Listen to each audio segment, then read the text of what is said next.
The blind son of the Alliance's top commander, Suze was destined to inherit his father's glory, but overnight he lost everything and became a fraud. Name, Suze. I signed the inheritance transfer agreement voluntarily. No one forced me. The blind youth calmly stated at the inspection bureau. I don't have delusional disorder, nor am I a follower of any evil god. Please leave me alone. Li Xian raised an eyebrow. Do you think you're being funny? The son of the esteemed commander Su Weibai, reduced to such cowardice? Suze looked into the eternal darkness, a cold smile on his face. In this world, his mother died in childbirth, and his father left to join the military for revenge. He was fostered by the main Su family, enduring bullying, and his eyes were blinded by poison.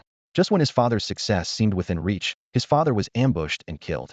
More tragically, he was deceived into signing an inheritance transfer agreement, severing his ties to his father's legacy. Just yesterday, even his father's arranged marriage was intercepted by the family head. The person he once was died yesterday. Suze, if you say you were forced, the Alliance can help you. Li Xian looked at him expectantly. Inspector, everything was voluntary. Suze coughed up blood, forcing a smile. May I leave now? Leaving the inspection bureau, he hurriedly searched for a purification card. After being turned away from 9 shops, a girl named Ncc at the 10th shop finally agreed to let him try it out. A 3-star purification card is worth 1,000,000 Alliance points and can cure most ailments. The moment Ncc placed the card on the counter, Suze unhesitatingly channeled his mental energy, allowing the star power to snake into his body and dispel his illness. How can you be so shameless? Ncc was furious. The surrounding customers criticized him, some threatening to send him to the battlefield, others shaking their fists to teach him a lesson. I can sign a contract of servitude. Facing the public outrage, Suze calmly repeated the phrase. To achieve his dream of becoming a mercenary and collecting star cards, and to seek justice for his past self, he didn't care about the current humiliation. Ncc, infuriated, laughed. What can you do? The young man looked up, revealing a confident smile. I'm good at making various skin cards, discovering character cards, developing skill cards. I can do a bit of everything. Then you'll be responsible for wiping the counters and moving things around. Ncc said coldly, her last shred of sympathy vanishing. Suze's confident response left her thoroughly disappointed. She could understand his use of a trump card out of fear of death, but she could not tolerate someone who was full of lies. Suze nodded slightly without arguing. He knew well that if he were the shop owner, he might have been harsher. Meeting Ncc was already a stroke of luck for him. Ncc was slightly surprised. She had expected Suze to oppose, but he accepted quietly. At that moment, it was like a dragonfly skimming over a stream without touching the water, a fleeting, insignificant moment for the stream. Unless the dragonfly became significant enough to affect the stream, nothing would change. Familiarize yourself with the counter. It's ushipped. Ncc said indifferently before heading behind the counter to continue studying card-making techniques, ignoring Suze. Suze immediately started to familiarize himself, carefully feeling the counter to memorize its shape for future work. Afterward, he stood by the counter, his thoughts drifting like duckweed in the rain. He reminisced about his past life, where the world of Star Card Masters was just a mysterious and popular holographic game.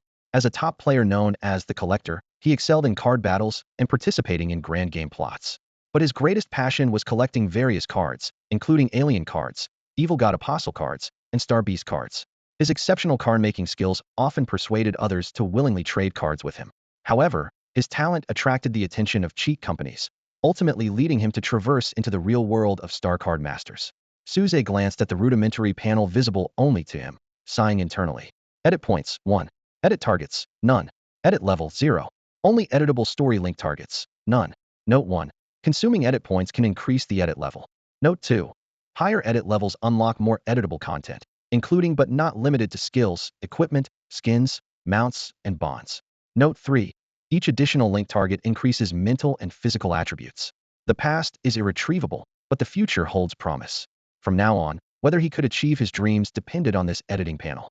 Suze resolved to take the first step by selecting an editable character card.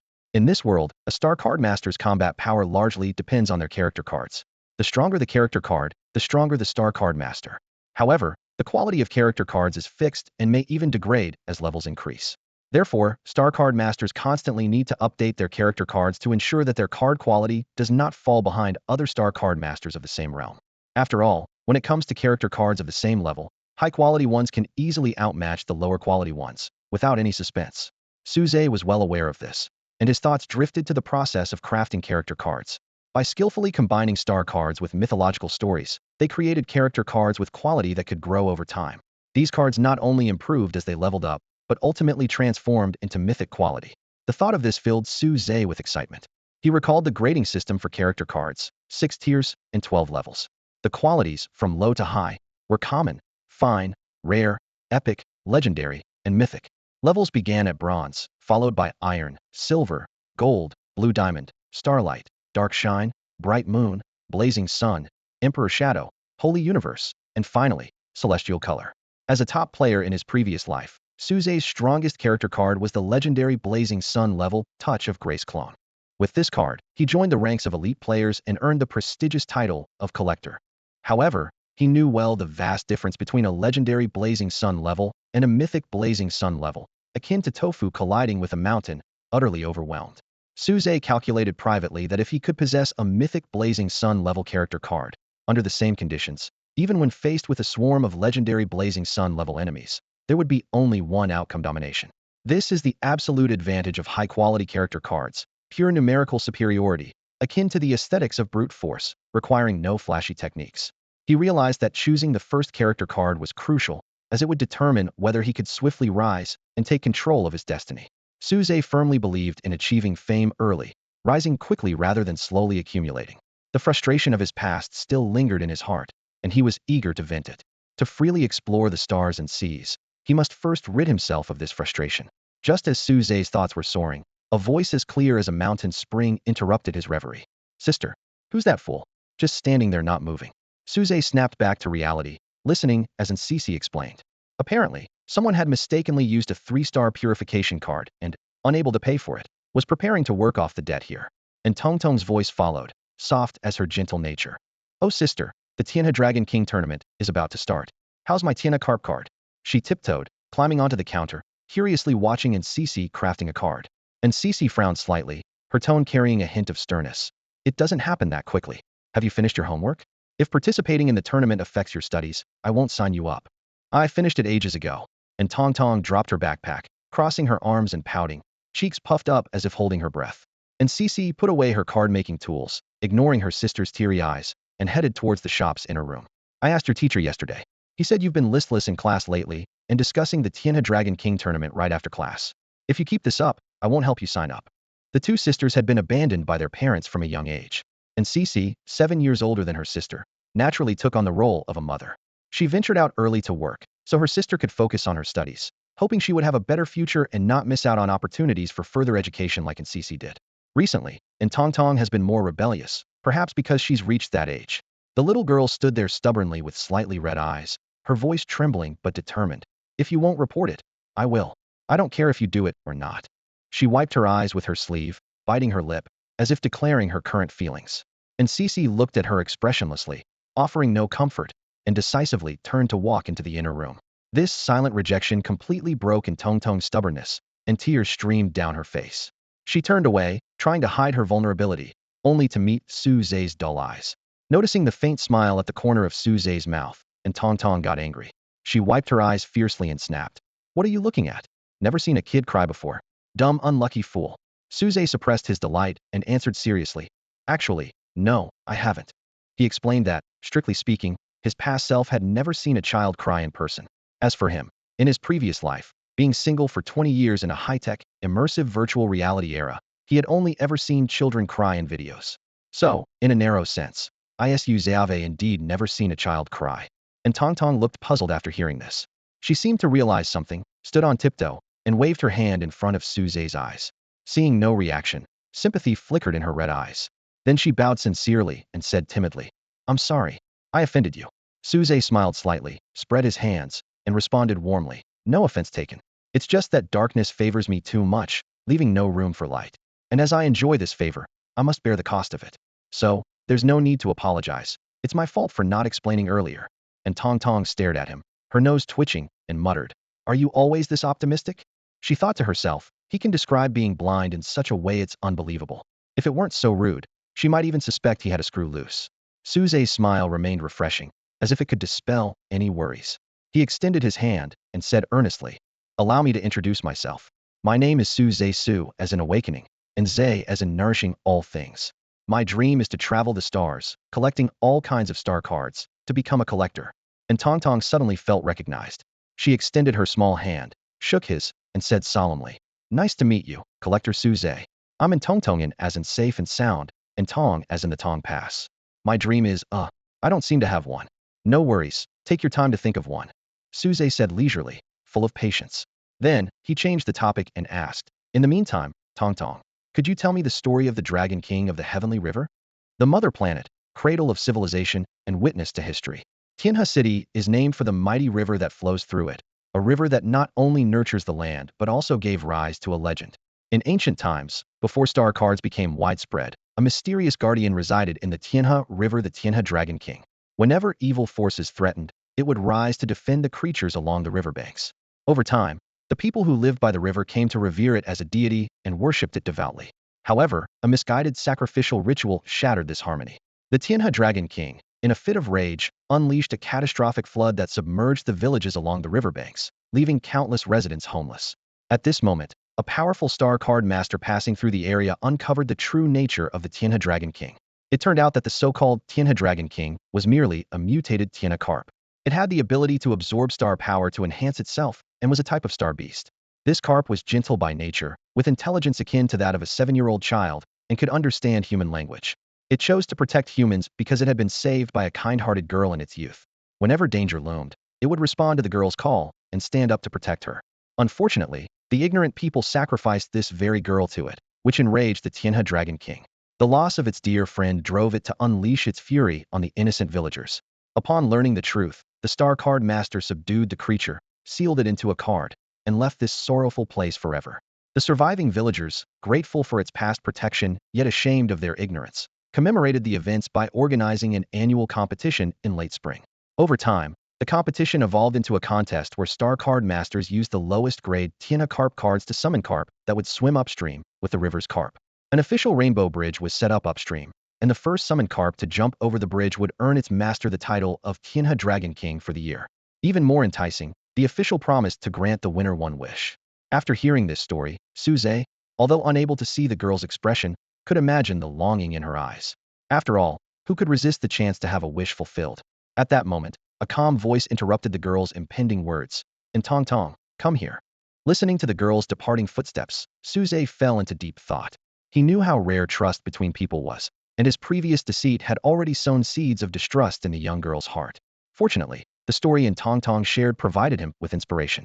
Compared to the mythological figures in his memory, the Tianhe Dragon King, though not as powerful, had a clear advantage. It was straightforward and easy to handle. The initial card for the Tianhe Dragon King, the Tianhe Carp card, was remarkably easy to obtain. More importantly, the story provided a ready-made scenario that he could use to enact the storyline and enhance the card's quality. With half a month until March, Suze quickly devised a plan. First, become a star card master, create a Tianhe Carp card, then participate in the competition, and follow the storyline to gradually improve the card's quality. This card would become his trump card for future travels across the Starry Sea, demanding his utmost effort. With this in mind, Suze was eager to begin meditating and cultivating, to open his own sea of consciousness and officially become a star card master. But he restrained this impulse. He understood that to journey through the Starry Sea, his character card needed to reach at least the blue diamond level. Patience was essential. Rushing would only hinder his progress. An impatient and restless nature could never accomplish great things. Given the experiences of his predecessor, Suze suspected that the people secretly sent by the Su family might still be lurking around. His instincts were on high alert, knowing he had to tread carefully with every step, as one misstep could lead to irreversible consequences during this crucial period. Lost in his thoughts, a gentle voice interrupted his musings. "Do you have a place to stay?" The voice painted a picture of a young girl in his mind. Suze shook his head slightly. "No," he replied tersely, recalling the desolate scene of being expelled from his home. He had woken up yesterday on the cold, hard floor of a cheap motel, a memory that still lingered vividly. "Then you can stay in the back room of the shop. Tong Tong and I live upstairs," the girl continued. "You don't have to worry about meals. There's a mirror transport card on the table in the back room. Just be there at mealtime, and food will appear." Her eyes glanced over the dark stains on Suze's black coat, her brows furrowing slightly. "I hope you can keep yourself clean. Can you do that?" Her tone carried a hint of disdain. Clearly, if not for Shiyin's request, she wouldn't have considered taking in someone who seemed unreliable. "I can," Suze nodded emphatically. Although new to this world, he felt an unusually strong mental power within him, possibly a benefit of his transmigration. With this heightened awareness, he was confident he could avoid potential dangers. As for other challenges, he believed his own hands would eventually provide the answers. "All right, get familiar with the back room yourself. I've tidied it up, and Cece replied indifferently, then pulled out a book on card making and began reading intently. This was a habit she had developed over time. When the shop was devoid of customers, she immersed herself in books and card making. She firmly believed in the principle of laying a solid foundation for future success. Suddenly, a dull thud disrupted the silence, causing Cece to frown. Looking up, she saw Suze rubbing his head, having evidently bumped into the low door frame. When under someone else's roof, you have to bow your head. Don't you understand that? She remarked, a hint of sympathy creeping into her voice as she recalled his circumstances. Though she didn't expect him to fully grasp her point, it was a well-intentioned reminder. Suze remained silent, his right hand massaging his head, while his left hand cautiously felt his way forward. In this dark, unfamiliar world, he needed more courage to face each challenge. About 15 minutes later, Suze had a rough understanding of the backroom's layout. Sitting on a stool by the bed, he allowed himself a moment of relaxation. The rare tranquility gave him a sense of home he hadn't felt in a long time. Knock knock. Collector Suze, and Tang requests to enter. May I? A youthful voice called from outside the door. Of course.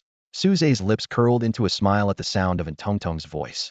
He knew that to create the Tiana carp card, he would need Tang's assistance. And Tang entered the room, placing a medicine bottle on the table. The strong scent of tea oil quickly filled the space. Collector Suze, do you want to apply it yourself, or should I help? She asked. Thank you. I can do it myself, Suze replied, taking the bottle and carefully applying the ointment. Soon, he felt the swelling on his forehead diminish significantly. After setting the bottle down, Tang lowered her voice and whispered, Hey Collector Suze, what do you think about me becoming an alliance commander? Wouldn't that be impressive? Of course, your ambition is admirable, Suze replied, his mind involuntarily drifting to the image of his predecessor's father, whom he had never met. An alliance commander was a powerful and influential figure, one who commanded and coordinated the alliance's major forces, with every decision striking fear into the hearts of enemies. However, becoming an alliance commander required exceptional personal ability, mastery of numerous special star cards, and surviving countless assassination attempts. The higher the commander's rank, the more they topped the wanted lists of alien races. Of course, that's what I'm aiming for. And Tang said excitedly. My role model is Commander Su Weibai. He was entrusted with duties in dire times, tasked with missions in crises. He turned the tide when all seemed lost, and propped up the collapsing structure. He ventured into enemy territory alone, strategized over 3,000 domains, succeeded without seeking fame, and quietly passed away. That's who he was. Her eyes shone with admiration. Suze responded calmly. He had to admit, his predecessor's father was indeed renowned across the star seas, while he felt particularly inadequate by comparison. From an outsider's perspective, Su Weibai undoubtedly deserved such high praise, and his passing was a significant loss for the Alliance and humanity as a whole. I'm heading out now. I'll come by to visit you later, Collector Suze, and Tang said, wiping her eyes before grabbing the medicine bottle and leaving the room. Suddenly, the room was quiet once more, with only Suze remaining. Savoring the peacefulness of the space, the young man let out a deep sigh. He knew well that his father's honors had nothing to do with him. At this moment, his sole desire was to take control of his own destiny. The first story shall be called The Carp Leaps Over the Dragon Gate, Suze murmured to himself. Tonight, I'll open the sea of consciousness and become a star card master. In the shop, Cece was deeply engrossed in her book. She heard a slight noise at the door and looked up to see her younger sister, and Tang, entering and gently closing the door behind her. And Cece put down her book and, with a serious expression, said to her sister, Try not to spend too much time with Suze, okay? He's got a difficult personality, and I don't want you picking up his traits. And Tang walked over to the counter, neatly arranging the medicine bottles she was holding. She wrinkled her nose, speaking with a hint of dissatisfaction. Then why don't you deliver the medicine yourself? Why make me do it? Isn't that contradictory? And Cece stood up and approached her sister. Looking into Tang's eyes, her tone was gentle yet firm. Tang, it's not that I'm forbidding you from participating in the Tianhe Dragon King competition, but you're a student now, and your studies should come first. Excuses? And Tang muttered, turning her face away. Her voice gradually rose, tinged with a sense of resentment. Study. That's all you ever talk about. What era do we live in now? A good education is nothing compared to a good background. Even if I study well, I'd still end up working for those star card families. Her tone was full of dissatisfaction with the status quo. My grades are average at best. I can't excel. I'd rather choose a path I love. Seeing her sister's attitude, and Cece sighed inwardly. She decided to compromise a bit and said, All right, how about this? If you can get a good score in the card-making class in next week's test, I'll sign you up. Deal. And Tang agreed immediately, her youthful eyes shining with determination. Although card-making was the hardest subject, she had always managed an average rating in the past. With a bit more effort, She believed getting a good score wasn't impossible. And Cece added, I won't help you. You'll have to figure it out yourself. With that, she returned to her seat, focusing back on her book, leaving Tong Tong to her own devices. No way, sis. And Tong Tong knew that on her own, it would be tough to improve her card-making skills significantly in just 7 days. She went over to her sister, hugged her arm, and pleaded softly in a cutesy voice. However, this time Cece remained firm. If you keep acting spoiled, then forget about the competition. Hearing these cold words, Tong Tong bit her lip and turned her back on her sister. She discreetly wiped her damp eyes and stubbornly said, Fine, I can do it myself. With that, she stomped her foot and hurried upstairs. Do it yourself? Huh. And Cece picked up her book again, her lips curling slightly, almost amused. She knew her sister's character too well, smarter than her older sister, but lacking perseverance, prone to giving up at the first sign of trouble. She just needed to wait and see. After dinner, Suze was about to start meditating when he heard a knock on his door. A familiar voice came from outside. Collector Suze, can I come in? Of course, Commander Tong Tong, Suze replied. Haha, I'm not one yet. And Tong Tong said, entering with a bright smile. No worries, I believe you will be one day. Suze smiled back. After hearing her sit down, he curiously asked, Is there something you need? Oh well, and Tong Tong fidgeted with her clothes, speaking with some embarrassment. Do you have any money? She had thought long and hard, and ultimately decided she couldn't significantly improve her card-making skills in just 7 days on her own. She planned to purchase a course, but card-making knowledge was strictly regulated by the Alliance. All tutorials required approval and came at a cost to ensure buyers' identities were recorded. The cheapest suitable course for her cost 3,000 Alliance points, but she only had 1,500. After considering her options, she hoped Suze could help. What do you need money for? Suze asked, amused. In truth, he was broke, unable to scrape together even 1,000 Alliance points. He had just ordered some clothes online and still owed Cece over 1 million. And Tong Tong was definitely asking the wrong person for a loan. And Tong Tong stood in front of Suze, looking at him with hopeful eyes, hoping to borrow 1,500. She had just recounted the bet she made with her sister and was in urgent need of the money to buy a course. Suze shook his head gently. I don't have the money. And Tong Tong's eyes dimmed, and she slowly got up, preparing to leave. Although she couldn't borrow it here, she thought she could come up with another solution. Just then, Suze spoke up, but I can teach you how to make cards. And Tong Tong stopped in her tracks, turned around, and stared at Suze's calm expression, her eyebrows slightly furrowed. Collector Suze, I really dislike liars. A blind person making cards? That's nonsense, isn't it? Suze stood up, hands tucked into his coat pockets, and smiled confidently. Commander Tong Tong, a collector never lies to a friend. I can teach you to create a 3-star perfect vortex card, guaranteed to help you excel. Upon hearing this, Tong Tong's breath quickened. Vortex cards, another name for blank star cards, are the most important card-making material. As the most basic card, its completion level is categorized as pass, average, medium, good, excellent, and perfect, which correspond to card-making grades. And Tong Tong, currently a middle school student, faces evaluations on creating basic vortex cards in every card-making test at school. Generally, creating a 1-star vortex card with an excellent completion level would guarantee a top grade. A 3-star perfect vortex card was beyond her imagination. Even her card-making teacher couldn't achieve it. You're not lying to me? And Tong Tong asked shakily, already somewhat tempted. If Suze could really teach her to make a 3-star perfect vortex card, her snobbish card-making teacher might have to call her a genius. Her classmates, who looked down on her for her modest background, and even her sister, a self-taught card-making prodigy, would be astonished. Suze's smile widened, his clear voice full of confidence. A collector doesn't deceive friends.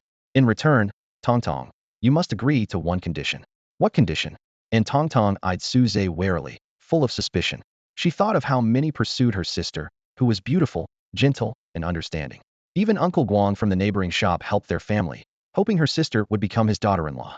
Suze stated his purpose directly. I need materials to make a Tiana carp card, just 1 set. Deal. Let's pinky swear. And Tong Tong found the request reasonable and agreed immediately, extending her pinky. But just before their pinkies could link, she pulled back and smiled. Collector Suze, according to my sister, you're not an adult. Adults don't fool around with kids. Suze, hearing this, beamed. Then I'd rather be a youth forever, always fooling around.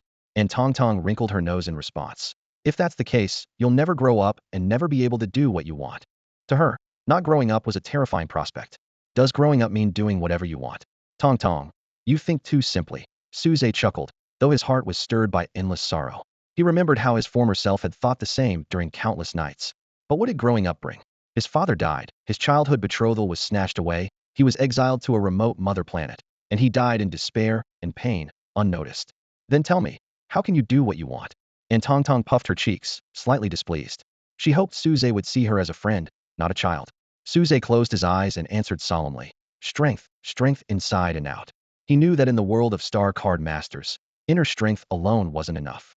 This world required both strength and an indomitable spirit. Do you think you're strong? And Tang Tang pressed.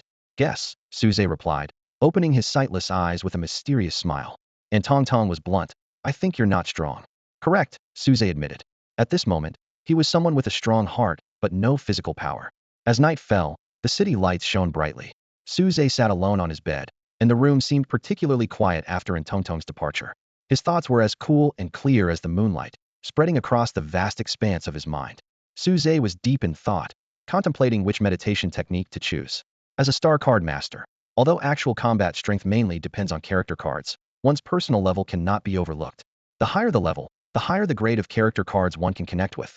Conversely, if one's level is low and mental strength is insufficient, even the highest grade card would be unusable. Thus, selecting a good meditation technique becomes crucial. A quality meditation method not only accelerates the growth of mental strength, but also ensures that this growth is stable and lasting. Suze recalled the meditation techniques he had accumulated in his previous life as a collector. Though not countless, they were quite considerable in number. Most of these techniques were deliberately collected, with only a few obtained personally. Among them, two stood out as top tier. The first was the Sun and Moon meditation, a standard issue for every player in the Star Card Master game. While it had no special effects, its cultivation speed was comparable to top-tier meditation techniques. The second was a technique Suze had obtained himself, called the Touch of Grace visualization. He acquired this top-tier meditation method after becoming an apostle of the dark god, Touch of Grace, in his previous life. Suze's thoughts turned to the enemies in the world of Star Card Masters. Humanity faced not only a myriad of strange races and ferocious cosmic beasts, but also dark gods from other dimensions. Touch of Grace was one such mysterious dark god. No one had ever seen the true form of Touch of Grace. Only a few had glimpsed one of its tentaclisa starlit appendage that transcended time and space. Suze remembered his encounter with that starlit tentacle in the game. He spared no effort, using all his strength to seal the starlight projection of the tentacle. Thanks to that single strand of starlight, he became the first apostle of Touch of Grace and obtained the legendary Sunburst-level character card Touch of Grace's avatar. The legends of Touch of Grace resurfaced in Suze's mind. This enigmatic deity was said to control time and space in the Star Card Master world, extending its tentacles to correct timelines and erase anomalies. However, since it embodies time and space, its tentacles possess the rules of these elements, and any Star Card Master who sees them becomes a forgotten one in time. Becoming an apostle of Touch of Grace meant being seen as an enemy by the apostles of other dark gods. Suze pondered deeply. Touch of Grace itself had no agenda. It simply carried out its duties silently. Technically, it should not have apostles, as any NPC who encountered it in the game would be trapped in a time loop, ultimately dying in despair. But Suze was an exception, seeing its tentacle as a player and capturing its starlight projection, ultimately becoming its first apostle. Being an apostle of Touch of Grace brought numerous benefits. For instance, others could not use time and space-type cards against Suze without his permission. Moreover, Suze had an innate talent for creating these types of cards. Most impressively, as an apostle of Touch of Grace, Suze could travel through time and space briefly, intervening in the past few minutes. This meant that even in a dire situation, he could alter the timeline and return to a few minutes earlier to avoid danger. Suze's gaze was fixed in the distance, his thoughts oscillating between choosing a meditation technique and weighing the pros and cons of being an apostle of Touch of Grace. With this technique, he had avoided many fatal situations in his past life. This apostle skill, which he called life and death save point, was something Suze knew would be crucial for his future interstellar journey. However, the biggest uncertainty at the moment was whether his current mental strength could withstand the psychic radiation of the Grace's touch. The Grace's touch visualization technique required him to construct its image in his mind, using his own mental power to depict a replica of the Grace's touch. Suze understood that once he began visualizing, the psychic traces of the Grace's touch left in the world would converge onto the image in his mind like a projection until this image truly possessed some of the Grace's touch's abilities. At that point, he would become a true apostle of the Grace's touch. This meant that once he started, there was no turning back. For an ordinary person to construct a mental entity capable of bearing the psychic traces of the Grace's touch's avatar seemed like a fantasy to any knowledgeable person. However, Suze had great confidence in himself.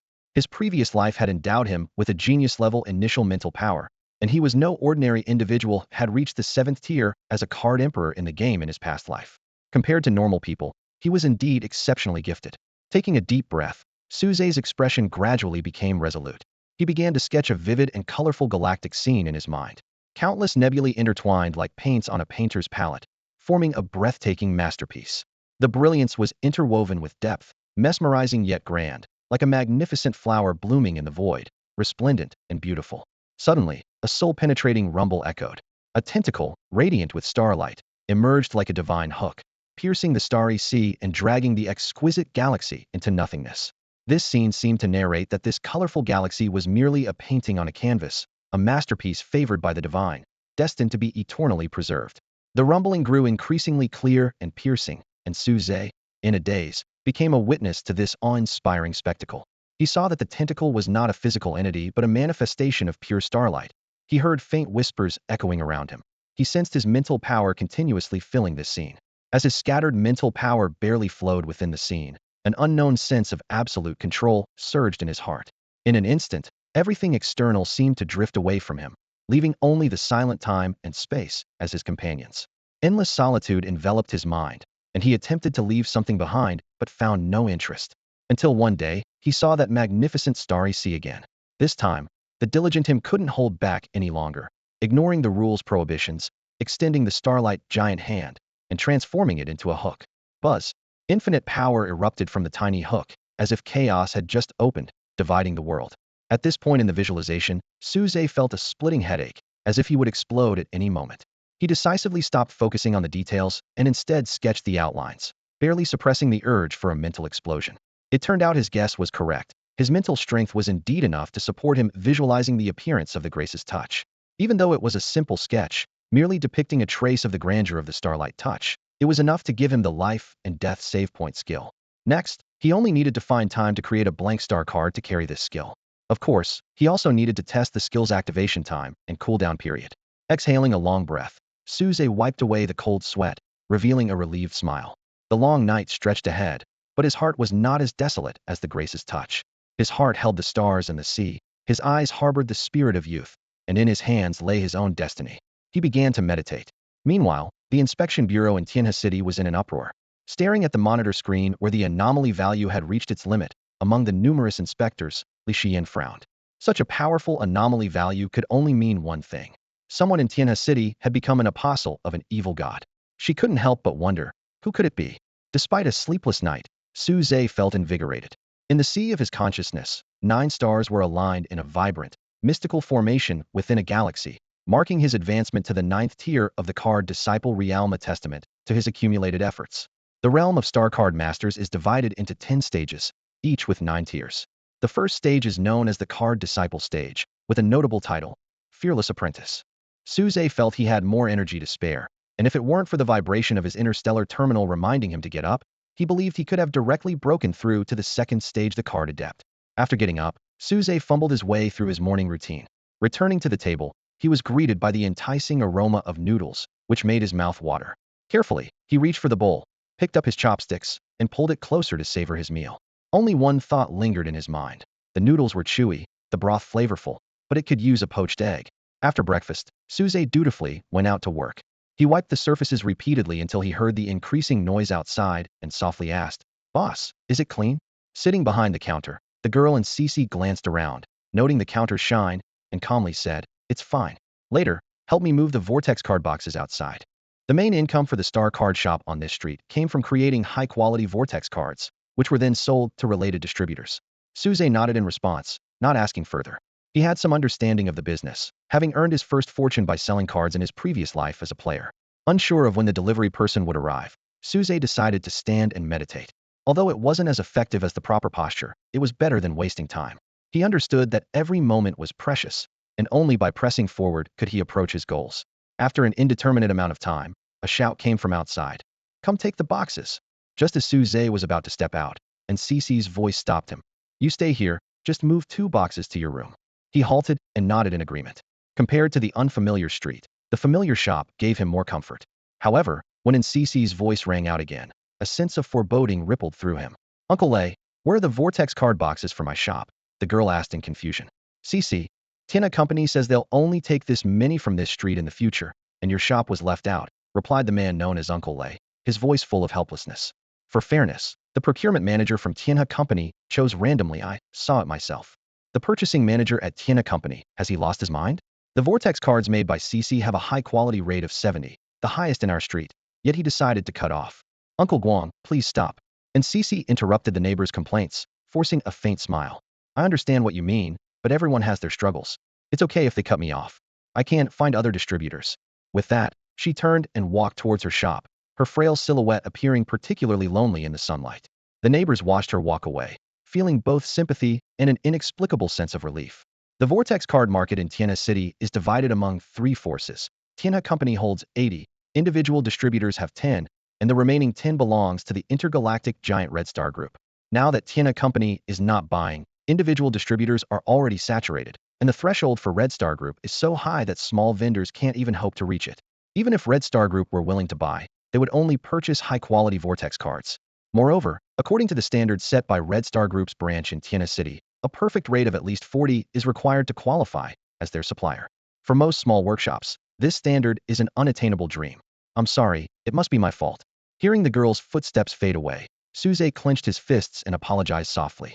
He regretted underestimating the power of the Su family, their determination, and their hypocrisy. And Cece stopped, turned back to look at Suze's calm face and his clenched hands. Her tone was as indifferent as if discussing the weather. It's not your fault.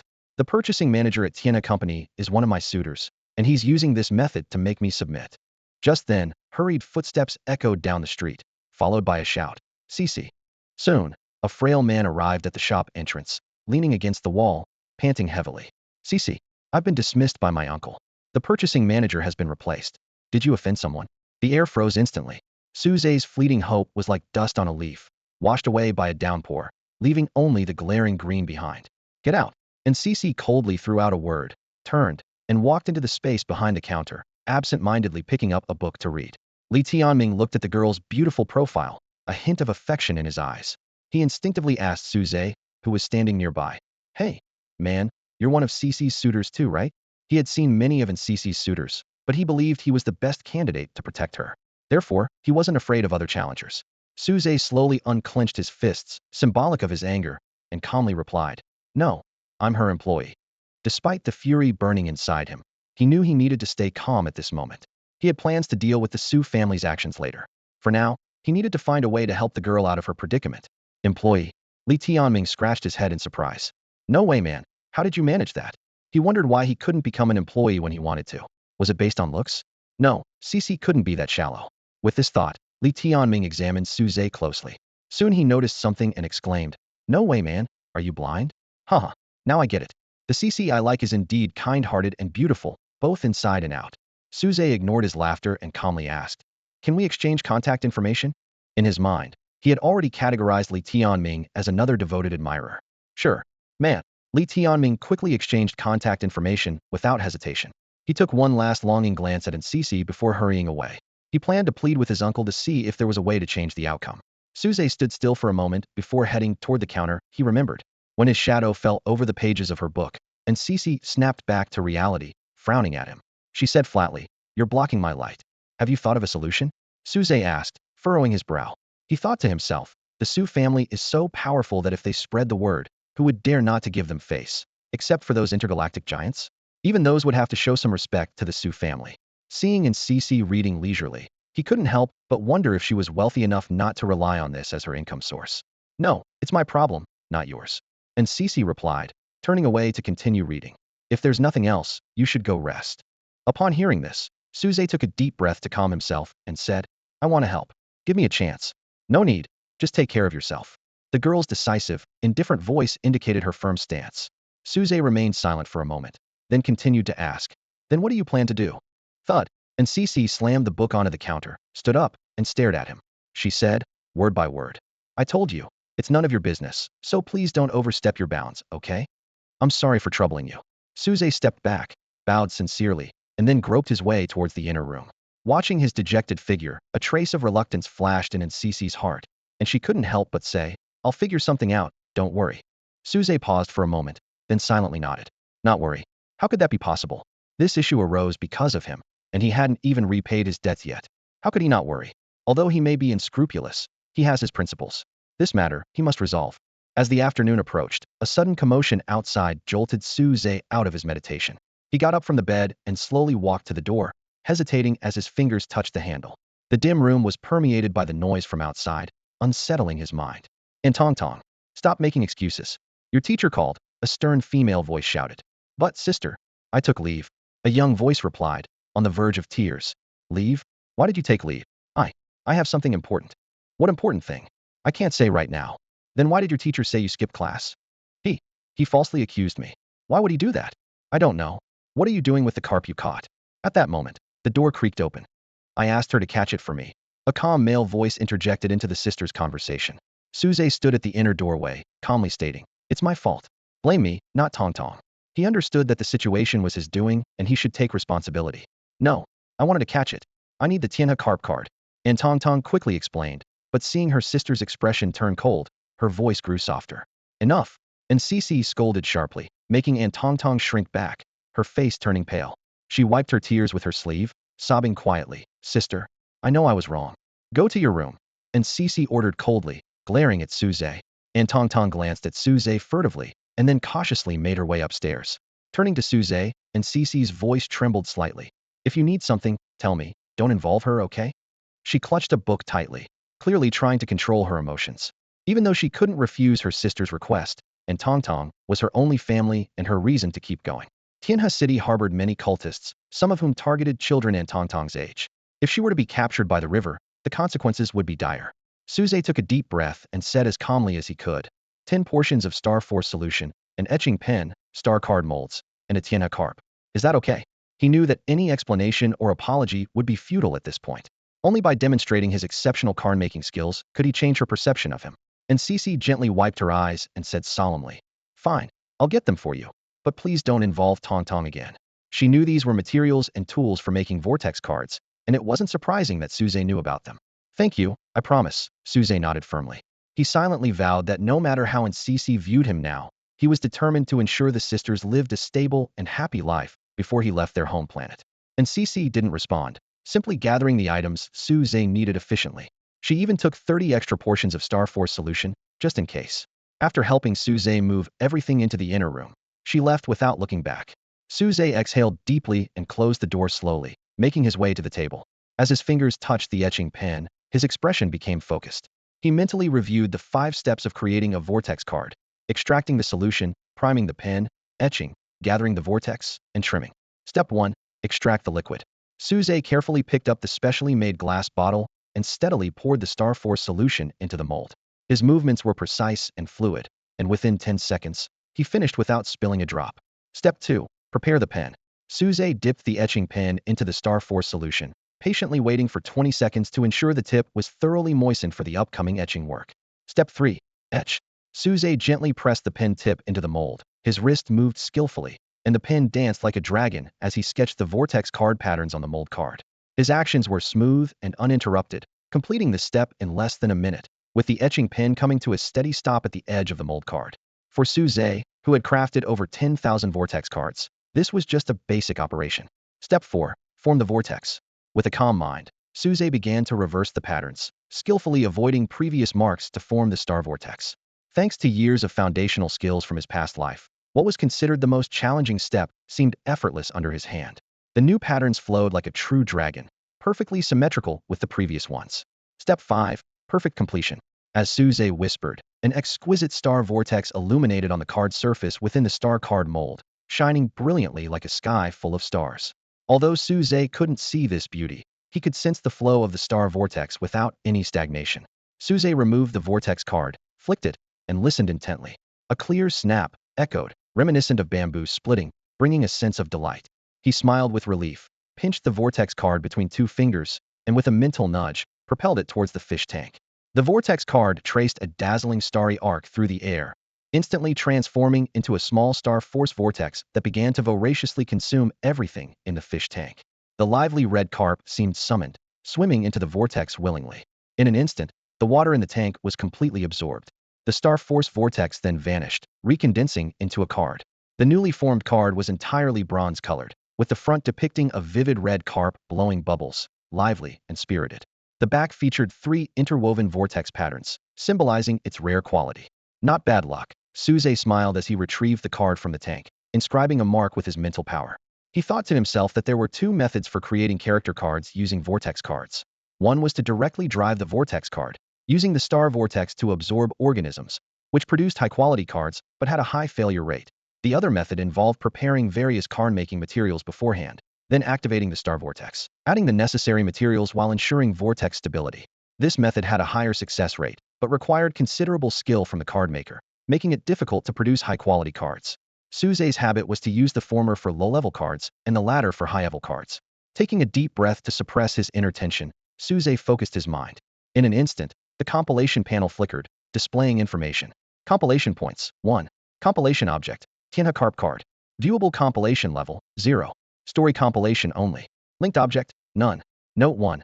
Consuming compilation points can increase the compilation level. Note 2.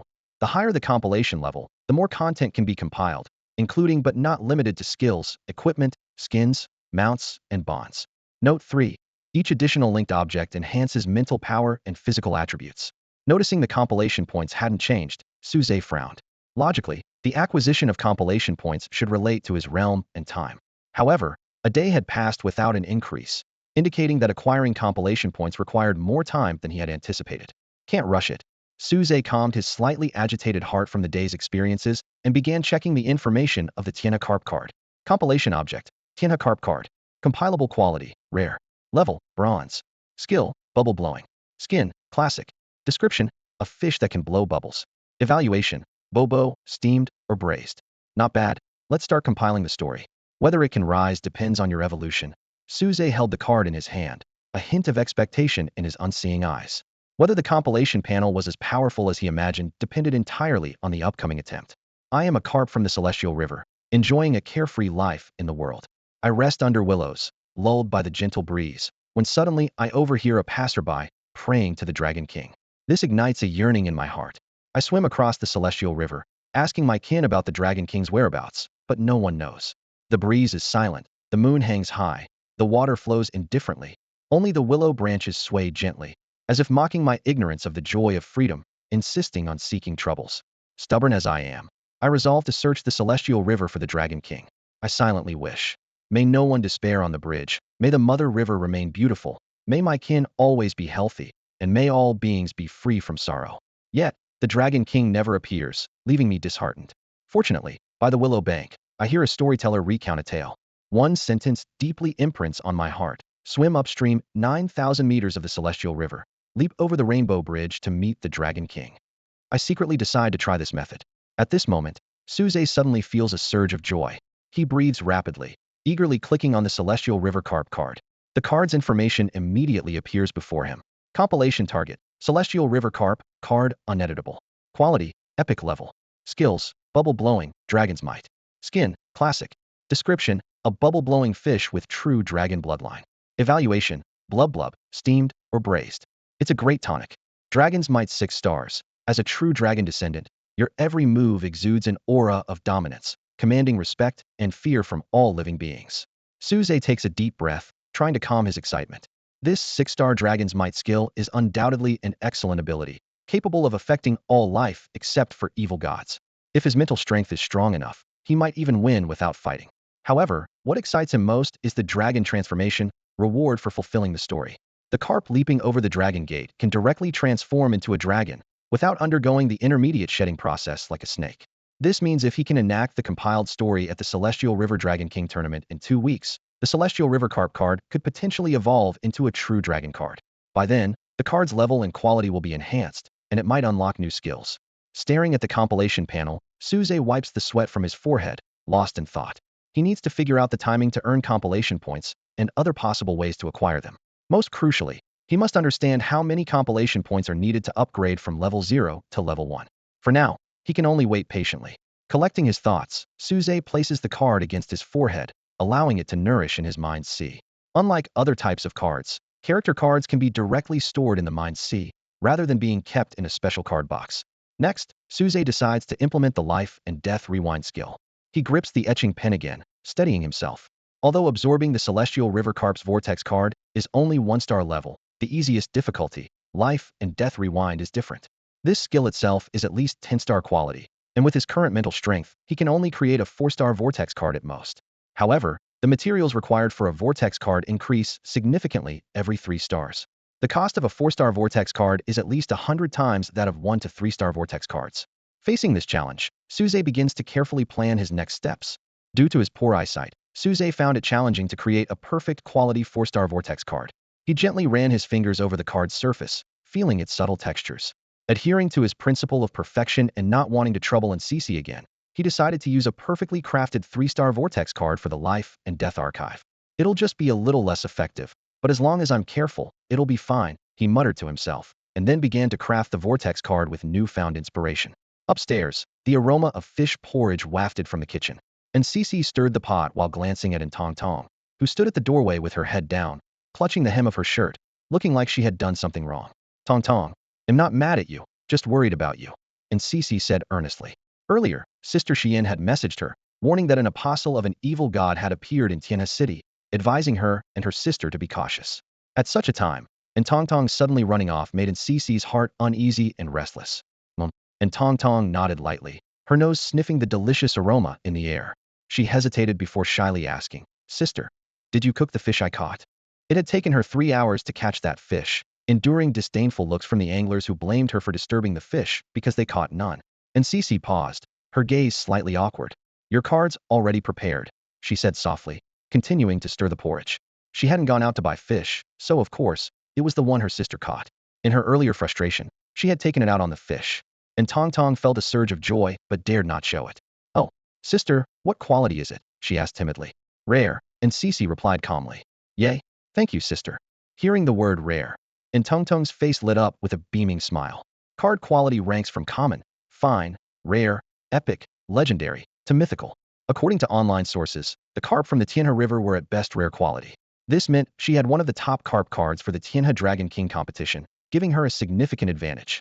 Don't get too excited just yet. If you don't fulfill our bet, I won't allow you to participate, and Cece warned, dousing her excitement. Also, stop hanging out with him. Why? I think Suze is nice.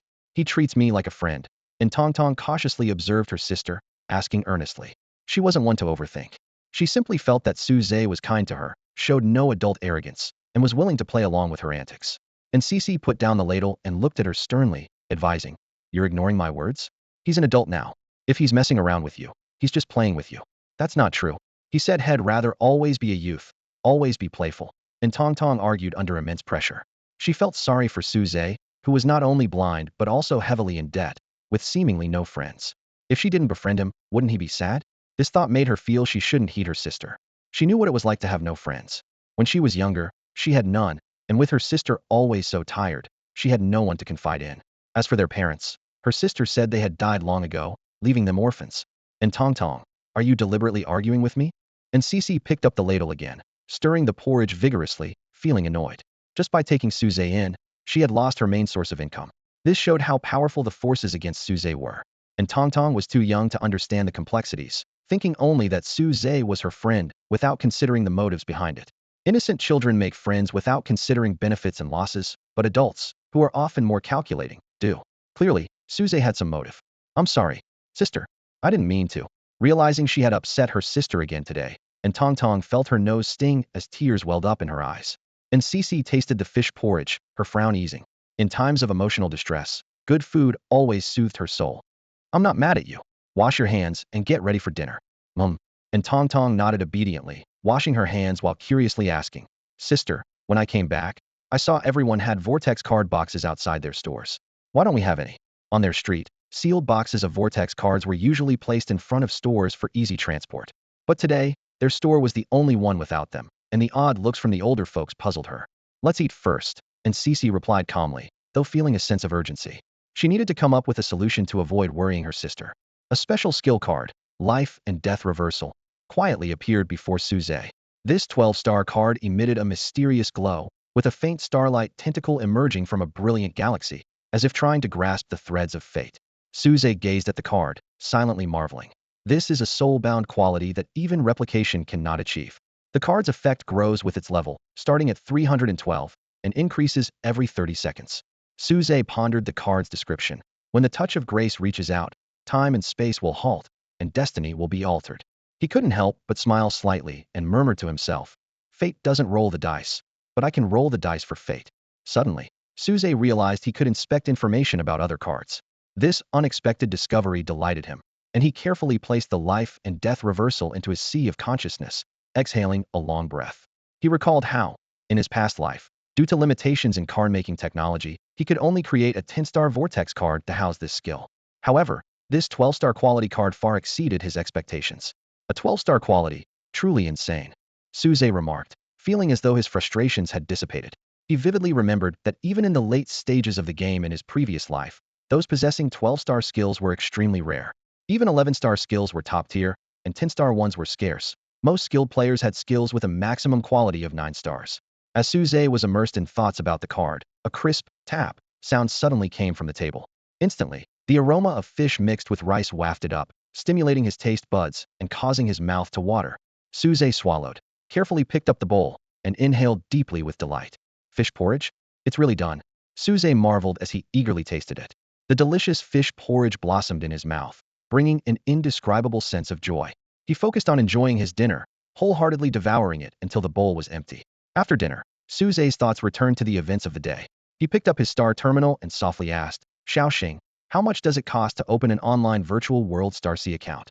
A highly emotional, extremely human-like electronic voice responded from the terminal, 500 alliance points.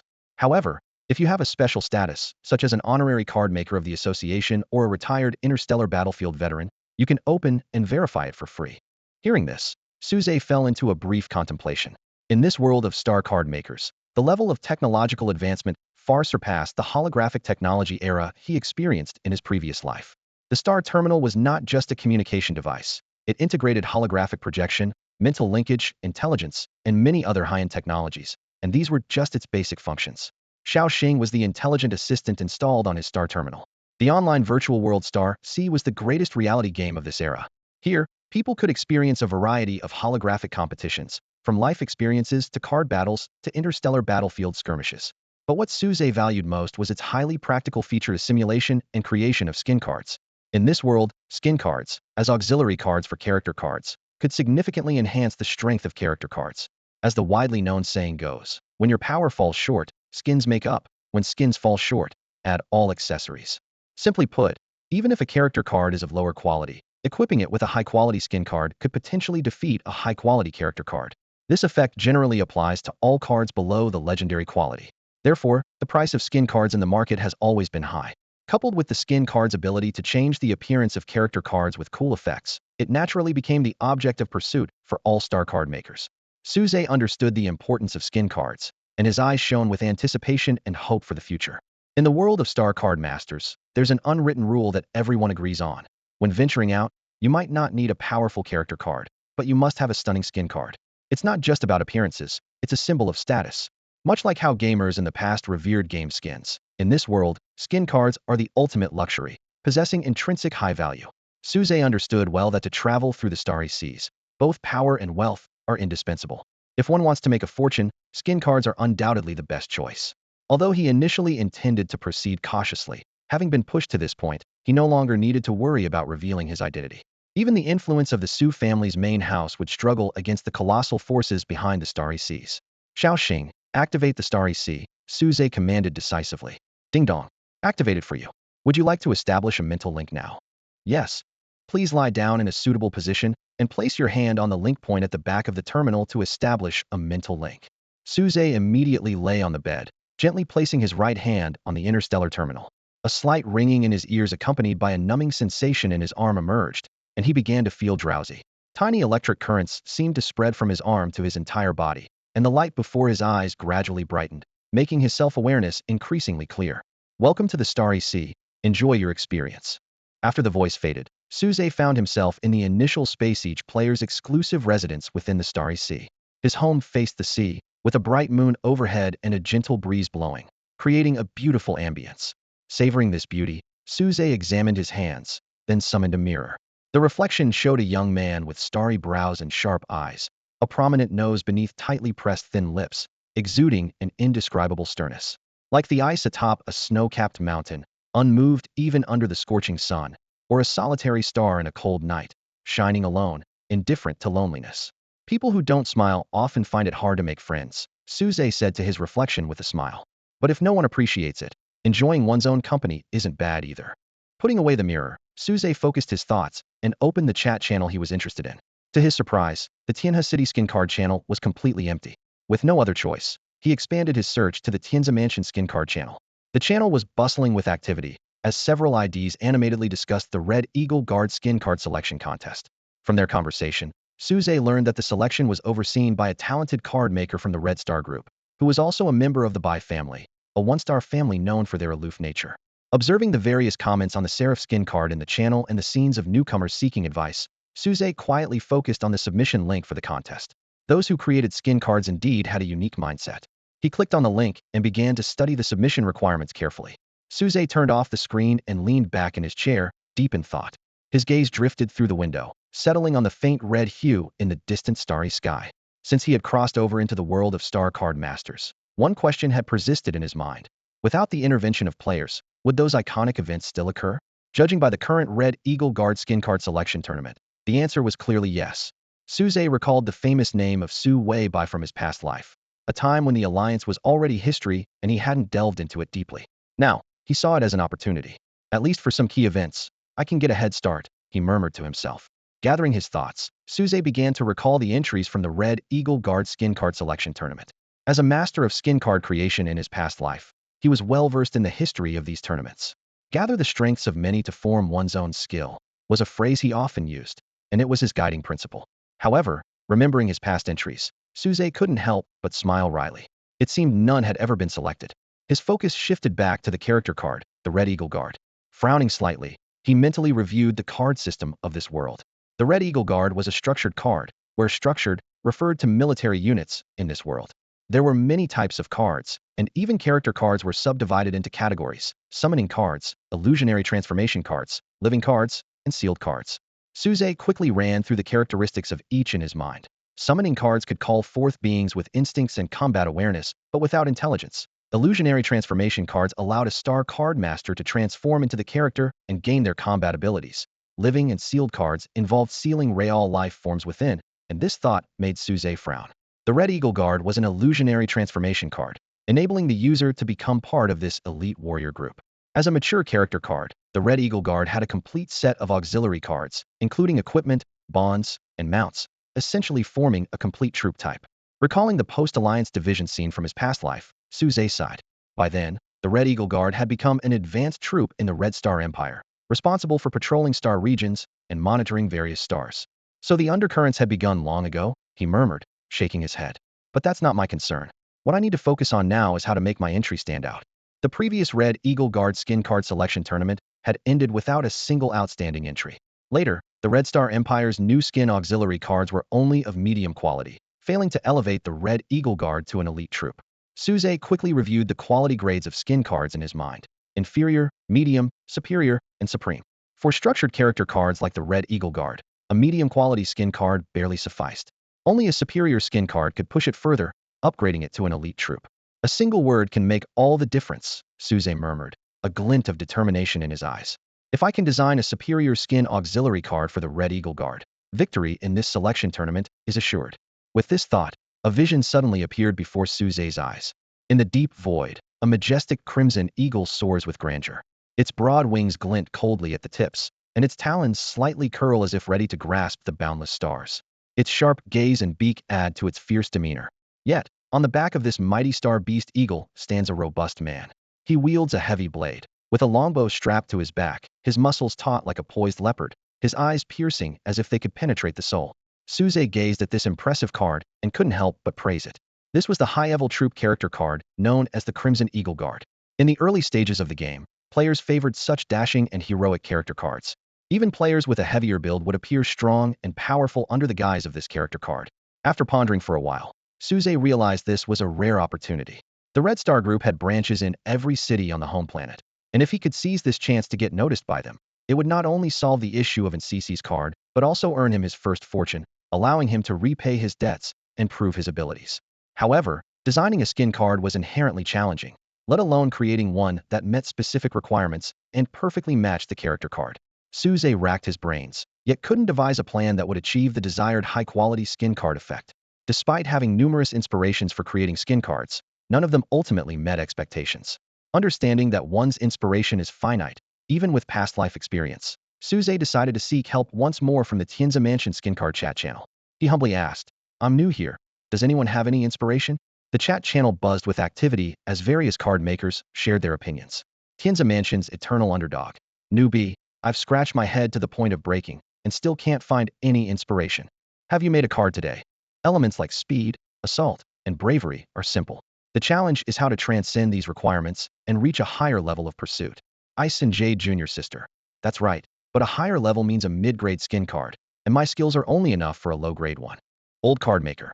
My submission was mid-grade at best, and it still got rejected. From my experience, these elements don't need to be expressed directly. They can be implied subtly. Skin lover, subtlety? Heh, I can do that. The allure of concealment, the charm of contrast. That kind of ambiguous beauty is the best. Truly, the old masters are role models for us. Old card maker. You cheeky brat. That's the idea, but why does it sound so unserious coming from you? Dedicated skin card maker. Ambiguous beauty is nice, but if I bring out contrast, emphasis, juxtaposition, and emotional resonance, how will you respond?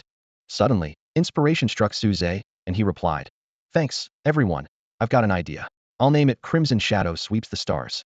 This response caused a stir in the channel, with many expressing surprise. Only Old Card Maker commented, "From the name alone, it has a good concept." Skin Lover grumbled, "Old Master, is it about the name?" We were chatting, and he quietly got inspired. Old Card Maker sighed, "Youth is wonderful." Suze closed the chat interface and once again focused on the Crimson Eagle Guard card. His eyes gradually brightened as he seemed to enter another world. He began to ponder, why are there no signs of smoke in battle scenes? How to truly reflect the courage to face life and death. The eagle remains unscathed. Is every battle truly so effortless? How can a static image convey speed and assault? As these questions surfaced in his mind, a poignant scene appeared before Suze's eyes. Blood splattered across the starry sky. A one-armed warrior biting a heavy blade, holding a bow with one hand, standing on a scarred eagle, resolutely aiming an arrow at the void. Behind him, on a smoke-covered star, countless crimson shadows swept in like a gale, reminiscent of timely reinforcements, stirring excitement. Suze realized that the brutality of war contrasted sharply with the Crimson Eagle Guard's determination to fight for their homeland to the end. Even if scarred, they would not hesitate. Either their souls would reside among the stars, or they would return home victorious. He murmured to himself, standing on a wounded eagle, one arm drawing, blood splattering the stars. Why return? Brothers, don't say we're not brave. I guard this place. The enemy dares not come. This is the Crimson Eagle Guard skin attachment card. Crimson Shadow Sweeps the Stars. Time slipped away quietly as Suze focused on crafting the skin card. It was only when a gentle breeze brushed through his hair, bringing a touch of coolness, that he broke from his concentration. Suze gazed at the virtual card featuring the Crimson Shadow Star skin, a satisfied smile playing on his lips. He was pleasantly surprised to find that his skills had not diminished after his journey through time. If anything, they had slightly improved. However, as he glanced at the list of necessary skin essences, Suze's brow furrowed slightly. This particular skin was indeed costly to produce. In this world of star card masters, skin essences are essential raw materials for crafting skin cards. They are made by combining star beast blood, star force solution, and natural pigments. Suze's thoughts drifted to the unique aspects of this world. A special energy known as star force pervades the atmosphere. Although humans cannot absorb it directly, star beasts can use it to transform their bloodlines and become more powerful. Some adult star beasts can even devour entire galaxies. Their blood, which carries their unique bloodline characteristics, is a crucial component in making skin essences. Suze carefully reviewed the list of essences needed for the Crimson Shadow Star skin. There were a total of 36 types required, 18 of the 3rd grade, 7 of the 4th grade, and 11 of the 6th grade. He calculated that the cost of 6th grade skin essence could reach tens of thousands of alliance points. Just this one skin required 11 types of 6th grade essence, making it a costly endeavor. Despite the expense, Suze didn't see it as a loss. He knew that once the Crimson Shadow Star was completed, the Red Eagle Guards could advance to an elite unit. In the entire alliance, there were only 36 elite units compared to over 500 advanced units. To make the Red Eagle Guard stand out, top-quality skin cards were essential. Having made up his mind, Suze immediately submitted the Crimson Shadow Star draft. After completing everything, he felt an unprecedented mental fatigue. However, instead of resting, he began meditating. Suze firmly believed that as long as the path was right, hard work would never be in vain. In his meditative state, the 9 mental power stars in Su Zhe's sea of consciousness began to rotate at a steady pace. They drew in the mental power within his consciousness, gradually accumulating it on their surfaces. As time passed, the gathered mental power increased, and with each rotation, the mental power stars shrank slightly. Finally, the 9 stars seemed to reach a critical point where they could no longer shrink. They linked the gathered mental power into a line and sent it to the dim side of the consciousness sea. Suddenly, a faint hum sounded as this portion of mental power began to rotate spontaneously, condensing into a tiny new star. Su Zhe abruptly opened his eyes and exhaled a heavy breath. He realized he had broken through to the first tier of the card master rank. This stage meant he could now connect with character cards of up to gold level. However, in reality, his current character cards were still at the bronze level, not even reaching iron or silver, let alone gold, which was still a long way off. Looking at the compilation panel where the compilation points were slowly recovering, Su Zhe felt a bit helpless. He knew that connecting character cards wasn't something to be done casually. Each card required the occupation of 3 mental power stars. At his current level, he could connect with a maximum of 3 character cards. After weighing his options, Su Zhe decided that the best course of action was to upgrade the Tiana Carp card. However, upgrading a character card typically required consuming items rich in Star Force, such as Star Beast Blood and Star Force Solution. This was yet another significant expense, causing Su Zhe to fall into deep thought. The solution used for card making has a lower concentration compared to the blood of Star Beasts, resulting in significantly inferior effects. Su Zhe frowned in thought, ultimately having to face a harsh reality. He was broke.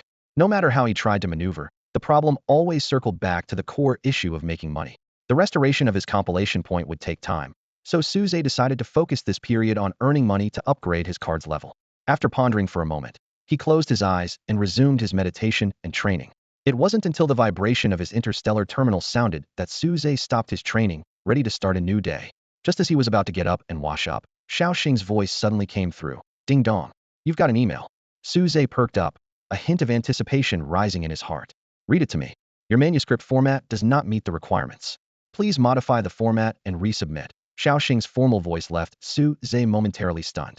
After snapping back to reality, he instructed Xiao Xing to help modify the format and resend it. But he knew in his heart that this was essentially a gentle rejection. If the manuscript were outstanding enough, it would have made it to the second round despite any format issues. About 15 minutes later, as Su Zhe was sitting at the table sipping porridge, another email notification arrived. This time, he held no expectations and calmly said, "Read it to me. Thank you for your submission. Please include your card maker's name." Shu eyes. "Add it for me and send it again," Su Zhe said, rubbing his temples, feeling drained. Only then did Su Zhe realize a critical issue. As an unrecognized freelance card maker, his submissions were unlikely to be noticed. The submission system for the skin card selection competition is divided into 3 tiers. The highest, Master Pool, invites renowned card makers. The next level, Normal Pool, is for those certified by the Card Maker Association. And the lowest tier is for unrecognized, unknown freelance card makers like him, often referred to as the Trash Pool or Junk Pool. In his past life, Su Zhe was a regular in the Master Pool and had never experienced the treatment of the Junk Pool. Looking back now, he felt his talents were going to waste.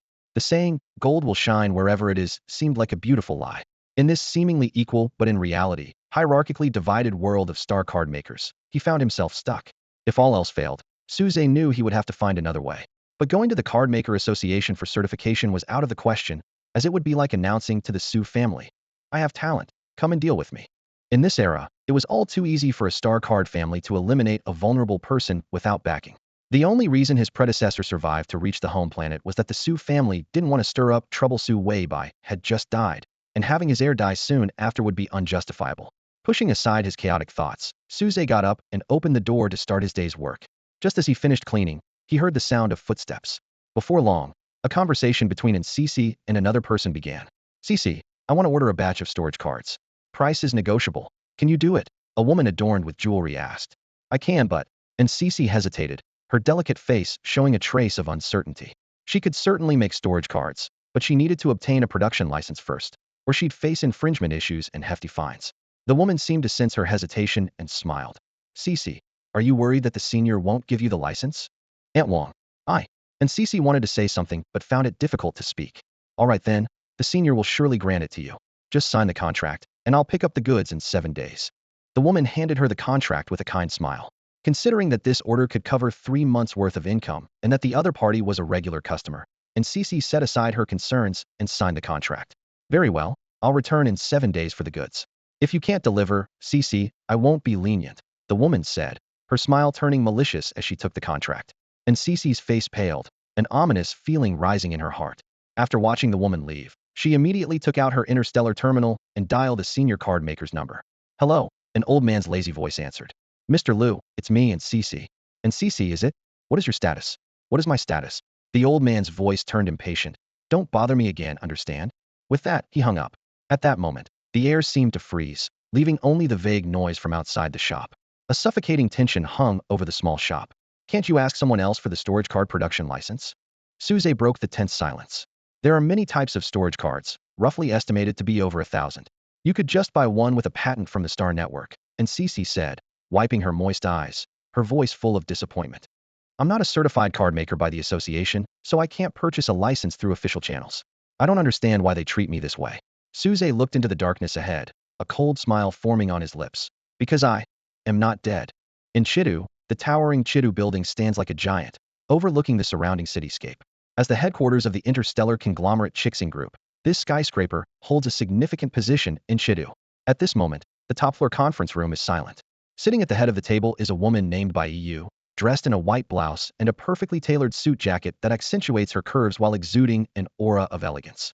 She is reviewing the submitted works, her brows slightly furrowed, her expression impassive, creating a tense atmosphere among those present. The selection contest for the Chiang Guard skin card is nearing its end, yet the best work still does not meet by EU standards. Her subordinates exchange uneasy glances, unsure of what to do. A pile of garbage, send them all back, by EU says coldly, then turns to the person in charge of the normal pool. What about yours? A bespectacled man reluctantly presents the printed materials. By EU flips through them quickly, then slams the thick stack onto the obsidian table with a thud. Worse than garbage, she comments indifferently. The bespectacled man's expression shifts before he finally says, specialist buy, high-quality skin cards are rare. They are time-consuming and challenging to create, especially as themed works. Even masters who have made high-quality skin cards cannot guarantee success every time. Generally, for a large group like ours, a skin card of medium to high quality is acceptable. The Chiang Guard's accessory cards cannot be garbage. Bai Yu stands up, her gaze sweeping over the group, her tone detached. If they're all garbage, then don't use any of them. Just then, a knock on the door interrupts. With permission, a woman in a secretary's uniform cautiously enters and softly says, Specialist Bai, Xiao Chui from the waste pool wants to see you. Let her in. Bai Yu replies, crossing her arms as her gaze falls on the timid, bespectacled girl who enters. The people in the conference room smirk inwardly at the sight of Xiao Chui. The waste pool has the most submissions, but they're mostly worthless. Finding a low-quality skin card there is considered fortunate. They suspect Xiao Chui might have found a medium-quality card, but are only curious to see it also dismissed as garbage by Specialist Bai. You have 10 seconds to summarize your findings, Bai Yu says calmly when Xiao Chui hesitates. Xiao Chui bites her lip, respectfully hands over the sole piece of paper, and musters the courage to say, Specialist Bai, I personally feel this work fits the Chiang Guard perfectly. Bai Yu takes the paper casually, about to return it to Xiao Chui when her brows suddenly knit together. She grips the paper with both hands, examining it closely. 30 seconds, 60 seconds, 3 minutes. After a full 5 minutes, her brows finally relax. Take a look, Bai Yu says calmly, placing the paper on the obsidian table. Everyone eagerly leans in to see, their expressions gradually changing. At first glance, it seems unremarkable, with only the name standing out. On a second look, there's something intriguing, worth examining closely. By the third glance, the work becomes interesting, requiring thoughtful consideration. By the fourth, they realize it could be an extraordinary piece.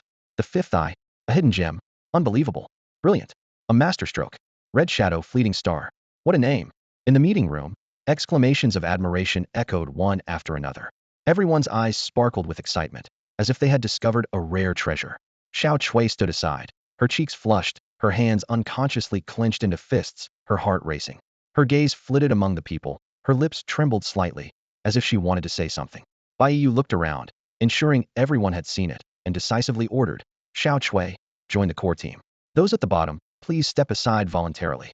She then turned to her secretary, Secretary Zhao, we don't need to commission Mr. Su anymore. Contact this master called Shui Zhe immediately. Xiao Chui mustered her courage and spoke softly. Commissioner Bai, he only left an email. Bai Yu's gaze sharpened, and she asked, where is the signal source from? From the home planet, Xiao Chui replied. Bai Yu nodded, her eyes returning to the paper, her tone urgent. Arrange a special trip to the home planet, as soon as possible.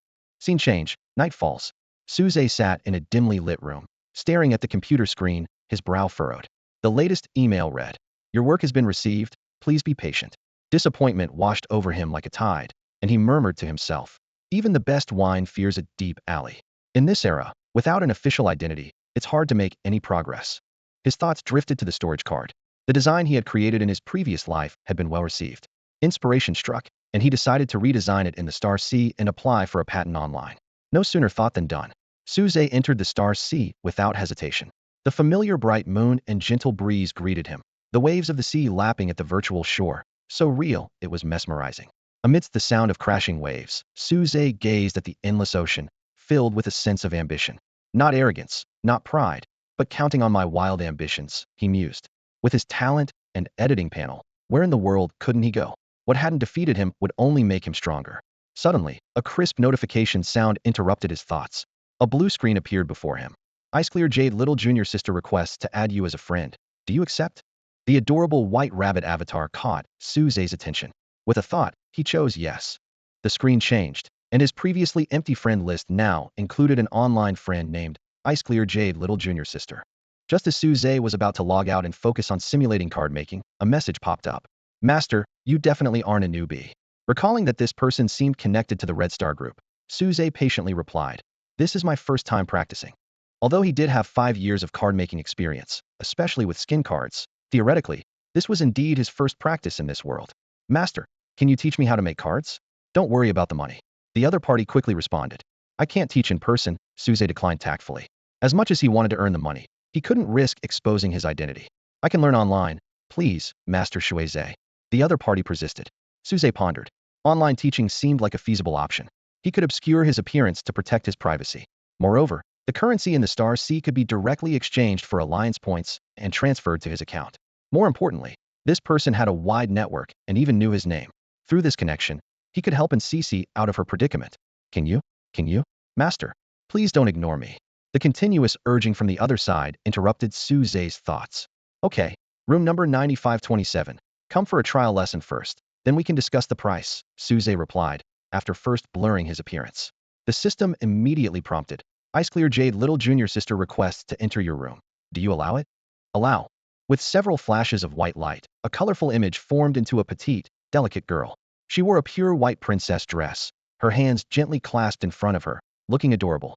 Her exquisite face and bright eyes exuded a hint of naivety. She looked at the blurred figure in front of her, her eyelashes fluttering, showing a trace of confusion. At first glance, she seemed like an innocent and naive girl. However, Suze felt she might be suppressing something. But no matter how closely he observed, he couldn't find anything unusual. "Master, I'm very satisfied with the environment here. Let's sign the contract first." After looking around, the girl nodded in satisfaction, her tone becoming lively. Suze frowned as he took the virtual contract, glanced at it, and was surprised. That's a lot. Teaching 1 hour a day, with a monthly tutoring fee of 500,000 alliance points, was indeed exorbitant. Considering it was online teaching, which wasn't as effective as face-to-face guidance, he had expected the fee to be at most 20 or 30,000. Given the consumption level on the home planet and his lack of established reputation, the price couldn't possibly be that high. "You scared me. I thought I offered too low." The girl patted her chest and breathed a sigh of relief. Hearing this, Suze's suspicion deepened. "How do you know I can teach you?" "Hehe, master, guess?" The girl responded playfully, her eyes sparkling with mischief. "No guessing." Suze calmly refused, his tone turning serious. "If you're going to learn card making from me, you need to be serious about it. No half-hearted attempts, understood?" "Hehe. Got it, master." The girl beamed brightly, though inwardly she was dismissive. She could tell Suze was young, probably just in his early 20s. She thought to herself, if even her father couldn't control her, how could this so-called master, whom she regarded as merely a diversion? Suze keenly sensed the disdain in the girl's bright eyes, but his tone remained indifferent. "What's your name?" "Hehe. Master, my name is Qiu Shui. Isn't it pretty?" Qiu Shui twirled her skirt elegantly, looking as pure and flawless as a snow lotus. Suze's gaze remained as calm as a still pond, unmoved by the girl's beauty. To him, this beautiful woman was just a shell, not as valuable as a rare card. "Show me your draft for the Crimson Eagle skin card competition." With the contract signed, Suze immediately began to fulfill his duties. "Master, there's no rush. Let me play first." Qiu Shui lifted her skirt and danced gracefully among the flowers, her movements carrying a hint of teasing provocation. Ignoring her flirtation, Suze's gaze deepened. "I'll give you 10 seconds to send me the draft." "Master, am I not beautiful?" Xiao Shui stopped dancing, holding her skirt, and turned back elegantly, her smile as picturesque as a painting. She thought to herself, seems like he's a gentleman. This could be fun. Hearing this, Suze activated his dragon's might skill and stepped towards her. Bang! Bang! Instantly, Xiao Shui felt a suffocating pressure grip her heart, each heartbeat echoing loudly. The noise around her faded away, leaving only Suze's heavy footsteps pounding like a hammer on her heart. An overwhelming sense of fear quickly spread from her heart throughout her body. Driven by instinct, Xiao Shui retreated, her steps quickening. Suddenly, she tripped on a stone and fell to the ground. As she looked up, she was engulfed by a shadow. Meeting his cold, authoritative eyes, she felt her heart tighten, her breathing becoming more labored. Send me the draft. Suze's voice was commanding, like a divine decree, leaving no room for refusal. Xiao Shui clutched her throat, nodding shakily, unable to speak. 1 minute. Suze stepped back a few paces, giving her space to breathe. He knew the power of the 6-star dragon's might skill. Unless someone was 3 levels above him, they couldn't resist its intimidation.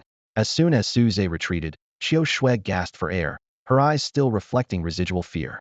In those brief seconds, she felt as if she had faced death. Yet, soon a strange exhilaration filled her heart, intoxicating her. She slowly got up and sent the draft to Suze, then immersed herself in the delightful sensation, her cheeks flushing.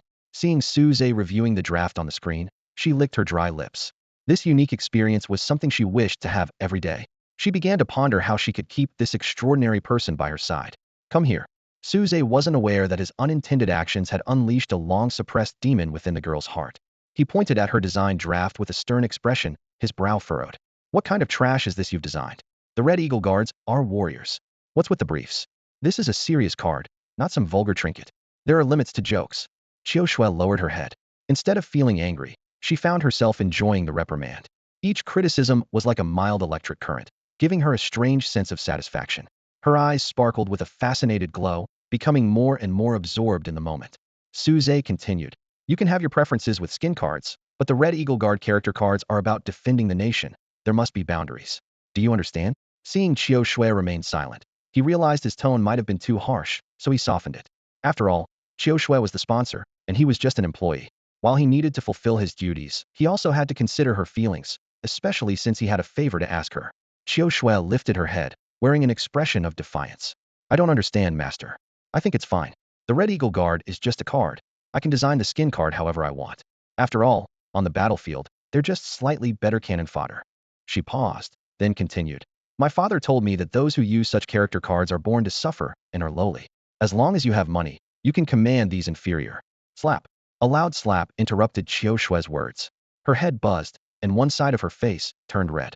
She looked up at Suze, her eyes wide with shock, her slightly parted lips seemingly finding some release in each breath.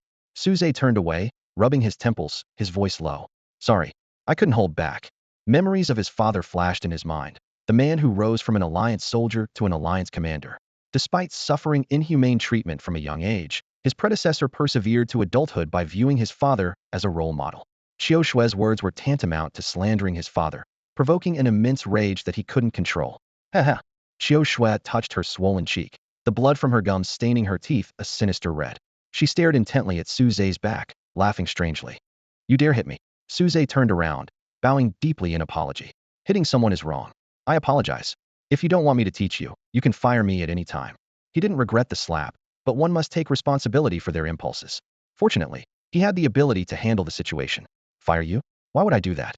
Xiao Shui crossed her arms, as if she had found her element, her laughter laced with a hint of madness. She circled Suze, her almost tangible body trembling with each cell. Master, do you think I'm some fragile person? I was just speaking the truth. Are you angry? Aren't you? Do you sympathize with them? Heh, are you one of them? Xiao Shui leaned closer to Suze, her tone dripping with sarcasm. What a useless person, huh?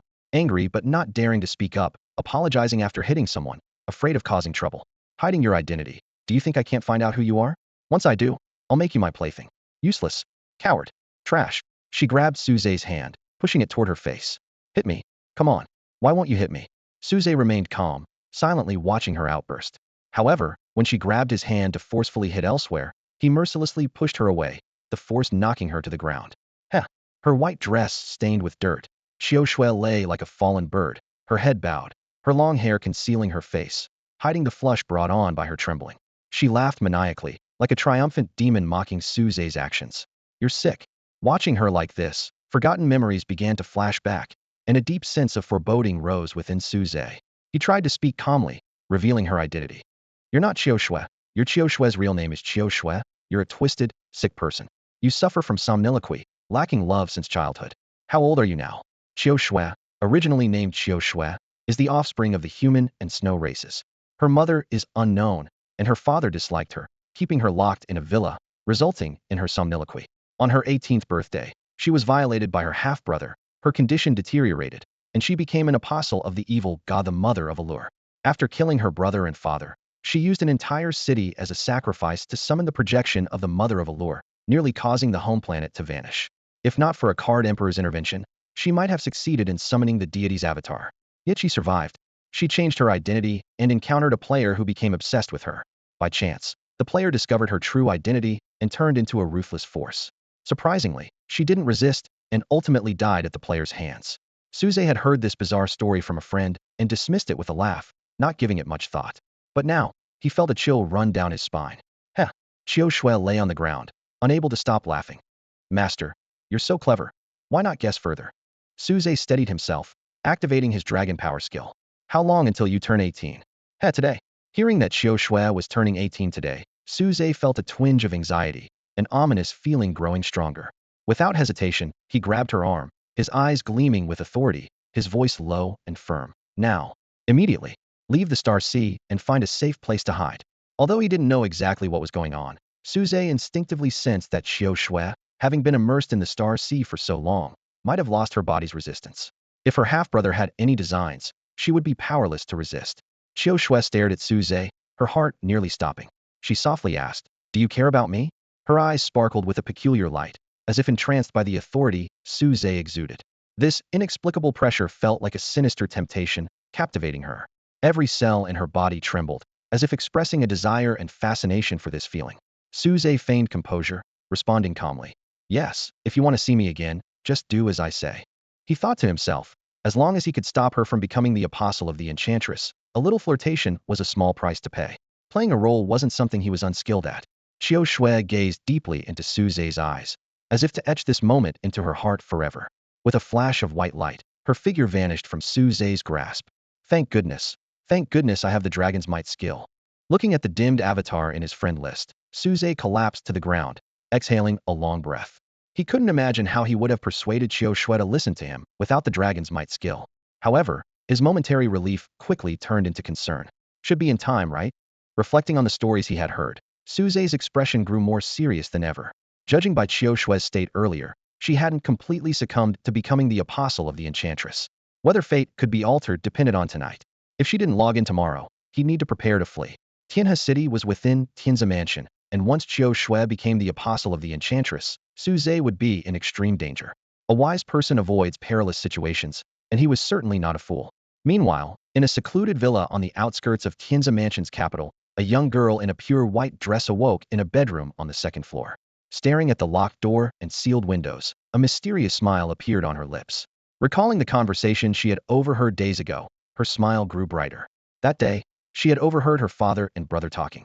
Father, if I do that, can I really break through quickly without any side effects? Tian'er, I rose to prominence in the clan the same way. Why would I deceive you? But she, a freak, do you really think I've treated her as a daughter? Tian'er, she carries the blood of another race. She's our enemy. How can we be lenient with enemies? Compassion is not for those who achieve great things. If you miss this opportunity to absorb, you'll have to wait another year. Father, I understand. She's not my sister. She's just of another race. Good. She's just a perfect tool for enhancing spiritual power, not a waste of all these years I've cared for her. The voices faded away, replaced by a familiar whisper that continuously echoed in the girl's ears. It sounded like a call, as if her mother was beckoning her home. This time, she didn't choose to reject the voice, but embraced it with all her being. Suddenly, her consciousness blurred for a moment, as if traversing layers of space, finally reaching a mysterious starlit ruin. There, a massive starry jellyfish floated in the void, beautiful and enchanting, yet dangerously so. His entire body radiated an endless glow of starlight, and with each upward motion, countless glimmers cascaded down. The girl gazed at him in a trance, her eyes completely captivated. A fierce desire ignited within her, a yearning to follow in his footsteps, to merge with his essence, to become one of his many tendrils. Sensing her longing, One of the starry jellyfish's tendrils suddenly elongated, slowly appearing before her. It was an invitation, an opportunity to become a part of the starry jellyfish. She instinctively reached out, but hesitated just as she was about to grasp the tendril. Every cell in her body resisted the action. They were already addicted to another unique sensation, one that, although the current feeling was wonderful, could not compare to the high she was experiencing. Decisively, she drew out a card shimmering with 10 star vortices and threw it toward the tendril. In midair, the card transformed into 10 star vortices, voraciously consuming the tendril. In an instant, the vortices devoured the tendril entirely and reformed into a card. The surroundings gradually reverted to their original state, as if nothing had happened. The newly formed card's front displayed a bizarre and magnificent scene. Within ruins made of stars, an illusory starry jellyfish swam freely, with only one long tendril materializing, pointing directly to the bottom of the ruins. The back of the card was covered in countless dark lines, faintly outlining the girl's silhouette. Holding the card between two fingers, a disdainful smile appeared on her lips. So this is what it feels like to be an apostle? How weak. Not even a fraction of what he gives me, she thought to herself. Suddenly, the sound of a key turning in a lock echoed. Quickly, she inserted the apostle card into her chest, a sinister grin spreading across her face as she walked toward the door. The scene abruptly shifted. The sound of someone tapping on the counter jolted Su Zhe from his trance. And Tang was watching him intently, concern in her voice as she asked, "Collector Su Zhe, you're acting strange today. Are you okay?" It was Saturday, with exams looming the day after tomorrow. And Tang had intended to learn card making from Su Zhe, but seeing his distracted state, she began to doubt herself. Perhaps her sister was right, and he was just playing tricks on children. Su Zhe forced a smile and replied, "I'm fine. It's just that my eyelid won't stop twitching." "Really? Which one, left or right?" And Tang widened her eyes, staring at his dull gaze. "The left one." Su Zhe rubbed his eyes. In truth, both were twitching, leaving him feeling uneasy. "That's a sign of incoming fortune," and Tang said with a bright smile. "Haha. Thanks for the good words, Commander Tang." Su Zhe chuckled. Being around in Tang, he could lower his guard a bit and be more of his true self. And Tang asked hopefully, "Collector Su Zhe, my sister's busy, and since you're not doing much, could you teach me card making? The exam's the day after tomorrow, and I can only manage a medium 1-star vortex card, but can't make a quality one." Su Zhe laughed softly and agreed. "Of course, go get the card making tools, and I'll demonstrate for you." Ecstatic, and Tang bounced off to fetch the tools, placing them on the counter before Su Zhe. "All set. Show me what you've got, Collector Su Zhe." Listening to her cheerful voice, Su Zhe gestured for silence and seriously asked, Tang, do you know what the first step in card making is?" "Yes. Extracting liquid. Pouring a certain amount of star power solution into the mold," and Tang answered earnestly. Su Zhe nodded, then shook his head. Tang, that's just the textbook answer. It's standard but not practical. Every card maker's first step can vary. It could be drinking a cup of tea, playing a game of chess, rolling up their sleeves, or listening to a song. But you need to understand, the purpose of these actions is to get into the right mindset. These behaviors are essentially a signal to oneself. "I'm about to make a card." And Tang paused, her lips pouting slightly in displeasure. "Are you saying I'm noisy? Even when I'm making a racket beside my sister while she's making cards, she never says a word. She's amazing, able to focus completely. It seems you, Collector Su Zhe, aren't that impressive." Su Zhe smiled and replied, "Not at all. I just wanted to tell you that before making a card, you should also signal to yourself. I'm about to make a card." He analyzed in Tang's behavior, thinking the problem lay in her inability to focus. At her age, lively and active, maintaining full concentration was indeed challenging, especially since making vortex cards didn't offer much sense of achievement. "All right, I understand."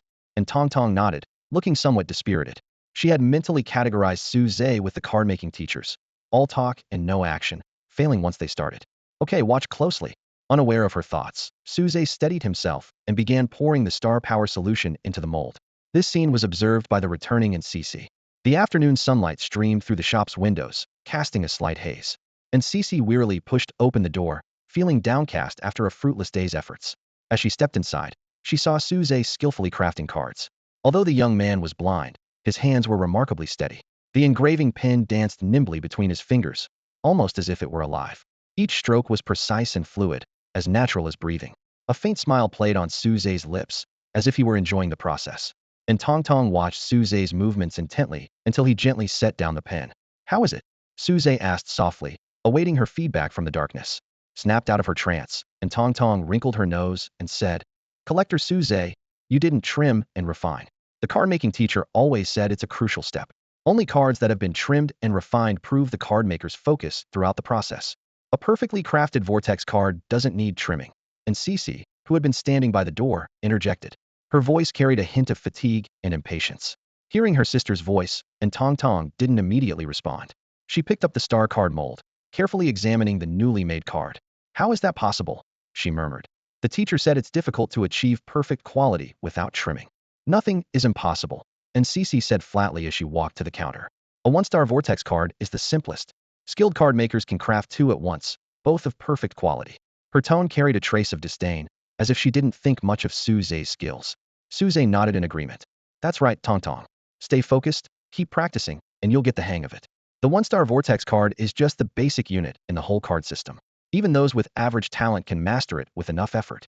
Collector Suze, I think you're really amazing, and Tang said, her eyes sparkling with admiration as she held the one-star vortex card. Imagine how incredible you'd be if you could see. Suze smiled in response, though his heart was filled with resignation.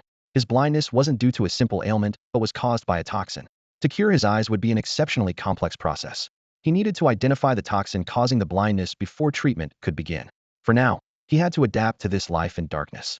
Practice in your room. And Cece reminded her sister with a frown when she saw her wanting to practice card making at the counter. Okay, sister. And Tang obediently replied, carefully packing the card-making tools into a tray and carrying them upstairs. As the sound of footsteps faded, Suze asked softly, how's the progress on obtaining the storage card production license?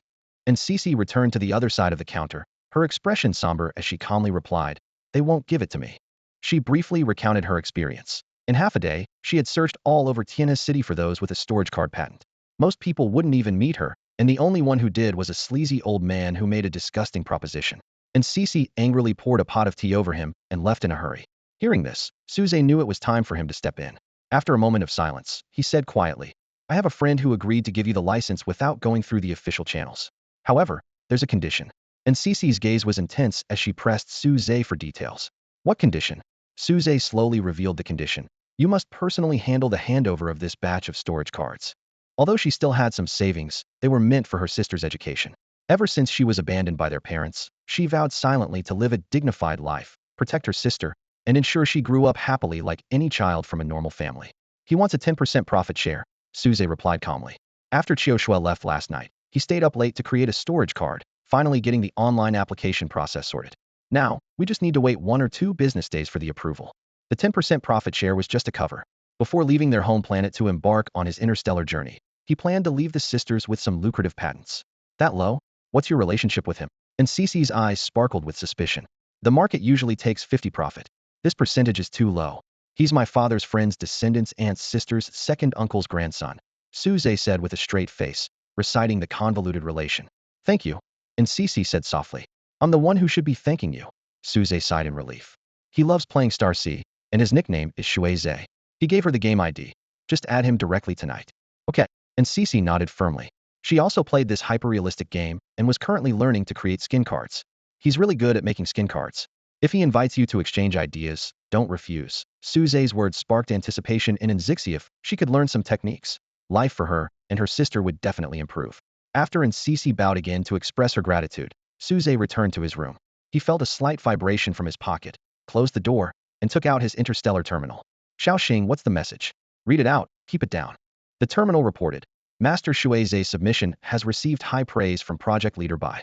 They are en route to the home planet, expected to arrive in 3 to 5 system days, and hope to get in touch to discuss the Crimson Shadow Star project. This unexpected good news brought a smile to Suze's face. With the connection to the Crimson Star group, he wouldn't have to rely on the unstable Qiushue. He set the alarm and lay down to re-enter the Star Sea. Upon entering the game, he received a prompt. Shuize is my toy request to enter your room. Allow? Suze's mouth twitched, but professionalism led him to choose allow. Since she was safe, he just needed to play along for a month and earn the 50,000. As the system notified him of receiving 50,000 star coins, Qiushue, in her tattered white dress, appeared in the room. Barely clothed, she circled Suze, her fingers constantly touching his clothes. Were you okay last night? Suze asked with a frown. Giggling. You care about me. Qiushue leaned closer, her eyes full of teasing. Yes, so are you okay?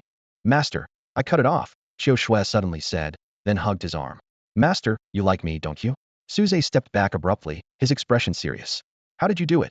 With scissors, of course. Qiushue made a scissor gesture. What are you afraid of?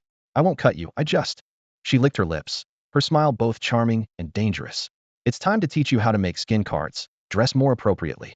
Suze was relieved she hadn't become a follower of the Mother of Enchantment yet. He just needed to endure this month, and he could escape far away. Master, isn't this appropriate? I wore this yesterday too. Xiao Shui tugged at her ragged dress, revealing more skin, her gaze burning. She danced gracefully around Suze, light as a butterfly. We're going to meet soon. Facing the vast ocean, the bright moon hung high on the cliff. A gentle breeze swept across Suze's forehead, blowing away a few strands of his worries. His gaze landed on a girl not far away, her smile radiant and charming, stirring something in his heart. Suze decisively activated his dragon might skill, reaching out swiftly like a dragon's claw to grasp Xiaoshue's arm. Ah! Xiaoshue exclaimed, her balance lost as she fell into Suze's embrace. Suze deftly supported her slender waist with his left hand while releasing her arm with his right, instead placing it on her shoulder to steady her. Their eyes met, Suze's gaze deep and filled with affection. Xiaoshue, he murmured softly, as if calling out to a lifelong love.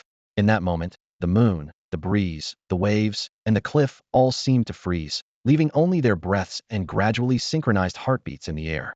Taking a deep breath, Suze spoke slowly. Distance can create beauty. We've known each other for such a short time. Meeting so abruptly might shatter the perfect image I hold of you in my heart. Promise me, once we truly understand each other, we can meet again, okay? Xiao Shue's heart trembled, and she involuntarily closed her eyes. She felt that undeniable authority and dominance once more. Xiao Shue, I appreciate those who keep their promises, Suze whispered, gently kissing her forehead before helping her stand upright. Every move he made was tender and without the slightest force. The girl stood there, lost in the tranquil and beautiful atmosphere, every cell in her body revealing her longing for this moment. Suze reached out to gently smooth her dark hair, brushing aside the strands on her forehead, and spoke softly. Xiao Shue, could you change back your clothes? Xiao Shue nodded gently, and the tattered white dress instantly transformed, becoming pure and immaculate, reflecting her obedience. Suze noticed this, but didn't relax. He knew he was playing with fire, yet it was a fire he had to kindle and control. Rather than having her seek him now, he preferred she find him during his travels among the stars. Now, shall I teach you how to make a skin card? Suze gazed at her with deep emotion, his voice as soft as the clouds in the sky. Xiao Shue felt a fire burning within her, an ever-growing desire. She lifted her hands, tightly embracing Suze's arm, nodding slightly. At this moment, she could neither think nor speak, having lost all reason, leaving only her shell. Her soul was entirely captivated by that subtle majesty, abandoning all resistance and completely surrendering. In a daze, Xiao Shue felt every cell in her body trembling, tirelessly informing her of one truth: without him, she couldn't survive. Suze allowed her to hold on to him, calmly explaining the knowledge of creating skin cards. Time slipped away quietly, and an hour passed swiftly. For Xiao Shue, the hour was too short, not enough to hear his voice, see his eyes, or breathe his air. For Suze, however, the hour was too long, unbearably so under her increasingly intense gaze. Ah! Suze exhaled deliberately, gently patting her head as he spoke softly. Xiao Shue, see you tomorrow. I hope you have sweet dreams tonight. As soon as he finished speaking, Suze's figure vanished, and the girl dissolved into a white light, disappearing into the wind. Returning to reality, Suze got out of bed, without hesitation, converting all 50,000 star coins in his Star C account into alliance points. After deducting the high transaction fee, he was left with 49,000 alliance points. He immediately instructed Xiaoxing to use 45,000 of them to purchase first-tier Star Beast blood, keeping 4,000 for emergencies. What a stroke of bad luck. After purchasing the Star Beast blood, Suze's frustration didn't lessen. Instead, it deepened. Suze fell into deep thought, reflecting on memories from his past life. He regretted not hearing about the skin card selection competition earlier, which led to trouble with Xiao Shue. However, he quickly regained his composure, thinking to himself, why should I fear her? She may not surpass me now. Realizing he was too influenced by past memories, Suze cleared his mind and calmed himself. He acknowledged that Xiao Shue was indeed formidable, but only after becoming an apostle of the Mother of Charms. Suze not only possessed the life and death rollback skill, but also the compilation panel. Either of these abilities was extraordinary on its own, surely enough to handle an apostle of the Mother of Charms. With this thought, Suze sighed and began meditative training. He realized that the memories of his former self still affected him, subconsciously placing himself in a low position. This was undoubtedly a weakness that would hinder his mental strength. Thus, he decided to use his abilities to eliminate this influence. Why hasn't the compilation point recovered yet? Suze pondered. The night was quiet. Zixi hurried into the Star Sea. Her initial space was the shop layout. This time, however, She didn't immediately focus on practice as usual, but instead pulled up her friend list and entered the ID Suze had given her. Seeing the default avatar lit up with the nickname Shuize, Engzixi breathed a sigh of relief and sent a friend request. Tongxi requests to add you as a friend. Do you accept? In his initial space, practicing card creation, Suze heard the notification and immediately accepted. He quickly sent a question mark. Tongxi, hello Master Shuize. I was introduced by Suze. Shuize. Room number 9527. Come over. Tongxi. Okay, Master Shuize. Tongxi requests to enter your world. Do you accept? Suze made the choice with a thought. As a soft white light flickered, a girl with a high ponytail slowly appeared. Her delicate face was naturally beautiful, with bright eyes and smooth skin. Her serene beauty was like a fairy in a painting or a moonlit character in a book. She wore simple casual clothes, her rolled-up sleeves adding a touch of decisiveness. Hello, Master Shuize. Engzixi greeted politely, extending her hand. Suze's appearance was indistinct, making it impossible for Engzixi to recognize him. He merely responded with a brief, and quickly shook her hand before withdrawing. As Shuize, he maintained a cold and aloof persona with everyone except Xiaoshui. What a cold person, Engzixi thought, finding this master difficult to approach. How is your card-making skill? Suze asked, hands behind his back, looking at the surging waves, embodying the demeanor of a card-making master. Engzixi hesitated before replying.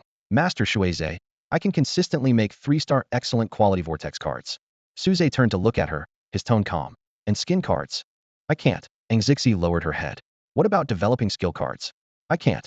Engzixi's head drooped lower. Equipment cards? I can't. Her head was as low as it could go. Character cards? I can only use vortex cards to drive the process, but I can't create them myself, Engzixi said, raising her head slightly. Then you can't, Suze concluded bluntly, showing no mercy. Yes, Engzixi bit her lip, her self-esteem shattered. She wanted to argue, but logic told her that she indeed knew very little. Although unwilling to admit defeat, she wasn't delusional about her abilities. What do you want to learn? Suze suddenly asked. Huh? Engzixi looked up, surprised, into his eyes. She wondered if this master was a jack of all trades. How did Suze know such a skilled master? Seeing her disbelief, Suze waved his hand, displaying the Scarlet Shadow Star. This is my work submitted for the Scarlet Eagle Guard selection competition. It can ultimately achieve an excellent skin card effect. What do you see? Engzixi observed carefully for several seconds before hesitantly saying, brave and solemn, the Scarlet Eagle is swift, defending the homeland. Suze nodded slightly, saying, you have great potential. I need an online apprentice. Are you willing? Can I really? Engzixi was a bit flustered. She had originally come to discuss the storage card production rights, but before the discussion even started, she was being offered an apprenticeship. What? You don't want to? Suze questioned, slightly displeased. No, that's not what I mean. I just think, Master Shuize, maybe you should observe a bit more. Engzixi quickly explained, feeling that such a great opportunity was too good to be true. I always mean what I say. If someone catches my eye, I don't need to observe further. If they don't, even 1,000 pleas won't earn my attention. All beings suffer. I only guide those destined. Do you understand? Suze maintained the aloof and proud character of Shuize. Hearing this, Engzixi bowed and said, thank you, Master Shuize. Actually, I just wanted to. I don't care what you want. I have only one requirement. After you've learned, don't expose me. Suze interrupted her. All right, Master Shuize, about the storage card. Engzixi said, slightly anxious. Wait a moment, Suze frowned slightly. A notification appeared in midair, visible only to him. Shuize is my exclusive request to enter the room. Do you accept? The bright characters floating in midair gave Suze a headache. Turning to the puzzled and Cece beside him, he spoke gently yet with authority. Return to your space for now. I'll send you the tutorial for making the Starry Sky storage card later. There will be more card-making tutorials and assignments to follow, so make sure to study well. I'll conduct weekly checks. And Cece bowed respectfully, her voice filled with gratitude. Thank you, Teacher Suze. With that, she promptly left the room, her steps light and courteous. Almost as soon as Cece departed, a white figure quietly appeared in Suze's initial space. Xiaoshui, dressed in a white dress, stood there, her eyes filled with a mix of anticipation and unease. Suze set down his etching pen, his eyebrows raised with a hint of displeasure in his tone. I'm practicing card making. Didn't I tell you to rest? He activated his dragon might skill, his voice carrying an undeniable authority. If you don't take care of yourself, how can I trust you'll be all right? Under the pressure, Xiaoshui shrank back slightly, her voice barely more than a whisper. I can't sleep. Her eyes were captivated by Suze's presence, unable to think clearly. She clutched her dress tightly, gazing longingly into Suze's eyes, her gaze as soft as autumn water. Suze sighed, his tone softening. Then sleep here.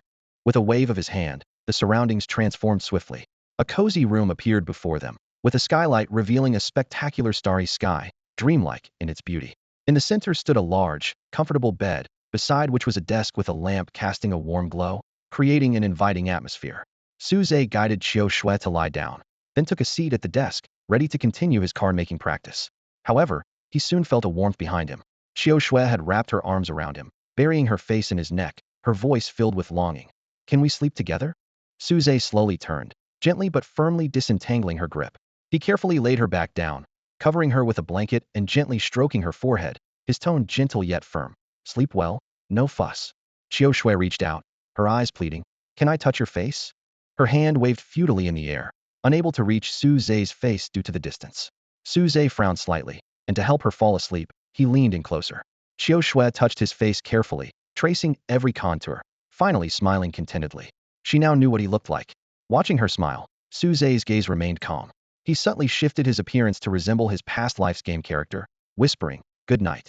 Turning back, Suze focused on practicing the Red Shadow Star Leap. He knew he would soon meet with a representative from the Red Star Group and needed to master the technique before then. His goal was to perfect it without needing to look. Qiu Shui watched his busy back, slowly closing her eyes and entering a meditative state. In her mind's eye, a starry ruin unfolded slowly. A giant starry jellyfish floated serenely in the ruins, its faint glow outlining a handsome and stern face. If Suze could see it, he would be surprised, for the face formed by the starlight was his true appearance, not the facade he had shown earlier. The next morning, the sun shone brightly. "Who is Suze?" The delivery man's voice broke the morning's tranquility. "I am," Suze replied calmly. "All right, next time for sure," the delivery man said routinely, handing Suze a small package. Receiving the storage card from the delivery man, Suze felt elated. The Star Beast blood had finally arrived, meaning he could begin upgrading the Tiana Carp card. Just then, a familiar voice came from behind. "Collector Suze, you're a big liar." And Tang approached, seeing the storage card in Suze's hand, her nose wrinkling with discontent. "You said you didn't have money, but you can afford a storage card worth thousands." Suze explained helplessly. Tang, I just earned some extra money."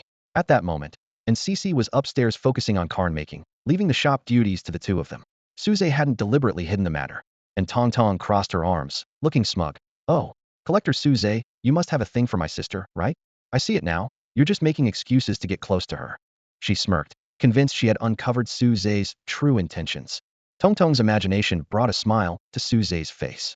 He slipped the storage card into his pocket, thinking to himself, "And Cici is indeed beautiful and charming, but for him, it's merely an appreciation of beauty. His goals lie in grander pursuits." His past experiences in games taught him the lesson of most longing leads to disaster, forgetting oneself in the process. And Tang pouted stubbornly and asked, "Sister is so perfect, are you really not tempted?" In her eyes, her sister's beauty was unmatched, at most on par. On this street, admirers of her sister could line up from one end to the other, yet her sister always resolutely rejected them, leaving no room for fantasy.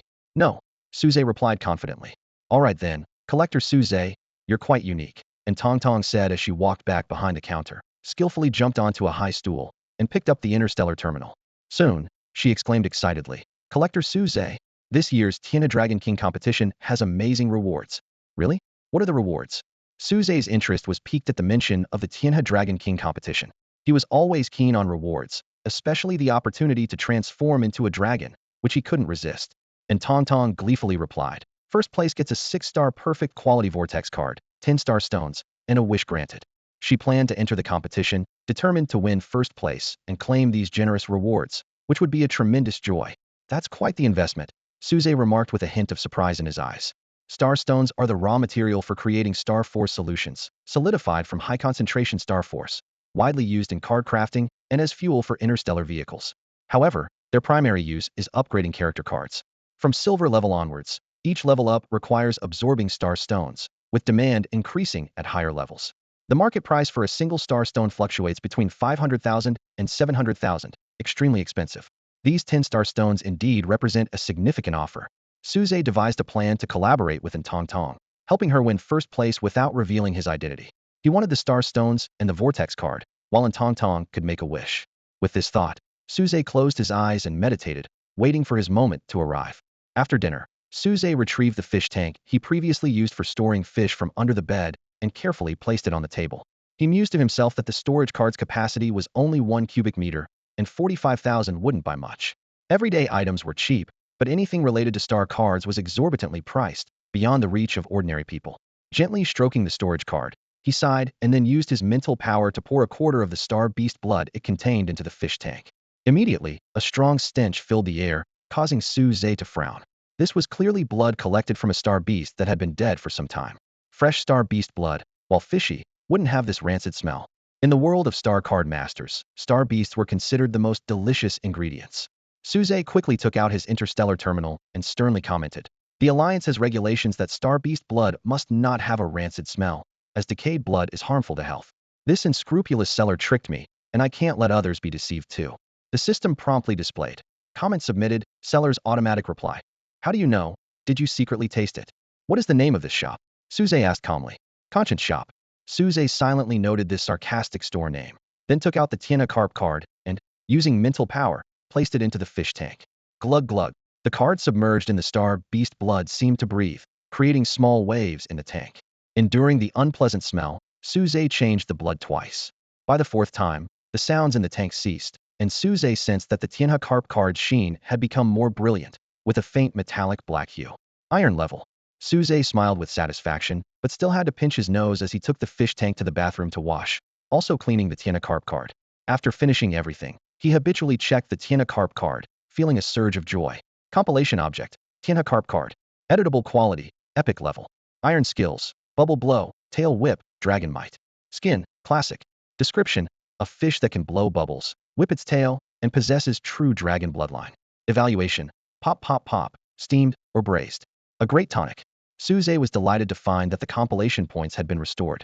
The compilation panel for the Tianhe carp card appeared before Su Zhe, prompting him to fall into deep thought.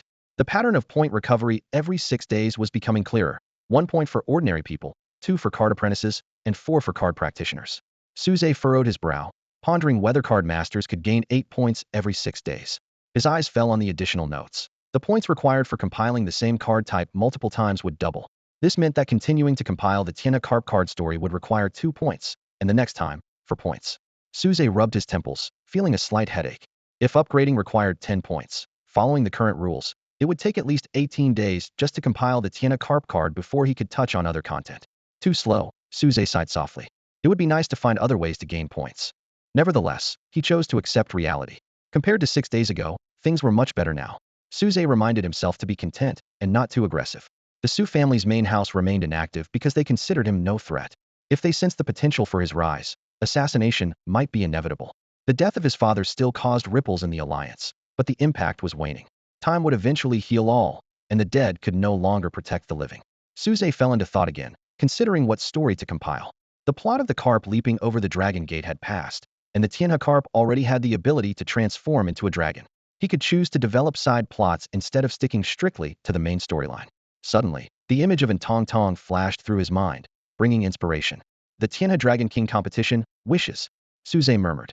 The Tianhe Dragon King was merely a figment of people's imagination, a symbol of their desire for the Dragon King's existence, for their wishes to be fulfilled, and for miracles to manifest. Most of these wishes weren't for personal gain, but rather represented a beautiful vision. That's settled. The second story will be called Dreaming of Miracles, Su Zhe decided. He began to outline the story's opening. I was once a Tianhe carp, carefree and happy in the world. Not wishing to witness suffering, I swam against the Tianhe's current for 9,000 meters, leaping over the Rainbow Bridge to seek the Dragon King, hoping to find a way to bring peace to the world. Yet, after leaping the Rainbow Bridge, I saw no dragon, only my body reflected in the sky. The sparrows I encountered laughed at my foolishness, but I laughed at their lack of understanding. In the face of countless human sorrows, I was willing to exchange my carefree happiness to relieve them. The bluebird I met called me foolish for searching the Tianhe in vain, unaware that I had already become a dragon. Upon hearing this, I was startled into realization, leaping back into the sky to behold my form. The Tianhe stretched 9,000 miles, its force unstoppable, yet I spoke to halt its flow, flicking my tail to part the river, able to soar through the skies and protect the world with my might. Suddenly turning back, the carp was no longer visible. Only the river of fulfilled wishes remained. Su Zhe looked at the text with satisfaction, feeling the power and hope contained within the story. Tianhe Dragon King was nowhere to be found, so I transformed into a dragon and swam through the river of wishes, entering dreams to fulfill the desires of thousands.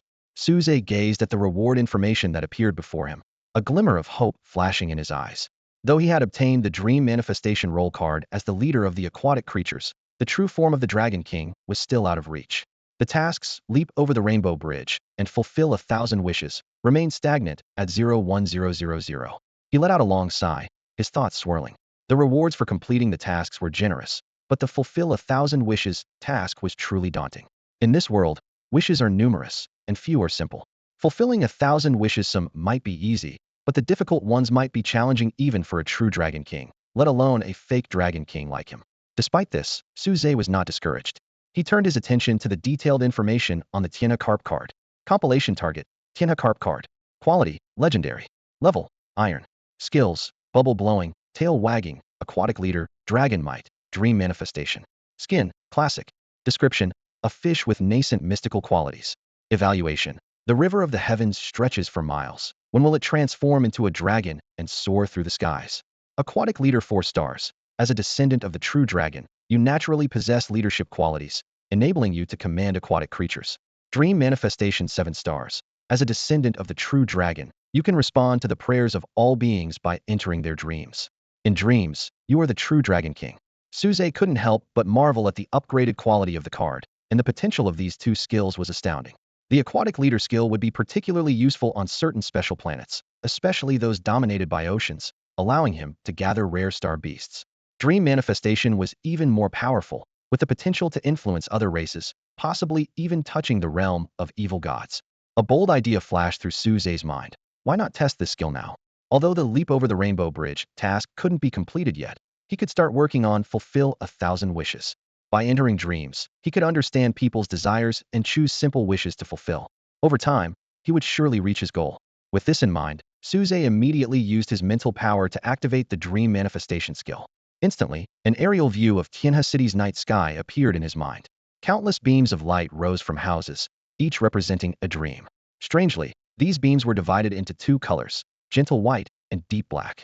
Even more unsettling was that the black beams were concentrated in one area, giving Suze a foreboding feeling.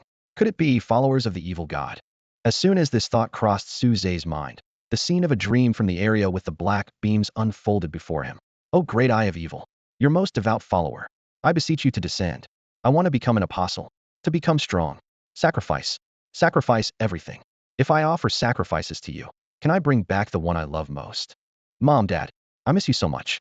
I've been captured by bad people, sob sob." Hearing these voices, Suze extended his perception further and finally locked onto a familiar presence. These followers of the evil god are becoming active again. I need to bring them to justice and restore peace to Tianhe City. His gaze landed on a familiar figure. "It's you, Inspector." Suze's lips curled into a slight smile as he unhesitatingly injected his consciousness into this dream. Li Xian had been very busy lately. Since the surge in interdimensional energy a few days ago, the previously hidden cultists of the evil gods have become active once more. Li Xian didn't return home, choosing instead to stay alone in the quiet archives. Resting her head on her hands, she dozed off on the cold metal desk, only to unexpectedly fall into a dream. In her dream, she found herself standing on a bustling street, surrounded by weeping townsfolk. A woman knelt before her, tears streaming down her face as she pleaded, "Inspector, please, save my child. She's been missing for 2 days." Li Xian reached out to help the desperate mother, but found herself involuntarily stepping back, avoiding the heart-wrenching cries. As she wandered down the street, similar pleas echoed in her ears. Each cry felt like a heavy blow, striking her already weary spirit. Unknowingly, she arrived at the banks of the Tianhe River. Li Xian gazed at this legendary river, the motherly waters flowing endlessly. Occasionally, a Tianhe carp would leap from the water, its scales glinting silver in the sunlight.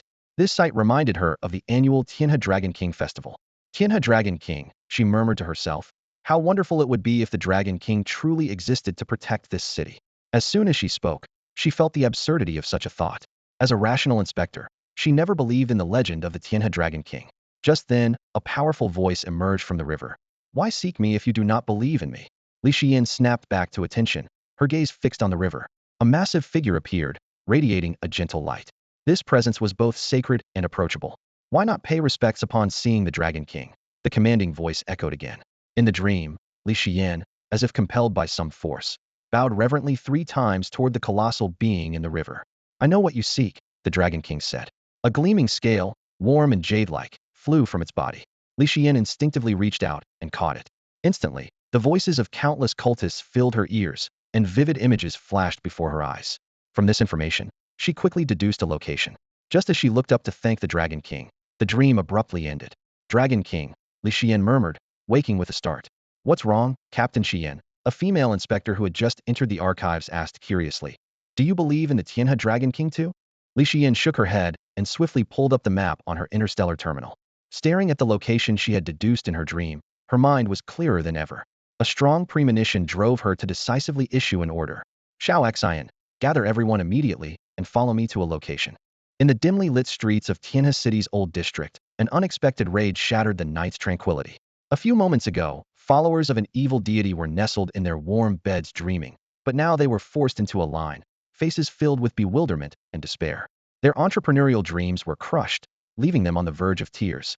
The leader of the followers gritted his teeth, scanning the area for a traitor who might have leaked information. He had lived a life of caution and diligence, only to end up like this. Just then, a commanding voice echoed from the street's entrance. Captain, the search is complete. Everyone turned to see a poised female inspector striding in with confidence. Her graceful figure and assertive movements exuded professionalism and elegance. Under the dim streetlights, she resembled a triumphant Valkyrie, each step striking fear into the hearts of the evil deity's followers. This woman was Li Xian, the deputy director of Tianhe City's Inspection Bureau. With a mysterious and powerful background, she was known for her clear sense of justice and was nicknamed Thorn Rose. The followers knew all too well that encountering her meant there was no hope of escape. Li Xian surveyed the group coldly and succinctly ordered, take them all back. Yet, beneath her calm exterior, her mind was in turmoil, unable to find peace. Everything before her matched her dream precisely. 9 followers of the evil deity and a captured child, not a detail out of place. Nearby, Inspector Xiaoxin looked at Li Xian with admiration and excitement, saying, Captain, it's time to go. The case that's been giving the Bureau a headache was solved so easily. Deputy Director Xian is truly the best. Li Xian snapped back to reality, gazing in the direction of Tianhe, murmuring softly, Xiaoxin, do you think the Dragon King of Tianhe really exists? She tried to recall the details of her dream, but found she had forgotten the deity's appearance, remembering only the grandiose words. Having seen the Dragon King, why not bow? This thought began to shake her deeply held beliefs. Xiaoxin stretched, her delicate face showing a mix of fatigue and happiness. Well, I think if you believe, it exists. If you don't, it doesn't. Finally, we can get a good night's sleep. Let's go, Captain.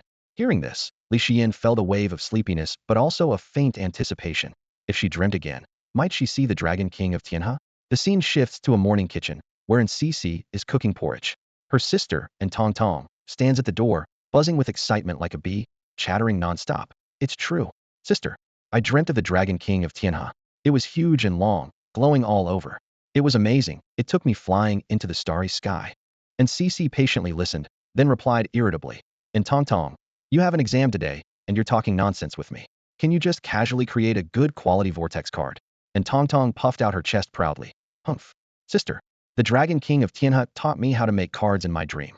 I can now make excellent quality vortex cards. And Cici chuckled, lifting the pot of porridge with a cloth. Huh. Dreaming about card making, you've really lost it. She thought to herself, a dream talked up by Tang to such an extent showed her eagerness to participate in the Dragon King of Tianhe competition. Believe it or not. And Tang huffed, picking up her hot porridge and heading downstairs. And Cici stood at the top of the stairs, listening to her sister and Tang's footsteps descending, feeling a bit helpless. She knew her sister was sensible, but ultimately still a child who liked little trinkets. Let her be, and Cici thought to herself. Once I've achieved something, I'll be able to take better care of her. Thinking of the tutorial sent by Professor Shuizhe from Shanghai, and Cici felt a surge of energy and couldn't help but show respect in her eyes. Professor Shuizhe's tutorial was detailed and specific, afraid she wouldn't understand, he explained while creating. Meeting such a good teacher made Cici feel truly fortunate. Unknowingly, her impression of Suze also became more favorable. Downstairs, Suze and Tang were enjoying hot porridge and chatting happily. Commander Tang, you dreamt of the Dragon King of the Milky Way? That's enviable. Suze laughed and asked. And Tang's eyes curved into crescents. Lightly kicking the legs of her chair, she excitedly replied. Huh? Collector Suze, unlike you, I'm a longtime fan of the Dragon King of the Milky Way, so of course, I dreamt of him first. Don't worry, and Tang continued. If I dream of the Dragon King again, I'll make a wish for my sister and you. Yes, I'll wish the Dragon King to help Collector Suze's eyes get better soon and for my sister to be able to study further at the academy. Suze felt warmth in his heart and asked with a smile. And what about you? He recalled entering two people's dreams last night. One was Li Shiyan, helping her capture a group of evil god followers. The other was the girl in front of him, and Tang, exploring the dream world together and unlocking a new way to use skills by subtly imparting some of his knowledge. As a result, Tang could now easily create one-star high-quality vortex cards. In the dream, Tang, perhaps meeting for the first time, hadn't mentioned her own wishes. Hearing her considerate words now, Suze felt he hadn't made this friend in vain. Me? My wishes are just those. Tang replied energetically, licking her bowl clean. I mean, don't you have any wishes for yourself? Suze raised an eyebrow, continuing to probe. Tang fell into confusion, biting her spoon, her eyebrows knitting together in deep thought. Wishing for herself? She had never thought about it. She felt she was living quite well, with no major regrets. Except for some annoying classmates who looked down on her in class, and that card-making teacher who always made her sit at the back row, she was generally happy. She knew it was all thanks to her sister. That's why she wanted to alleviate her sister's burdens. All right, don't force yourself if you can't think of anything. Hearing her troubled voice, Suze gently advised, putting down his bowl. Okay, Collector Suze, wait for my good news. Tang cleaned up the table, slung on her backpack, and happily ran off to school. Bang! In her excitement on the way, she accidentally bumped into a man wearing a trench coat. Sorry, uncle. Tang quickly bowed in apology. I didn't mean to. Seeing the girl, a hint of joy flashed in the bloodshot eyes of the trench coat man. He bent down, patted her shoulder, and said with a smile, No worries, little one. You're a student at Tiana Middle School, right? My daughter Xiaojun goes there too. Yes, uncle. I have an exam today, so I'll head to school now. Tang nodded obediently and turned to leave, completely unaware of the meaningful smile on the trench coat man's lips. A fine offering. The trench coat man muttered to himself, recalling the events of last night, his expression gradually turning serious.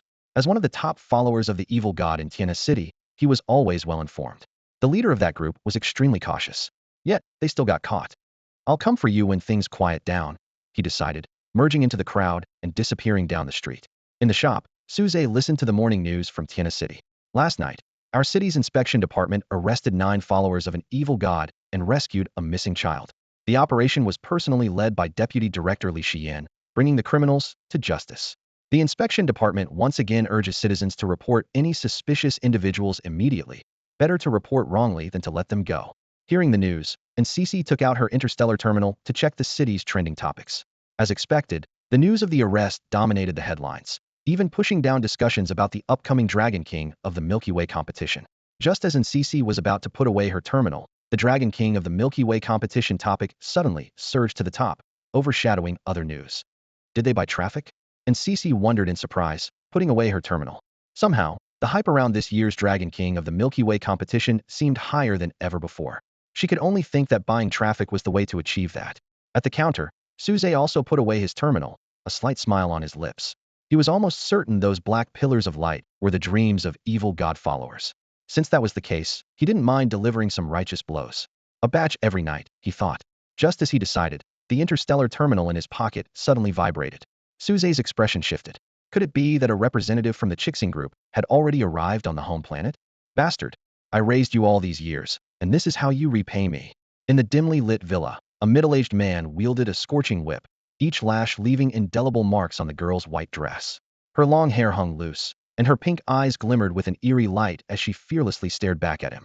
You're a wreck, and your son is one too. Her mocking voice echoed through the room. Shut up, you wretch. The man, enraged, swung the whip even more viciously. The girl's body was covered in bloody marks, resembling a shattered porcelain doll, yet she let out a piercing laugh. Is that all you've got, father? You're getting old. Suddenly, the middle-aged man dropped the whip and collapsed to his knees. Swear I'm sorry. Please, give me the antidote and save that beast, won't you? He choked out, begging with his head bowed.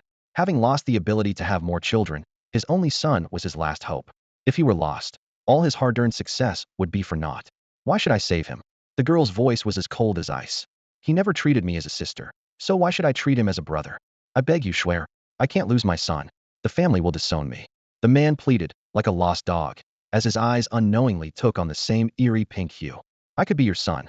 The badly injured girl gave a seemingly innocent smile. Yes, you could be my son. The man nodded vacantly, accepting that Schwer was also his blood. The girl softly dismissed him, and once the door closed, she lay on her bed, feeling the burning pain all over her body. Finally, she dialed a number she had just discovered. Hello. The familiar yet distant voice came through, and the girl simply breathed quietly, as if it could ease her pain. If you don't speak, I'll hang up, Suze's puzzled voice warned. I miss you. Her voice was as light as a dandelion.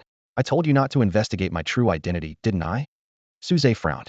He had known it would be hard to keep it from her, but he hadn't expected her to find out so quickly. Enter the star sea. Hearing the irregularity in her breathing, Suze's brow furrowed. He knew this ticking time bomb needed careful handling, or it would spell trouble not only for him, but for others as well. To repay Cece's kindness and to leave his home planet for the star sea, he had to face this issue.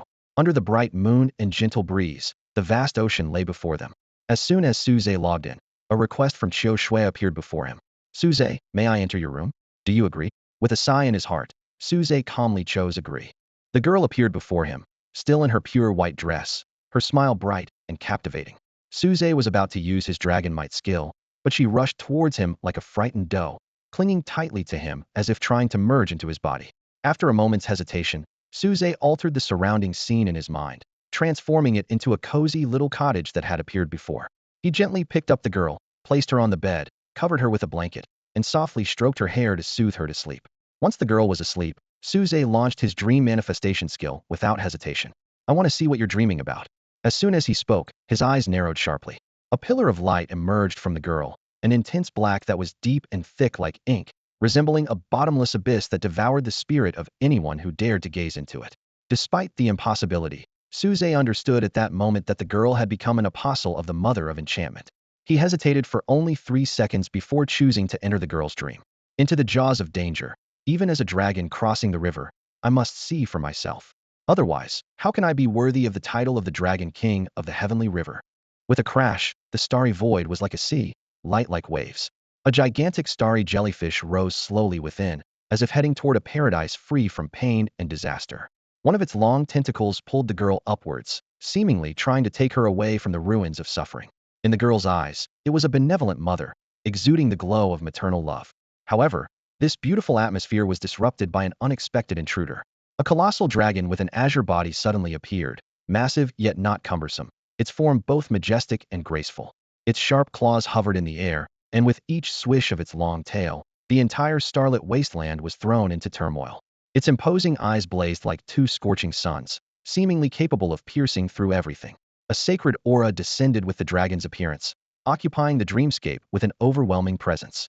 It ascended into the air, commanding thunder and lightning, riding clouds and mist, like a deity fallen from the heavens, overlooking the starry jellyfish's phantom and the girl. A grand and vast voice echoed from above. Having seen the Dragon King, why do you not bow? Boom. Waves of sound surged, layer upon layer, shattering the starry jellyfish into countless glimmers, illuminating the ruins. The dragon swooped down, transforming into the likeness of Suze. Choose me, or choose it. Seeing the girl's eyes had turned pink, Suze coldly asked. As an apostle of an evil god, she was a vessel for the god's power, easily becoming a puppet and losing her last shred of humanity. If she relied too heavily on the evil god's power, this process would come swiftly. Clearly, for some reason, Qiu Shui had already entered this process. At this moment, unless she could be awakened to her own identity, she would become a puppet of the evil god, repeating past mistakes. What are you? The girl glared coldly at Suze, her tone disdainful. Suze was taken aback by her words, frowning as he said, a dual personality? He was certain the girl had 2 names. I am her, and she is me, the girl replied coolly. Seeing this, Suze wasted no more words. He reached forward, and the vast starlight transformed into a giant claw, gripping and lifting the girl. I give you a chance to release her. Otherwise, I won't hesitate to kill you. Cough. If you kill me, she will disappear too. The girl struggled against the starlight claw, but no matter how she resisted, it only tightened, giving her a suffocating feeling. Facing Suze's increasingly cold stare, she suddenly felt a wave of powerlessness wash over her. She knew he wasn't bluffing. Cough. She's a useless fool. I can help you do anything. She was unwilling to give up, having finally found an opportunity to possess this body. My patience has limits. The girl's dreamscape offered him no resistance. In her subconscious, she wasn't resisting him at all. Even as her consciousness neared collapse, she hadn't mounted a counterattack. From this, Suze understood she could still be saved. He indeed feared her entanglement, but to sit idly by while she disappeared, replaced by an unknown and potentially malevolent personality, was something he, Suze, couldn't do. A mere Yandere was nothing. He was a man destined to conquer the stars and seas. Was he to remain fearful forever? Cowardice might choose to flee, but to become strong, One must choose to face challenges head-on and overcome obstacles in the path. I won't give up, just wait. Bang. With a wave of his hand, Suze slammed her down hard, expressionless as he began to torment her. Only when fear flickered in her eyes did he place a foot on her, looking down with indifference. What are you? How dare you threaten me? Do you really think I can't deal with you? The girl bit her lips in frustration, wanting to retort, but seeing his serious demeanor, she swallowed her words. The human before her, in the dream, was as powerful as a god, utterly beyond her ability to resist. Tell me honestly, where do you come from? Suze watched her expression change, a certain suspicion forming in his mind. In an era beyond recorded history, star card masters who ventured beyond their home star system encountered truly alien civilizations. As more and more star card masters explored the starry seas, humanity discovered a variety of alien species, some friendly and others hostile. Communication between unfamiliar races was inherently challenging, and combined with suspicion and prejudice, conflict was inevitable. Within the human community, good and evil coexisted, and over time, humans and many alien species became enemies, never to reconcile. The Snow Clan, an alien race from the Shualon star system, had been allies with humans for generations, but a misunderstanding turned them into mortal enemies. Although Suze had not paid much attention to the storyline in his past life, he remembered some key events. If he recalled correctly, the Snow Clan eventually sided with the Mother of Enchantment, becoming followers of the evil deity, dominating the Shualon star system, and sacrificing all humans in the system, making reconciliation impossible. Suze gazed at the girl before him, speculating that the alternate personality of Qiu Shui believed itself to be of the Snow Clan. Seeing the girl remain silent, he increased the pressure of the Star Force hand he conjured. Cough, cough. I am just a split personality of hers. The girl, face flushed, grasped the Star Force hand with both hands, kicking futilely in the air like a dying frog. Suze coldly asked, "You think you're one of the Snow Clan, don't you?" With that, he threw her to the ground and stepped on her, his expression indifferent. At this moment, a hypothesis formed in his mind. If not for his presence, this personality might have ultimately taken over Qiu Shui's body. He recalled the events in the game from his past life, where this alternate personality nearly destroyed the home planet, and later, when players encountered Qiu Shui, she had reverted to her original personality, hence not fighting back.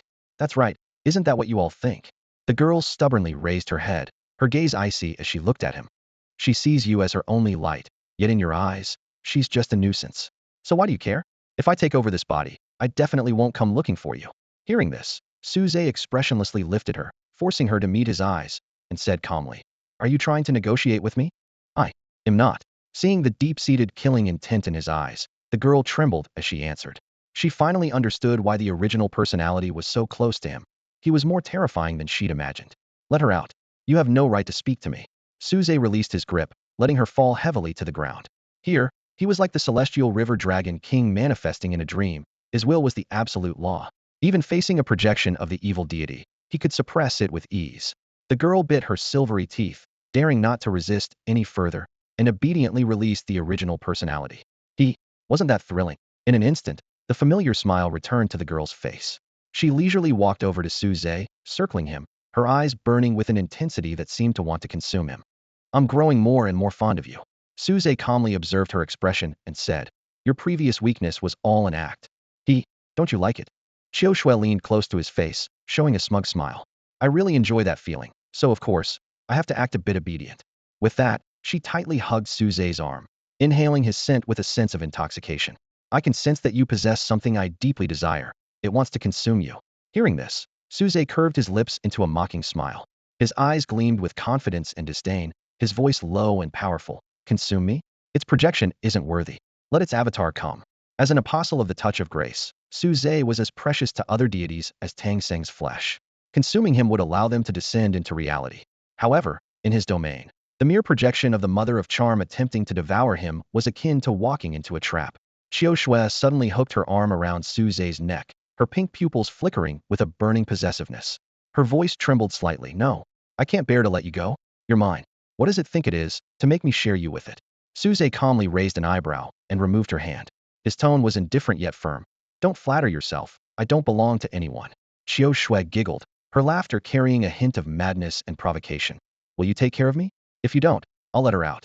Her eyes sparkled with an inscrutable light, making it impossible to discern her true intentions. Suze's gaze turned icy, filled with murderous intent. His voice was as cold as ice, each word clear. "If you do that again, I'll have no choice but to kill you." A personality from the Snow tribe, and a devout follower of the Mother of Charm, would undoubtedly bring unimaginable disaster to the home planet. He couldn't just stand by and watch. Qiu Shui seemed oblivious to the danger, once again hooking her arm around Su Zhe's neck. Her body clung to him like an octopus, her eyes dreamy, a blush spreading across her face. Her voice was tinged with obsession. I really want you to kill me. How about it? Make me into a living card? That way, I can be with you forever. Su Zhe disdainfully pulled her hand away and threw her harshly to the ground. His voice was ice cold. You're insane. Living cards, turning living people into role cards, are strictly prohibited by the Alliance. Even in special circumstances, production must be approved. Violating regulations mid-process will result in terrifying star card masters intervening across galaxies. To put it bluntly, making a living card without permission is unforgivable and warrants death. Qiu Shui's body trembled at Su Zhe's words, suppressing a moan. The more she was scolded, the more excited she became. If he hit her, the sensation would be tenfold. Su Zhe frowned, realizing she was more troublesome than he had imagined, not only a Yandra, but also a masochist. Seeing Su Zhe's expression, Qiu Shui laughed uproariously. Can you torment me like that again? Su Zhe calmly declined. No. He then added, give me some of the energy from the Mother of Charm's projection. Since he was already here, he couldn't leave empty-handed. Just a bit of the energy from the Mother of Charm's projection would allow him to create a special skill card. What exactly it would be was like opening a mystery box. The only certainty was that the Mother of Charm's skills were largely mental in nature. Qiu Shui's smile vanished abruptly as she stared intently at Su Zhe, her gaze burning as if she wanted to devour him. Her voice carried a strong possessiveness. No, you're mine. Even for her, it's a no. Su Zhe, tired of wasting words, directly activated his dragon might skill. His voice carried an irresistible authority. Be good. Give me some of her energy. Qiu Shui's mind instantly became hazy, her consciousness drifting as if in a cloud. A shuddering sensation swept through her heart, bringing an addictive, wonderful feeling. She felt she could resist this intimidation, but the sensation was too delightful, making her indulge, unable to think, let alone refuse any of his demands. Slowly, she raised her hand and opened her palm.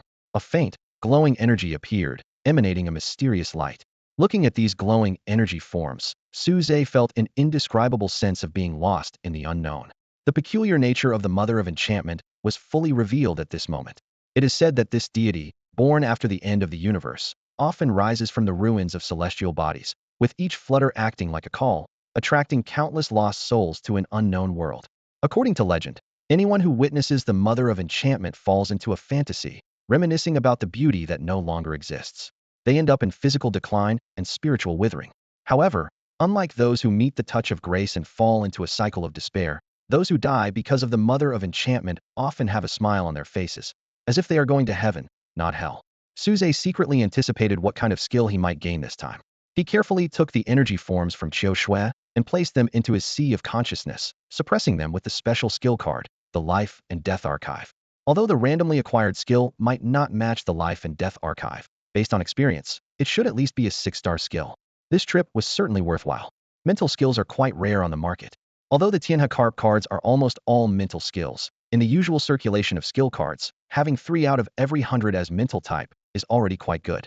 As someone who aspires to collect all types of star cards, Su Zhe would not miss the skill card of the Mother of Enchantment. Noticing that Qiu Shui was still lost in a trance, Su Zhe furrowed his sharp brows, ready to leave. Just then, Qiu Shui suddenly snapped out of it, grabbing Su Zhe's hand and trying to pull him under her skirt. Su Zhe's expression turned cold as he forcefully shook off her hand and left without hesitation. Watching Su Zhe's departing figure, Qiu Shui, who was left on the ground, brought her hand to her nose and sniffed it, her face flushed with an unusual red. She murmured to herself, I so want to devour. On the other side, just as Su Zhe exited the Star Sea, his interstellar terminal vibrated. Xiaoxing, who's calling? He asked. The terminal displayed. Incoming call from White Agent of Chixing Group. The phone rang, breaking the silence of the night. Su Zhe picked up the call, and a voice came through, clear and melodious, like snowmelt trickling down from a frigid mountain peak, seemingly washing away the troubles of the world. This voice felt oddly familiar to Su Zhe. Hello? Is this Master Shui Zhe? The caller inquired. Yes, this is he. May I ask who is calling? Su Zhe responded. I am a specialist with the Qi Xing Group, responsible for the Qi Ingwei skin card. My surname is Bai, and my name is Yu. You can call me Specialist Bai, the caller replied. Su Zhe, feeling a bit dazed, couldn't help but ask, are you saying your name is Bai Yu? Bai as in the color white, E as in rely, Yu as in language. Yes, Master Shui Zhe, is there a problem? Bai Yu answered calmly. No problem at all. Suze took a deep breath, suppressing his shock. He tried to keep his voice steady. Where should I meet you tomorrow? At the Qixing Group branch in Tianhe City, Tianze Prefecture.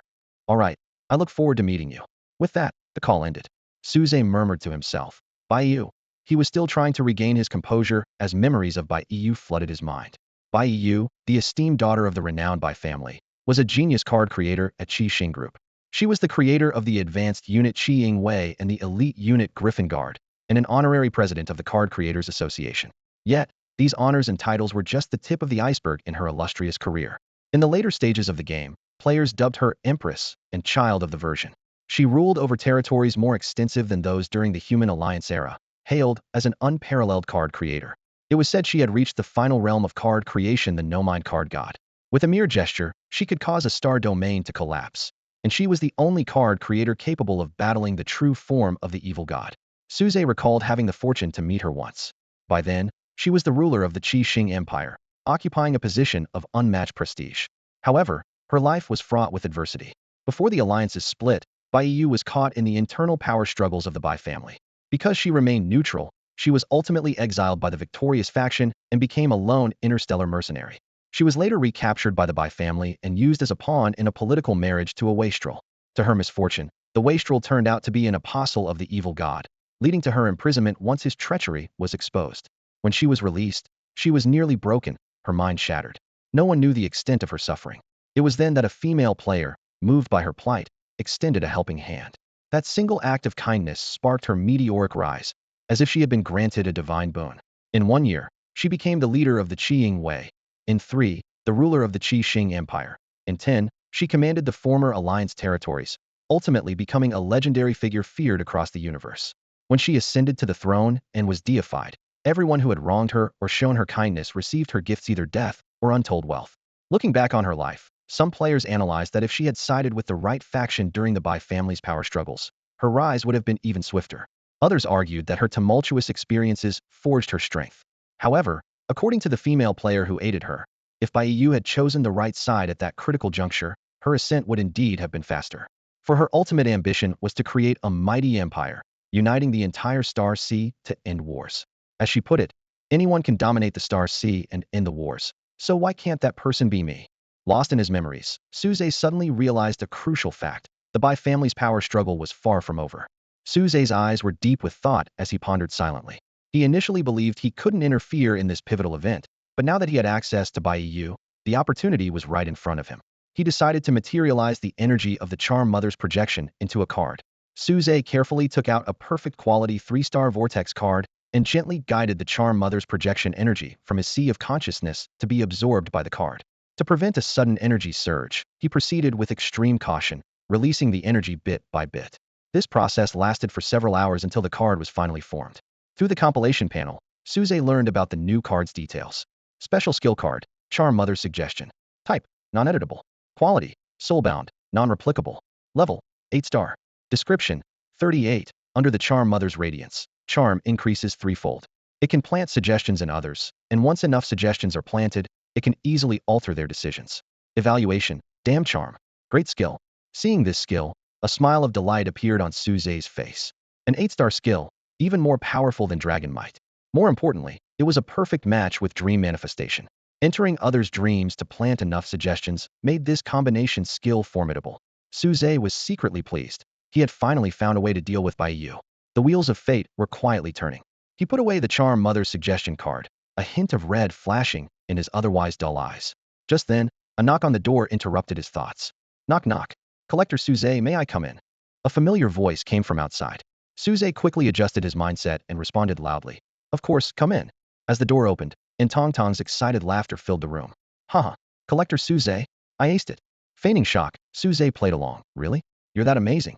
And Tang proudly folded her arms, standing tall. Of course. I've got the Tianhe Dragon King backing me. She enthusiastically recounted her day. Her card-making shocked those classmates who used to look down on her. Even the card-making teacher was amazed. As soon as the exam ended, many classmates wanted to befriend her, but Tang wasn't one to follow the crowd and ignored them. She rushed home to share the good news with her true friend and surprise her sister. Suze maintained his composure, giving her a thumbs up and praising.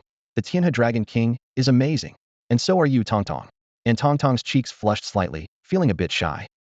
Stop praising me like that. It makes me embarrassed. She knew well that without the Dragon King's guidance in her dreams, she would have barely passed. Suddenly, Tang remembered something and said in amazement, "Oh, Collector Suze, I just realized the Tianhe Dragon King can make cards too. Isn't that strange? Could the Dragon King be all-powerful?" Suze coughed twice and earnestly joked, "Ahem. The Tianhe Dragon King is a deity after all, right? Knowing how to make cards isn't surprising. We have to keep up with the times, and surely the Dragon King does too. Otherwise, how could they be the guardian of Tianhe?" And Tang nodded repeatedly, agreeing wholeheartedly. "Yes, yes, Collector Suze, you're right. The Tianhe Dragon King must know everything. After all, they're a deity." And Tang took a card out of her pocket and carefully placed it on the table. It was the result of her exam today, a precious one-star swirl card. She earnestly said to Suze, "Collector Suze, you like collecting, don't you? This is my first high-quality one-star swirl card, and it means a lot. I'm giving it to you, wishing for your speedy recovery." Suze looked at her in surprise and exaggeratedly asked, "Really? This is for me?" His reaction made Tang laugh uncontrollably, and she teased, "Collector Suze, you're really quite funny. Being happy is what's most important." With a smile on his face, Suze carefully put away the card. Then, he took out a perfect quality 3-star swirl card from his collection and handed it to Tang. "This is the first gift from a collector to celebrate your achievement." And Tang accepted the card with delight and bowed deeply, sincerely saying, "Thank you." She knew that this 3-star swirl card was versatile and that a perfect quality one could easily be worth 7 to 8,000. For someone with only daily expenses, it was a considerable fortune. Suze reminded her with a smile, "You should quickly tell your sister." With this result, the Tianhe Dragon King competition is almost in the bag. Yes, yes, Collector Suze, I'm heading up now." And Tang slung her backpack over her shoulder and eagerly ran upstairs. Feeling refreshed, Suze carefully moved his card-making tools from under the bed to the table. He thought that when he met by EU tomorrow, he should disguise himself a bit. Just in case, he decided to make several mimicry cards to change his appearance as needed. However, shortly after he began working, there was a sudden, urgent knock at the door. And Tong's panicked voice accompanied the knocking. "Suze, Suze, my sister has fainted. Come quickly." Hearing this, Suze's expression changed instantly, and he got up to open the door. Knowing he couldn't see, and Tong grabbed his hand and pulled him upstairs. Along the way, Suze had no time to sense his surroundings as he was led into a bedroom. And Tong, choking back tears, guided Suze's hand to the person on the bed. "My sister is on the bed. I can't wake her up, no matter how much I call or shake her." At that moment, a faint whimper came from the bed, and Suze suddenly had a bad feeling. He thought to himself that Tong might have mistaken Cece, who was immersed in the Star Sea game world, for someone who had fainted. "Sister, you're awake." And Tong's cheerful voice broke the delicate atmosphere in the room. Suze quickly withdrew his hand and hurriedly explained, "Tong said you fainted, so she dragged me up here to check." "That's what happened, sister." Only then did Tong realize her sister was in pajamas, and her actions were somewhat abrupt. She lowered her head in agreement, feeling regretful for panicking earlier and immediately seeking Suze's help. Although Zixi was a bit annoyed by the intrusion into her private space, she quickly let go of her anger, realizing they acted out of concern. She silently reflected that if she hadn't rushed to enter the game at that moment, this wouldn't have happened. "You two should leave," Zixi said calmly. And Tong pulled Suze out of the room, thoughtfully closing the door behind them. In the hallway, Suze hesitated for a moment before saying, "Maybe I should leave now." Although he wasn't embarrassed due to his blindness, it seemed inappropriate for him to linger in the sister's space. Shortly after, Zixi emerged from her bedroom, now dressed in casual clothes, and looked at Tong. "Stay for dinner before you go," she said to Suze, then asked her sister, "How did your card-making grades turn out?" "I got an excellent. It's all thanks to the Dragon King's teaching." And Tong answered proudly. Zixi raised an eyebrow, slightly surprised. She knew her sister's abilities well, and achieving an excellent grade in such a short time was impressive, even if she had taught her personally. "Of course, I'm a student of the Tianhe Dragon King." And Tong boasted, her chin lifted high, exuding the confidence brought by the Tianhe Dragon King. "Stop with the nonsense," Zixi said as she tied her apron and headed to the kitchen. "You entertain Suze, I'll cook." "Oh, sister, the thing you promised me." And Tong suddenly remembered. Zixi paused at the kitchen door and nodded slightly. "I know, I'll help you register tomorrow." Although she wasn't entirely supportive of her sister entering the Tianhe Dragon King competition, a promise was a promise. "Yay, thank you, sister." And Tong cheered, pulling Suze to sit down and began sharing her joy. The cheerful time quietly passed. After a pleasant dinner, Suze returned to his room. He practiced meditation as usual and, after learning from Little Star that it was already late at night, prepared to sleep. Although the progress of fulfilling his 1,000 family wish was only one, far from 1,000, With the hint from the mother of enchantment, Su Zhe felt the pace could be accelerated. Meanwhile, at the inspection department, Li Xian found herself in a hazy dream. She dreamt of being by the Tianhe River again, with a solemn voice echoing in her ears. Why do you not bow upon seeing the Dragon King? Looking up, a massive azure dragon gazed down at her, its eyes blazing like the sun, seemingly able to pierce through to her soul. Are you truly the Tianhe Dragon King? Li Xian wondered in her heart, filled with doubt. However, the dragon did not respond to her question. It silently handed her a scale, then soared into the sky, disappearing in an instant. Dragon King. Li Xian abruptly awoke from her seat, her sudden movement startling Xiaoxin, the fellow night shift inspector. Xiao Xian, munching on potato chips, stared blankly at Li Xian. The captain's face was serious, and her breathing was rapid. Captain, did you dream of the Dragon King of Tianhe? Xiao Xian asked cautiously. Yes, Li Xian replied solemnly. Gather everyone immediately. We're heading to a location. What? Captain, you wouldn't. Xiao Xian exclaimed, eyes wide with disbelief. Most likely. Li Xian's brow furrowed. The image of the Dragon King in her dream was fading, but the scene of the cultist's hideout was becoming clearer. She didn't understand why, but she was determined not to let any cultist escape. An hour later, near Tianhe Avenue. Everyone get down. The inspector's cold voice pierced the night. The cultists, crouched on the ground, shivered in the cold, each thinking there must be a traitor among them. A regular meeting, and they were caught like this. Captain, you're amazing. Xiao Xian looked at her colleagues loading the cultists into the vehicle, eyes full of admiration for the calm and composed Li Xian. Xiao Xian, if I said the Dragon King of Tianhe came to me in a dream, would you believe it? Li Xian gazed at the Tianhe, deeply moved. Could it be, there really are gods in this world? Not the kind of evil gods. I believe. Xiao Xian replied absent-mindedly, also looking at the river with a distant gaze. When will the Dragon King visit my dreams too? To her, it seemed the deputy director had figured it out on her own and attributed it to divine intervention. If there truly was a Dragon King in Tianhe, why didn't it show itself? There is no true Dragon King in Tianhe. Everyone who does good is a Dragon King. I don't know. Li Xian looked at the Tianhe, her expression puzzled. The next day, in the shop, the morning news buzzed with reports. Last night, Deputy Director Li Xian of the inspection department cracked another cultist case, sparking rumors of the Dragon King's manifestation. Some claimed to have dreamed of the Dragon King solving problems. Others said the Dragon King saved them from despair, and even a fugitive turned himself in out of respect for the Dragon King. Cultural historians urged the public to believe in science, while the organizers of the Tianhe Dragon King competition confirmed the Dragon King is fictional but can still embody hopes. The media these days, they'll do anything for attention, and Cece frowned. Major events involving Commander Su Weibai were ignored, while trivial matters dominated the headlines. Yeah, clicks are king. Suze calmly put away his interstellar terminal, rubbing his tired eyes. Last night, he fulfilled 9 wishes before exhaustion forced him into meditation. These wishes made him realize how hard it was to achieve the true form of the Dragon King. Are you really going out this afternoon? And Cece asked worriedly. He had barely left the house these days, and his sudden outing made her anxious. I have to go, Suze nodded. The Red Star Group was crucial not just for his money-making plans, but also for selling Vortex cards at the shop, and Baiyu was a promising asset he couldn't ignore. Need any help? And Cece hesitated. Sister Xian had asked her to assist Su Zhe within her capacity. Over these days, she sensed a mysterious aura around him. No need, I can handle it. I have a mimicry card ready. Su Zhe smiled, declining her offer. The fewer people who knew about his identity as Shui Zhe, the better. Okay, stay safe. And Cece didn't press further.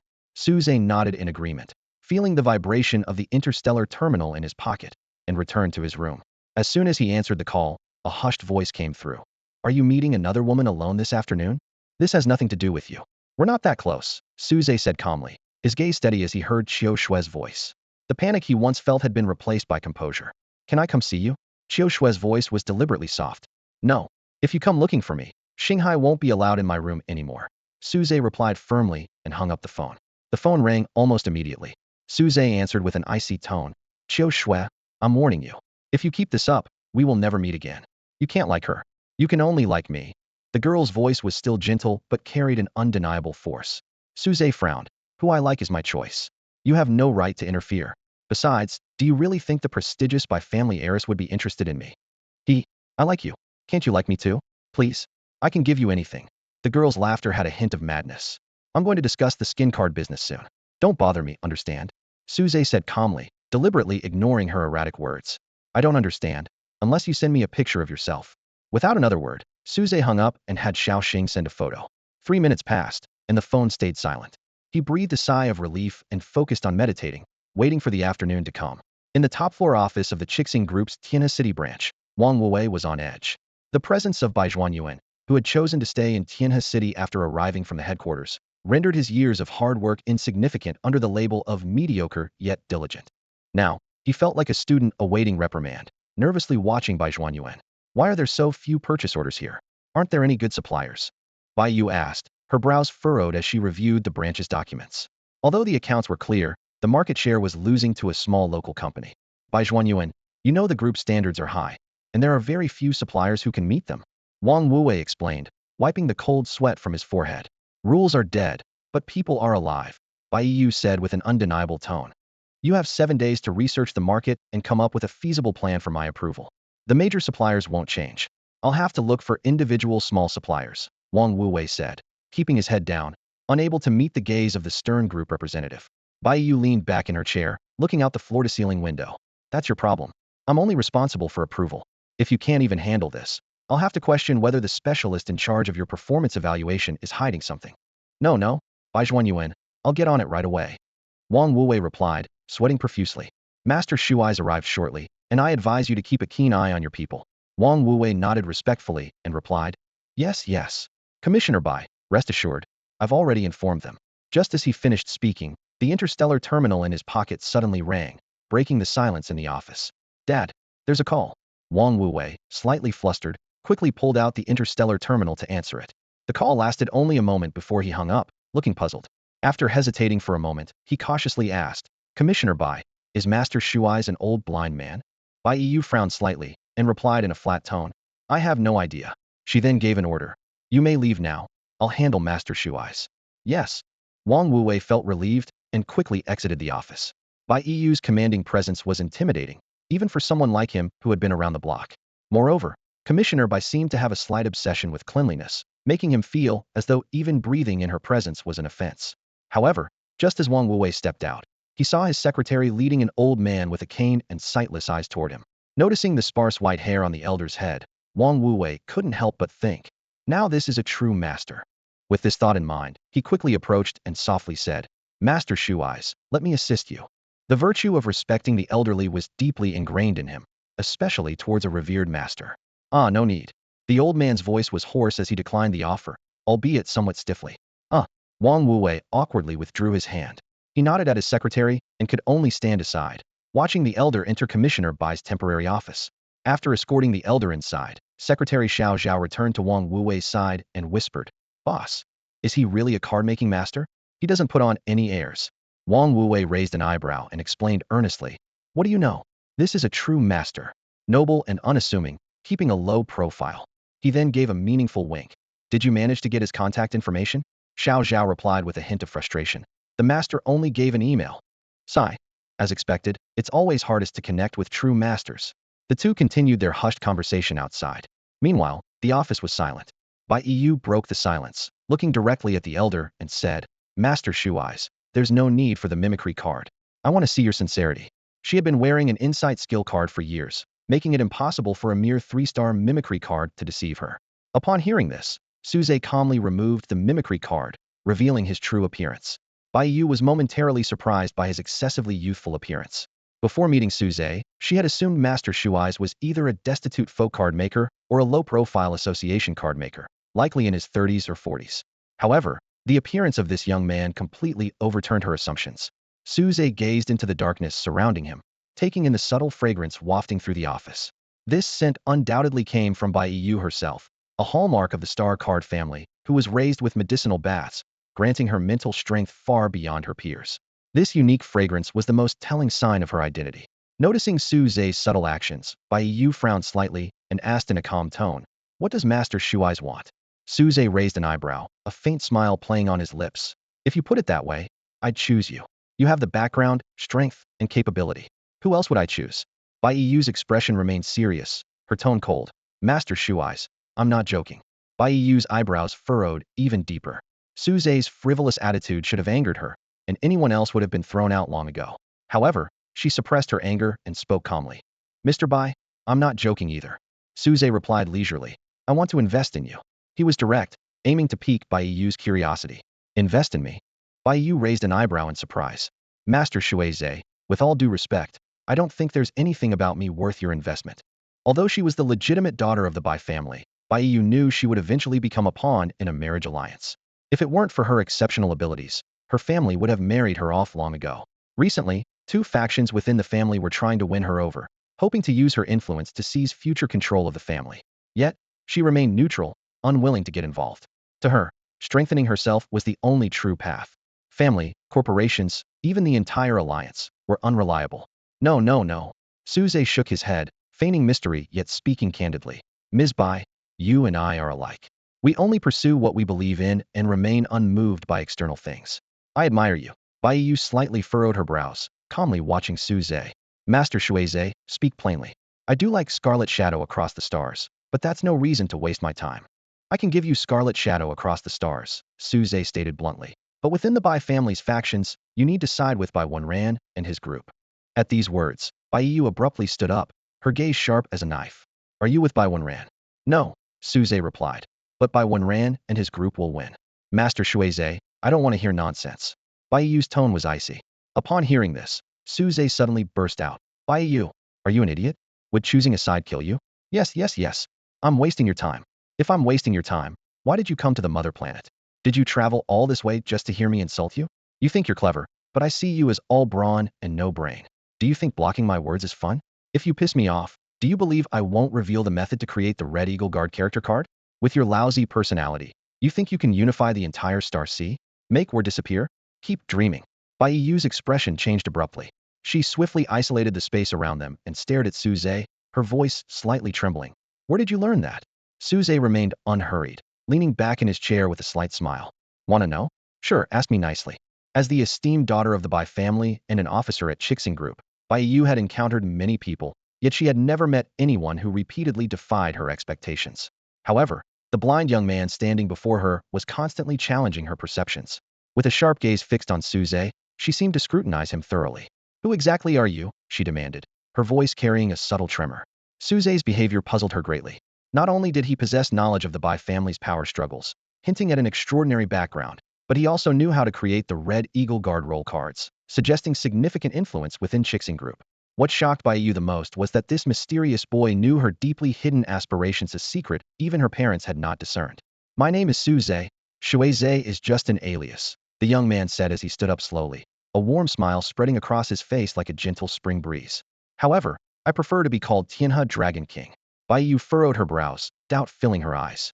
She wasn't entirely unfamiliar with the title Tianhe Dragon King.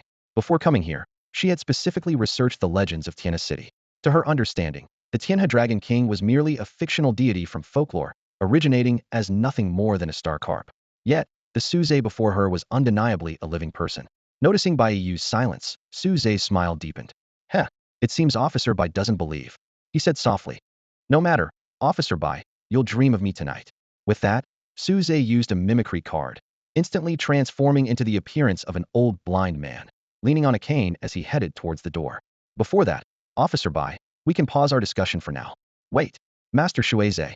Bai Yu snapped out of her thoughts and hurriedly stopped Suze. What is it? Suze's tone was calm, though he knew Bai Yu's curiosity had been piqued. He patiently waited, aware she was about to take the bait. This condition of choosing sides is absolutely unacceptable, Bai Yu responded firmly. She explained that the Bai family's power struggles were already giving her grandfather headaches. She didn't want her choice to disappoint him. Both factions were her relatives, and assisting one would offend the other. Thus, she could only choose neutrality. Officer Bai, you will change your mind, Suze said with a meaningful smile as he stepped out the door. He had planted the suggestion, and once Bai Yu fell asleep, he would sense it. In her dreams, he would show her the majesty of the Tianhe Dragon King. Watching Suze's departing figure, Bai Yu took out her customized star terminal and entered the keywords Suze and Tianhe Dragon King. Instantly, a flood of information appeared. As she browsed casually, her frown deepened. Information about Suze was extremely sparse. The son of Su Weibai, the first commander of the alliance, raised in the main Su family, with no further details. The Tianhe Dragon King was described as a fictional deity from the traditional stories of Tianhe City in Tianze Prefecture, believed to bring favorable weather, good health, and prosperity to its followers. Encrypted, Bai Yu murmured to herself. These overly brief pieces of information were likely just released. As the direct descendant of the alliance commander, Suze's information was naturally highly classified, beyond her access even with her clearance. The level of mystery surrounding Su Zhe far exceeded her imagination. Meanwhile, as Su Zhe stepped off the elevator, he was enthusiastically ushered into an office by Xiao Zhao. Master, please have a seat. Wang Wuwei respectfully invited Su Zhe to sit, speaking with utmost courtesy. Su Zhe sat down calmly with a smile, his gaze sweeping over the two people in front of him. What brings you to see me? He asked steadily, with a hint of amusement in his tone. Wang Wuwei immediately became tense, beads of sweat forming on his forehead. He realized that things were not looking good given how quickly the master had come out, and that Commissioner Bai hadn't arranged for any preparations. It was clear the negotiations had broken down. If Commissioner Bai became displeased, Wang's situation could become very precarious. Taking a deep breath, Wang Wuwei mustered the courage to speak. Master, you have extensive connections. I'm looking to expand my business and acquire more vortex cards. What do you think? His voice was slightly shaky, his eyes full of expectation and pleading. Su Zhe was secretly pleased, but his expression remained calm. He pretended to ponder for a moment before speaking slowly. Your company's standards. Before he could finish, Wang Wuwei interrupted eagerly. Master, as long as the quality is excellent. Don't worry, price is not an issue. His tone was filled with urgency and flattery. Su Zhe nodded slightly, standing up unhurriedly. I'll consider it. No need to see me out. With that, he took Wang Wuwei's contact information and walked out of the building at a measured pace. Each step steady and powerful, showcasing his composure as a master. Watching Su Zhe's retreating figure, Wang Wuwei wiped the sweat from his forehead and turned to his secretary, Xiao Zhao, exclaiming, now that's a true master. Look at that stride, so composed. Xiao Zhao nodded in agreement, watching Su Zhe's figure disappear from view. Suddenly, he asked thoughtfully, Boss, do you think the master will attend the banquet in half a month? Wang Wuwei was taken aback by the question, pondering for a moment before replying. He should. This banquet is no small matter. Even card masters from other races will be there. Xiao Zhao asked in surprise. Boss, is old Shui really willing to give up that card? That's… Wang Wuwei interrupted him, with admiration in his voice. Old Shui is highly respected. His word is as good as gold. He made a bet with the Kanglan clan back then. Naturally, he'll follow through. I hope we can win on our side. Let's hope so.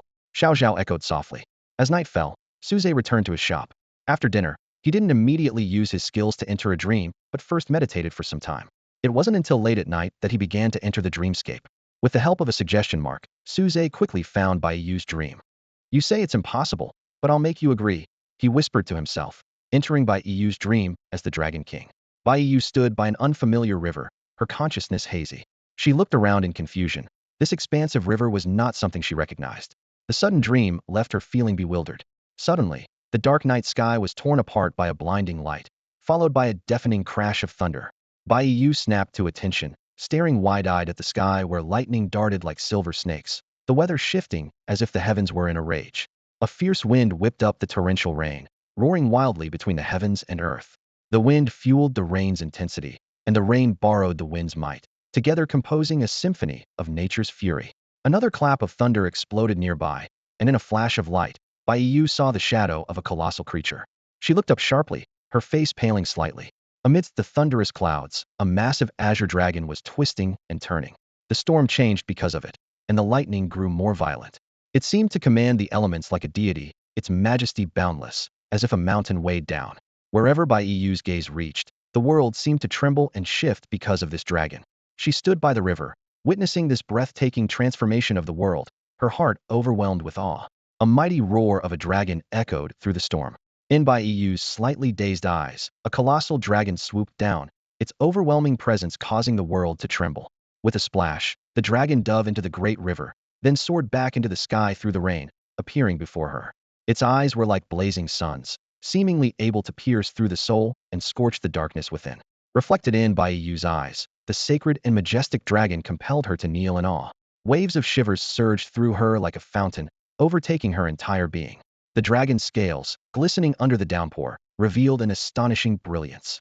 Just as Bai Yu was overwhelmed, the dragon suddenly transformed into a young man Su Zhe. He stood in the air, smiling down at her. In an instant, the storm ceased, lightning vanished, and the world became clear and bright. Bai Yu watched this scene in shock. She quickly speculated that this might be a skill effect from some kind of character card, even though experiencing a dreamlike skill was new to her. She had many questions for Su Zhe, yet found herself unable to control her dream form. Su Zhe smiled and said, Agent Bai, I know you have many questions. I can let you control your eyes. Blink twice, and I'll allow you to communicate. Bai Yu immediately blinked twice, but found that Suze did not grant her the ability to speak, merely watching her quietly with a smirk. Agent Bai, are you really that naive? Suze teased. Bai Yu widened her eyes, glaring at him. Hey, goodbye. With that laughter, Bai Yu suddenly jolted awake in her bed. The night was quiet and still as Bai Yu stood by the floor-to-ceiling window, gazing down at the countless city lights below, her mind gradually calming. She recalled the young man's impressive dream-entering skill and couldn't help but admire his prowess. Suddenly, a bold idea flashed in her mind. Perhaps she could choose a side? This thought was as untimely as craving ice cream in the depths of winter. She tried to dismiss it, but almost involuntarily picked up her interstellar terminal and dialed a certain number. The call was brief, and Bai Yu soon hung up, only to dial Suze's number next. As soon as the call connected, she heard the young man's light laughter. Agent Bai, have you changed your mind? Suze's voice held a note of anticipation. Bai Yu calmly replied, it's too late now. Tonight, Bai Wenran has already won. How do you know he's going to win? Suze's tone suddenly turned low, revealing his frustration and disappointment. A slight smile played at the corners of Bai Yu's lips as she continued. Didn't you want to invest in me? I'm at a low point right now, which makes it the perfect time for you to invest. She briefly explained her situation. Bai Wenran had secretly issued a liquidation list, and she was on it, not at the top, but close enough. It was foreseeable that the upcoming family meeting would strip her of her position in the Chixing group. However, Bai Yu wasn't deterred. She reasoned that if Suze only discussed the matters of Qing Liueshing with her, even Bai Wenran would have to consider carefully. After all, the opportunity to turn the Red Eagle Guards into an elite force wasn't something the Chixing group would easily pass up. No matter how influential Bai Wenran was, he couldn't sway the decisions of other peers.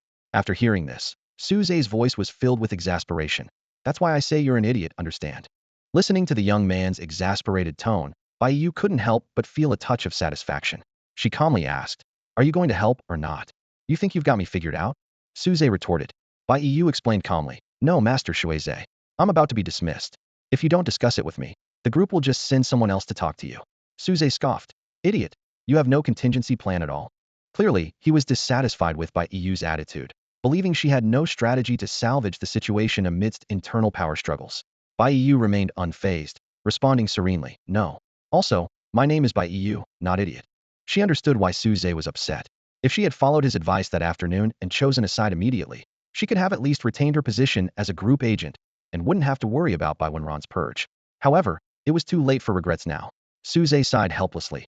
Idiot, you've squandered a good hand. Meet me at the usual place tomorrow morning.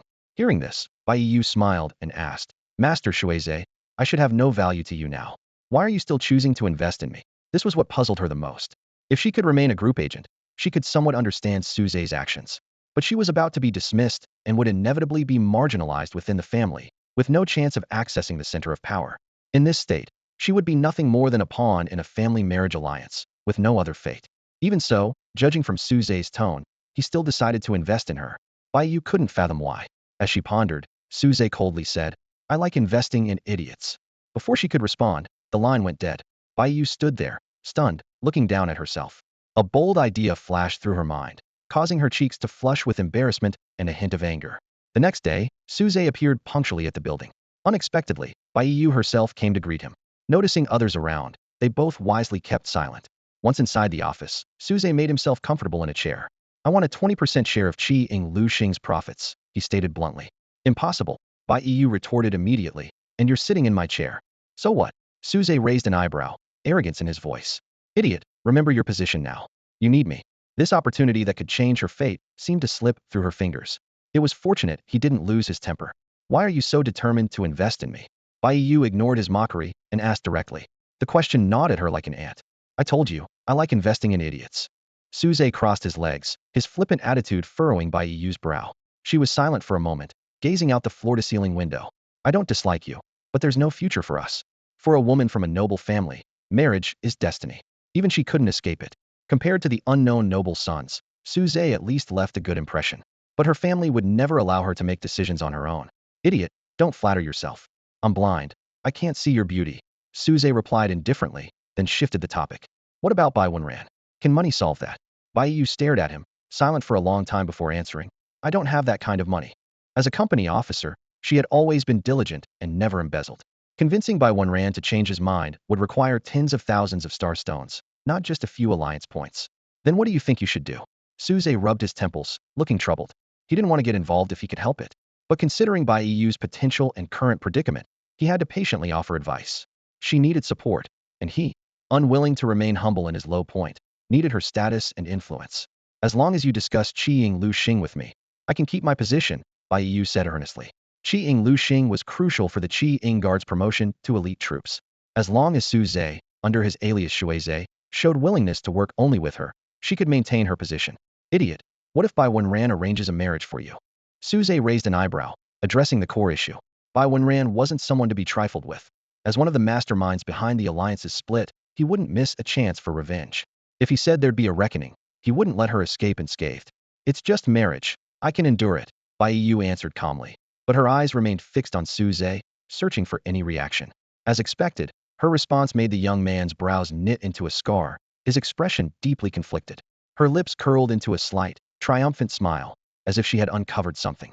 Why don't you want me to marry into another family? Can you tell me why? You know, I'm not really anyone to you. We've only known each other for a day. Su Zhe's voice carried a hint of teasing.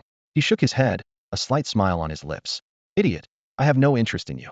As soon as he finished speaking, Su Zhe's expression suddenly became thoughtful, as if pondering something important. He marveled at the corrective power of fate. Like a small butterfly, even if it flaps its wings with all its might, it's hard to change the predetermined path. However, this sense of powerlessness didn't discourage him. Instead, it fueled his determination. Su Zhe silently resolved to personally test how strong this so-called power of fate truly was. Qing Liueshing. Su Zhe suddenly spoke, his tone turning serious. I want 20% of the profits, 10% for you to use to grease the wheels, and 10% for myself. He paused before continuing. Tell the board of directors that if they agree to these terms, Shu Eyes will provide another type of elite troop card. Upon hearing this, Bai Yu's reaction was immediate. Her bright eyes flashed with shock, and her breathing quickened. An elite troop character card is a rare item that requires a complete set of auxiliary cards to be named as such. Its value is immeasurable. As long as Su Zhe truly possesses such a card, he would be welcomed wherever he goes. Of course, this status also comes with danger. For all of humanity, a card master like him is a valuable asset. But for other races, he is a target as important as an alliance commander, inevitably facing assassination attempts. Bai Yu took a deep breath, trying to calm herself. You need to provide something tangible, she suggested, so I can convince the board. The decision-makers aren't easily swayed by mere words. You need to show some results. Su Zhe stood up slowly, a confident smile on his face. Tell Bai Wenran that I can turn a star beast griffin into an elite griffin guard. His tone was full of certainty. He won't refuse, even without seeing any results. Su Zhe knew well that the griffin guard didn't emerge until 10 years after the alliance split. At present, Bai Wenran was surely searching everywhere for a card master to create a character card from a star beast griffin. But even if he searched the entire galaxy, he couldn't find anyone capable of making an elite troop character card. The Griffin Guard became an elite troop character card due to a chance discovery Bai Yu would make in the future. At that moment, Su Zhe suddenly felt someone hug him from behind, and a woman's whisper reached his ear, "Thank you." Su Zhe was slightly taken aback and was about to speak when she gently covered his mouth with her hand. Don't call me an idiot. Bai Yu's voice held a hint of warning, yet she couldn't hide her gratitude.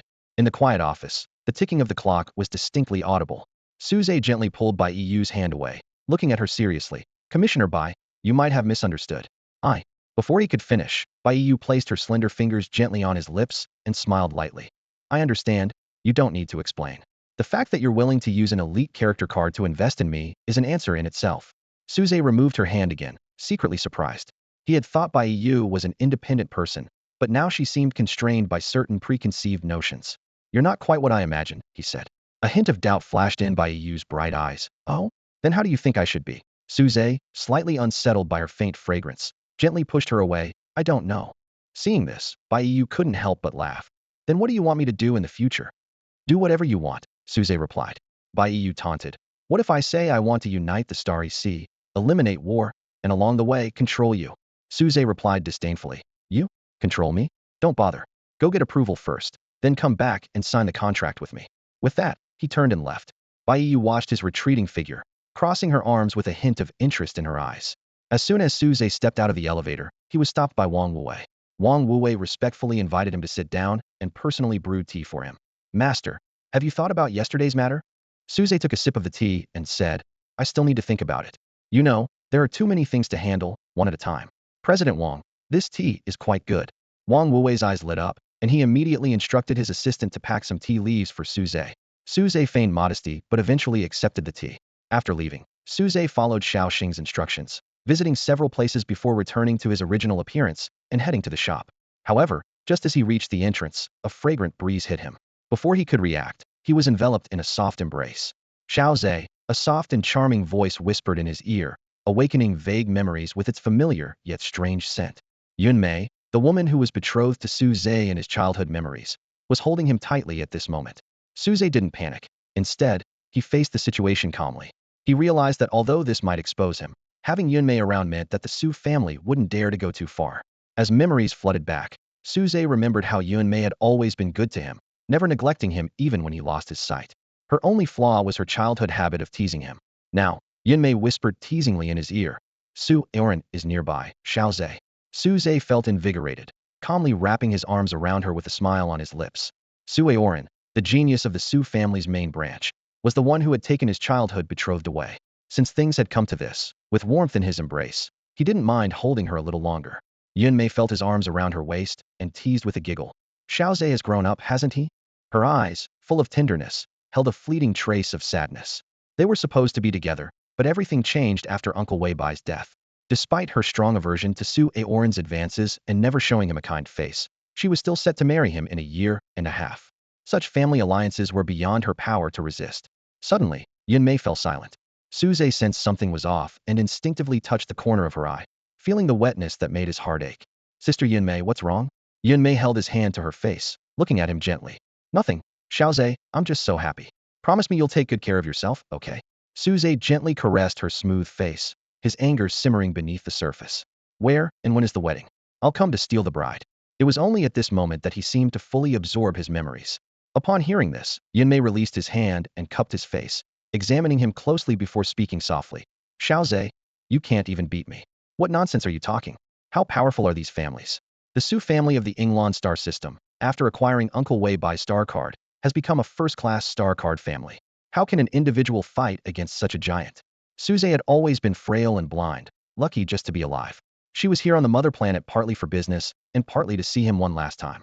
If nothing unexpected happened, they would not meet again. It doesn't matter if you don't tell me. I'll just come and take her when the time comes. Su Zhe's calm words were filled with an undeniable authority. What was his. No one could take it away. As long as Bai Yu was around, how could he not know when and where the wedding would be? Roughly estimating, he had at least a year. Without the compilation panel, it would be very difficult to crash the wedding, even as an experienced card maker. But with the compilation panel, not reclaiming what was his would be an act of cowardice. Xiao Zhe, you've changed. Yun Mei was first moved, then surprised by his words. The old him was so kind it bordered on weakness, leading to his current plight. Now, he seemed reborn, displaying the same responsibility that only Uncle Weibai had. People change, but past memories don't. Su Zhe recalled various past events, each scene flashing through his mind, rekindling the deeply buried anger in his chest. The deliberate concealment of these days had not diminished this anger. Rather, Yun Mei's presence had intensified it. All right, Xiao Zhe, I'll come find you again tomorrow. Yun Mei tiptoed to plant a light kiss on his forehead, then left like a silent butterfly. Su Zhe stood still, quietly sensing her departure, his expression growing more serene.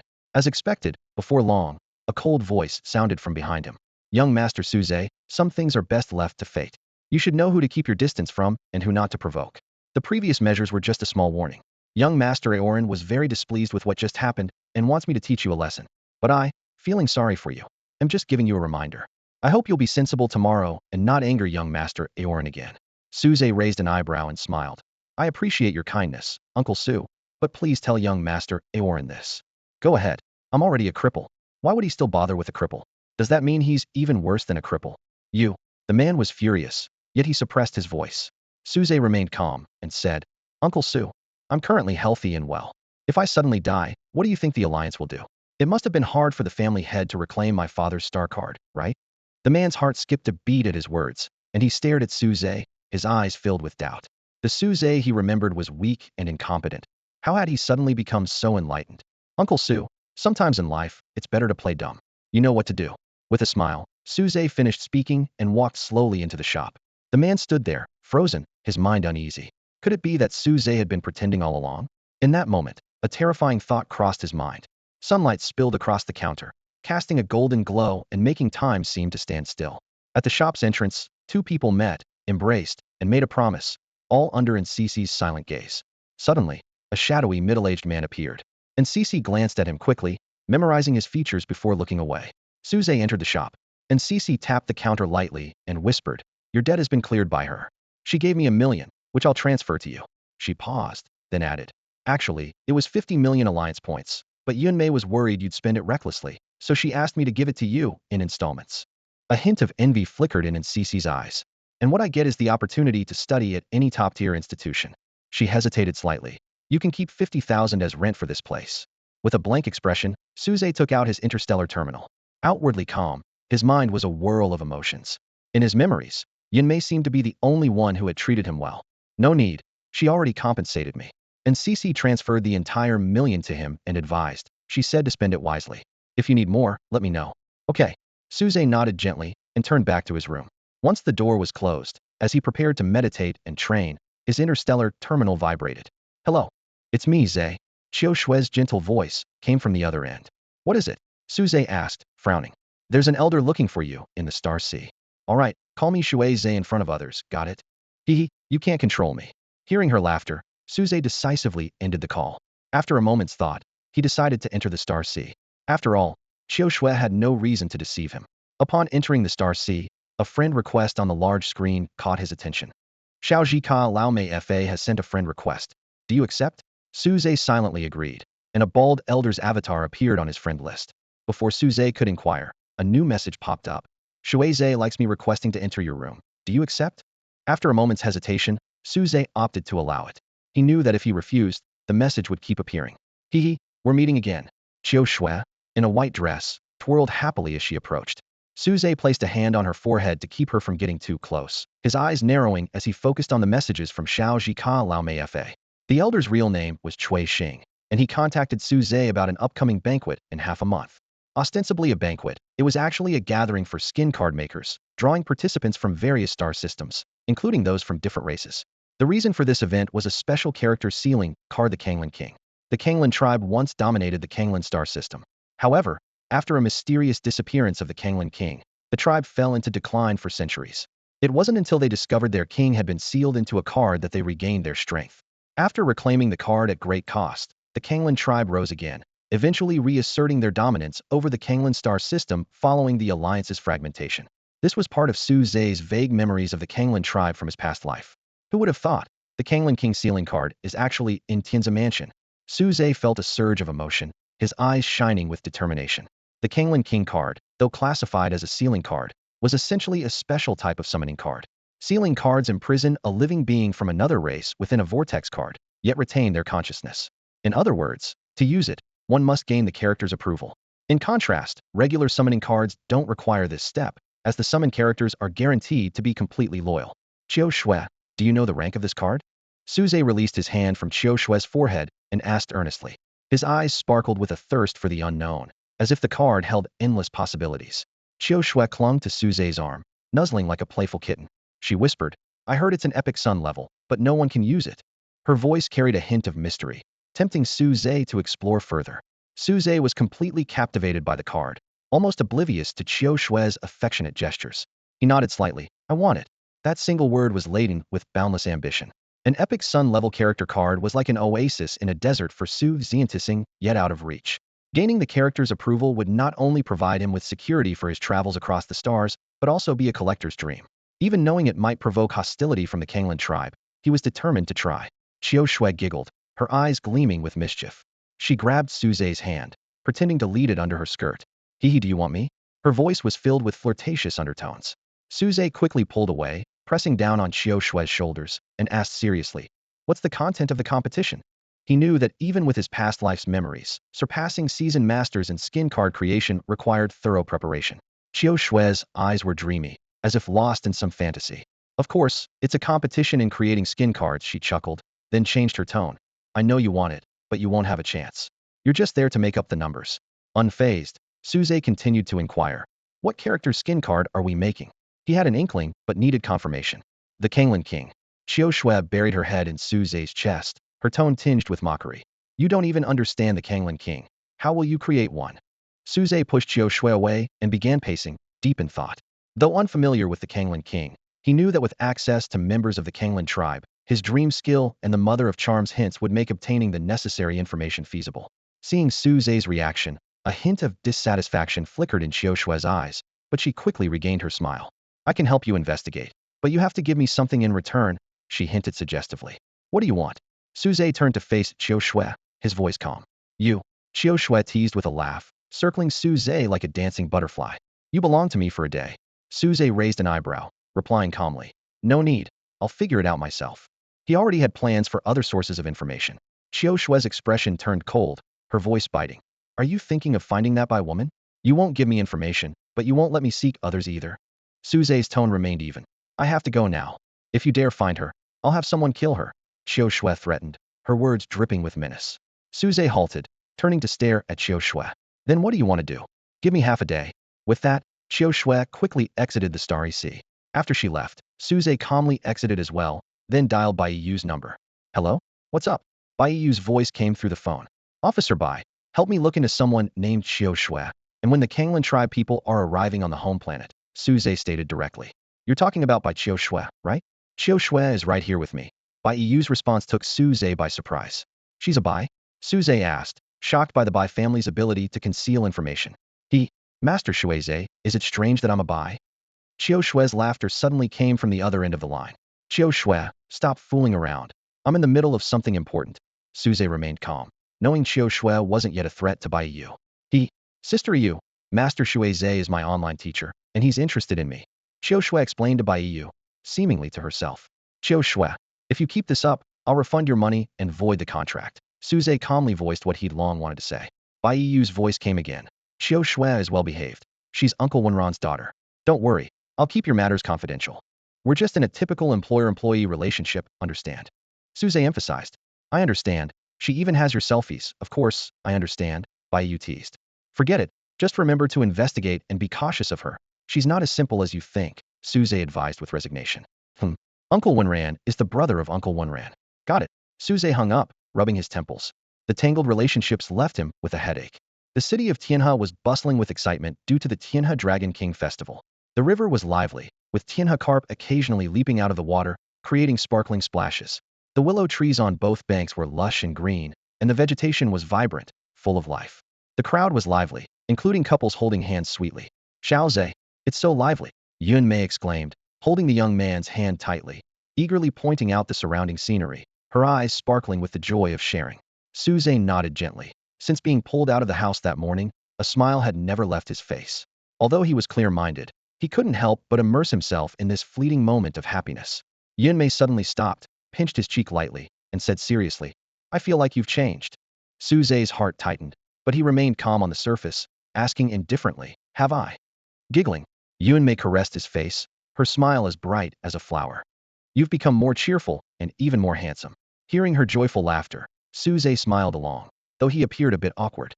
Yun Mei mistakenly thought he was reminded of something unpleasant, so she pulled him towards the bustling stall area. The stall area was buzzing with noise, and the cries of vendors filled the air. Win a toy with a carp card. Hang a wish on the Dragon King tree. Sincerity brings results. Dragon King amulet. For safety and peace. Invite the Dragon King home. For prosperity and fortune.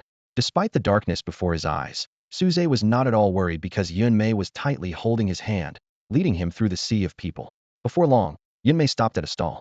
The vendor, a young man, was momentarily taken aback upon seeing Yun Mei, then looked at Su Zhe with envy. Would you like to try your luck at winning a toy with a carp card? The vendor enthusiastically offered.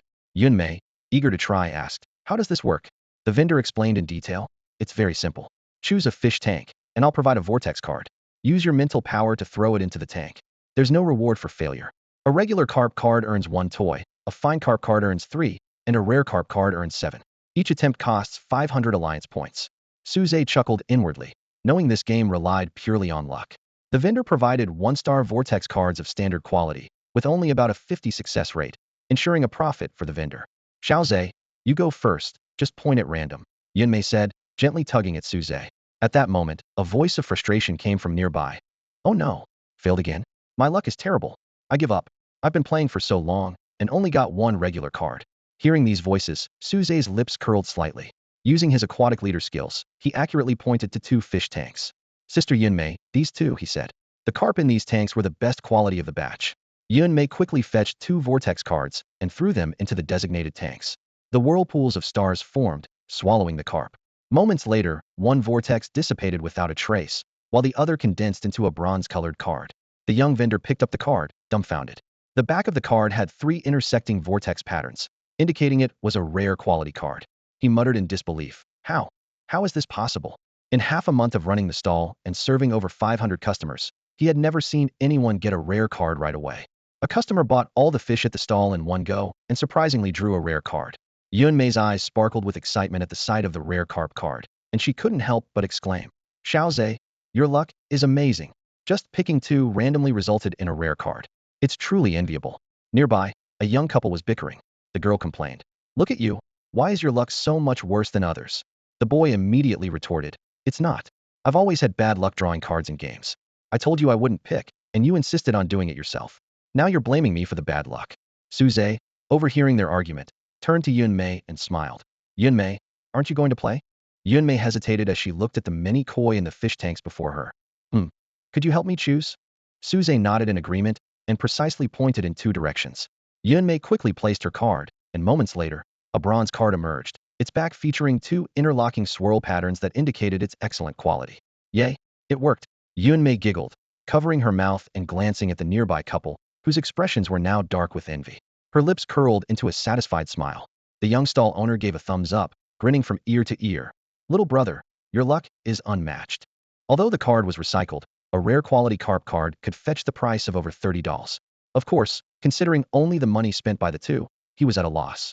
Those handcrafted premium dolls each cost over 300 alliance points, with 10 amounting to over 3,000 alliance points. Let's go, Xiaozhe. Let's pick out some dolls. Yun-mei said excitedly, pulling Suze to the back of the stall to start choosing dolls. As she described the dolls' appearances, she let Suze make the choices. Suze smiled throughout, responding earnestly without the slightest hint of perfunctoriness. The sight of the handsome and beautiful pair elicited different reactions from the onlookers. Inside a luxurious car, Sue-Oren watched the boy he considered worthless and his nominal fiancé with narrowed eyes. Sue, sweating profusely, slapped his own face hard and was about to rush out.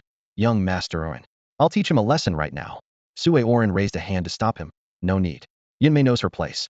Besides, having taken everything from him, would I lack the magnanimity for this? It's a pity he can't see it. Otherwise, after I get married, I should make a video for him to watch. Huh. He could at least hear the sound. Sue-Oren's attention was suddenly caught by a scene not far away. A girl in a white dress stood under a willow tree, surrounded by several burly men, exuding an imposing presence. The Bai family's girl. If only I could win her over. Sue-Oren's expression shifted, and he donned a coat and headed in her direction. As he approached within 3 meters of the girl, he bowed, a gentlemanly smile on his handsome face. Miss Bai, hello, I'm Sue-Oren, the young master of the Su family from the Yingluan star system. Get lost. You're blocking my view. Bai Quzhu glared at the 2 people picking dolls, so angry she could explode. And at this moment, someone with no sense of timing was obstructing her view. Sue-Oren's smile faltered slightly, and he tactfully stepped aside, following her gaze past Suze and Yun-mei, and then asked, Miss Bai, what's so interesting to watch? Bai Quzhu withdrew her gaze, turned her head, and looked at him coldly. I told you to get lost. Didn't you hear me? She then instructed her bodyguards, throw him into the river. Sue-Oren's expression changed, and he quickly said, Miss Bai, don't do anything rash. On the home planet, unless under special circumstances, using roll cards in public was prohibited, and now was a sensitive time. He didn't want trouble. But that didn't mean he could tolerate humiliation. Bai Quzhu continued to watch Suze and Yun-mei, not forgetting to threaten. If you dare resist, just wait for your title as young master to be revoked. Held by 2 bodyguards, Sue-Oren tried to break free but lacked the strength without using a roll card. He could only endure as he was tossed into the Tianhe River, taking an unplanned cold bath. Young Master Aoren. Sue and the others arrived late, sweating with anxiety. Sue-Oren, however, climbed ashore with ease under the gaze of many onlookers. He glanced at Bai Quzhu, who never spared him a look, his expression dark. The Su family was striving for the position of a first-tier star card family, so he had to endure. Bai Quzhu held a significant status, not someone he could contend with at the moment. Small patience leads to great plans. He kept reminding himself as his peripheral vision caught sight of the cheerful Suze and Yun-mei. Sue-Oren felt his anger surge. He might not be able to deal with Bai Quzhu, but was he afraid of dealing with Suze? Fuming, he decided to vent his frustration. Sue, lead the way. I want to personally teach that waste a lesson. Master Aoren, you can't go. Sue held on to Sue-Oren's arm tightly, his voice barely above a whisper. His eyes were filled with urgency. There are many people here who love to gossip. If someone takes a photo and it gets out, the family head's plans will be ruined. Suze is a nobody. He can't compare to you. Master Ao ran. We just need to be patient. Once our Su family becomes a top-tier star card family, how could the Bai family girl dare to treat you this way?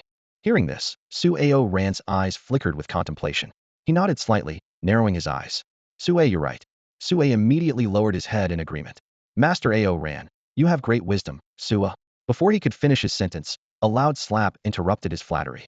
Smack! The crisp sound echoed in the air, and Sue's head buzzed as half his face swelled with blood. He stared blankly up at Su Ao Ran in disbelief, only to see a look of disdain in his eyes, as if he were looking at a dog. Wait for my Su family, Su Ao Ran said coldly. Sue, you're just a branch family member. Do you think you're the same as me? My father saw you had some ability and placed you on the home planet to watch over the waste.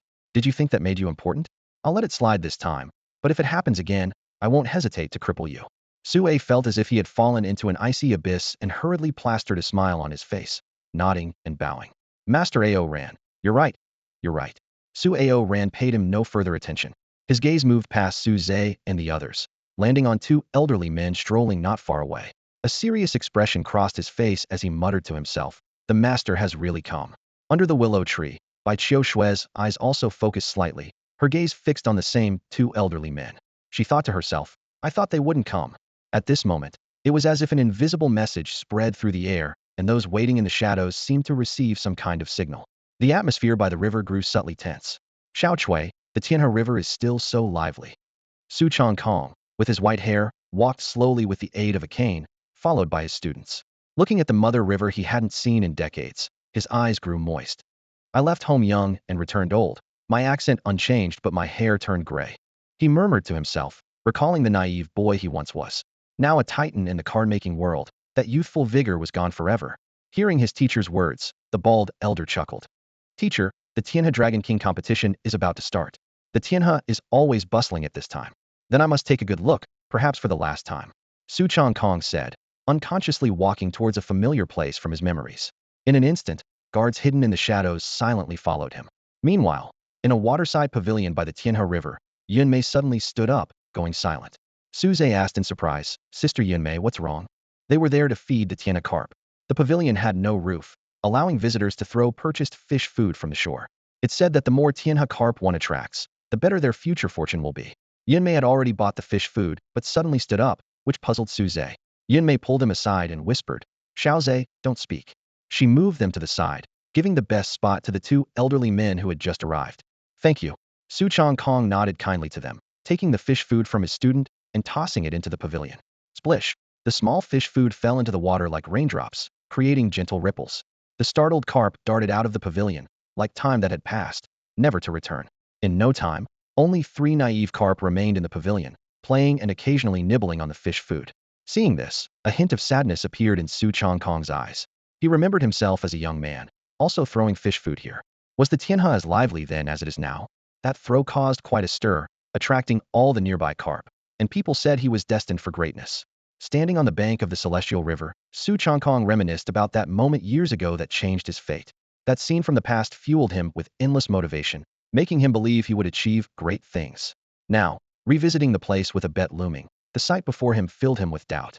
Teacher, it seems the celestial river carp have been well fed, remarked the bald elder, Cui Xing, with a hint of dissatisfaction in his eyes. These carp in the celestial river are really not very welcoming. The teacher rarely returns to the home planet, and they don't even greet him. Su Changkong gazed at the carp in the celestial river and said softly, no need to comfort me. I've long stopped believing in such things. It's just a bit sentimental. He recalled his youthful days of feeding fish here. Even though many had fed them before him, the carp would still swarm to his offerings, even more than before.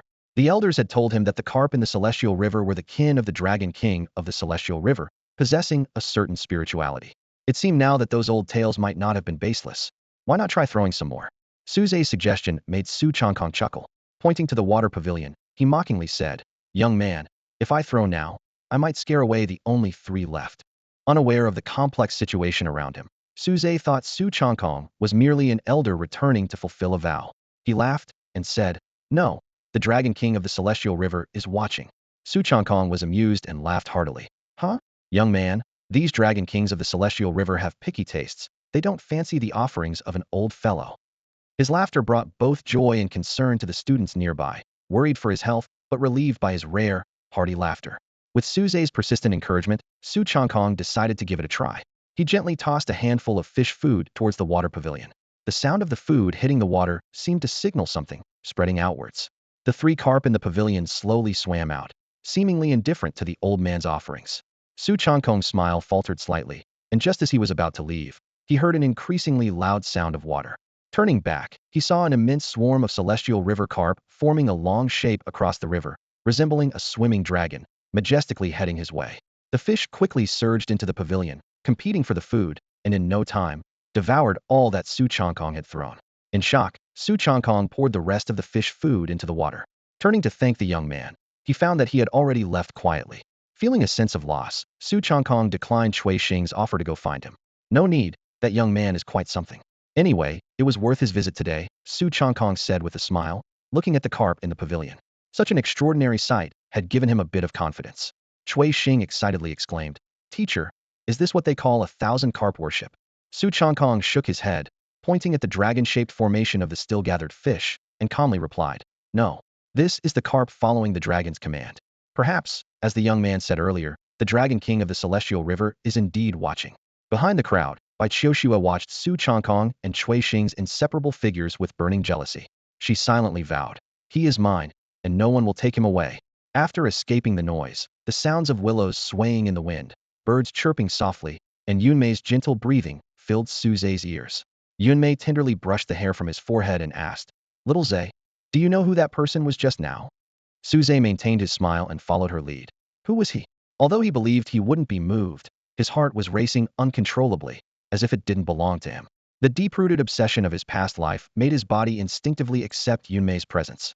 As Yunmei tidied his clothes, she explained, "His name is Su Changkong, the former president of the Card Maker Association, with students spread across the entire galaxy. He's the only 11-star card maker certified by the association. I came to the home planet this time to buy an 11-star Vortex card from him."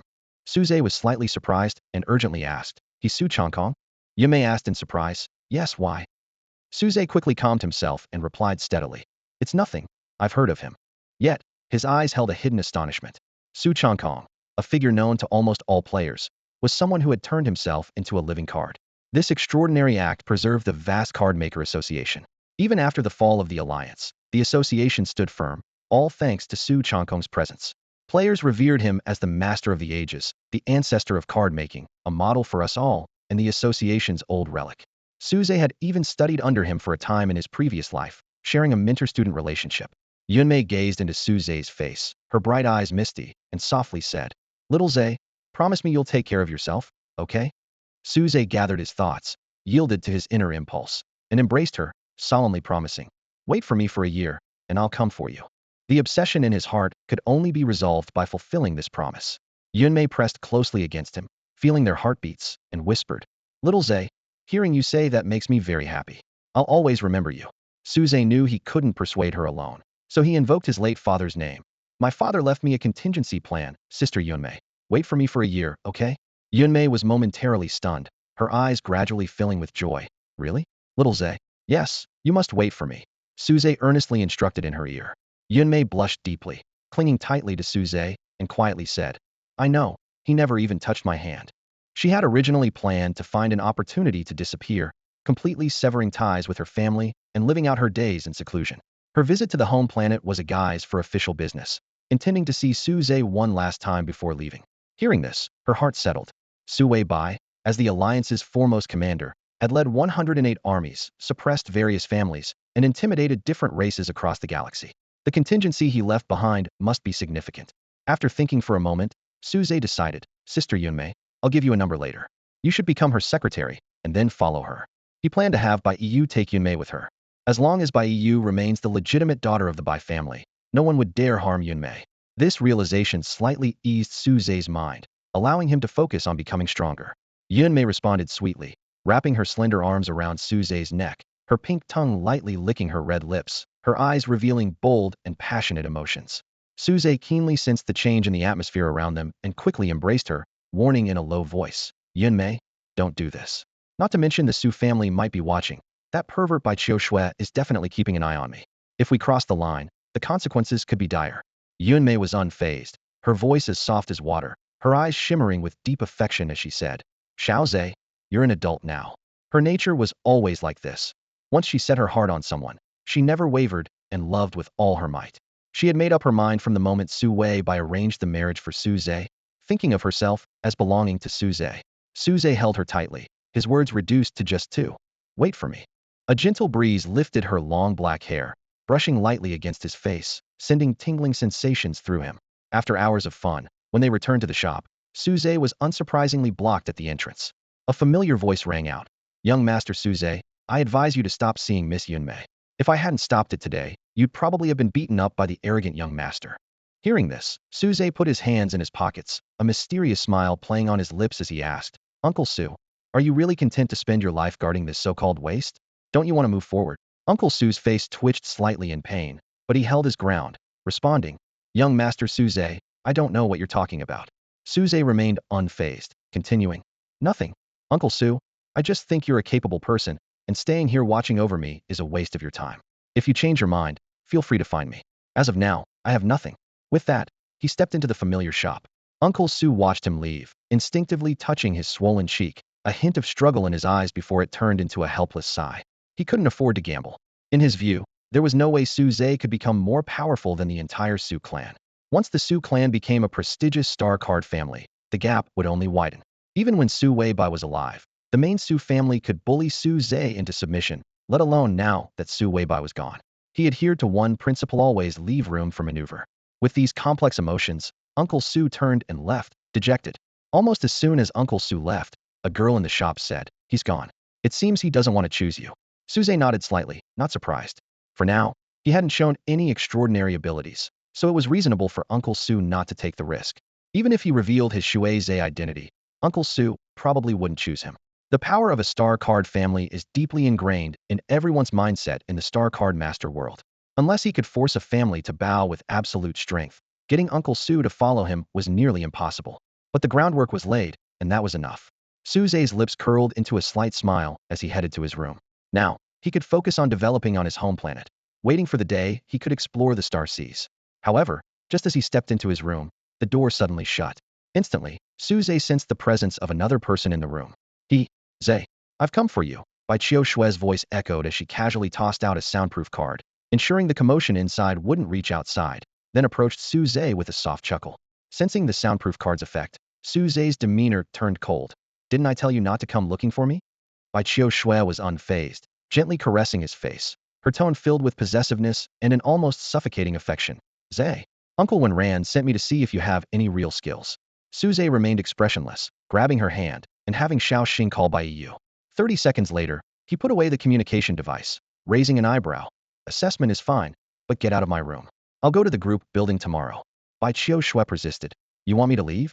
Fine, kill me. With that, she jumped onto the bed, clutching a pillow between her legs, inhaling deeply through the covers, her face flushed. Come on, Zhe, kill me.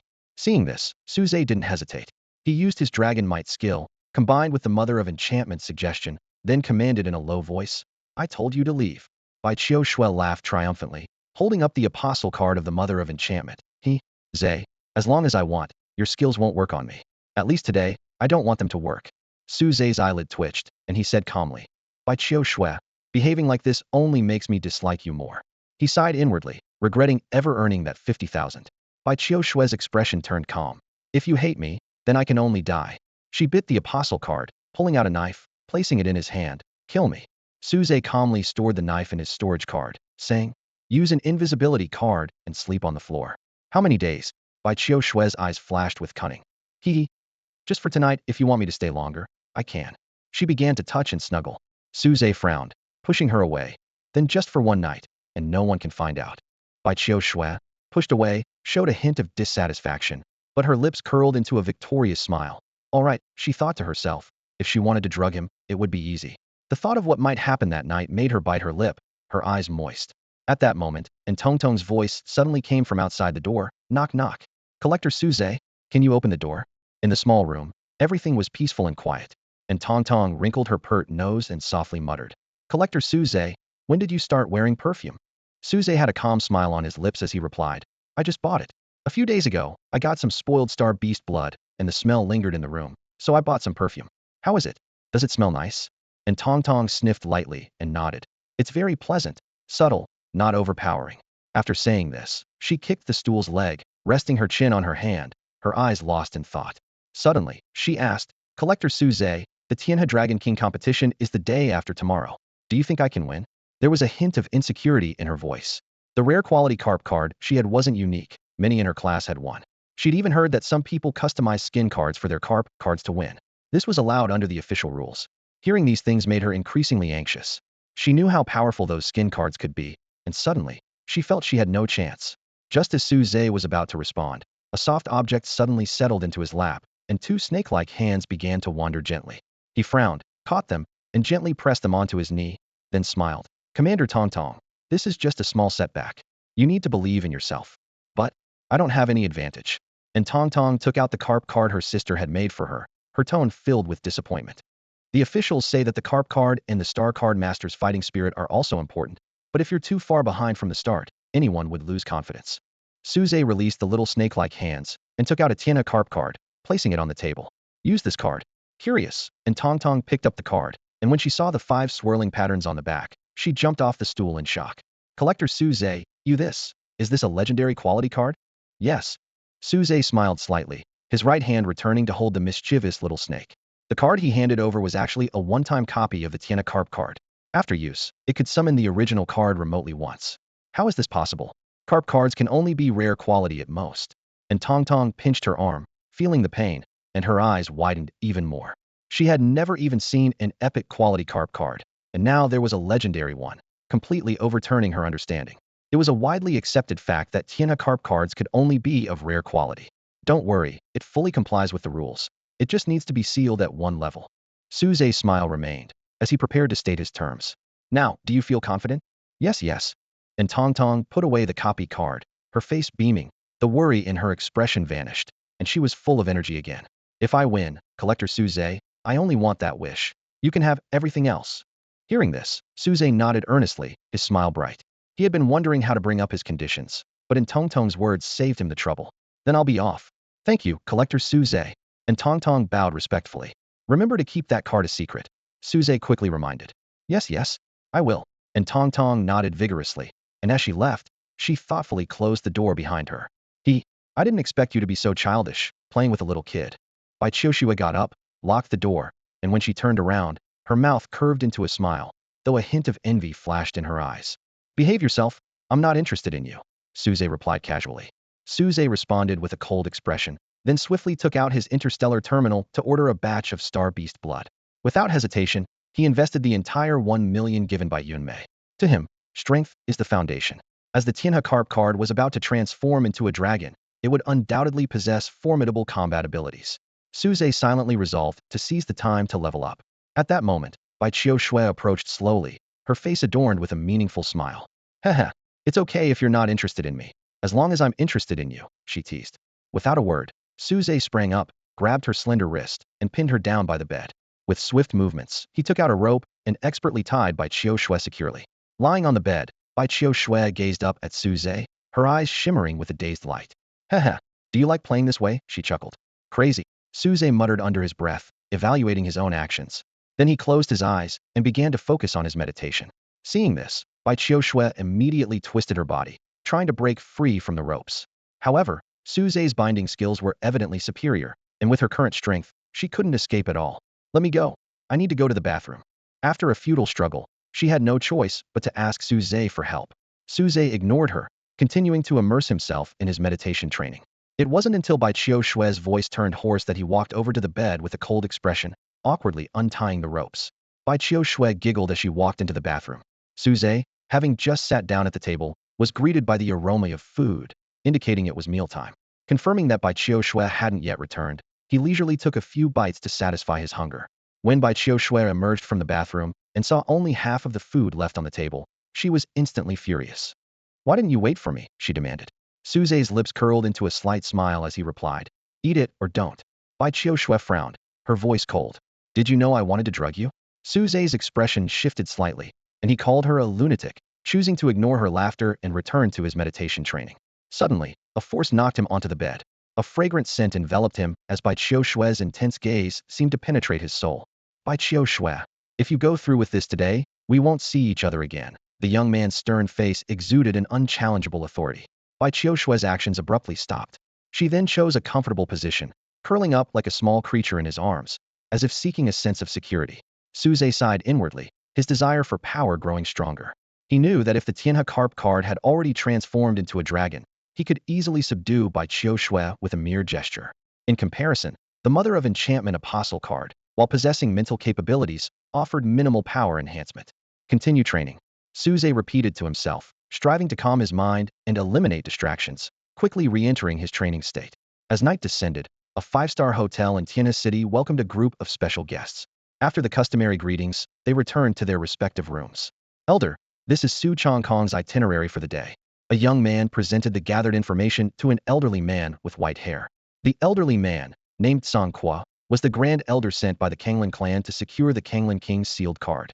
Utilizing the power of a mimic card, he appeared as a white-haired yet youthful-looking ordinary elder, rather than a being from another race. Tianhe Dragon King? Song Qua scanned the itinerary, and upon seeing the words, Thousand Carp Pilgrimage, he couldn't help but chuckle. Everyone in the Kanglin galaxy knows that the Kanglin clan is the true king of the waters. How dare humans claim there's a king in a mere Tianhe? His gaze lingered on the information about Su Chongkong attending the Tianhe Dragon King tournament, a gleam flashing in his eyes. However, this could be a point of leverage. Song Qua pondered his plans. Su Chongkong's card-making skills were indisputable, and even though the Kanglin clan had a deeper understanding of the Kanglin king, defeating Su Chongkong wasn't guaranteed. Only by gradually accumulating advantages from various aspects could they achieve victory. If the Tianhe Dragon King tournament doesn't proceed as planned, Su Chongkong, who has high expectations for it, will likely be affected, Song Qua mused. Negative emotions can greatly impact a card-maker's performance. We must seize this opportunity. With this thought, a smile appeared on Song Qua's lips as he addressed the young man beside him. Song Ming, here's what we'll do. The meeting room of the inspection department was brightly lit. Director Fan Yi looked at Li Xian, who was seated at the front, with a hint of respect in his voice. This year's Tianhe Dragon King tournament is exceptionally lively, due to special circumstances. We will work with the capital city to maintain order at the event, but other areas also need inspection. After careful consideration, Deputy Director Xian, you will lead the patrol along the banks of the Tianhe River. Do you feel any pressure? Li Xian stood up solemnly and saluted, her voice firm. Director Fan, I won't let a single cultist slip by. All right, Deputy Director Xian, but there must be a focus on key protections. Fanny nodded and continued to assign tasks to others. Li Xian sat back down and checked the weather forecast on her interstellar terminal, frowning slightly. Yesterday's forecast had predicted clear skies for the tournament day, but tonight it suddenly changed to heavy rain. She worried to herself. It will be troublesome with so many people. On February 28, 3223, the sound of rain drummed against the window ledge. The vibration of the interstellar terminal woke Su Zhe from his meditation. As he was about to get up, he felt warm breath beside him. Can I get up? It's raining anyway. Let's sleep a bit more. Bai Qiushui lazily traced her fingers over his high nose, her voice carrying a hint of coquettishness. Su Zhe expressionlessly pushed her hand away, remaining unfazed even when accidentally brushing against something soft.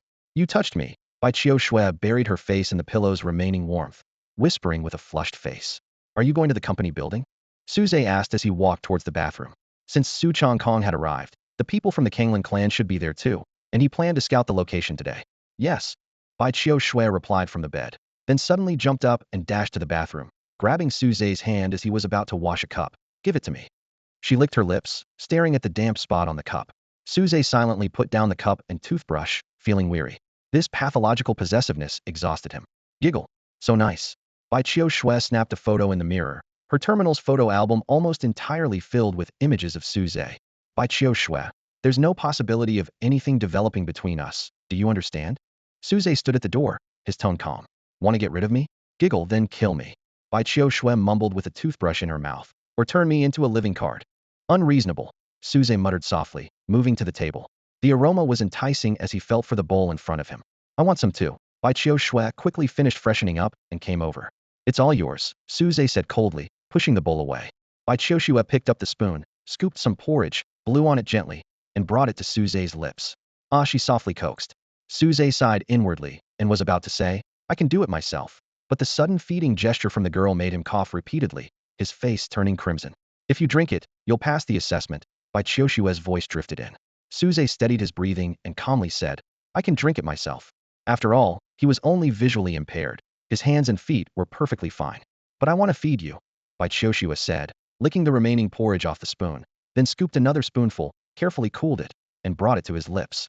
Suze didn't notice her little gesture, only wanting to get through it quickly. So he cooperated and drank the porridge she offered. Soon, the bowl was empty. Bai Qiushue licked the spoon with lingering interest and said with a hint of dissatisfaction, It's too little, not enough for both of us. Both of us? Suze felt a sense of foreboding. Giggle. Zay. I licked clean what you ate. Bai Qiushue wrapped her arms around his neck, pressing her face against his stern one, and snapped a photo. The assessment is over, right? Suze asked in a deep voice. Bai Wenran was the most crucial part of the plan. Only if he didn't settle accounts with Bai Yu could the plan proceed smoothly. And the decision for this step was currently in Bai Qiushue's hands. Bai Qiushue clung to him like a tree kangaroo, gazing at him dreamily. Tianhe Dragon King. I have a wish too. Suze's heart shook. How did you know? He had indeed exposed the skill of appearing in dreams while rescuing her, but he had never mentioned the wish fulfillment to anyone and hadn't entered her dreams since. Zay, my apostle skill, you can't resist it. And that skill, how's it working for you? Is it useful? Bai Qiushue teased in a whisper. Only then did Suze realize that the skill he randomly acquired from the Charm Mother's projection energy might have been intentionally arranged by Bai Qiushue. They were inherently different. He hadn't encountered a true touch of grace in this world and didn't have an apostle card, so he wasn't a genuine touch of grace apostle. But Bai Qiushue was a bona fide Charm Mother apostle. I can't fulfill your wish, Suze said coldly, pushing her away, instinctively rejecting the idea of turning her into a living card. Then how about I turn myself into a living card and give myself to you? That way, I'd be yours. The girl held his hand to her face, her voice melodious, yet the content chilling. I refuse. Suze withdrew his hand, put on his coat, and picked up the umbrella from the corner. I'm going to the company building. Undeterred, Bai Qiushue climbed onto his back, hanging onto him. From the outside, Suze's back only appeared slightly bent, nothing unusual. Carry me to the company building, and the assessment is passed. All right. I hope you keep your word. Suze replied calmly, maintaining his posture as he carried her. After bidding farewell to Ncc, who happened to be coming downstairs, he walked into the rain with an umbrella. Ncc smelled the lingering fragrance in the air and frowned. Watching Suze gradually disappear into the rain, she didn't think much of it. As long as it didn't affect her, she didn't mind someone staying overnight. She rubbed her eyes and continued setting up her card-making tool. She had to submit the storage card by tomorrow and had some unfinished work, so she needed to hurry. In the office of the Chixing Group's Tianhe City branch, Bai Yu raised an eyebrow at the sight of the well-behaved girl getting off Suze's back. Already sharing a bed? Bai Qiushue immediately ran to Bai Yu's side, acting coy. Sister Yu, what are you saying? Seeing her blushing face, Bai Yu felt an inexplicable sense of unease, though she couldn't pinpoint the reason. She collected her thoughts, gently stroking the girl's long black hair, and said to Suze, Don't you think this rain is rather strange? You mean the Kanglan clan is up to something? Suze understood immediately. As the former rulers of the Kanglan galaxy, the Kanglan clan excelled in naval warfare.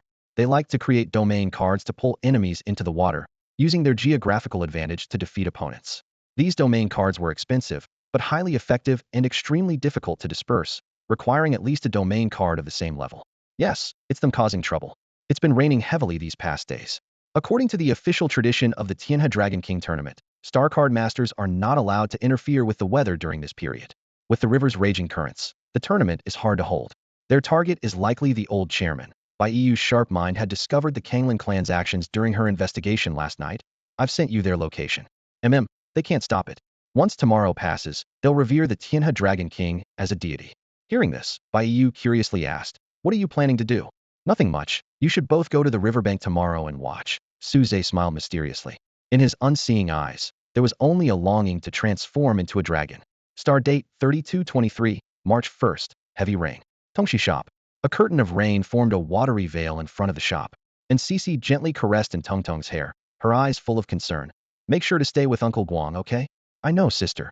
And Tongtong nodded obediently. Wang Zhuang, the neighboring shop owner who had been waiting at the door for some time, patted his chest to reassure Cici. Don't worry, Cici. I'll take good care of Tongtong. And me. Don't forget me. Li Tianming, wearing a raincoat, waved his arms in the rain, trying to catch Cici's attention. This young man, who had only met Suze once, seemed particularly enthusiastic, and Cici merely glanced at him briefly before turning to Tongtong. I'll come find you after I finish delivering these storage cards. Okay, don't worry, sister. And Tongtong nodded again. She stepped into the rain, turned to wave goodbye to Suze, who stood not far behind her sister. Goodbye, sister. Goodbye, Collector Suze. Suze raised his hand in response. Although he couldn't see the girl's expression, he could imagine her bright smile in his mind. After a brief exchange, Suze and Nsisi entered the room. He quietly awaited the moment his consciousness would inhabit the body of a carp, a task he had to complete personally as part of a reward. This challenge of the carp leaping over the rainbow bridge required him to guide the carp through a 9,000-meter journey against the current of the heavenly river. Once Tang activated the carp card, his consciousness would reside within the carp. In the pouring rain, the competition area along the banks of the heavenly river was crowded with people. A sea of colorful umbrellas swayed, while many used cards to shield themselves from the rain. Hundreds of drones from Starstone Technology zipped through the downpour, providing the audience with clear live footage. A massive projection hovered above the heavenly river, contrasting sharply with the rain curtain. On a nearby high-rise, Su Changkong watched the projection with a smile on his wrinkled face. Being able to return to his home planet in his lifetime to watch the Heavenly River Dragon King tournament was a fulfilling experience. Teacher, quite a crowd has gathered today, Cui Xing noted, his gaze piercing through the rain to scan the surrounding high-rises. Upon learning of Su Changkong's presence on the home planet, various noble families sent representatives, all vying for the coveted 11-star Vortex card. Xiao Cui, today I just want to enjoy myself. Don't bring up anything else, Su Changkong said with a slight frown. Yes, teacher, Cui Xing replied respectfully, and the people behind him discreetly relayed messages. On another high-rise, Yunmei read through group messages before looking up at the projection. Still not for sale? Then I guess I'll just watch the competition. Not far away, Su Aoran squinted his narrow eyes, wondering if Elder Su really possessed the Vortex card. Representatives from noble families on various high-rises also harbored doubts. Could an ordinary carp competition truly compare to the legendary Heavenly River Dragon King? Who among those present does not represent a leading force in their respective galaxies? Song Kui stood atop a tall building, looking down at the surging Milky Way through the projection screen, a disdainful smirk playing on his lips. To him, this long-abandoned home planet and this insignificant river were hardly worth mentioning. There were no thrilling battles between star card masters, no exhilarating arenas, and nothing compared to the luxury of intergalactic auctions, the grand battles between alliance forces and alien races, or the majestic scenes of traversing the starry seas. The water is so fierce. I wonder how these people's carp cards will manage 1,000 meters, Sanqua scoffed. In his opinion, the lowest level carp cards had almost no resistance, and managing 1,000 meters was the most he could concede. As for 9,000 meters, that was pure fantasy. Bai Qiu Shui stood on a tall building downstream, curiously gazing at the rainbow bridge upstream. The bridge was particularly striking in the rain, its remarkable height awe-inspiring. To someone who had never seen such a bridge, it was indeed a marvel. The competition is about to begin, Bai Yu responded softly, her eyes on the projection screen, though her mind was filled with confusion. She was sure Su Zhe hadn't entered the competition, so was he just among the spectators? Li Xian stood at a high point, staring at the turbulent Milky Way. For some reason, she couldn't shake the feeling that the surging river concealed the Dragon King of her dreams. Inspector Xiao Xin came to report no anomalies or stampedes, and Li Xian sternly reminded her to stay vigilant, though her attention was inevitably drawn back to the projection. In the preparation area downstream of the Milky Way, and Tang, Guang Zhuang, and Li Tianming had already received their holographic glasses, waiting for the competition to start. When Guang Zhuang expressed surprise at the functionality of the glasses, Li Tianming chuckled, saying he was too outdated, as current Starstone technology far exceeded imagination. I, and Tang, will definitely win. And Tang declared confidently, raising her small hand. Nearby, a contestant flaunted their skin card, mocking, "Kid, don't be so cocky. I have a skin card and wouldn't dare say that. So what if you have a skin card? Mine is legendary quality." And Tang retorted immediately, "Ah, kid, you sure know how to brag, claiming a legendary carp card." The person continued to show off their skin card. "Just you wait. I, and Tang, will definitely win." And Tang said angrily. A young man with a toothpick in his mouth crossed his arms and said disdainfully, "Immature. Do you think the competition is won by determination?" The Tianhe Dragon King competition was in full swing, with participants eager to prove their skills. Amidst the rain, Tang stood resolutely, her eyes shining with confidence. She proclaimed loudly, "I refuse to believe that wealth alone can determine victory. My carp card is the strongest. My carp is a hero among fish. How could you ordinary folks even compare?" Not far away, a young boy stood proudly, holding a carp card in his right hand and a skin card in his left, exuding an air of arrogance. Raindrops slid down his cheeks, but his confidence remained unshaken. An elderly man with white hair held a card and gently advised, "Young ones, the waters are treacherous, don't be too hasty." His words carried a tone of experience and concern. Another contestant, dismissive, exclaimed loudly, "We have no choice but to compete. Even kids know to use legendary carp cards to deceive, and that's affecting my fighting spirit." His words were tinged with disdain and anxiety. Hearing this, Tang was furious. She quickly flashed her duplicate card and retorted loudly, "How dare you accuse me of deceit?"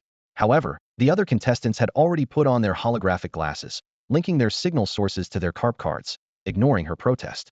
Seeing this, Tang had no choice but to adjust her equipment, ensuring she could track her carp card. Her actions were steady, though a hint of unease flickered in her eyes. Suddenly, a deafening roar echoed through the heavens and earth, as drums along the Tianhe River thundered, standing out in the heavy rain. "Hey ha! Hey ha!" The synchronized shouts reverberated along the riverbank, piercing the rain and stirring hearts. Then, a booming voice spread through the rain-soaked world. "In late spring, the Rainbow Bridge appears. Tianhe Dragon King, why do you not reveal yourself? If not now, then when?" "Release." A powerful command pierced through the rain, reaching every participant's ears. Instantly, countless star cards on the projection screen shimmered, transforming into carp and diving into the river. The splashing water was endless, and the spectacle of tens of thousands of carp entering the river was awe-inspiring. At that moment, a sudden clap of thunder exploded, leaving everyone momentarily dazed. The once bright world turned dark, as if shrouded by a heavy curtain. In the gloomy rain, an invisible pressure weighed on everyone's hearts like a mountain. Sang's expression changed dramatically as he turned to Sangming and asked urgently, "Sangming, what's going on?" Sangming, eyes full of shock, stammered in reply, "Elder, I don't know either. Our domain cards didn't include thunder effects, let alone darkening the sky." Boom. Another heavy thunderclap resounded, as if the heavens were enraged. In an instant, lightning snaked across the dark sky, emitting a piercing hiss. The clouds shifted unpredictably, and a fierce wind whipped up countless waves on the Tianhe. The rain, fueled by the wind, grew more intense, and the wind, in turn, became more violent with the rain's support. The natural might of the storm was fully unleashed. Amidst the myriad of carp, a single red carp looked solemnly at the ominous sky. It seemed to realize something and thought to itself, "Are they trying to stop me from transforming into a dragon?" Boom. Thunder roared incessantly, majestic and daunting, mingling with the howling wind and pouring rain, weighing heavily on everyone's spirits. The river surged more violently, and under the darkened sky, the contestants felt as if they were engulfed by an ocean, a sense of helplessness creeping over them. "How can we compete like this?" one contestant exclaimed, his voice nearly drowned out by the wind. "Damn, the water's getting rougher." "And the wind," another shouted nervously. "I'm terrified of lightning." Someone trembled as they spoke. "Is this the wrath of heaven?" More began to complain. However, most contestants were not deterred by the harsh weather and began issuing mental commands. Instantly, among tens of thousands of carp, countless fish started swimming upstream one after another. Splash! The surging waves formed an insurmountable wall, blocking the path of the carp. Under the watchful eyes of many, only a few of these upstream-bound carp could withstand the pounding waves. This year's weather is particularly harsh. The audience thought in unison, and Tang was sweating anxiously, her eyes fixed on her bright red carp. She repeatedly issued commands, but the red carp merely flicked its tail, ignoring her completely. "Why won't it move?" she muttered to herself. "This is a character summon card. It should obey me completely, right?" Nearby, a man holding a flashy skin card noticed Tang's predicament. Following her gaze, he saw the carp lingering in place and couldn't help but mock. "Huh? Is this the legendary quality carp card?" And Tang bit her lip, her face pale, stammering, I don't know. The card was given to me by Suze, and he didn't mention any special situations like this." The man sneered, "Ha, little girl, goodbye." With that, he focused intently on his own carp, watching it ride the waves and catch up with the leading group. Li Tianming stood by, kindly suggesting, Tang, maybe try recalling it and releasing it again." Though he was also competing, he couldn't help but care for his crush's sister. "I can't. It won't come back." And Tang was teary-eyed, and under the dark sky, it seemed as if her world was collapsing. Guang Zhuang scratched his head, belatedly realizing, could it be malfunctioning? Maybe the card is actually a dud? After cards are made, they need testing. There's a very small chance of getting a dud. And Tang's card, which doesn't obey commands after being summoned, is one such case. Then, what should I do? And Tang was at a loss, overwhelmed by a sense of disappointment. She had been hopeful of winning first place, but now it seemed she might not even get a consolation prize. What to do? Just let it be. A young man with a toothpick casually replied. "You didn't really think you could win, did you? What? Kid, you want a beating?" Guang Zhuang rolled up his sleeves, looking particularly fierce in the dim light. "TCH, I'm just speaking the truth." The young man turned his head, focusing on his own carp. And Tong Tong remembered Su Zhe's encouragement, clenched her fists, and silently cheered herself on. It will move, it has to. However, reality was harsh. Other contestants' carp had already swum 500 meters ahead, while hers remained idle, leisurely wandering in place. This astonishing scene drew laughter from many contestants. A solitary carp swam leisurely in the celestial river, seemingly indifferent to the surrounding commotion. Observers speculated that this languid carp would surely place last in the Celestial River Dragon King competition. However, an unexpected turn of events occurred. Suddenly, from downstream, a dense school of fish appeared, their movement becoming more pronounced amidst the storm. Su Changkong stood up abruptly, watching in disbelief as countless Celestial River fish, not just carp, spontaneously formed the shape of a giant swimming dragon, moving upstream towards the starting line of the competition. Even the seasoned representatives from the families in the skyscrapers on both banks had to admit this was an unusual sight, though it wasn't shocking to them yet. Song Kuo struggled to suppress an inexplicable restlessness, feeling an odd urge to jump into the river and join the fish. Is your fish stupid? The school is about to rush in. A man holding a skin card couldn't help but comment, prompting in Tong Tong to finally realize the impending crisis. She glanced downstream and was instantly filled with dread, tears welling up in her eyes. The sound of the fish moving was now louder than the storm's roar. Suddenly, the entire school halted, gathering neatly behind a single red carp, as if awaiting orders. Boom! Thunder echoed across the sky and earth. The brilliant red carp suddenly leaped with all its might, sending waves cascading around it. In its wake, countless carp followed suit, leaping out of the water, while other aquatic creatures lined up on either side. Celestial River Dragon King? Is this a surprise twist from the show producers? The spectators on the riverbank exclaimed in astonishment. In response to the crowd's questions, the red carp led the school upstream at a steady pace, the fish behind it forming a dragon's tail, effortlessly cutting through the turbulent waves. Even the event organizers at the end of the Rainbow Bridge were left gaping in awe. A lightning bolt, thick as a javelin, suddenly struck in front of the red carp, the electrical current spreading like a silver serpent across the river's surface. At this moment, Su Changkong realized that the Celestial River's banks were enveloped in a unique field, a place where Star Card Master's abilities were restricted, only allowing for passive activation of star cards. The family representatives stood up, stunned by what they witnessed. Such a special field often heralded the birth of rare treasures or star beasts, and the thunder grew increasingly intense, nearly drowning out all other sounds. The red carp, momentarily stalled by the lightning, resumed its advance, with two faint golden glows appearing ahead of it, resembling dragon horns adorning the head of the massive dragon formed by the multitude of fish. Celestial River Dragon King. At that moment, all the residents of Celestial River familiar with the legend felt a chill run down their spines, their hearts trembling with awe. Boom! The thunder rolled continuously, bringing with it an overwhelming sense of oppression like a tidal wave. The mighty force of heaven and earth bore down on Su Zhe's small red carp body.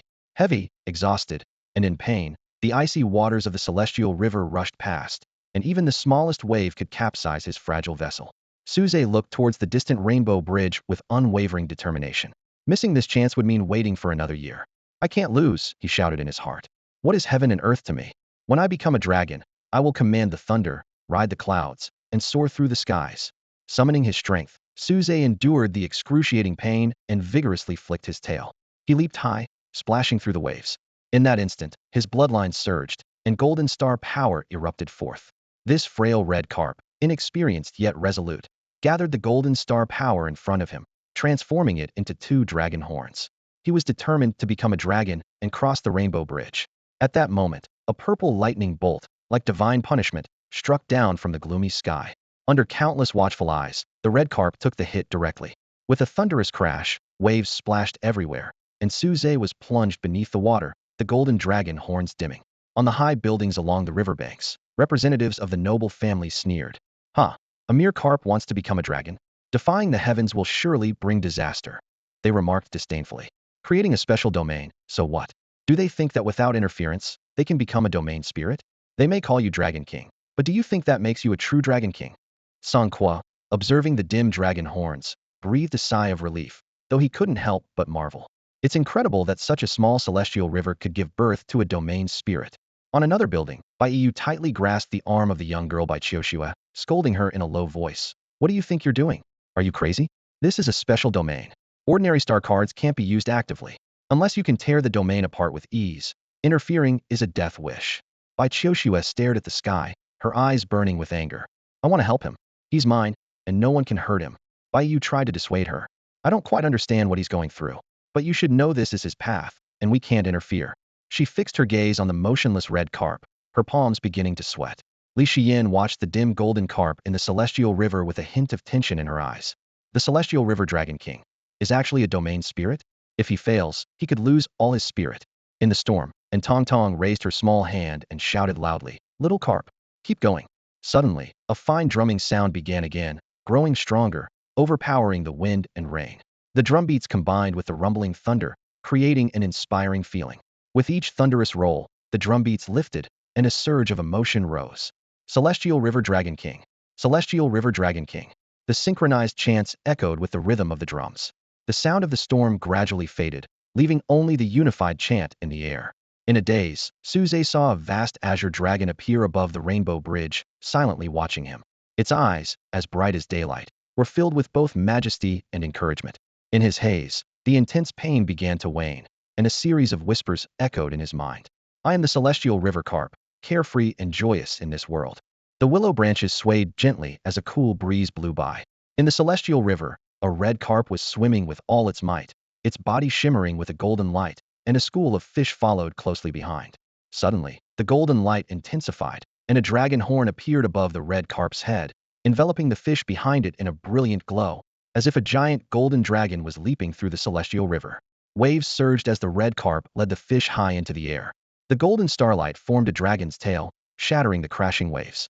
Purple lightning struck down, yet the red carp pressed forward, facing the heavenly might with its golden dragon horn.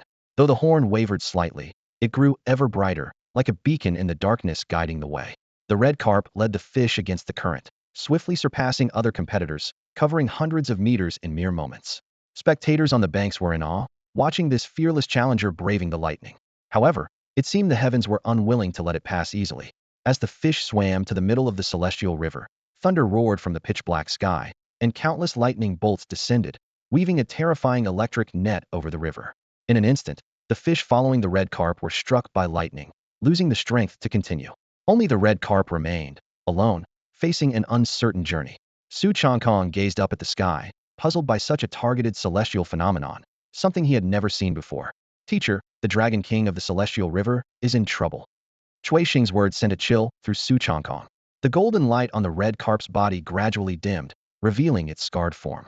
Its once vibrant red color had been charred black, and the remaining golden light flickered like a candle in the wind, threatening to extinguish at any moment. Representatives from noble families commented that this attempt seemed doomed to end.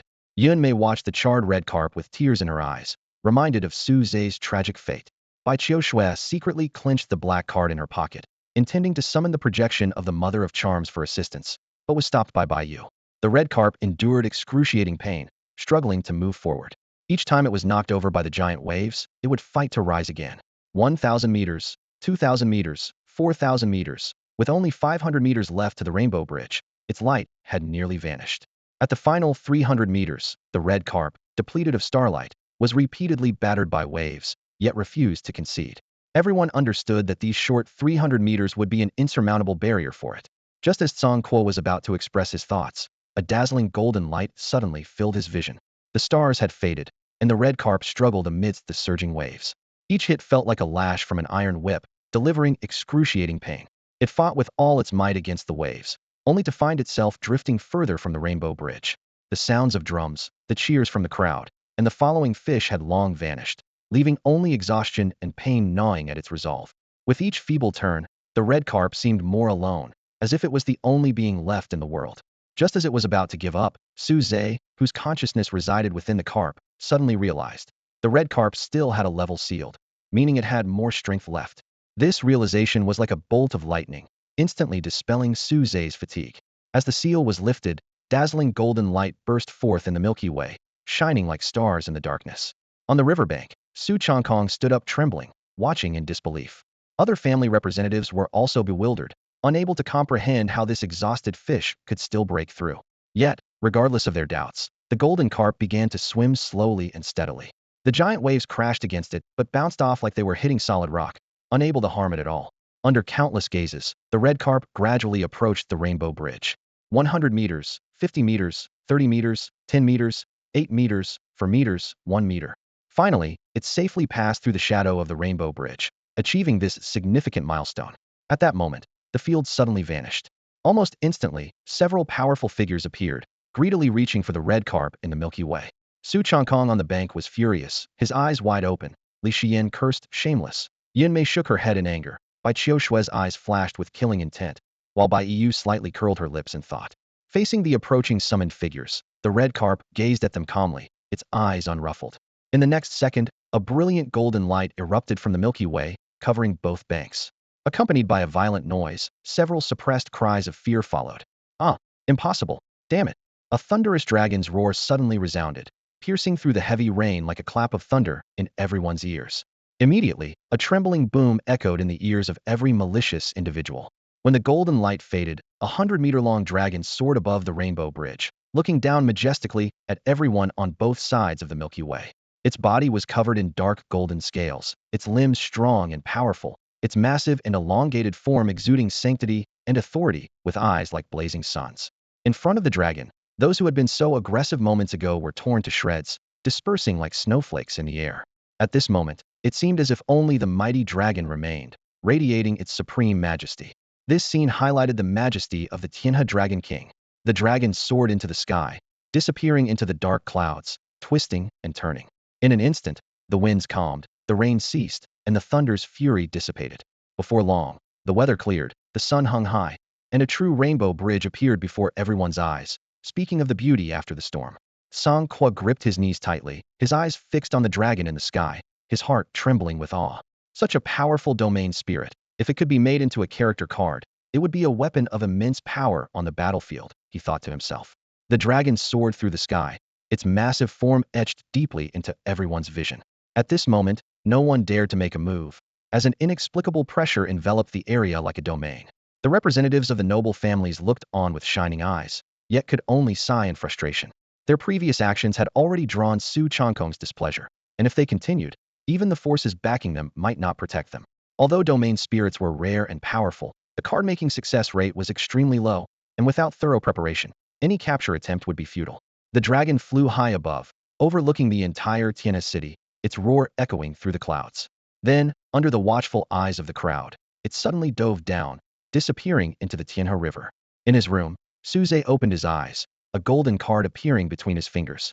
He carefully examined the card's information. Tianhe Dragon King card, mythical level, golden quality, possessing the true dragon body talent, and several powerful skills.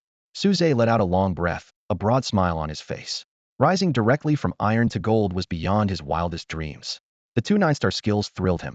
He began contemplating the various applications of the Dragon King's divine powers and domain. However, Suze quickly recalled those who had acted on the riverbanks, his expression turning cold. The audacity of the noble families, even on a home planet under Alliance control, remained so arrogant and domineering. Just as he was lost in thought, his interstellar terminal vibrated. It was a call from Ncc, her voice filled with fear. Suze, has Tang come back? Suze's heart sank, but he replied calmly. No. You didn't find her by the river? No. Ncc said, her voice trembling. Uncle Guang and the others were watching the Tianhe Dragon King, and in that moment, Tang disappeared. Her interstellar terminal was found in the rain. Could it be? Could she have been taken by evil god followers? Calm down. Suze took a deep breath, suppressing his anger. Report to the inspectorate first. I'll find someone to help. Ending the call, the fury within Suze was almost uncontrollable. These followers of the evil god dared to abduct someone right under his nose. The top-floor office of the Chixing Group building. Bai Yu shifted her gaze from the surveillance footage of both sides of the Tianhe River to the expressionless Suze. Her voice carried a hint of gravity. This cultist is extremely cautious, using at least 7 mimicry cards. They change appearance every few steps and disappeared at the Tianhe Avenue intersection. But I suspect that was just a diversion. This was clearly a meticulously planned operation. Suze raised an eyebrow and asked calmly, can you find him? Bai Yu shook her head. No, I can't. The time frame is too short, and I'm not an inspector. Gathering clues is too troublesome. She pondered silently, realizing that this cautious cultist was evidently experienced. To silently abduct a target during the busiest time, such cunning must mean they have chosen a secure escape route. She guessed that the clues found by the inspection department would eventually lead to dead ends. A glint of coldness flashed in Suze's eyes as he spoke in a low voice. Keep an eye out for me. Qiu Shui, you'll accompany me tonight. His tone carried a hint of menace. Since these cultists dare to reach out, they shouldn't blame me for uprooting them. Noticing his cold demeanor, Bai Yu curiously asked, "What are you planning to do? This and Tong Tong seems to have significant weight in your mind." Suze toyed with the vortex card in his hand, a cold smile forming at his lips. "I'll interrogate them one by one. If they won't talk, I'll send them to meet their god." His voice was filled with determination. Once night falls, the entire Tianhe city, even the Tianze prefecture, will become the domain of the Tianhe Dragon King. The cultists need 3 days to prepare for a sacrifice. During this time, I must find in Tong Tong no room for negotiation. Scene shifts to the inspection department. Li Xian rubbed her temples to relieve fatigue. By retrieving surveillance footage, she had confirmed the identity of the cultist who kidnapped in Tong Tong, the villain. Known as the most mysterious cultist in Tianhe City, rumors claim he is an apostle of the Eye of Evil, never failing.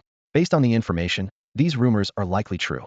The villain has committed 107 crimes to date, never once failing, extremely cautious, and even the inspection department finds it hard to track him.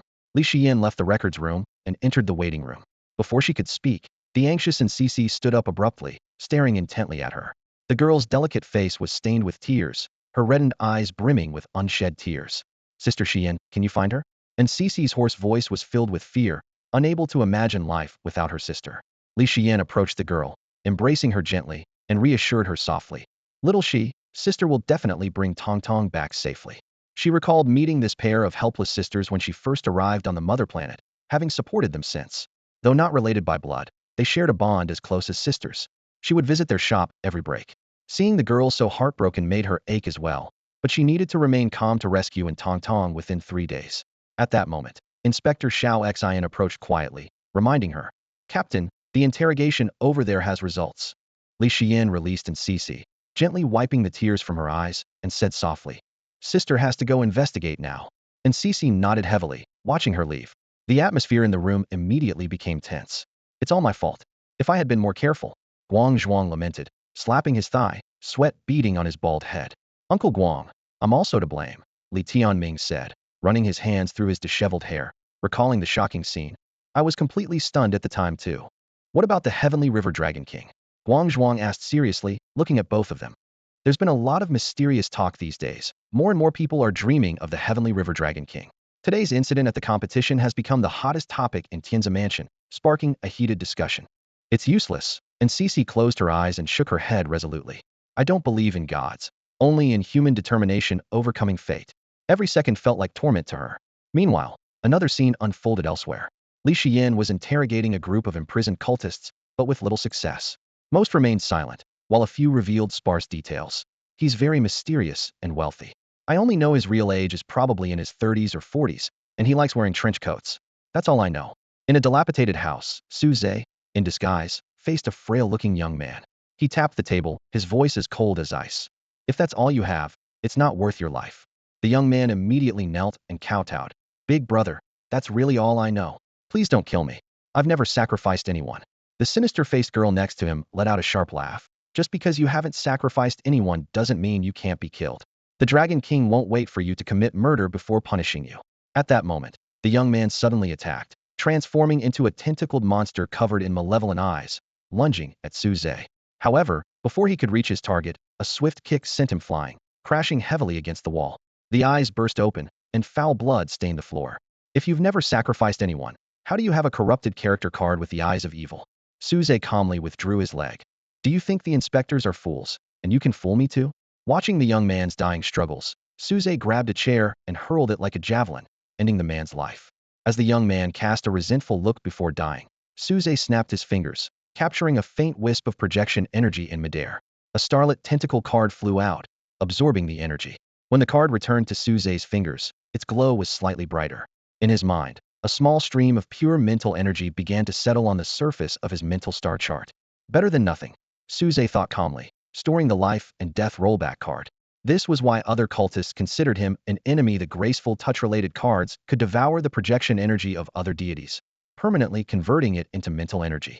And the energy of graceful touch served as a pass for other deities to descend into this world.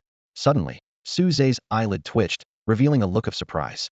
The compilation point, which previously showed 2, had now turned into a conspicuous 3. "Say, what's wrong?" Bai Qiuxuan noticed Su Zhe standing still, so she stepped closer and clung tightly to his arm. She greedily inhaled his scent, feeling both joy and jealousy. She was thrilled that he was seeking her help for the first time, yet envious of the little girl who had caught his attention. Suze frowned, raising his eyebrows slightly as he pulled his arm away from her embrace.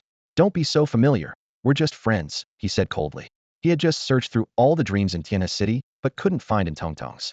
Suze realized that if Intongtong hadn't dreamed in the past 3 days, his dream manifestation skill would be useless. A new idea emerged in his mind. Instead of continuing the futile search, he could find a cultist with a corrupted character card, kill them, and obtain a compilation point. Such individuals were already mentally corrupted and had innocent blood on their hands, so he felt no guilt in killing them. With one more compilation point, he could start his third compilation. This time, he planned to create a side story, a story that would allow the Dragon King to transform into human form and involve finding someone. Let's go to the next place, Suze said, a hint of killing intent in his eyes. Upon hearing this, Bai Qiushui immediately used an invisibility card to cover their presence, and they quietly left the area. This night was destined to be restless. The appearance of the Tianhe Dragon King, and Tongtong's disappearance, and the sudden death of an undiscovered cultist. These events were giving Li Xian a headache.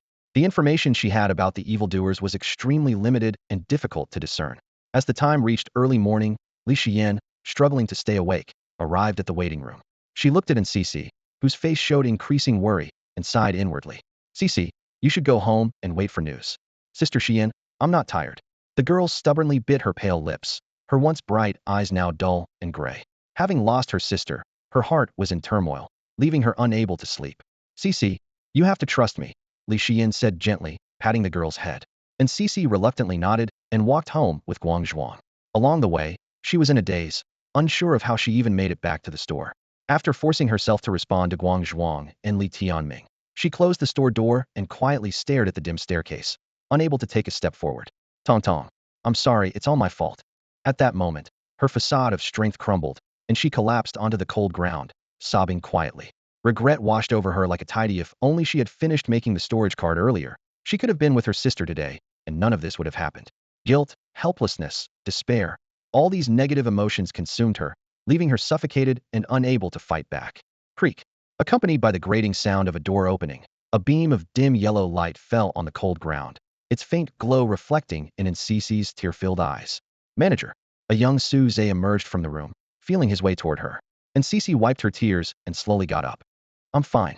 Are you hungry? She suddenly remembered that Suze had difficulty moving, and she had forgotten to prepare his lunch and dinner because of her sister's situation, making her feel guilty. She supported Suze, steadied herself, and said, let's go upstairs. I'll make you some noodles. Okay. Suze nodded gently. During half the night, Suze finally earned 2 compilation points. Just as he was pondering how to use them, a sudden cry interrupted his thoughts. He immediately realized Cici was back. He decided to comfort her to sleep before continuing with the story compilation. After all, if Intongtong was found but Cici fell ill, it would be a significant loss. Upstairs was silent and cold, and Cici stood there dazed for a long time until Suze's call snapped her back to reality. She quickly apologized and, as usual, tied on her apron to head into the kitchen, but in her distracted state, she fell at the kitchen door. Sister.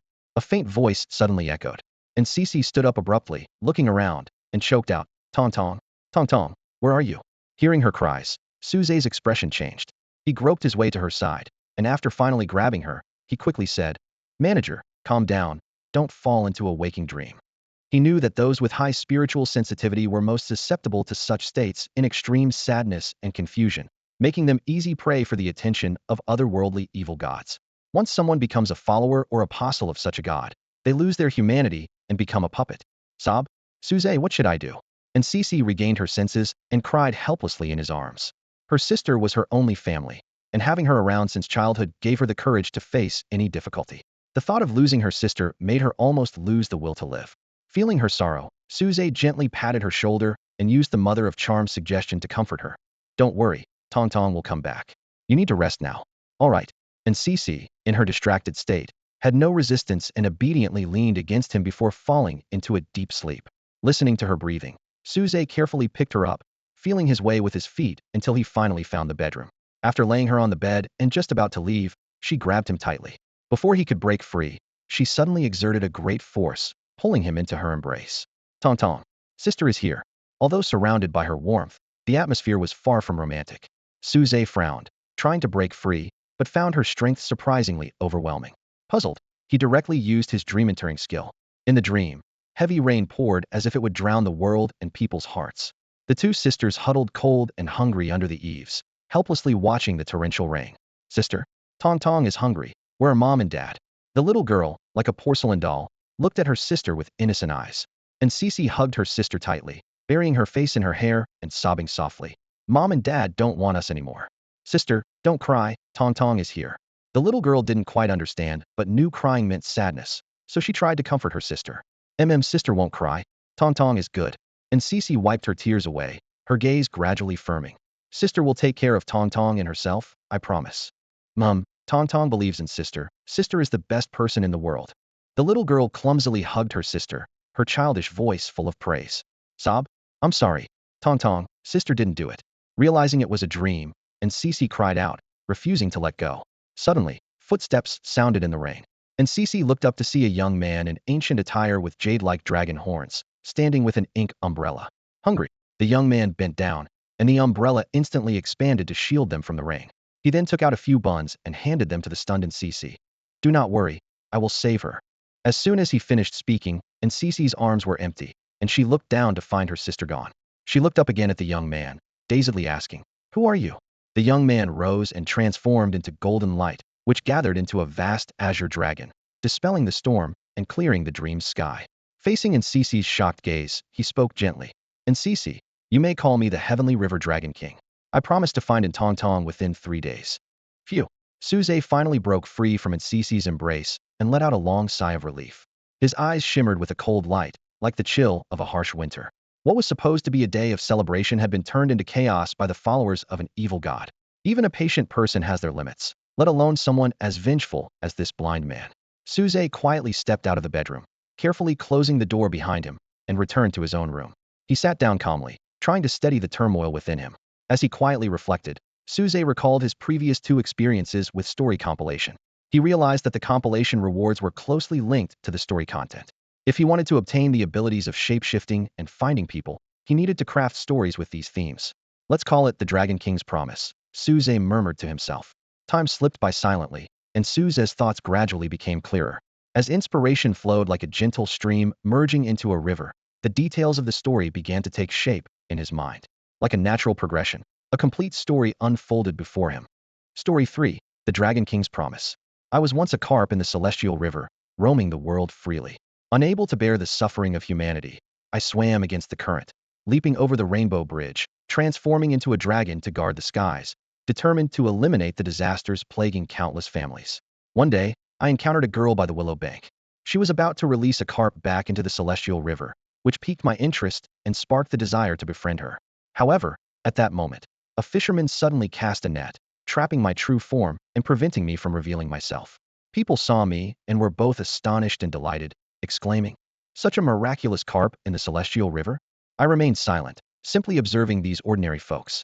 I secretly planned that when the torrential rains came, I would reveal my true form, stunning the world as I freely roamed the heavens. Unexpectedly, the girl spared no expense to buy me back. She returned to the willow bank, and I listened quietly as she spoke. Fish, oh fish, is there really a dragon king in the celestial river? The girl asked innocently. I gently swayed my tail, creating ripples in the water as a response. This action made the girl laugh joyfully, and she played by the water until dusk, unwilling to leave. In my heart, I thought, what a pure and lovely girl. How I wished to gaze at the skies with her, travel the seas, and share the twilight hours. So, I entered her dreams, making a promise. On the willow bank in late spring, I would transform into the Dragon King and take her to explore the celestial river. Time flowed like water, and late spring arrived quietly. I transformed into the Dragon King, standing by the willow tree, waiting for the girl to arrive. However, she never appeared, even as the sun set beyond the hills. I felt a sense of loss, unwilling to give up. I resolved to seek out the girl in human form. The compilation rewards immediately appeared, a premium skin of the Dragon King's Promise, and a chi observation character card. Suze furrowed his brows slightly, observing the compilation points spent and the rewards received. The outcome was unexpected. He had assumed there would be an execution reward each time. But from this compilation, it was clear that execution rewards weren't guaranteed. Not bad. Suze consoled himself. A premium skin and a skill. The extra compilation points were a pleasant surprise. With a relaxed mindset, Suze began to carefully examine the reward details. The Dragon King's Promise. One of the celestial river dragon king's human forms, rumored to be his gentlest side. He first took human form due to a promise with a friend. Type, Skin card usable only in illusionary state. Quality, premium. Description: on the willow bank in late spring, reluctant to return without seeing a friend. Evaluation: gentle and elegant, a human form dragon king. Chi observation 7 stars. All things in the world have a chi flow. By observing it, one can avoid disasters, seek fortune, and attract wealth. Not bad at all. A slight smile appeared on Suzei's lips. Although the premium skin card couldn't be used in summoning mode, it was enough that it could be used in illusionary mode. He preferred the personal experience over letting the character take action. What delighted Suzei the most was the chi observation skill. His face lit up with joy, and he felt relieved. With this skill, those followers of the evil god would have nowhere to hide. No time to waste. I'll start patrolling Tianhe City tonight, Suzei decided, promptly dialing by Qiushue's number. The apostle card of the Mother of Enchantment had many mental type skills, particularly adept at influencing minds and compelling people to speak the truth. It was exactly what he needed at the moment. To find in Tang as quickly as possible, he needs by Qiushue's help. By the river, the night was silent, with only the whispers of the breeze and flowing water. Under the lamplight, a man with jade-like dragon horns stood quietly. His posture was as upright as a pine tree, his features as handsome as the moon, and his blue robe fluttered without wind. This ethereal man was Suzei, waiting patiently, his pupils shimmering with a strange starlight. Before long, with a soft gasp, Bai Qiushue appeared. She immediately clung to Suzei's arm. "Zai, your disguise looks great, I really like it." Suzei frowned in his disguised state. Perhaps due to the disguise and the skin card, although he was still blind, his perception was enhanced tenfold. Through mere physical contact, he sensed something unusual about Bai Qiushue's condition. "Your injuries."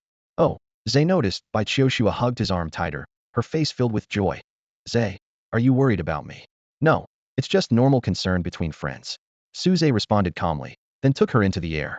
From the sky, overlooking Tianhe City, Suzei activated his aura vision. In the darkness, two types of light columns appeared. The gentle white light scattered everywhere, and the sporadic, sinister purple light. He glanced at Bai Qiushue beside him, and found the purple light on her was so intense, it was almost blinding. "Zai, what's wrong?" Bai Qiushue gazed at his profile in fascination, unable to resist touching his face and licking her red lips. "Nothing, just looking for a reference point." After scanning the city and finding no other purple light comparable to Bai Qiushue's, Suzei's brow furrowed. According to Bai Yu's information, Tong's kidnapper should be an apostle of the Eye of Evil, yet there were no traces of other evil god apostles in the entire Tianhe City. He immediately contacted Bai Yu. Once connected, her slightly fatigued voice came through. Their conversation revealed that the suspect had fled to Fudu and was likely connected to the patrollers. "Will you accompany me to Tianze Prefecture's capital?" Suzei stopped Bai Qiushue's restless hands. "Sure. Will you carry me?" "No, just hold on tight." Suzei firmly refused, then used the Dragon King's divine power to take her to the capital. Meanwhile, in the Fudu Inspection Bureau, Li Xian stood by the window deep in thought. Upon hearing her subordinate Xiaoxin complain about the patrollers' leisure, a sudden realization struck her. With such tight security, the only reason no one noticed the evil cultists' actions could be that there was a mole among the patrollers. This also explained why none of the 107 cases showed any flaws. "Xiaoxin, don't tell anyone about my whereabouts from now on, understand?" Tick-tock. In the quiet hospital room, the ticking of the clock echoed like a countdown of life. On a pristine white hospital bed lay a pale-faced little girl. A man in a trench coat knelt by her side, his bloodshot eyes fixed on her paper-white face, his rough hand gently holding her frail one. "Daddy, you did something bad again," the girl said softly, her eyes brimming with tears, yet her voice was extraordinarily calm. "Xiaowan, just one more time, the last time, and you'll get better," the man in the trench coat said, seemingly ignoring his daughter's words. "Once you're well, Daddy will take you to eat delicious food, play fun games, and let you have all the fun you want." A faint glimmer appeared on the girl's pale face. "Daddy, you're so good. But what about Mom?" The man froze. "Xiaowan, your mother is gone." His voice trembled. "She found out what I was doing and tried to report me to the authorities. I had no choice but to offer her to the gods." He muttered, "The blood, it never washes away." "But, Daddy, I want a mom," the girl said, a strange smile appearing on her lips as her pupils suddenly split into two. The man in the trench coat stood up abruptly, his body trembling. Bloody eyeballs protruded from beneath his skin, each staring intently at the girl. A dry voice, tinged with a hint of a woman's tone, forced its way out of his throat. "Xiaowan, Mom is gone. But don't worry, we will all be together soon." In the corner, Tong, who was tied up, watched in horror.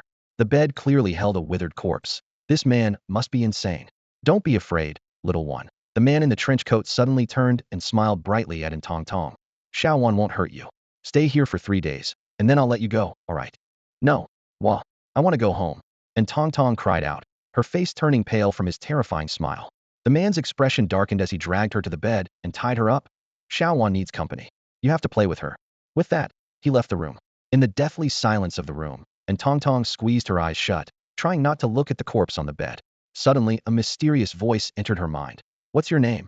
She gathered her courage and opened her eyes to look at the bed, only to find the corpse gone, replaced by a pitch-black card with a blurry blood-red eye on the front. As her gaze focused, the card flipped over, revealing a blood-red back like another card surface, embedded with the image of a delicate little girl with a blood-red eye. What's your name? I'm Xiaowan. The playful voice echoed in her mind. I'm in Ruru, and Tong Tong said in confusion. Why are you a card? Ruru. I'm a living card, you know. Hearing this, and Tong Tong's eyes widened before she quickly shut them again, pleading, I'm not tasty, please don't eat me. The books say that corrupted living cards eat people. Never did she expect to encounter something so terrifying. In the early morning of Fudu, the air was fresh and damp, with the sky just beginning to lighten. Yang Jian stood at the street corner, lighting a cigarette, tightly clutching a meticulously wrapped skin card in his hand. As Fudu's top card maker, he was accustomed to making deals at this time, welcoming the day with a promising start. Suddenly, steady footsteps approached from behind. Yang Jian extinguished his cigarette, turned around, and was momentarily stunned. The newcomer's striking appearance was on par with his own, but the most captivating feature was the pair of jade-like dragon horns, exuding a unique charm. Hey man, you're playing it pretty fancy. Yang Jian teased with a raised eyebrow, handing over the goods. He recalled the rumored Tiana Market's domain spirit the Tiana Dragon King and regretted not witnessing it firsthand, which surely would have sparked a creative storm. Suze took the goods in surprise, quickly stowing them away, and warned, It's not safe here, let's go. He noticed a pillar of purple light moving in their direction, sensing an inevitable battle. Yang Dian casually patted Suze's shoulder, laughing, Don't worry, I was just about to leave. He walked past Suze towards his usual breakfast spot, thinking that this cautious buyer might be a kindred spirit. Suddenly, a thunderclap exploded, leaving Yang Dian dizzy. Looking up, the once brightening sky had turned ominously dark, as if an invisible mountain pressed down, suffocating him. Damn it, this is crazy. Yang Dian cursed softly, turning to call out to Suze, but his pupils constricted at the sight before him. Suze was suspended in the air, a powerful electric sphere forming in his hand, with lightning snaking through the sky. Yang Dian swallowed hard, rubbing his eyes, thinking to himself, Heaven above, I must be dreaming. In an instant, the lightning lit up all of Fudu, illuminating Yang Dian's stunned face. A man in a trench coat blocked his path, reaching into his pocket and asking, Who are you? We have no quarrel. Suze replied coldly, You capture people right under my nose, and then ask who I am? Isn't that amusing? His voice carried through Fudu, the pressure enveloping the entire area. The trench coat man tried to argue but was interrupted by another thunderclap. Suze unleashed the lightning, launching an attack on the purple light pillar. In Yang Dian's incredulous gaze, the trench coat man was struck down, revealing a blood-soaked, crimson-eyed, skinless creature. Eye of evil puppet. Yang Dian's mind screamed, his legs giving way as he trembled, quickly shutting his eyes. He knew such creatures couldn't be looked at directly, or he'd be cursed. Another thunderclap sounded, and Yang Dian cautiously peeked through a slit in his eyelids, finding only a charred spot where Suze had vanished. He was astounded, muttering to himself, Is this for real? Both parties seemed to be of gold level, yet the battle ended so swiftly? What quality of character card was this? As the crowd grew, Yang Dian mustered the courage to approach the charred spot. Suddenly, a gust of wind blew, and the charred remains turned to ash. Nothing left at all. Yang Dian shivered, unable to calm down. At that moment, a thunderous dragon roar echoed from the west of Fudu. Yang Dian immediately turned to see a dark golden dragon swooping down, disappearing in an instant. The sight left an indelible impression on him. Meanwhile, elsewhere in Fudu, and Tong Tong stared blankly at the massive creature before her, her wide eyes filled with indescribable shock. She suddenly snapped out of it, urgently shouting, You're the Tianhe Dragon King. Run. There's a monster here. A gentle voice echoed in the air. I'm not a monster, you know. A bizarre card rose into the air, black on one side and crimson on the other. It transformed into a blood-eyed girl, her pupils eerily splitting as she stared unblinkingly at the dragon that had pierced through the roof. In the gloomy sky, a massive crimson eye loomed, exuding a suffocating aura of malevolence. Suze had already assumed his dragon lord form, shielding in Tong Tong in his embrace. He gazed at the increasingly mutated sky, his expression growing colder, uttering only two words, Fusion Cult. He ascended into the air, his hand forming a loose grip. In an instant, thunder roared and countless bolts of lightning turned into silver serpents, striking the blood-eyed girl relentlessly. She didn't even have time to dodge before she was reduced to a dim card. A violet light flashed in Su Zhe's eyes, more intense than by Qiu Shui's by half. His lips curled in mockery as he walked towards the card, his voice cold, hiding in the shadows, still not making a sound. No sooner had he spoken, a winged, one-eyed tiger suddenly lunged at him from midair. Simultaneously, a purple figure attacked from the side, like a streak of cold light. Winged Tiger Guard, a rare blue diamond character card, commonly used by the patrol division. Su Zhe commented nonchalantly, not bad. Unfortunately, you've encountered me. He calmly flicked out a save and reload card, intercepting the card midair, while enveloping himself and in Tang in a golden shield. To the onlookers' amazement, he withstood the seemingly lethal assault effortlessly. Bang! Amidst the violent collision, the purple figure was pushed back dozens of meters, while the one-eyed winged tiger dissipated into light and shadow. Su Zhe's golden shield only dimmed slightly, without even a crack appearing. Still not using your auxiliary cards? Su Zhe's smile grew wider, though his gaze turned icier. Afraid to reveal your identity? The purple figure was startled, lowering its voice. Sir, since you know the name of the fusion cult, you shouldn't oppose us. Finish talking? Su Zhe ascended into the air, his green robe fluttering, unleashing his Dragon King domain. The immense pressure instantly suppressed the purple figure. Damn it, you're toying with me. The purple figure finally realized the terrifying domain, cursing aloud. I'm stalling for time, what are you waiting for? Su Zhe snapped his fingers, and lightning descended like divine punishment, engulfing the purple figure. However, the purple figure wasn't defeated, merely exiting its phantom form. Still alive. Su Zhe was slightly surprised. Before he could finish speaking, a large number of inspectors surged from all directions, surrounding the battlefield. The charred purple figure clutched its chest, standing up in fury. This rogue is rampant. Ignoring the ban. Striking in the city. Please, everyone, lend me a hand to capture this rogue.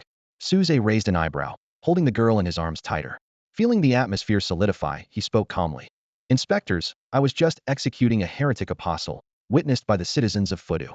The figure in purple grew wary, scanning the surroundings with sharp eyes, as he pondered whether the unexpected attack he faced was due to some hidden agenda. He suddenly realized that his impulsive actions might cause unnecessary trouble, especially when dealing with a cunning and eloquent field spirit. The head of the capital's inspection department, a stern man with graying temples, spoke with authority. Tianhe Dragon King, whatever happens with Wang who will be determined later, but you ignored the prohibition and acted on your own, which is already an offense. I don't wish to cause any discord, so please come with me to the inspection department. Su Zhe chuckled lightly at this, his voice resonating throughout the capital. Standing tall and resolute, he responded, I am the field spirit of Tianhe, revered as the Tianhe Dragon King by the people on both banks of the river. I see no fault in intervening to deal with occultists and rescuing those captured. If the inspectors believe I have broken any rules, they can come to Tianhe to find me, but I will not be visiting the inspection department's prison. As soon as he finished speaking, Su Zhe's figure suddenly vanished amidst the astonished gazes of the crowd, leaving only a few wisps of strange energy lingering in the air. The head of the inspection department's eyes narrowed slightly, contemplating a long-distance teleportation card. How does a newly born field spirit possess such a valuable card? At that moment, a shout broke the brief silence. Everyone turned to see that Wang, who had also disappeared, evidently using a long-distance teleportation card as well. The head of the inspection department, Yang Wuchu, immediately ordered in a deep voice, issue a lockdown on Tianhe Mansion. Notify the Tianhe City Inspection Department to apprehend the Tianhe Dragon King. As the inspectors prepared to act, a figure riding a magnificent Pegasus suddenly appeared in the sky. It was Yang Dian, who had been watching the commotion. He shouted, Yang Wuchu, what are you doing? Shouldn't you catch Wang Hu first? He clearly looked suspicious. Yang Wuchu's face twitched several times, and he waved his hand again, saying, arrest him too. He's been selling substandard skin cards. Yang Dian, enraged, fled on his Pegasus, cursing loudly. Damn you, Yang Wuchu. You old bastard. I disown you as my father. The scene shifted instantly, with the sound of wind rushing by feeling incredibly real. And Tang clung tightly to the dragon's horns. Watching the scenery below fly by, her cheeks flushed with excitement. She couldn't help but ask, Tianhe Dragon King, why are you so kind to me? The dragon did not respond, only flew faster. A faint golden shield enveloped her, turning the cities and forests along the way into fleeting landscapes. The dragon's massive form soaring through the sky left a deep impression on every onlooker, evoking a sense of awe. In just about an hour, they returned to Tianhe City. Su Zhe transformed into his dragon lord form, leading in Tang to land on the street where the shop was located. The surroundings were silent, yet the street was nearly packed with people, with banners hanging from one shop to another. Everyone held their breath, staring at the graceful and otherworldly dragon lord. feeling like they had much to say but unsure of how to begin. After several seconds of silence, Suze took the initiative to ask, "Is there something you need?" An official representative of the Tianhe Dragon King competition stepped forward solemnly. Dragon King, after verification, and Tang is the champion of the competition, and we are here to present the award. Suze nodded slightly, released in Tong's hand, and used his aura sensing skill to scan the area. After confirming no purple beams of light, he transformed into a dragon and soared into the sky. The crowd didn't even have time to utter a word of farewell, and Tang stood dazed for a few seconds, feeling a bit smug as she noticed the envious glances from those around her. However, when the crowd parted to reveal a girl with tear-filled eyes, her pride quickly vanished. All her emotions erupted at that moment, and she shouted, "Sister!" before rushing forward to embrace her sister tightly, tears streaming down her face. And Cece held her long-lost sister, choking with sobs, releasing her lingering fear through expressions of longing. Those watching the two sisters weeping in each other's arms couldn't help but feel a touch of emotion. Amidst this touching scene, a young man stood at the shop's entrance, a smile playing on his lips as he toyed with a vortex card. Li Xian withdrew his gaze from the sisters and looked at the beaming Suze, a hint of relief in his eyes. He thought to himself, "This is good. Accepting one's mediocrity and living a happy life is not a disappointment to Commander Su Weibai's expectations." Just then, Li Xian's interstellar terminal vibrated. He picked it up, and a low voice came from the other end. "Xian, the field spirit Tianhe Dragon King. The family representatives have decided to launch a capture operation. See if you can make it happen. Make a wish, little and Tong." Suze said gently. "But it has to be a reasonable one, otherwise we can't fulfill it." And Tong's eyes lit up and she replied in a crisp voice, "Okay. My wish is for the Cardmaker Association to give my sister a chance to further her studies." Suze was a bit surprised. So little Tong participated in the Tianhe Dragon King competition for her sister? Yes. And Tong nodded vigorously. "My sister is very, very good to me, and I want to be good to her too." Suze smiled and said, "You're such a thoughtful child, Tong. So the person you want to thank the most must be your sister, right?" And Tong tilted her head and thought for a moment. Not quite. There are 3 people I want to thank the most." "Who are those 3? Suze asked curiously.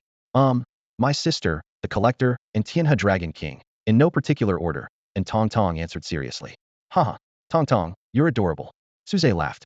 With a click, Suze turned off the star terminal. Listening to the sound of Tong kicking a chair, he smiled slightly. "Commander Tong, you did it." And Tong said excitedly. "Hee, Collector Suze, I touched the horn of the Tianhe Dragon King today, and also, I encountered a very, very scary living card. It was terrifying. With a bang, the Tianhe Dragon King turned it into a card. He is so cool." Suddenly, and Tong stopped, looking at Suze cautiously. "Collector Suze, I'm telling the truth. You won't be mad at me, right?" Suze raised an eyebrow, smiling. "No. How could I be mad when we're such good friends?" "Yes." And Tong smiled reassuringly, then said seriously, "Collector Suze, the Tianhe Dragon King looks a bit like you, but he's even more handsome." Suze's smile deepened. "Once my eyes are healed, I'll definitely take a look at the Tianhe Dragon King." And Tong looked at Suze curiously, her gaze pure. Collector Suze, do you know the Tianhe Dragon King?" She hadn't forgotten how the legendary koi card transformed into the Tianhe Dragon King. Suze put a finger to his lips and said mysteriously, "Shoo. That's a secret." Okay." And Tong was a bit disappointed, placing the reward on the table. "Here. Collector Suze, this is your reward." Suze smiled as he accepted the reward and took out 10 perfect quality 3-star vortex cards, placing them on the table. "These are a reward for Tong. Congratulations on winning the championship." And Tong shook her head, pushing the cards back. "Collector Suze, I can't accept them. I'm already very happy. You need to save money to get your eyes treated soon." Suze felt warmth in his heart and smiled. "Don't worry, Tong. I've already found a way. If you don't accept these cards, the collector will be very sad." Okay. Thank you, collector."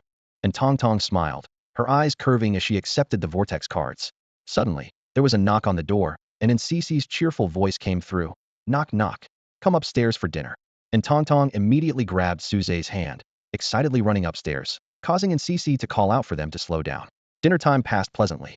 When Suze returned to his room, the card he obtained from the consciousness sea was finally completely suppressed by the life and death rewind card.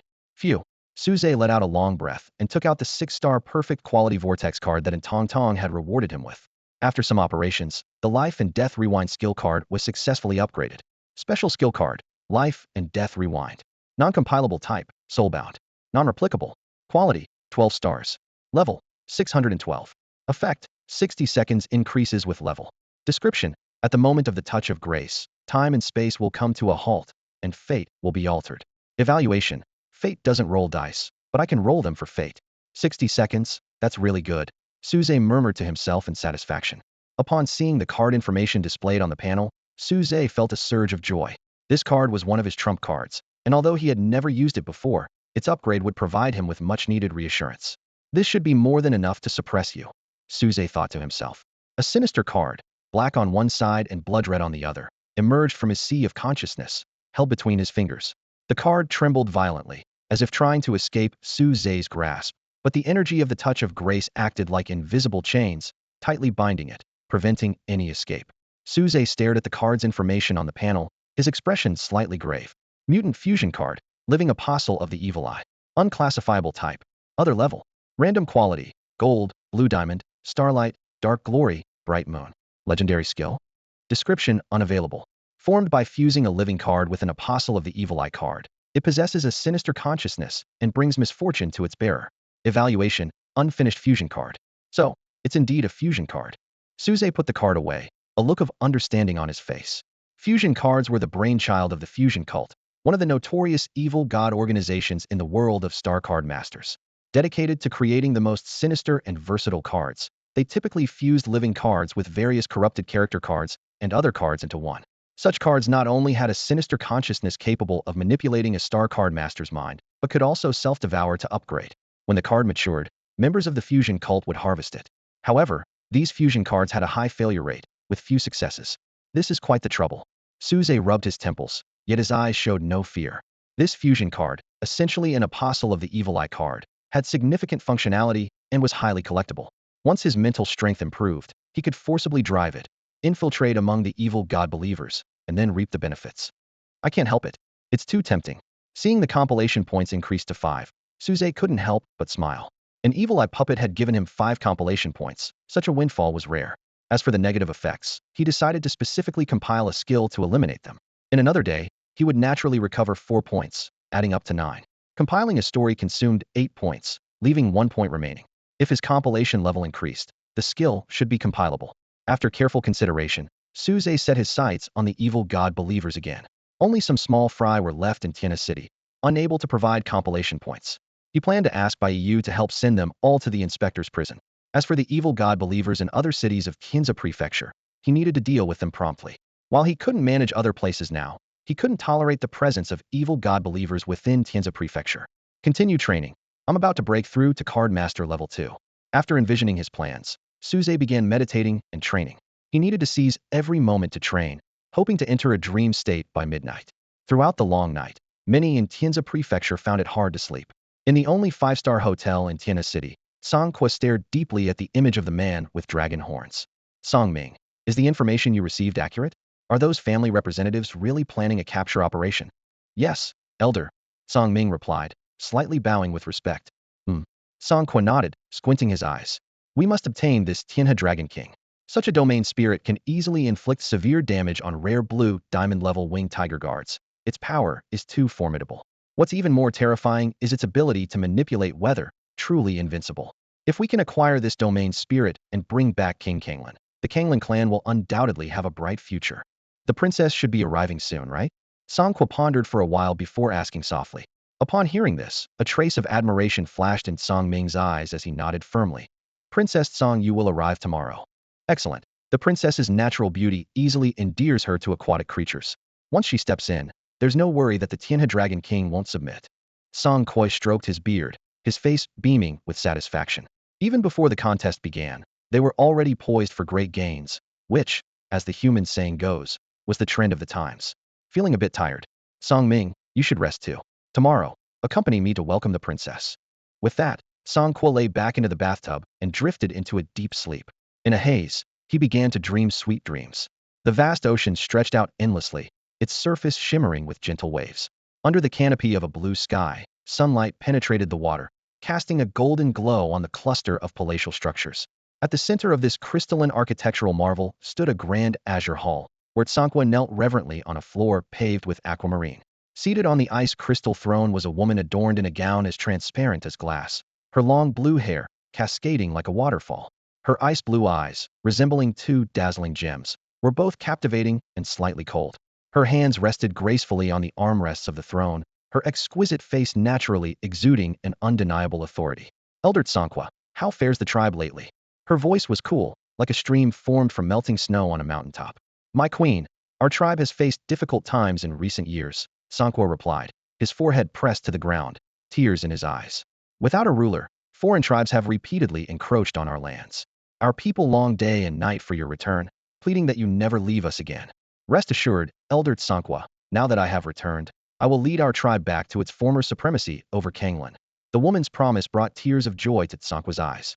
After years of searching, he finally had a response. Trembling, he retrieved a card from his robes and presented it respectfully. My queen, this is a character card of the Celestial River Domain Spirit, unmatched at its level. With it, your power will surely increase. With a wave of her hand, the golden card floated into her grasp. A hint of curiosity flickered in her azure eyes. Where did this card come from? My queen, it was crafted by Princess Tsangyu from the Kanglan Pearl, after consuming the Celestial River Dragon King. Princess Tsangyu? She possesses the Kanglan Pearl. The woman's voice carried a note of surprise. Though puzzled, Tsanqua believed this was merely a dream and answered truthfully. Princess Tsangyu is your sister, naturally carrying the Kanglan Pearl. In your eyes, what kind of person am I? Tsanqua pondered for a moment before answering solemnly. You are wise and powerful, extraordinarily gifted, willing to sacrifice for your people, both benevolent and authoritative. The woman softly acknowledged his words, her voice gradually fading. The scene before him blurred, and Tsanqua awoke, instinctively wiping away tears from the corners of his eyes. My queen, now that you have become a card, you should assist Princess Tsangyu in restoring our tribe's former glory, the elder declared with conviction. I swear, even at the cost of my life, I will bring you back. Meanwhile, Suze slowly opened his sightless eyes, a spark of joy within them. Through Tsanqua's dream, he had gained extremely valuable information. The Kanglan Pearl was not only a top-tier material for crafting vortex cards above 7 stars, but also increased the likelihood of a successful card creation when activated. The value of a Kanglan Pearl was at least tens of thousands of star stones, and was incredibly rare. Playing with the vortex card in his hand, Suze's lips curved into a smile. I will obtain both the Kanglan Pearl and the sealed card of the Kanglan King. Suze was contemplating how to find an opportunity to personally meet Princess Tsangyu, and subtly plant suggestions in her mind to lay the groundwork for accessing her memories of King Kanglan in the future. With this thought, he decided to proceed with his plan to use his skill to enter dreams. The next day, in the office on the top floor of the Chixing Group building, Bai Yu brought troubling news. The representatives from the noble families are preparing to force the Tianhe Dragon King to appear and initiate a capture operation, Bai Yu said gravely. Upon hearing this, a glint of coldness flashed in Suze's eyes.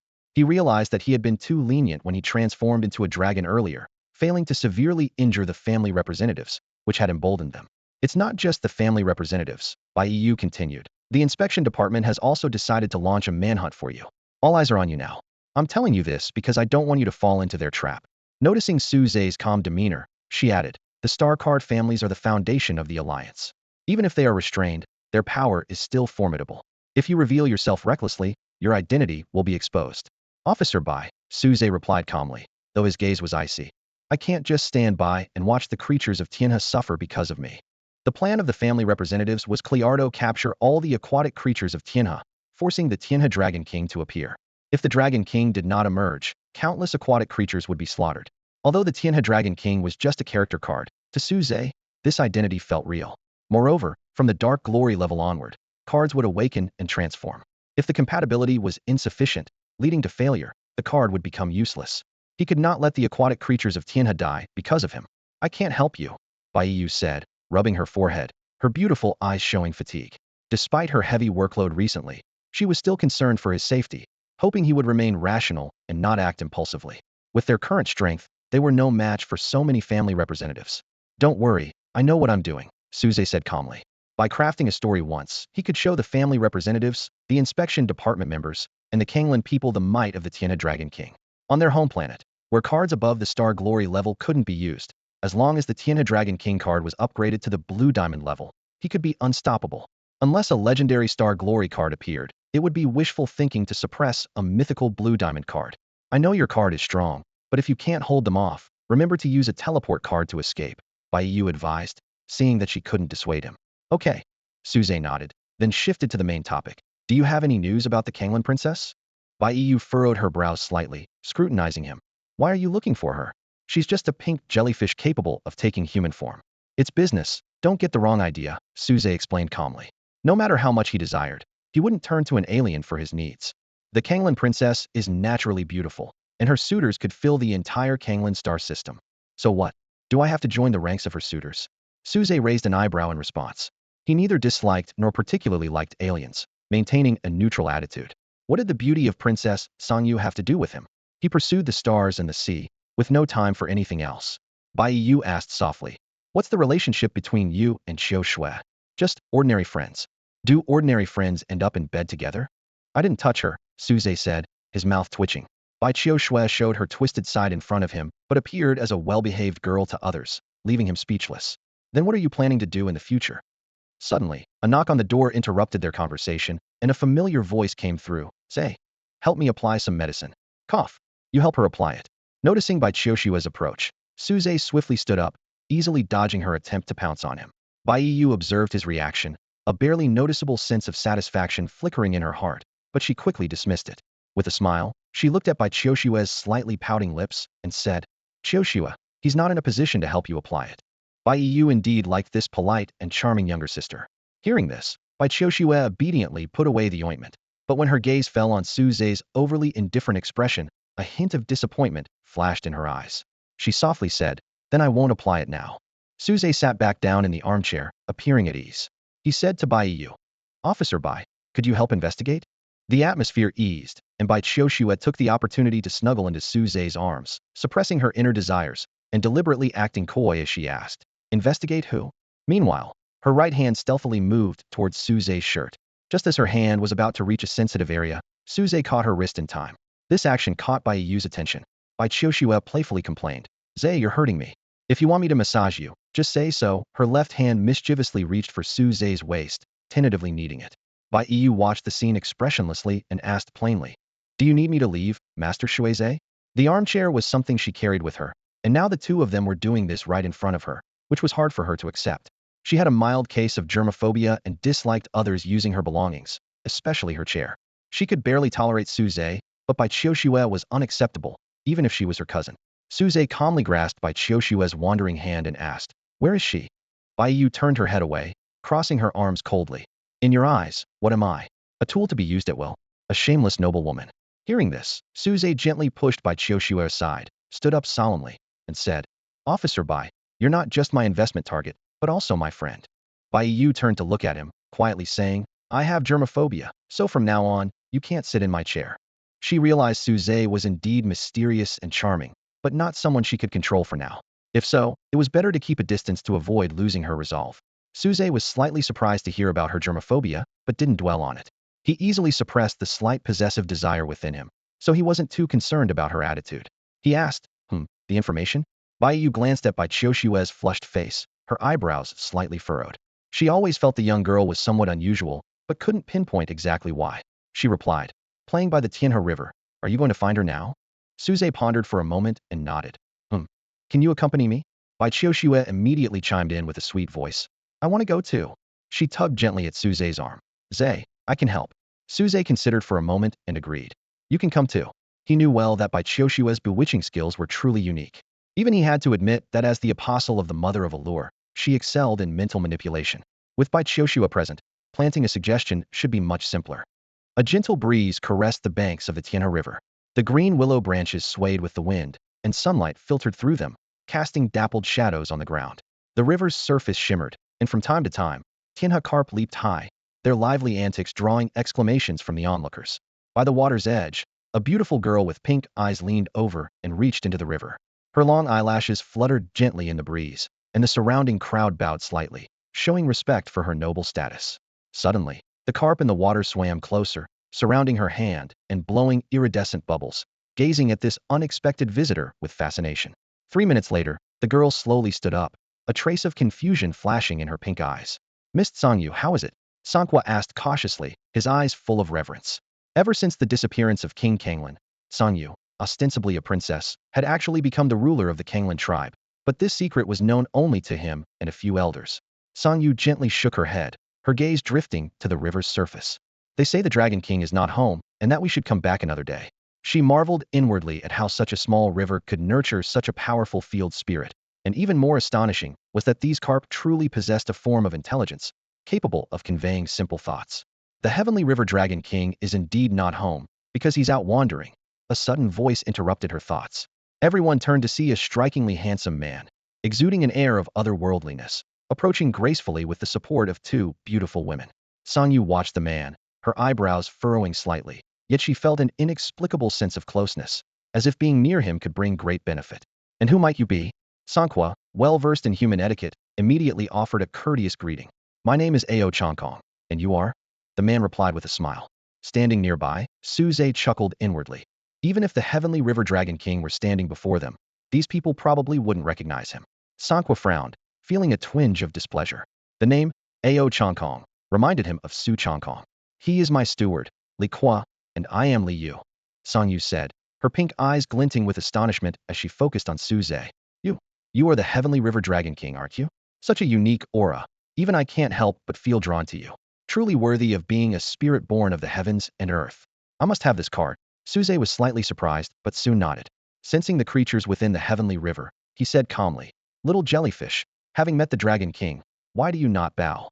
How dare you? Songming shouted sternly, and the young members of the Kanglan tribe glared angrily. Though the Kanglan tribe had waned, they remained a top power in the Kanglan galaxy. A mere river spirit daring to demand their princess bow was outrageous.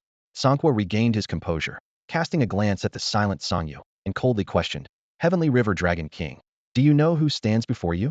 Pink little jellyfish, Suze replied with a raised eyebrow, unfazed. You. Sanqua began to retort, but was stopped by Sangyu's raised hand. He looked at the usually assertive princess, puzzled by her unusual behavior today.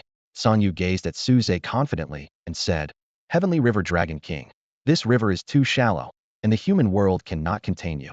Why not come with me? She speculated that the Dragon King's appearance held deep meaning, possibly wishing to join the Kanglan tribe, but held back by pride.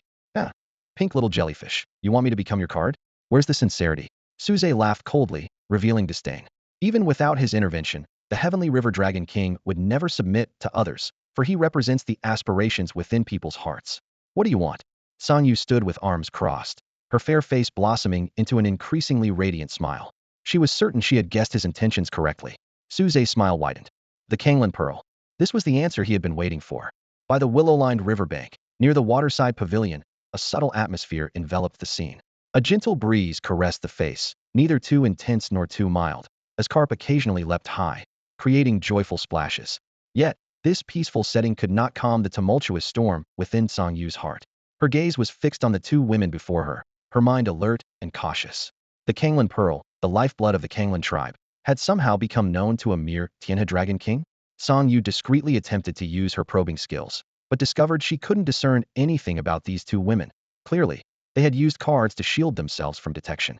Taking a deep breath, Sangyu shook her head resolutely. The Kanglan Pearl was too precious. Unless this so-called domain spirit became her card immediately, it could never be given away so easily. Is it that you won't give it, or that you don't have it? Suze raised an eyebrow, his tone carrying a hint of disdain. A glint flashed in Sangyu's eyes as she pulled out a 7-star whirlpool card from her sleeve, holding it between her fingers, a slight smile playing on her lips. You want it? Fine, become my card. How about it? Follow me, and you'll enjoy 3 Kanglan pearls every year. Suze heard this and remained as calm as ever, like a serene lake. He shook his head slightly, responding in a steady tone, not interested. You're not worthy to be my master. If you were to become my follower, I might consider it, enjoying your offerings annually. Arrogant. Sangquo was furious, his beard bristling with anger, his chest heaving. His patience had reached its limit. This domain spirit had repeatedly offended the princess, stoking his rage. Facing the angry stares of the Kanglan tribe, Suze maintained his relaxed smile. Old man, don't get worked up. It's not good for your health. Suppressing his anger, Sangquo coldly said, Ao Changkong, in 2 days, let's see if you can save the creatures of the Tianhe. What's so difficult about that? I am the Dragon King, and the Tianhe will be at peace. Everyone, just wait and see. Suze responded calmly, then led the two women away. Watching his departing figure, Sangqua squinted and quietly asked Sangyu. Princess, should we? Sangyu wore a confident smile, a card shimmering with starlight between her fingers. No need. In 2 days, I'll watch him fall from grace and then extend a hand to save him. Only then will he be grateful and understand what an honor it is to become my card. Sangqua noticed the swirling pattern of 5 intersecting whirlpools on the back of the card, his eyes narrowing as he whispered in surprise. A legendary starlight card. The scene shifted back to the office in the corporate building. The air was tinged with a sense of gravity, as Bai Yu's voice echoed through the space from her call. All right, Uncle Wenran. Give me 15 minutes. Bai Yu ended the communication, her gaze falling on the young man. Suze was casually playing with a whirlpool card with his long, nimble fingers, his demeanor still composed and indifferent. He wants to see me? Suze, sensing the change in atmosphere, gently pushed Bai Chiu Shui aside, raising an eyebrow in inquiry. Bai Yu nodded in confirmation. Yes, is there a problem? She thought to herself that Uncle Wenran was always decisive, and since Bai Chiu Shui had vouched for it, his personal involvement made sense. Although it was just an interstellar projection, it still showed his commitment to the collaboration. Hearing this, Suze's expression grew more serious. Bai Wenran, the current head of the Bai family, was cunning, suspicious, and vengeful, making him quite difficult to deal with. Bai Yu moved to the floor-to-ceiling window, her tone calm as she spoke. Pass his test, and with his support, the board will approve a 20% profit share from Red Shadow Star Seas. I'll also have a chance to advance further. I won't fail. Suze's voice suddenly became deep and powerful, interrupting Bai Yu. Bai Yu turned around to see Suze slowly standing up, his appearance subtly changing. Agent Bai, don't say anything. I'll handle him myself. Chiu Shui, go to another room.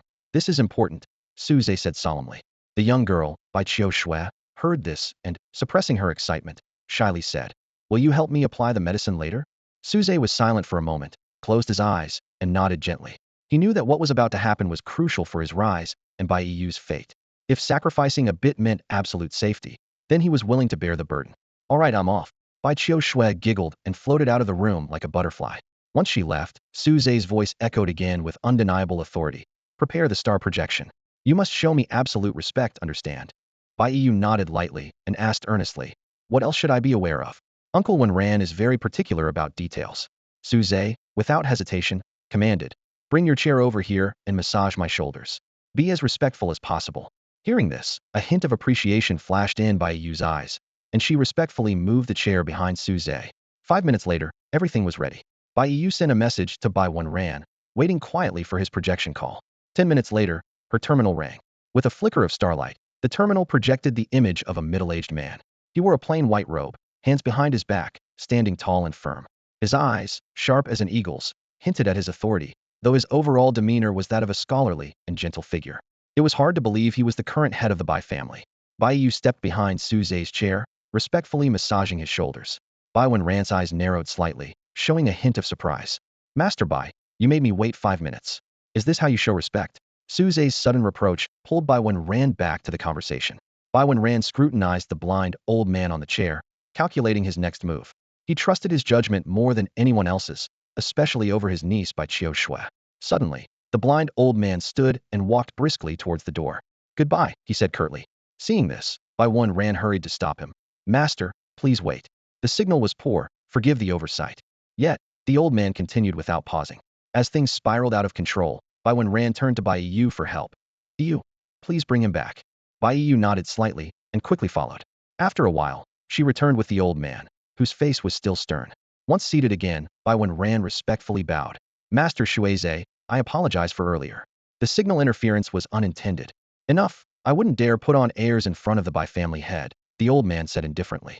Bai Wenran feigned a smile. Master Shuize, I heard from you that you can turn the griffin into a card character?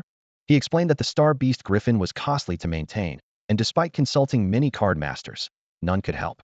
It was a burden he couldn't easily discard. Bang! A sudden slap on the table interrupted Bai Wenran. Master Bai, are you questioning my ability? The old man asked sternly. Bai Wenran's eyes gleamed with satisfaction as he bowed respectfully. Master Shuize, I don't doubt your skills, but according to the rules, you need to prove your capability to persuade the elders. You know, in a family like ours, even as head, I can't decide alone. Hearing this, Suze felt assured. The temperament of card masters was predictable. With a little provocation, they would fall into line. Master Bai, in 12 days, the sealed card of the Kanglan King will be mine, Suze replied calmly. If they wanted to see his card-making skills, he would show them the prowess of a future-era card master. Bai Wenran was slightly surprised but then bowed solemnly. Wenran looks forward to your work, to uphold the prestige of our card masters. EU is now under my guidance, Master Bai. Do you have any objections? Suze said, grabbing Bai Yu's hand on his shoulder, causing her to tremble. Witnessing this, Baiwen Ran's gaze turned sharp. The atmosphere in the spacious office was suffocatingly tense. The blind elder, Su Zhe, was gently touching an image of a young woman, Bai Yu, which was particularly glaring in Baiwen Ran's eyes. He narrowed his eyes, calculating silently. As the legitimate daughter of the Bai family, Bai Yu was not only outstanding in strength, but also the best candidate for a family alliance. If it weren't for the elder's restraint, he would have announced the marriage with the Situ family long ago. Master Bai, as the saying goes, think thrice before you act, Su Zhe said unhurriedly, his voice deep. I know you wish to ally with the Situ family, but have you really investigated Situ Ming? Bai Wenran stared intently at Su Zhe, shaken inside, but maintaining a facade of calm. Master Shuais, what do you mean? How did this man know about the unannounced marriage plan? Master Bai, some things cannot be spoken outright. Su Zhe pulled Bai Yu into his arms, a meaningful smile playing on his lips. But there have been numerous disappearance cases in the Sirlon galaxy. If you're wise, you'll heed my advice and keep your distance from the Sidu family. Bai Wenran's gaze grew deeper. Master Shuais, keep your connections out of the open. I'll take my leave now. With those words, his projection vanished from the spot. Bai Yu immediately stood up, swiftly taking a tissue to wipe the sweat from Su Zhe's forehead. What's wrong with Sidu Ming from the Sidu family? She asked, staring at Su Zhe's still composed face, sensing the mysterious aura he exuded. That no longer concerns you. Su Zhe reverted to his original demeanor, raising an eyebrow. From now on, just do what you want to do.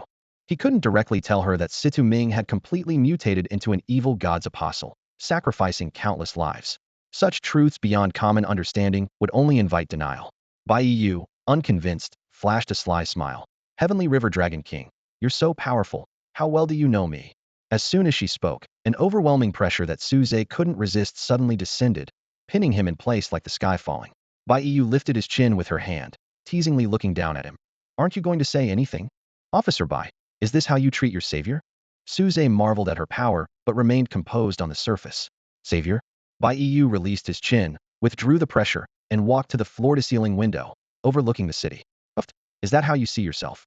I don't care what you think. From now on, don't touch me without my permission. I'm not interested in your body.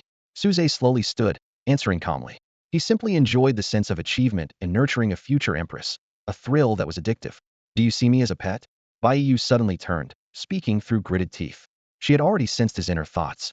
Do you have mind-reading abilities? Su Zhe was taken aback. If her mental strength far exceeded his, wouldn't all his thoughts be laid bare before her?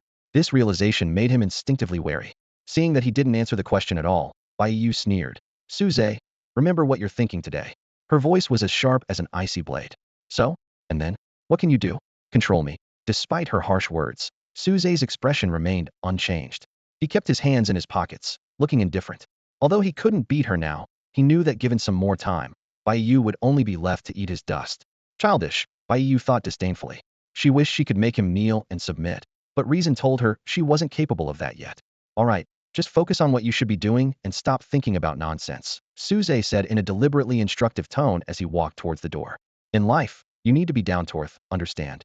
TCH, Bai Yu turned her head away, responding dismissively, though a trace of unwillingness flashed in her eyes. Just then, a sweet voice came from outside the door. Zhe, time for medicine. The voice was like a feather, tickling one's nerves. Bai Yu quickly closed the door, as if that could shut out her troubles. She gritted her teeth silently, deciding to ignore what she couldn't see or hear. Meanwhile, Su Zhe was pulled into a room by a young girl. As soon as he sat down, he calmly said, just apply the medicine, don't try anything else. He didn't have a good solution for Bai Qiusha. He couldn't just suppress her because she had helped him a lot when he asked in Tong Tong for help. But if he indulged her, she became more and more unruly, acting as if she owned the place. Bai Qiusha responded obediently, taking his hand to apply the medicine and carefully instructing him where it should go. Seeing it was all normal areas, Su Zhe relaxed and helped her apply it. However, he was unaware that the entire scene was being recorded by a star terminal, becoming yet another treasured memory for the girl. 15 minutes later, Su Zhe finished applying the medicine and was about to leave when Bai Qiusha suddenly pulled him close, pressing her body tightly against his. Remembering the scene she had glimpsed earlier, jealousy burned within her. She bit her lip and softly said, Zhe, I don't want to marry for an alliance either. That's not something I can decide. Su Zhe gently pushed her away, speaking softly. He could help Bai Yu, so naturally, he could help Bai Qiusha too. But after weighing the options, he decided it was better not to help. You're lying. You just don't want to help me. You like Bai Yu, don't you? Bai Qiusha's nails dug deep into her palms, drawing blood, but she didn't notice. Her gaze turned dangerous, her face darkening ominously. No, calm down. Suze said patiently, sensing she might lose control again. Then make me into a living card. Bichosha suddenly wrapped her arms around his neck, clinging to him like an octopus, her breath hot and her gaze intense. I don't care about anything else. Suze was silent for a moment, then closed his eyes, softening his voice. Bichosha, why do this? Like is like, and dislike is dislike.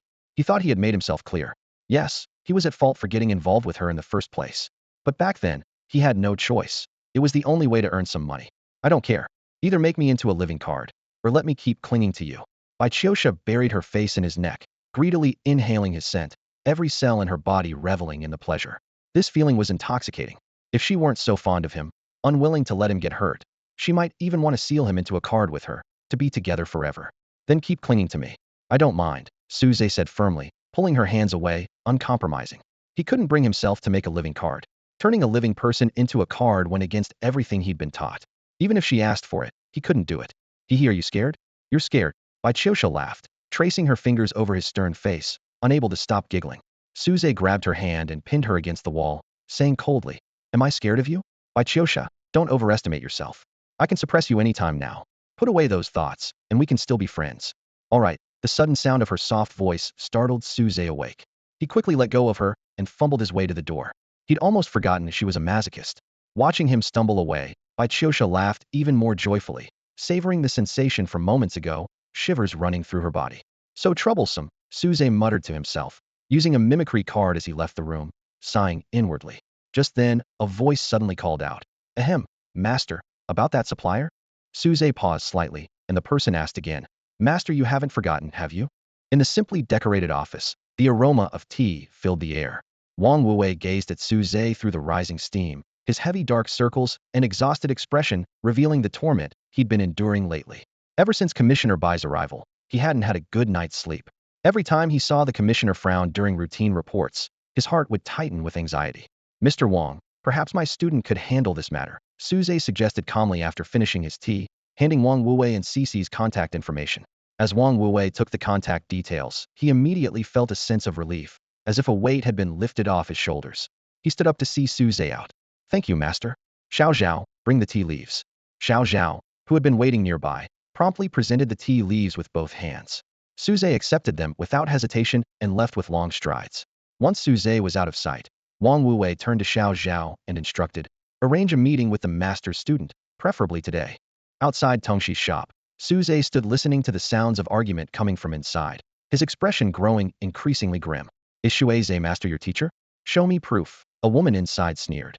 And Cece, I was only trying to help your business out of pity, and this is how you repay me? You can't sell these storage cards without Shuize master's permission. Pay up. And Cece remained calm in the face of the accusation. Aunt Wang, you're being unreasonable, she thought, noting that even those who had targeted Suze had backed down. Yet here was Aunt Wang causing trouble, clearly out of her nature. You don't have to pay if you give me the shop, the woman demanded with a defiant glare. I'm reporting this to the patrol division. Guang Zhuang shouted, rolling up his sleeves.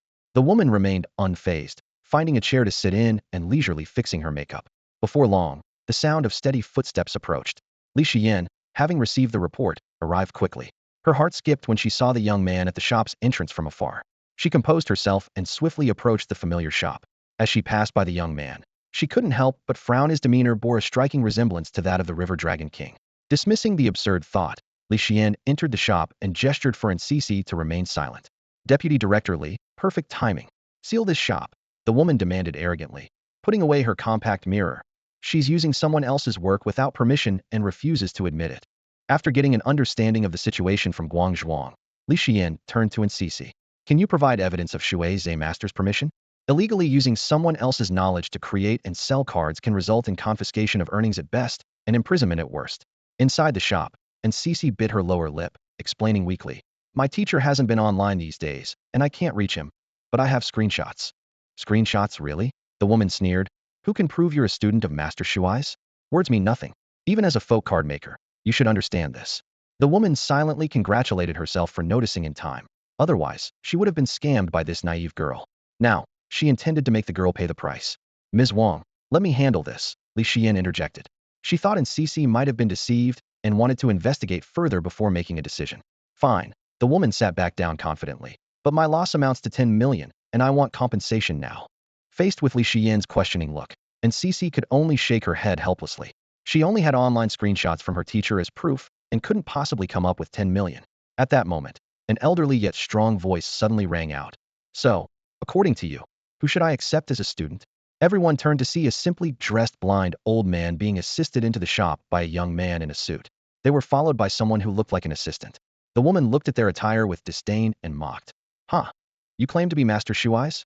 How could a card maker with intellectual property on storage cards not afford decent clothes? And what if I am? Would you kneel and bark like a dog? Suze calmly retorted. The situation took an unexpected turn. Li Xian recognized the person behind Suze as Wang Wuwei, the head of Chixing Group in Tiana City. With a stern expression, Wang Wuwei quickly approached and respectfully addressed Suze. Master Shuai's, I will ensure justice is served. Seeing Wang Wuwei, the woman, Wang Liping, was immediately flustered and stammered. Mr. Wang, why are you here? As someone from the same village, she knew her success in Tiana City largely depended on Wang Wuwei. He coldly questioned her intentions to seize the shop and bully the master's student, frightening Wang Liping into kneeling and begging for forgiveness. Under Wang Wuwei's scolding, Wang Liping turned to grab Aunt Cece's hand, pleading, Cece. Aunt Wang was momentarily confused. Please forgive me. And Cece shook off her hand and quickly walked over to Suze, bowing respectfully. Teacher, I'll listen to you. Suze softly instructed Wang Wuwei to handle the matter. Wang Wuwei immediately grabbed Wang Liping by the hair, ignoring her cries for mercy, and dragged her out of the shop. Li Xian wanted to intervene but was warned by Wang Wuwei, using his authority as the head of the Wang family, to stay out of it.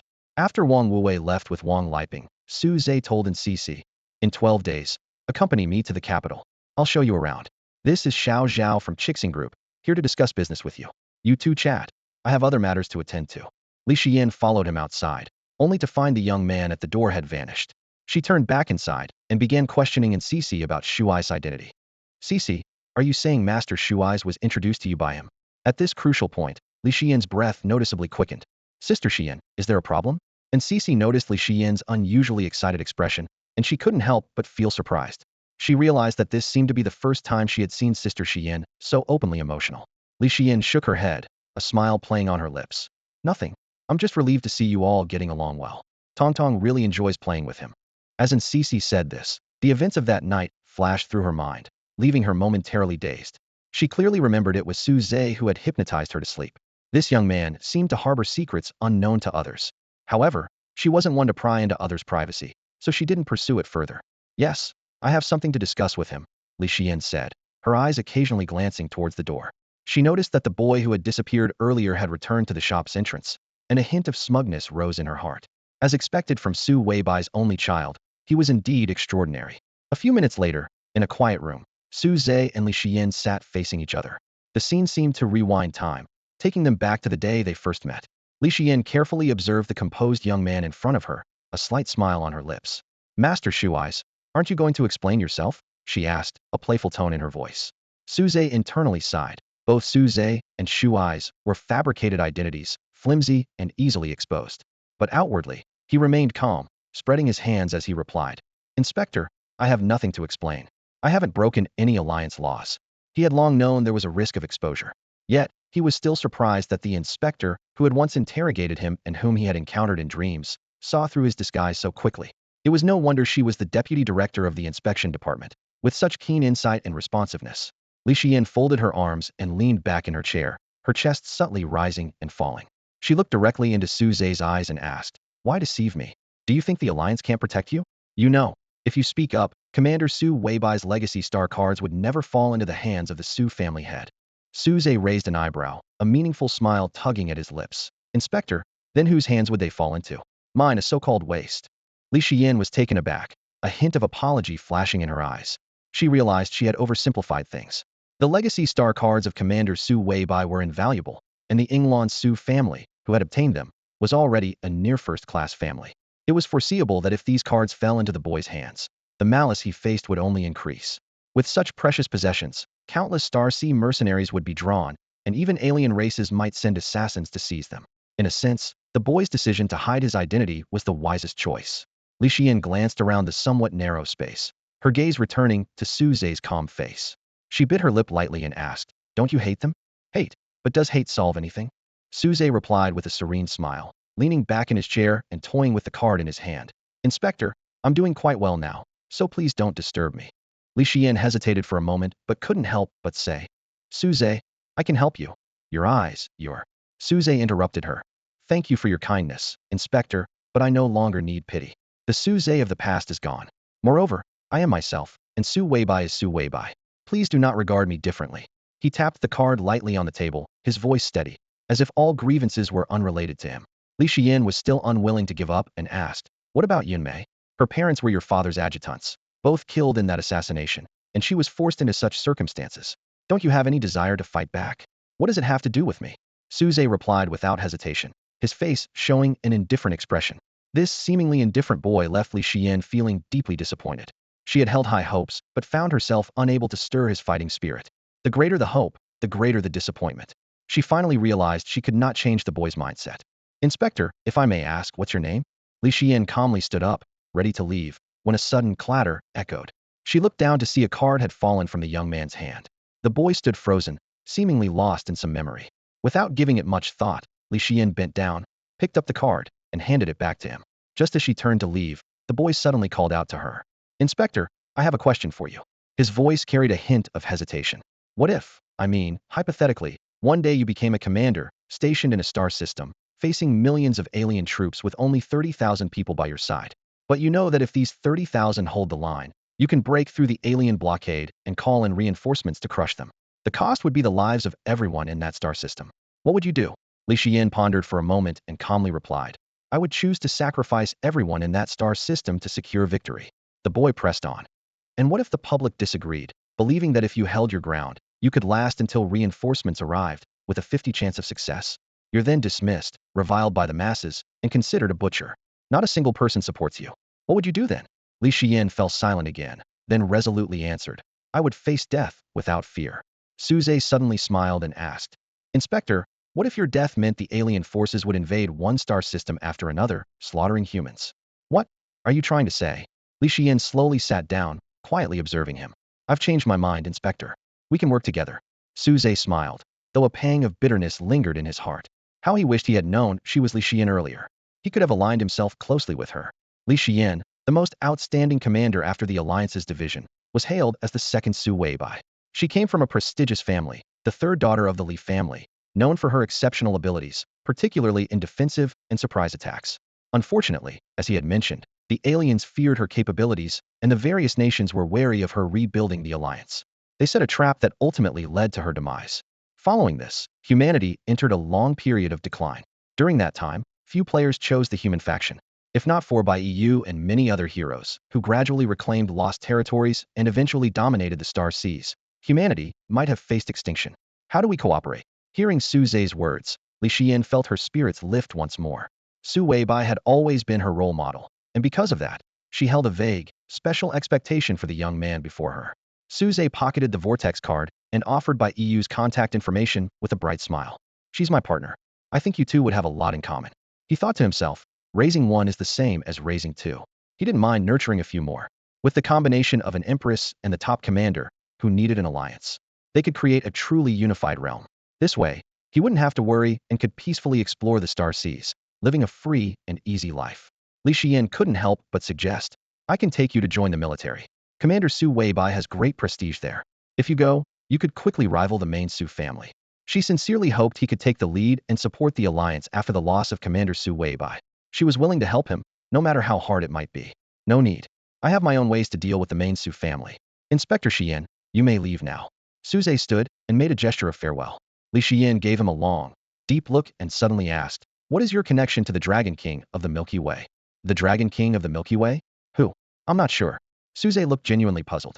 Seeing his confusion was not feigned, Li Xian pursed her lips and said, sorry, I must have mistaken you for someone else. No problem, Inspector Xian.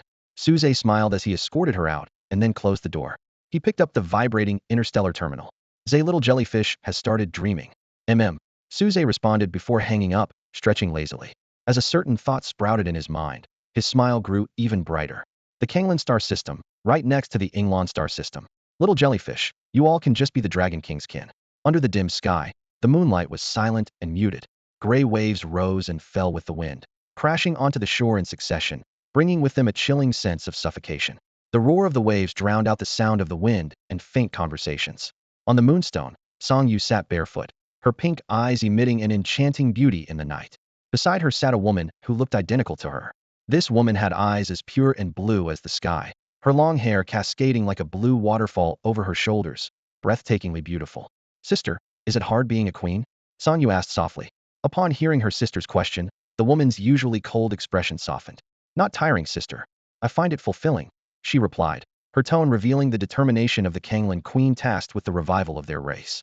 Hearing this, Song Yu looked at the surging waves, her pink eyes reflecting deep ripples.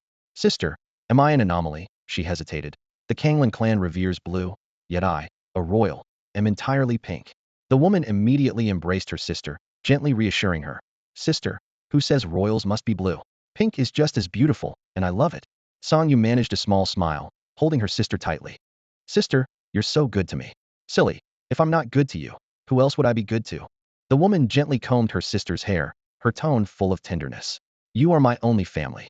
Song Yu suddenly withdrew her affectionate expression, her bewitching pink eyes filled with determination. Then, sister, will you promise me something? The woman continued to gently pat her sister's back, her voice still warm and caring, devoid of any regal authority. All right, I promise. Before she could finish, a soft swish sounded. Under the muted moonlight, a sharp card suddenly pierced the woman's heart. Pale blue blood slowly oozed out, like a love once warm, now quickly cooling in the cold wind. Sister, I'm sorry. Song Yu stepped back, choking up as she saw her sister's incredulous expression. I want to be queen. Clutching her heart, the woman endured the sensation of her body being torn apart by the card, yet she still managed a doting smile.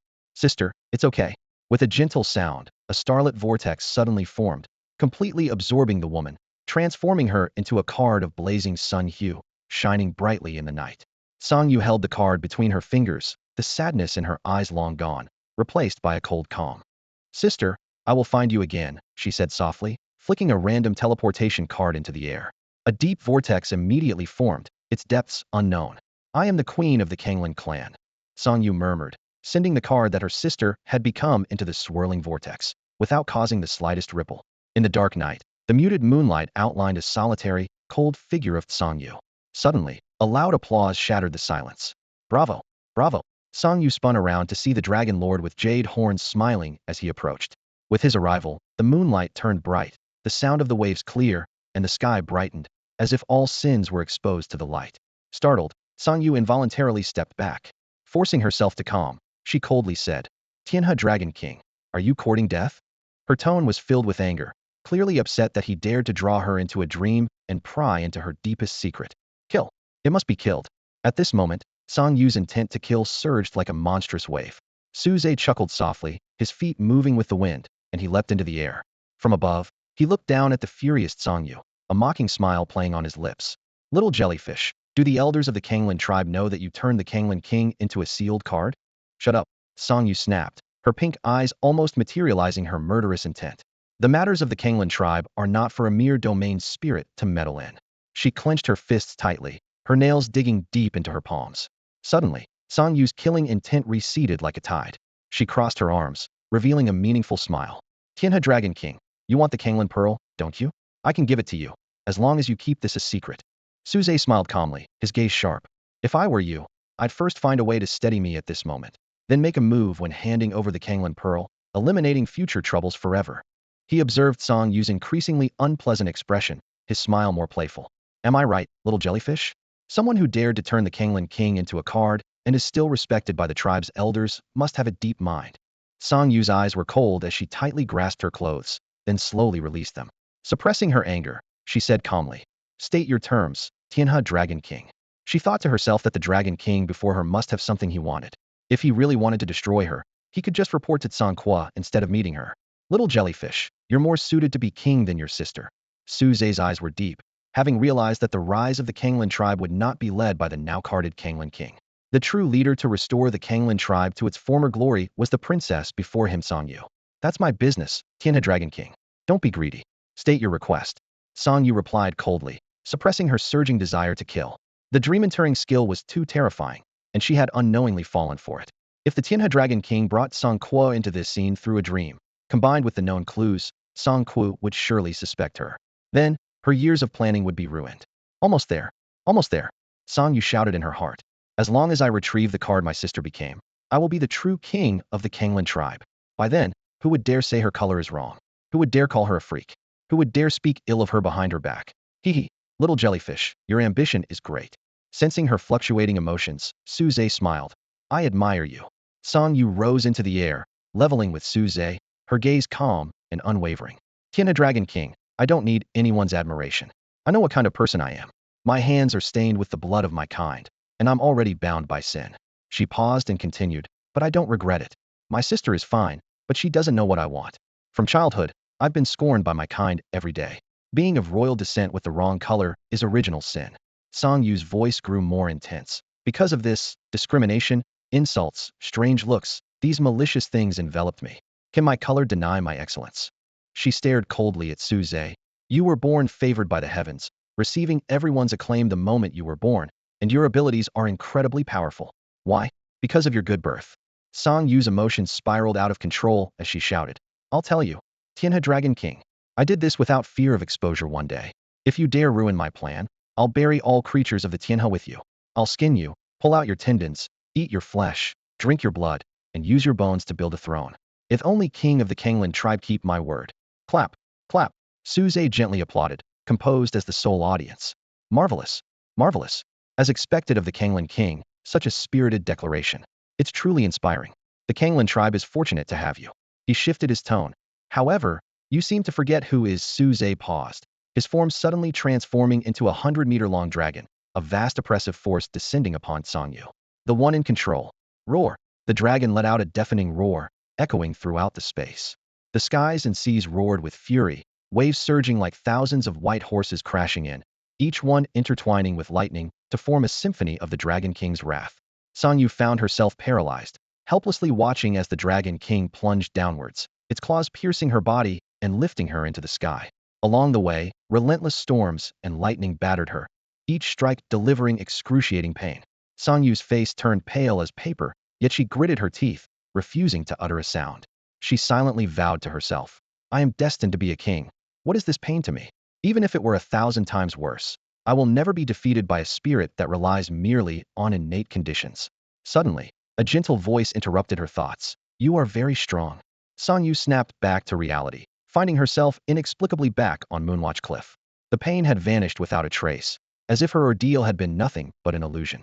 She looked up at Suze, who stood with his hands behind his back on the Moonwatch rock, trying to steady her shaken spirit. What kind of spirit are you? Song Yu asked, her voice tinged with a slight tremor. Such a skill to confuse her senses was not something an ordinary spirit could possess. What suffocated her even more was the invisible pressure emanating from Suze. How could a newly born spirit be so powerful? Would she really need to use the legendary Star Radiance card? At that moment, a crack appeared in Kanjia's usually strong heart. She couldn't help but wonder. Could her hard work truly not compare to so-called talent? Suze turned calmly, not allowing her to continue doubting herself, and provided a reassuring answer. You need not doubt yourself. According to the quality classification of roll cards, I belong to the mythic quality. A buzzing rang in Song Yu's mind, nearly causing her to lose her balance. Her brain hummed, her face instantly turning ashen. The word mythic echoed in her mind, spawning countless suffocating thoughts that occupied her every thought. She dared not face it, dared not think, and even dared not breathe. Mythic, a quality once thought to be unattainable, yet it truly existed. The levels of roll card qualities flashed through Song Yu's mind. Gold, blue diamond, star radiance, dark glory, bright moon, blazing sun, emperor shadow, sacred universe, celestial spectrum. Calculating by the rule that each upgrade of 3 levels drops 1 quality, the being before her possessed the potential of an epic celestial spectrum. Song Yu collapsed powerlessly to the ground, looking up at Suze.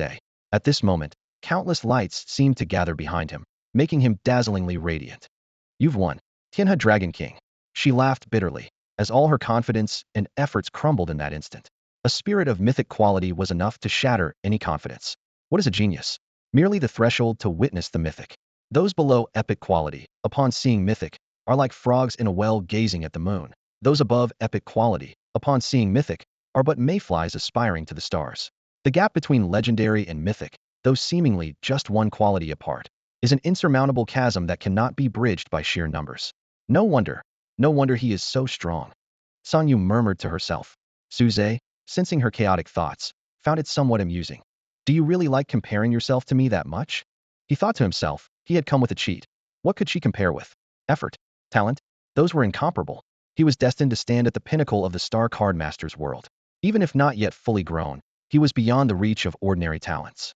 Those he considered rivals would not be talented Star Card Masters, nor well-known Star Card Masters, nor even those powerful alien races. Only those lurking in other dimensions, coveting this world, the evil gods, could truly match him. Suze mused. If he didn't slay an evil god to liven things up, wouldn't that waste such an overpowered panel? I hate you, Tianhe Dragon King.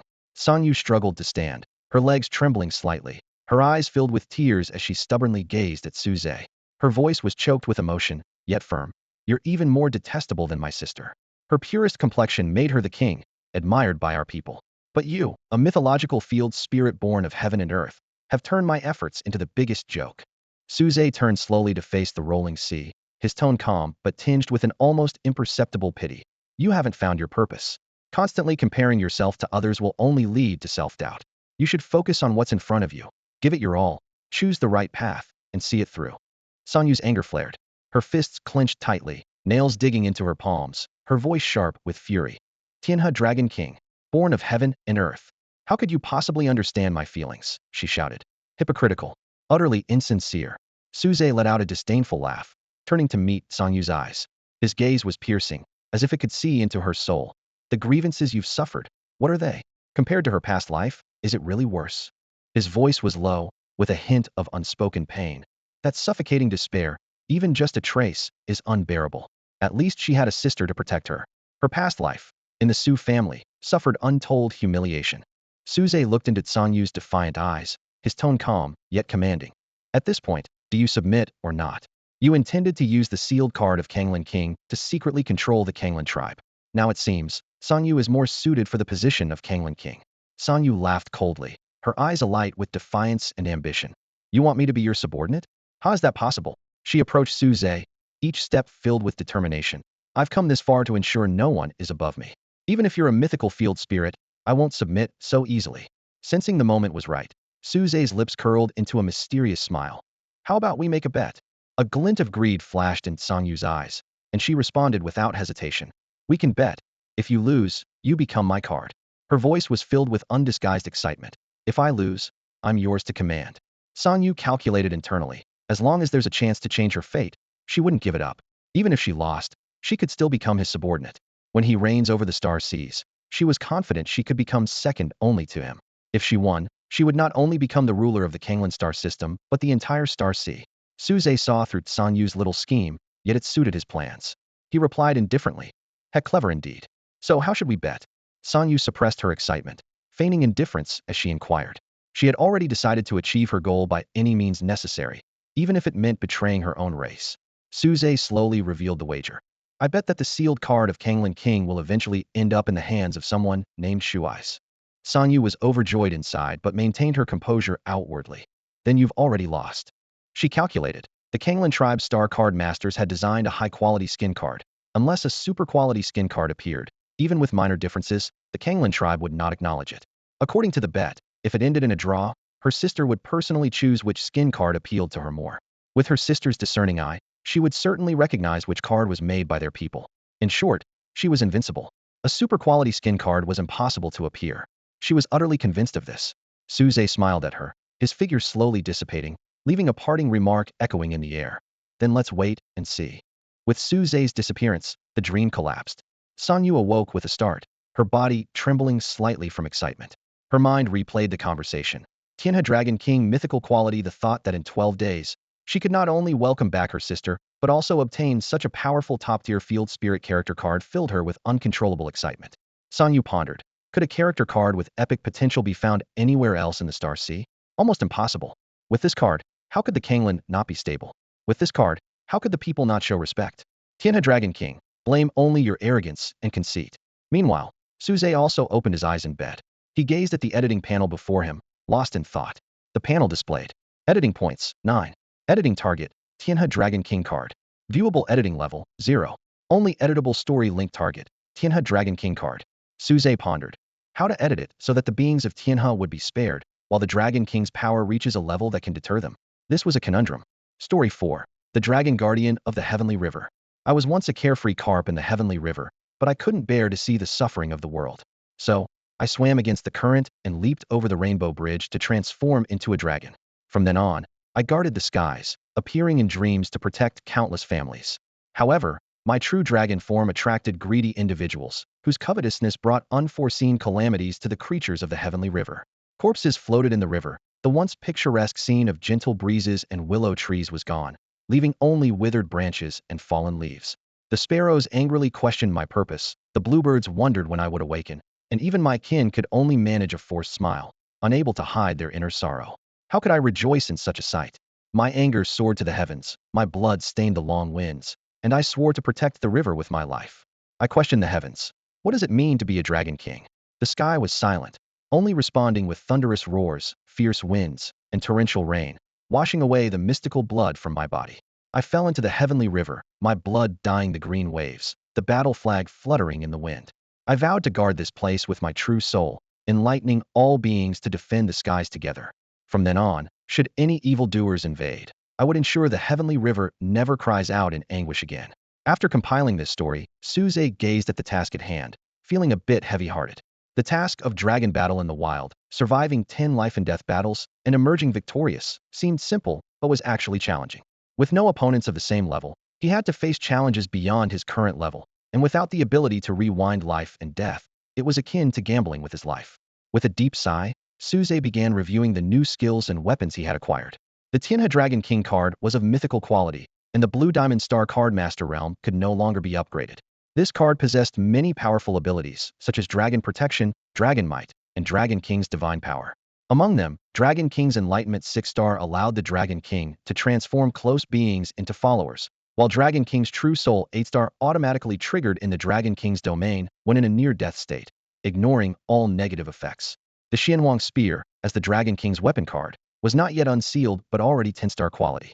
Legend has it that this spear accompanied the Dragon King in countless battles and was named for being stained with dragon blood. When used in the Dragon King's True Soul state, it triggered the special effect Dragon Battle in the Wild, its blood Xianwang, commanding awe in the skies.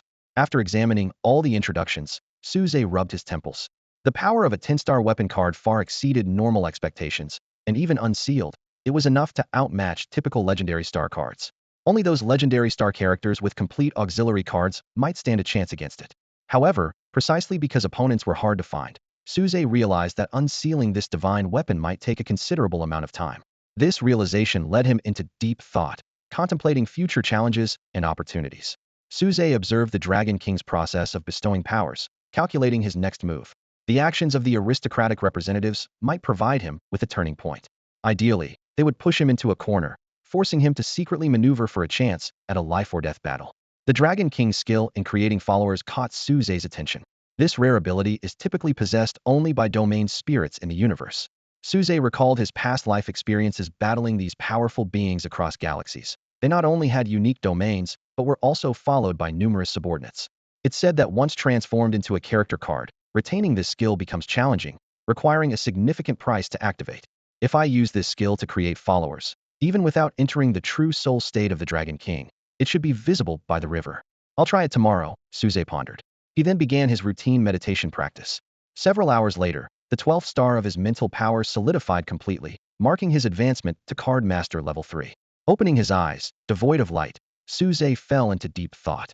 Compared to the rapid leveling of cards, even with top-tier meditation techniques and card feedback, his progress seemed to have slowed. I need to find some spiritual items to boost my mental power. I can't stagnate like this, Suze calculated. Spiritual items are rare products of domain areas, accompanying domain spirits, and can accelerate mental growth without side effects. However, these precious items often only appear at interstellar auctions, becoming the possessions of the wealthy. Realizing his impatience, Suze took a deep breath to calm himself. Take it slow. The current progress is already fast enough.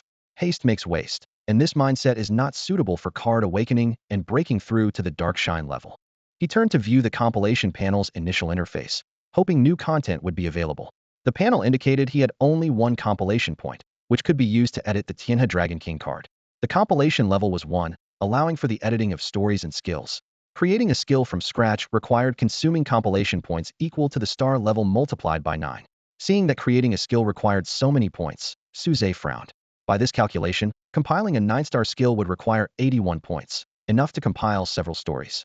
With no other option, he used his remaining point to slightly modify the aquatic leader skill, adding an effect to ward off misfortune. The modified aquatic leader skill became 4-star. As a true dragon bloodline, you possess leadership charisma, blessed with fortune, ignoring misfortune, and naturally able to command aquatic creatures. Watching his compilation points reset to 0, Suze squinted. He would need to wait another 6 days to gain 4 more points. Due to his current level, the Tianhe Dragon King card story had to be put on hold. As such, he could only choose a new character card to compile. Who should I choose? Suze's mind raced with mythical figures, leaving him quite conflicted. The mythological figures in his memory were all extraordinary, and creating an initial character card would likely require significant effort. I'll have her check if there's any related card-making material, Suze thought, planning to compile a Great Sage card. But the Great Sage, being a Lingming stone monkey, had an extraordinary origin, and crafting such a card would undoubtedly require spiritual stones. Only spiritual items could support such a powerful virtual character. Suze realized he was currently short on both compilation points and money. By one Nan, that old fox, wouldn't assist by EU until the bet's outcome was determined. While he couldn't quickly obtain money in the short term, compilation points could still be accumulated slowly. After dinner, Suze quietly left his room. The long night stretched ahead. It was time to deal with the rats lurking in the shadows. As night quietly descended upon Tianming City, tranquility reigned.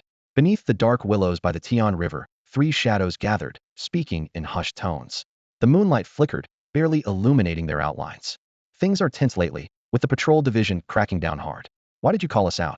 The short, stout figure glared at the tall, thin man opposite him, his tone displeased. As the most seasoned follower of the evil god in Tianming City, he spent most of his days lurking in the sewers, surviving like a rat in the city's shadows. This caution had kept him from being caught so far. The frail man beside him adjusted the glasses that were his only visible feature and said coldly, "Fat Shadow, with your cowardice, you still want to be an apostle? Pathetic. What do you think we're involved in? This could cost us our heads. We've already sacrificed 9 people. What does the patrol division's wanted notice say? Spot and kill immediately. No need for approval." Fat Shadow's anger flared, provoking the bespectacled man's irritation. Fortunately, they were surrounded by a soundproof barrier, or Fat Shadow's loud voice would have surely exposed them tonight. The bespectacled man turned to the silent tall figure, his tone softening. "So, Xiao Gao, why did you call us here?" The tall man trembled all over, cold sweat dripping from his forehead as he stammered. I want to recruit someone." His voice was filled with extreme fear. Due to the dim light, neither the bespectacled man nor Fat Shadow noticed his abnormality, only finding him unusually odd today. As the best small group of evil god followers in Tianming City, the 3 naturally trusted each other. The bespectacled man felt a vague unease. "Who are you trying to recruit? And why call both of us?" Something strange was definitely afoot, as Xiao Gao's condition was truly unusual today. Fat Shadow grumbled impatiently. "Where is the person? Damn it, making me wait for a newcomer? Male or female? What do they look like?" He wore a disgruntled expression, though a glint of greed flashed in his eyes. As long as he liked the look of them, it didn't matter if they were male or female. Suddenly, the sound of light footsteps reached their ears. The bespectacled man instinctively tried to activate the short-distance teleportation card in his hand, but was suppressed by an inexplicable pressure, rendering him immobile. He strained to move his eyes and saw the moon emerge from behind the clouds, casting bright light on the riverbank, illuminating a man with dragon horns. The man stood with his hands behind his back, a faint smile playing on his lips. He appeared amiable, yet exuded an invisible aura of intimidation. Fat Shadow struggled, but couldn't break free from the pressure. He had no choice but to relent, pleading desperately, "Brother, aren't you joining us? Please don't scare me." The man with dragon horns silently observed the light beams holding the 3 in place, his voice calm. "Do you know about the fusion cult?" Tonight, Suze had chosen Tianming City as his target. Through his aura sensing ability, he discovered that only 3 individuals possessed corrupted role cards, indicating they were followers of the evil god. In short, the 3 were worth a total of just 3 compilation points. This made Suze reminisce about the fusion cult members, like that one named Wang Hu, who was worth at least 3 compilation points. Fat Shadow shook his head vigorously, sobbing quietly. "I don't know, brother, we're just small-time players, really not connected with the fusion cult. I have a family to support, please spare me." The fusion cult is an interstellar evil god organization. Their influence may not be omnipotent, but it rivals at least a second-grade star card family, Fat Shadow added, trembling, hoping to earn some sympathy. Due to their troublesome nature, even the most prominent star card families avoid provoking them, let alone these lowlifes. The fusion cult using people to make cards is commonplace. When they hear the name of the fusion cult, they avoid it like the plague. Suze watched the beams of light on the 3 men with a calm gaze, the smile on his lips gradually fading. No clues. His voice was cold as ice. I do. The scoundrel gritted his teeth and answered quickly, fearing that a second's delay would bring disaster. As soon as he spoke, the fat shadow and tall thin figure beside him were suddenly crushed into meat patties by an invisible force. Blood splattered everywhere, drenching the scoundrel completely. The once intoxicating scent of blood now became a source of terror, causing him to tremble all over. Speak, Suze commanded coldly. To him, killing these people was no burden. He only regretted not killing more to intimidate the even more elusive rats hiding in the shadows. The scoundrel trembled as he spoke. You have to promise me, not to kill. Before he could finish, an unforeseen pressure as heavy as a mountain crushed him into a meat patty. So, no information, Suze remarked casually, snapping his fingers. In an instant, a bolt of lightning struck from the darkened sky, turning the three into charred remains, avoiding too gory a scene. Having done all this, Suze listened to Xiaoxing's time announcement and rose into the air. Using his aura observation skill, he scanned the entire Tianming city to ensure there were no other escapees before preparing to leave. Tianhe Dragon King. Wait! A sudden shout froze Suze midair. Who are you? Looking at the white beam of light in his aura vision, Suze felt a bit puzzled. He was certain there was no one he knew in Tianming city. Yang Jian, panting, rode up on a Pegasus with a face full of despair. Dragon King bro, I'm begging you, please return my skin cards. I've got a bad review. He explained that after a mix-up during a previous transaction, the buyer didn't receive the goods and left a bad review on the black market. Despite his pleas and a personal trip to Tianming city, the old man refused to retract the review. As a perfectionist, he couldn't tolerate it. Skin cards. Suze suddenly recalled receiving a package in Fudu. Seeing this, Yang Dian hurriedly continued to plead. How about it, Dragon King bro? Do you remember now? My good brother, it's not easy for me to earn a living. I'm being hunted by the inspection division and threatened by buyers. Please have mercy on me. He sat on his Pegasus, looking sincere. If you return them, I'll tell you about Wang Hu's whereabouts. Suze raised an eyebrow at this, secretly activating a storage card to retrieve the package inside and tossed it to Yang Dian. Yang Dian caught it and, confirming it was his package, immediately fulfilled his promise. Wang Hu should be in Tianming city. All right. Suze nodded slightly, about to walk away in the air. Unexpectedly, inspectors had already quietly surrounded them in the shadows. With the drop of a special domain card, the entire space was instantly frozen, indicating that teleportation cards couldn't be used here. Damn, shameless. Dragged into this sudden battle, Yang Dian couldn't help but curse. Using an expensive anti-air card like this, what else could it be but shameless? The lead inspector's eyes passed over him to fix on the unruffled Suze, speaking in a deep voice. Tianhe Dragon King, come with me to the inspection division. I don't want any trouble. Suze responded calmly. Sir, if I want to leave, do you think a mere anti-air card can stop me? As soon as he finished speaking, the night sky darkened, clouds stirred, and muffled thunder rumbled intermittently. Suddenly, a lightning bolt as thick as a small tree struck down like a diving thunder snake, biting into the colorless anti-air barrier. Crack! With just one strike, the anti-air barrier shattered like an eggshell pierced by a nail, turning to pieces and disappearing into the night sky, falling into the Tianhe River. This, at least a blue diamond level. Yang Dian's eyes widened as he watched the still composed Suze, his mind becoming dazed. How long has it been? Not even a week, and he's gone from gold to blue diamond? Since when did domain spirits level up so fast? Suze, unable to see the expressions of the others, spoke calmly. Next time you come to catch me, bring more people. The domain card should be at least 6-star. 4-star is a joke, right? Also, spread the word for me. I'm very strong. Only legendary star brilliance can oppose me. With those words, Suze transformed into a true dragon before everyone's eyes and soared away into the sky. Chief. Seeing their chief's stunned expression, a member of the inspection division called softly. The chief snapped back to reality, his expression grave. Inform Tianhe City and Fudu that the Tianhe Dragon King is now blue diamond level, suspected to be a legendary blue diamond. Immediate capture action must be taken. The spacious virtual conference room was bustling with people. The heads of the inspection departments from various cities in Tianze Prefecture and representatives from major families were all present as holograms. Yang Wucua, the head of the inspection department in the capital, stood at the front, dressed formally, scanning the crowd with a piercing gaze. Ladies and gentlemen, Yang began straightforwardly. The Tianhe Dragon King is out of control, and we must initiate a capture operation immediately. I hope you can all offer your assistance. No sooner had he spoken than a representative from one of the families stood up gracefully and suggested politely. Director Yang, we can proceed with the capture, but whoever contributes the most effort should own the Tianhe Dragon King. Don't you agree? This proposal immediately sparked a chorus of agreement in the room. Agreed. No objections. Great idea. The attendees quickly voiced their support. Sitting at the back, Li Xian listened to these voices expressionlessly. She knew well that after the death of Commander Su Weibai, the alliance could no longer suppress the ambitions of the major families. Coming from such a family herself, she understood their audacity all too well. While Li Xian was lost in thought, Yang Wuzuo reluctantly nodded in agreement. The family representatives responded eagerly, quickly announcing the role cards they intended to use. Song Hui Yu Clan Epic Starlight Crescent General. Minglan Shi Clan Epic Starlight Stone Giant King. Tian Yutsong Clan Epic Starlight Heavenly Wolf King.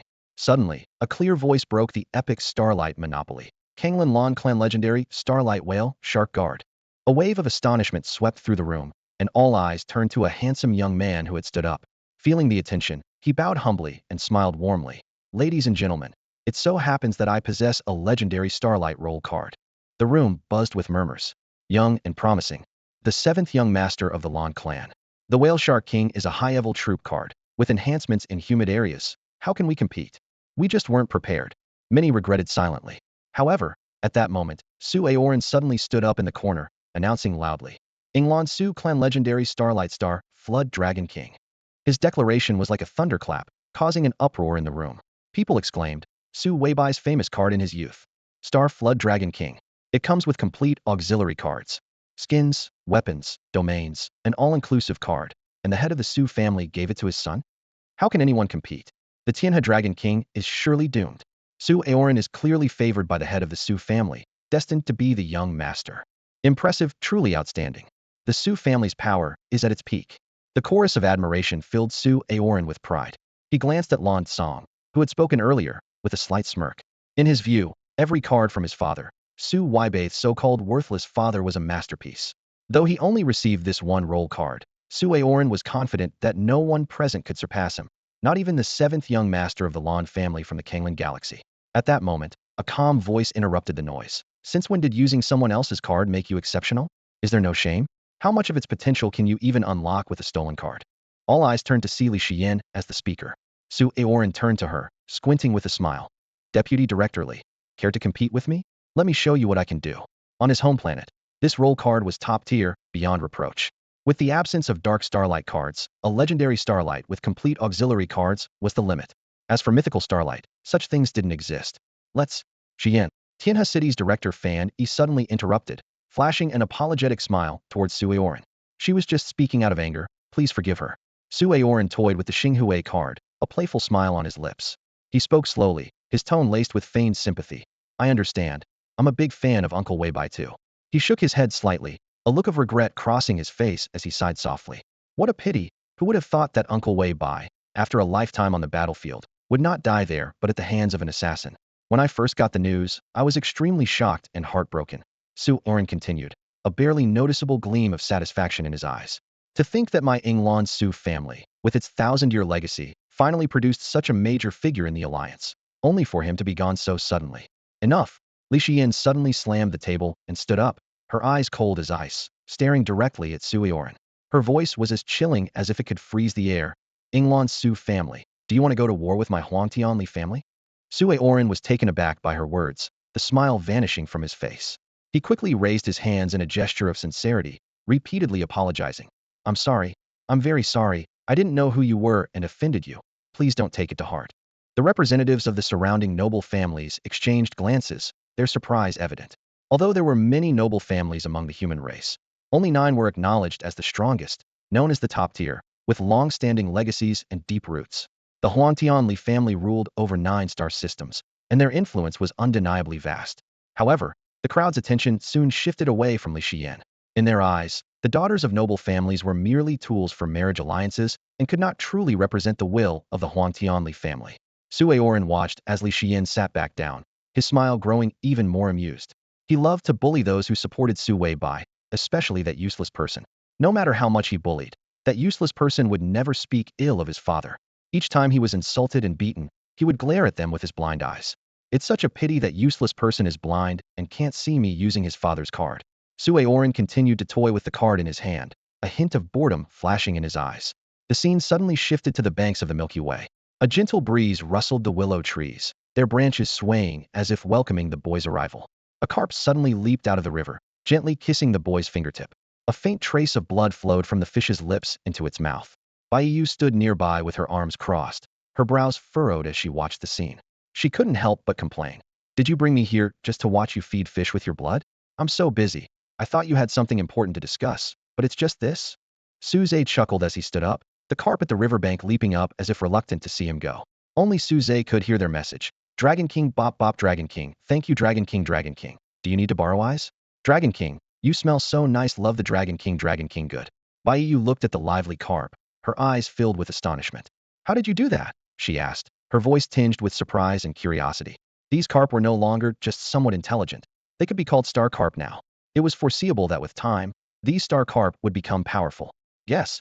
Suze's smile remained as he quietly enjoyed the caress of the breeze and sunlight. Guess my foot. Baiyu glared at him, then remembered he couldn't see, leaving her frustration with nowhere to go. After a moment's hesitation, she said seriously, you should get your eyes treated. Suze shook his head, his expression calm. I don't have the money, you know that. Just diagnosing the toxins costs a lot, let alone treatment. There were so many alien races. Matching them one by one would take a huge amount of time. He simply couldn't afford such expenses. Let me take a sample first. I'll help you, Baiyu suggested. Hearing this, Suze still shook his head. Take care of yourself. I don't need your help with my eyes. Baiyu frowned at his words. I'm doing this for your own good. I know. Suze replied, suddenly turning to face another direction. In the sight of the 9 carp, an elderly man with a cane was slowly approaching. Baiyu followed his gaze and couldn't help but be slightly surprised. She was well aware of Su Changkong's reputation. Even by when Ran had advised her to see if she could buy a few 10-star Vortex cards from Su Changkong for backup. The old man approached with a friendly smile, amiably saying, young friend, what a coincidence. The bright sunlight filtered through the lush green willow branches, casting dappled shadows along the shore. Fish swam in the half-light, appearing somewhat adrift. A gentle breeze stirred, lifting the enthusiastic willow branches, yet it could never catch up with the footsteps of passers-by, swaying alone. Baiyu watched the lively conversation between an elderly man and a young person, feeling a bit puzzled. She thought to herself, how does this conversation have nothing to do with cards? Just as she was wondering, Su Changkong, gazing at the leaping carp, a hint of nostalgia in his eyes, remarked, young friend, these carp seem quite fond of you. Suze, sensing the elder's change in mood, softly asked, elder, do you have something on your mind? Hearing this, Baiyu's eyelids twitched, and her gaze carried a hint of expectation. Su Changkong's smile gradually faded, replaced by a look of concern. Something on my mind. I suppose so. He sighed, his mind filled with worries. The bet with the Kanglan tribe, the unstable alliance, the rest of foreign tribes, and the impending Tianhe Dragon King incident that he couldn't prevent. These issues weighed on him like a boulder, making it hard to breathe. He recalled his younger self, full of ambition, believing that sheer passion could change the alliance. However, as he grew older, he realized his own powerlessness, even finding it extravagant to maintain his principles. Eventually, he chose to step back, focusing on nurturing others, hoping to influence more young people. Suze noticed the elder's heavy heart and pointed to the 9 small carp, suggesting with a smile, elder, why not share with them? Let these little ones listen. Su Changkong was taken aback, then focused on the 9 little creatures, his brow furrowed. Are these star carp? He asked. Cui Xing glanced and quietly answered, yes, teacher. In his view, since Tianhe could produce a spiritual being like the Tianhe Dragon King, it was not surprising to birth some star carp. All right, Su Changkong said loudly, extending his left hand steadily, pointing at the 9 little ones in the air. Little ones, go back and tell the Dragon King that no matter what happens tomorrow, do not come out. The 9 small carps surfaced together, blowing bubbles at the people on the shore, their innocent demeanor full of spirit. Su Changkong sighed deeply, his face full of sorrow. Oh, why won't you listen? Beside him, Cui Xing scratched his bald head, hesitating to speak. Suddenly, Suze spoke up. They said the Dragon King already knows and told the elder not to worry. Hearing this, Cui Xing beamed with joy, looking at Suze with newfound closeness. Su Changkong laughed heartily, teasing, ha, young friend, you're quite amusing. You're not a fish, how could you know what they're saying?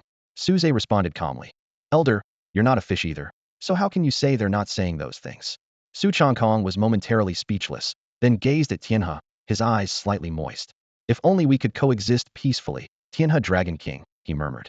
Tianhe, as the mother river of Tianzi Prefecture, flows through Tianhe City, Tianming City, and Tianai City, with tributaries spread across the other 9 cities.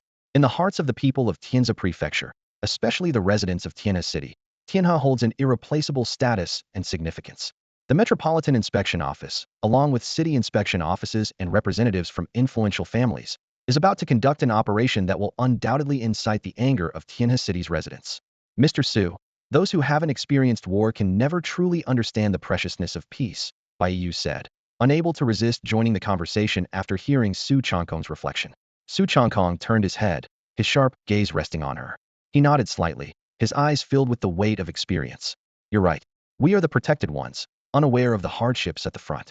The first commander is gone, and the alliance has little time left. He looked around at everyone, his aged fingers trembling slightly. Young ones, what path should an old man like me take? Su Changkong watched the lively star carp in the water and sighed inwardly, his voice low. Once the alliance is gone, civil war will be unavoidable. It would be a time of chaos, with each state fighting for itself. How can the Card Masters Association, an interstellar organization that protects card masters' interests and strives to make cards affordable for everyone, survive such turmoil? Sir, they say you already have the answer. Why not take a leap of faith? Su Zhe's voice rang clearly in his ears. Su Changkong's gaze shifted from Cui Xing to Su Zhe, finally resting on the latter with a faint, meaningful smile. Young man, I'm not here to argue with you, but you're saying all the right things. Were you perhaps sent by my student? Teacher, this is only the second time I've met him, Cui Xing said, scratching his bald head with a slightly awkward expression. Seeing Cui Xing's genuine demeanor, Su Changkong was momentarily taken aback and couldn't help but scrutinize Su Zhe closely. Upon closer inspection, he was filled with doubt and surprise. The young man before him bore a striking resemblance to the first commander of the alliance, especially in his calm demeanor. What's your surname, young man? Su Changkong's voice trembled slightly. Su Zhe raised an eyebrow, his expression calm. No need for formalities. I'm Su Zhe. Young Su Zhe, what is your relation to Commander Su Weibai? Su Changkong's curiosity was piqued, and he stared intently at the young man. Over the past half-month, the news of Su Weibai's death had spread across the starry seas. Yet, no one mentioned that Commander Su Weibai had any offspring. Sir, it's getting late. Until we meet again. Su Zhe bowed in farewell and turned to leave, drawing a wistful glance from Bai Yu. Wait, young man. Realizing he had misspoken, Su Changkong quickly called out to stop them from leaving. However, Su Zhe didn't pause, continuing to walk away. Seeing this, Cui Xing hurriedly ran forward to block their path, leaning slightly forward and pleading softly. Young brother, please help us. There will be a generous reward afterward. Su Zhe finally stopped, turned around, and spoke solemnly. Sir, there are no offspring of Commander Su Weibai here, just an ordinary me. That's all. Su Weibai was indeed great, but he has nothing to do with me. He paused, his voice steady. He respected Su Weibai's choice to sacrifice his family for the greater good, but he cannot answer for the deceased. Until his death, the predecessor never revealed his identity to anyone. Upon hearing this, Su Changkong did not argue but instead gazed into Su Zhe's unseeing eyes and spoke in a low voice. Young man, your eyes? I blinded myself, Su Zhe replied with a faint smile, his gaze as calm as still water. Sir, if there's nothing else, I must be going. All right. Farewell, young man. Until we meet again, Su Changkong said, his words of persuasion changing meaning at the last moment. Persuade? What could he use to persuade him? Hope the alliance could heal the boy's eyes? Everything had settled. With Su Weibai's death, the era of the alliance was ending, and the era of nations was dawning. And the boy, as Su Weibai's offspring, would only be a footnote in history. Su Weibai's son, Su Zhe. Teacher, the person next to him is the Bai family's legitimate daughter, Cui Xing said after checking their identities, his eyebrows furrowed in surprise. The last time, the person next to him was a girl from the Yun family. The boy is quite fortunate, Su Changkong chuckled, casting his gaze toward Tianhe, his eyes gradually dimming. After tomorrow, there would be no Dragon King in Tianhe. Meanwhile, in a hidden corner by the Tianhe River, 3 men perfectly concealed by the willow trees watched the river with deep eyes. That card must be retrieved, one of them said in a low voice. Understood. Let the tigers fight, then seize the opportunity. What they didn't know was that a man in white, wearing a mask, stood silently in the void above, watching them and the entire Tianhe. A gust of wind blew, and the masked man in white vanished as if he had never been there. Only the whisper left behind proved his presence. Tianhe Dragon King, Yang Wucua, the director of the capital's inspection bureau, issued a statement accusing the Dragon King of Tianhe of disrupting law and order and ignoring prohibitions, declaring that an arrest was necessary to ensure public safety. Meanwhile, Fan Yi, the director of Tianhe City's inspection bureau, gave a speech urging citizens to stay away from the riverbanks the next day to avoid any potential harm. This decision sparked a strong reaction, with representatives of Tianhe citizens condemning the bureau's actions as disrespectful to the Mother River and sacrilegious. Some citizens even appealed to the capital's inspectorate, only to be told that the Dragon King of Tianhe was suspected of manipulating people's minds, and his true intentions were unclear. Recently, more and more citizens who dreamt of the Dragon King have gathered at Tianhe Bridge, refusing to leave. Su Zhe closed the interstellar terminal, maintaining a composed exterior while inwardly feeling anxious. He knew that a battle was inevitable, but he was more concerned about the potential casualties among the citizens near the riverbanks. Even with defensive cards, the aftermath of a Starlight-level battlefield could not be fully contained. For Suze, this battle was meant to protect the aquatic life of Tianhe and to uphold the Dragon King's prestige, not to harm the innocent. In the quiet office, Bai Yu broke the silence. If you're not confident, then don't go. Suze, turning his vortex card with a determined expression, replied, I have to go. After this battle, the Dragon King of Tianhe will become a term of deterrence in Tianze Prefecture. Anyone who dares to offend will have to think twice. Bai Yu put away her interstellar terminal and said earnestly, I've received news that this capture operation includes 3 legendary Starlight character cards and over 100 epic character cards. Among them is your father's top-tier legendary Starlight card, the Star Jiao King. I know you're strong, but the Star Jiao King comes with a complete set of auxiliary cards. Even if Sue Oren can exert its full power, it's still not something you can handle right now. Better to live to fight another day. There's no need to act recklessly. Suze's lips curled into a slight smile, his demeanor calm, as if the so-called Star Jiao King was of no concern to him. Bai Yu felt a sense of helplessness, as if her words were falling on deaf ears. She adjusted her mindset, maintaining a gentle tone as she continued to persuade. I don't want you to take risks. I'm asking you, please. Confidence is good, but don't let it turn into arrogance. How powerful is Su Weibai's card? Every level of his cards ranks in the top 20 of the card rankings. The Star Jiao King card has a formidable reputation, with a comprehensive battle record ranking 10th on the Starlight list. This list includes not only human cards, but also those of other races in recent years. In terms of credibility, it's acknowledged across the Star Sea. Every card on that list is far from ordinary. Legendary quality is just the beginning. The key lies in the rare auxiliary cards that complement it. Suze stood up slowly, his tone indifferent. Even if you ask me, it won't change anything. My decision is made. Officer Bai, the Dragon King fears no battle, do you understand? Bai Yu gritted her teeth, considering subduing him, but she forced herself to hold back. She challenged him. Suze, you call me a fool, but what do you call your behavior now? Foolishness. You think a blue diamond level card can stand against a legendary Starlight card? Even with home field advantage, it's clearly impossible. Suze raised an eyebrow, putting away his vortex card. He pressed 2 fingers to his brow, then pulled out a brilliantly shining, diamond-like blue card, showing its back to Bai Yu. Hearing the woman's increasingly rapid breathing, Suze smiled slightly, put away the card, and spoke calmly. So, Commissioner Bai, do you think I'm foolish? Bai Yu clutched her chest, trying to calm her racing heart. She took a deep breath, her voice trembling. Even if it's of mythical quality, you can't just risk. Her voice trailed off as she stared blankly at another card Suze had taken out. This card was a starlit color, with a front depicting a long spear intertwined with black and yellow, the colors curling around each other like dragons, giving an illusion of dark gold. The spearhead was ancient and heavy, exuding an indescribable aura of majesty, as though the entire spear was a dragon incarnate. However, what truly shocked her was the back of the card, a swirling vortex of 10 deep starlit spirals. A 10-star weapon card. Is this kind of card something a card master can really possess? Bai Yu's heart was in turmoil. The realm of star card masters had only 10 levels, and a 10-star weapon card was something only an 8th level card emperor could possess. How could he have it? The mythical quality had already surprised her, but it wasn't enough to terrify her, as mythical quality cards were indeed recorded in ancient texts. But the shock of this 10-star weapon card overwhelmed her like a flood. Such a card could be considered the foundation of a noble family. Commissioner Bai, still worried for nothing? Suze asked with a slight smile, deliberately speaking up. Bai Yu glared at him, frustrated that he couldn't see her. She calmed herself, clutching her heart. Don't show me such cards in the future. The mythical quality is already overwhelming, and this 10-star weapon card is simply defying the heavens. She understood that even if Suze couldn't fully unleash its power, it was not something a low-star weapon card could challenge. And theoretically, a mythical blue diamond card could rival a legendary starlit card. All right, as you say, help me keep Qiu Shui away. Don't let her cause trouble. Suze put away the card, his expression serious. The Star Jiao King card was indeed tricky, and if Sue Oren could use it, it might barely force out the true soul state of the Dragon King. But in the process, he'd have to put on quite a show. If he seemed too miserable, knowing Bai Qiu Shui, she might do something rash. That's why he showed Bai Yu a few cards, hoping she'd stop Bai Qiu Shui. All right, be careful. Sue Oren may not fully utilize the Star Jiao King's power, but he can at least harness 70% of it. Bai Yu nodded, seriously reminding him. At this point, there was nothing more to say.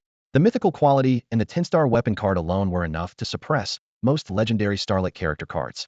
If it were Su Wei Bai using the Star Jiao King, she would continue to advise Suze, as Su Weibai could wield the card to its fullest potential.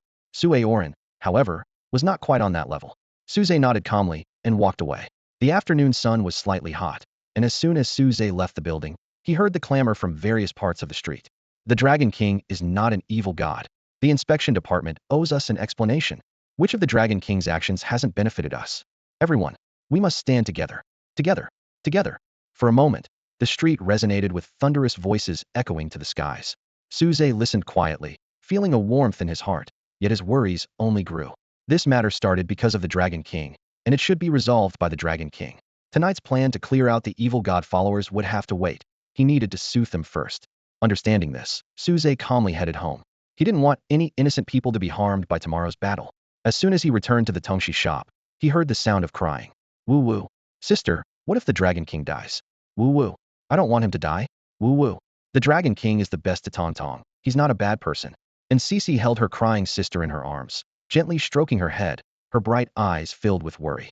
She didn't believe in the Dragon King, but the Dragon King had saved her sister. For that alone, she trusted him. But what could she do? The decision was made by the inspection department after evaluation. She had no power to intervene in their decision. Commander Tong Tong, we have to believe in the Dragon King. He'll be all right. As soon as Suze spoke, and Tong Tong broke free from her sister's embrace, wiped her reddened eyes, and looked at him hopefully. Really? Collector Suze, will the Dragon King really be okay? Suze had a connection with the Dragon King, something only she knew. Suze smiled and nodded emphatically. Commander Tong Tong, a collector never lies to his friends. Thank you, Collector Suze. Though there was still worry in Tong Tong's eyes, she was much happier, bouncing upstairs to do her homework. And Cece looked at the calm Suze and thanked him. Thank you, Suze. I really didn't know how to comfort her. You're welcome, Suze replied politely. Just as he was about to enter the house, and Cece suddenly called out to him. Half an hour ago, someone asked me to give you a card. Domain card, Tianheng Realm type, one-time use card quality, 7 stars. Description: upon use, it creates an independent special realm where all character cards, except those above Dark Glory, are automatically downgraded to the user's character card level. Evaluation: within Tianheng, absolute fairness reigns. A 7-star domain card is worth at least millions of star stones. In the room, Suze put the card away, his brows knit tightly. His long fingers gently caressed the card's surface, a wary look in his eyes. According to Ncc, the card was given to her by a masked man in white, claiming to be a friend of her father. Too strange, Suze murmured, his fingers tapping lightly on the table. The timing of this card's appearance was too peculiar. This self-proclaimed friend of his father clearly saw through his identity as the Dragon King of Tianhe. But if his father truly had such a friend, why didn't they appear sooner?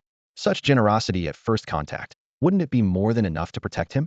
A wave of inexplicable anxiety washed over him, causing his shoulders to tense. He hated this feeling of being out of control, hated not being able to discern the person's intentions, not even knowing if they were friend or foe. He let out a deep breath, leaning back in his chair, recalling every person he had interacted with in recent days. His gaze swept across the ceiling, pondering for a long time, yet he couldn't pinpoint any potential exposure. It's really messing with my mind. Suze rubbed his temples, unable to find any leads, attributing it to one reason. The person was too strong, so much so that he couldn't even detect them. Knock, knock, knock. Collector Suze, my sister asked me to call you up for dinner. And Tong Tong's lively voice accompanied by the crisp sound of knocking interrupted his thoughts. Suze quickly adjusted his expression, responded, gathered his thoughts, and walked out the door with a smile, following the bouncing Tong Tong upstairs. Ever since that night, Cece always sent Tong Tong to call him for dinner. He found it hard to refuse the little girl's enthusiasm every time. In the cafeteria of the inspection bureau, steaming brown meatballs rolled in the vibrant red broth, filling the space with a rich aroma. Around the dining table, the spicy and fragrant hot pot was surrounded by small plates filled with various delicacies.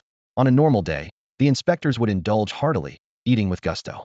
But today, chopsticks lay idle, almost no one ate, and everyone's face was marked with disinterest.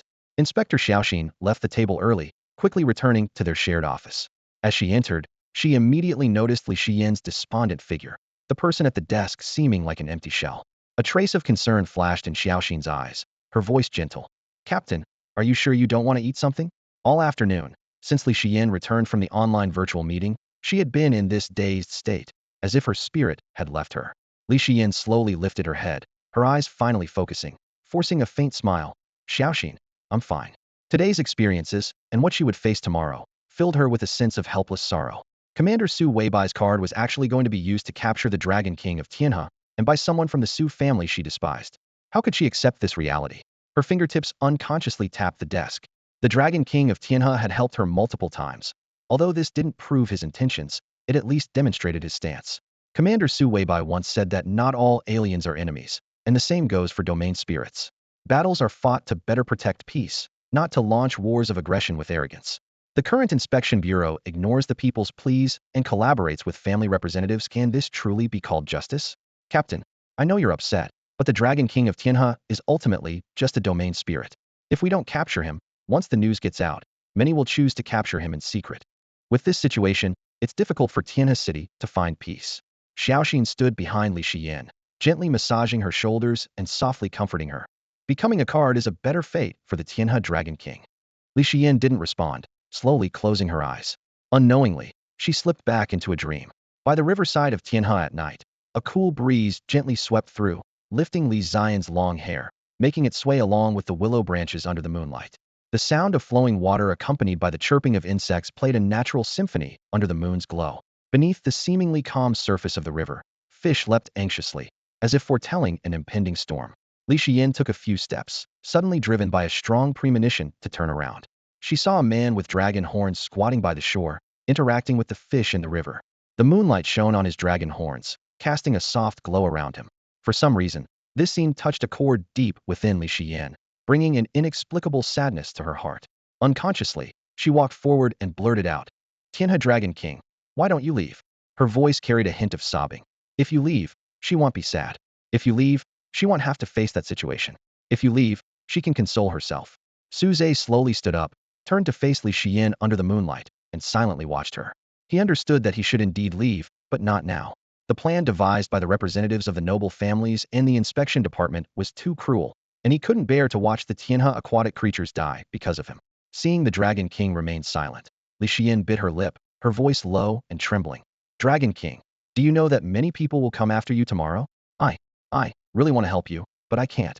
I am both an inspector and a member of a noble family. I can't do anything to help." Tears silently rolled down from Li Xian's eyes, cascading down her smooth, jade-like cheeks. Each tear seemed to weigh heavily on her heart, stirring waves of sorrow. Su Zhe continued his silence, quietly observing her soft sobs, feeling her internal conflict and struggle. At this moment, he seemed to rediscover this woman before him. This understanding didn't come from hearsay, nor from any past life memories, but from a living person standing before him, openly revealing all her thoughts.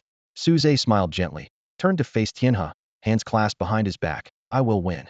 His voice was calm and firm, like a gentle breeze brushing past the willow shore, taking away Li Xian's troubles and leaving only silence. Li Xiyan wiped her eyes and solemnly reminded him. "The star Jiao King is formidable. It was once a card used by the Alliance's top commander. Are you really confident?" Commander Su Weibai's cards are all developed to their fullest potential. People say it's not the cards that made him great, but he who made the cards extraordinary. No matter what character card he uses, he can turn the ordinary into the extraordinary. Because of this ability, he commands all 108 armies of the Alliance with ease, and together they are incredibly strong. Su Zhe sensed her thoughts and couldn't help but find it amusing. He silently admired the father he had never met, thinking that this woman indeed lives up to being the second Su Weibai. He responded calmly, "I am the Dragon King. The Tianhe aquatic creatures, and indeed all aquatic creatures across the Star Sea, are under my command. I am stronger than you imagine. Rather than worrying about me, you should focus on your duties and ensure the safety of Tianhe citizens." After the initial sadness, Li Xiyan regained her composure. She was naturally resilient, and even if she faltered momentarily, she could quickly stand up again. "I understand, Dragon King. Take care of yourself," she said, her voice resolute. Su Zhe smiled gently, raising a finger towards Tianhe. "Watch how I will subdue the invaders."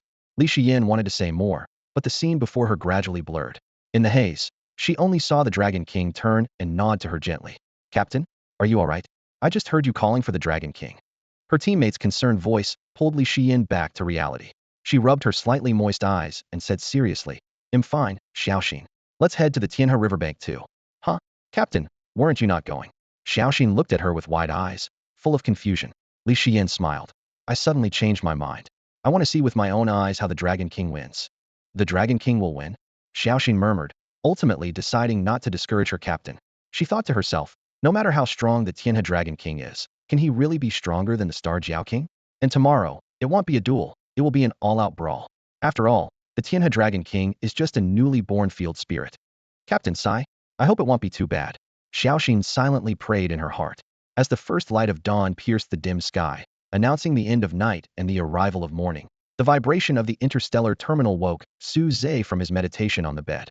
The young man opened his sightless eyes, got up skillfully to wash up, and then quietly sat at the table to wait. Soon, a fragrant aroma filled the air, and Su Zhe began to enjoy a delicious breakfast. After eating, he stretched his body, donned a new coat, and picked up an umbrella as he headed out. Just then, Tang came down the stairs and noticed the umbrella in Su Zhe's hand. With a puzzled look, she wrinkled her nose and asked, "Collector Su Zhe, it's sunny today? Why are you carrying an umbrella?" Su Zhe paused in his steps and smiled in the direction of her voice. "Commander Tang, can't one carry an umbrella on a sunny day?" "Well, but, can spring sunshine really burn?" And Tang tugged at the strap of her backpack, her bright eyes filled with confusion.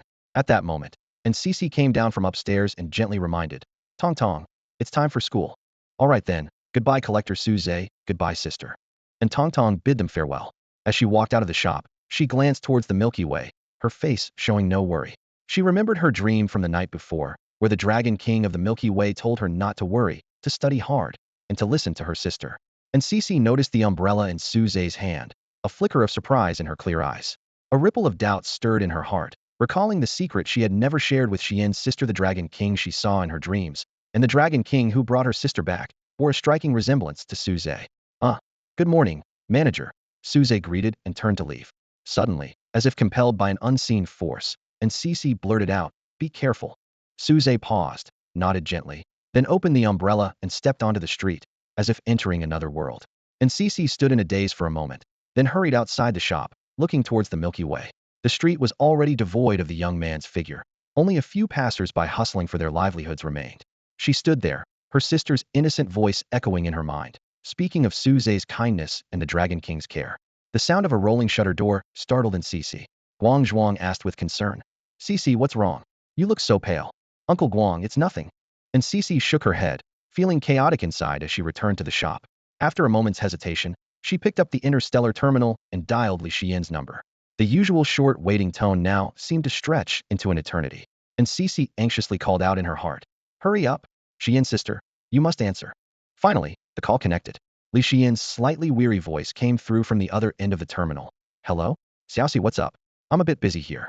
The noise grew louder, reaching Zixi's ears, and she steadied herself.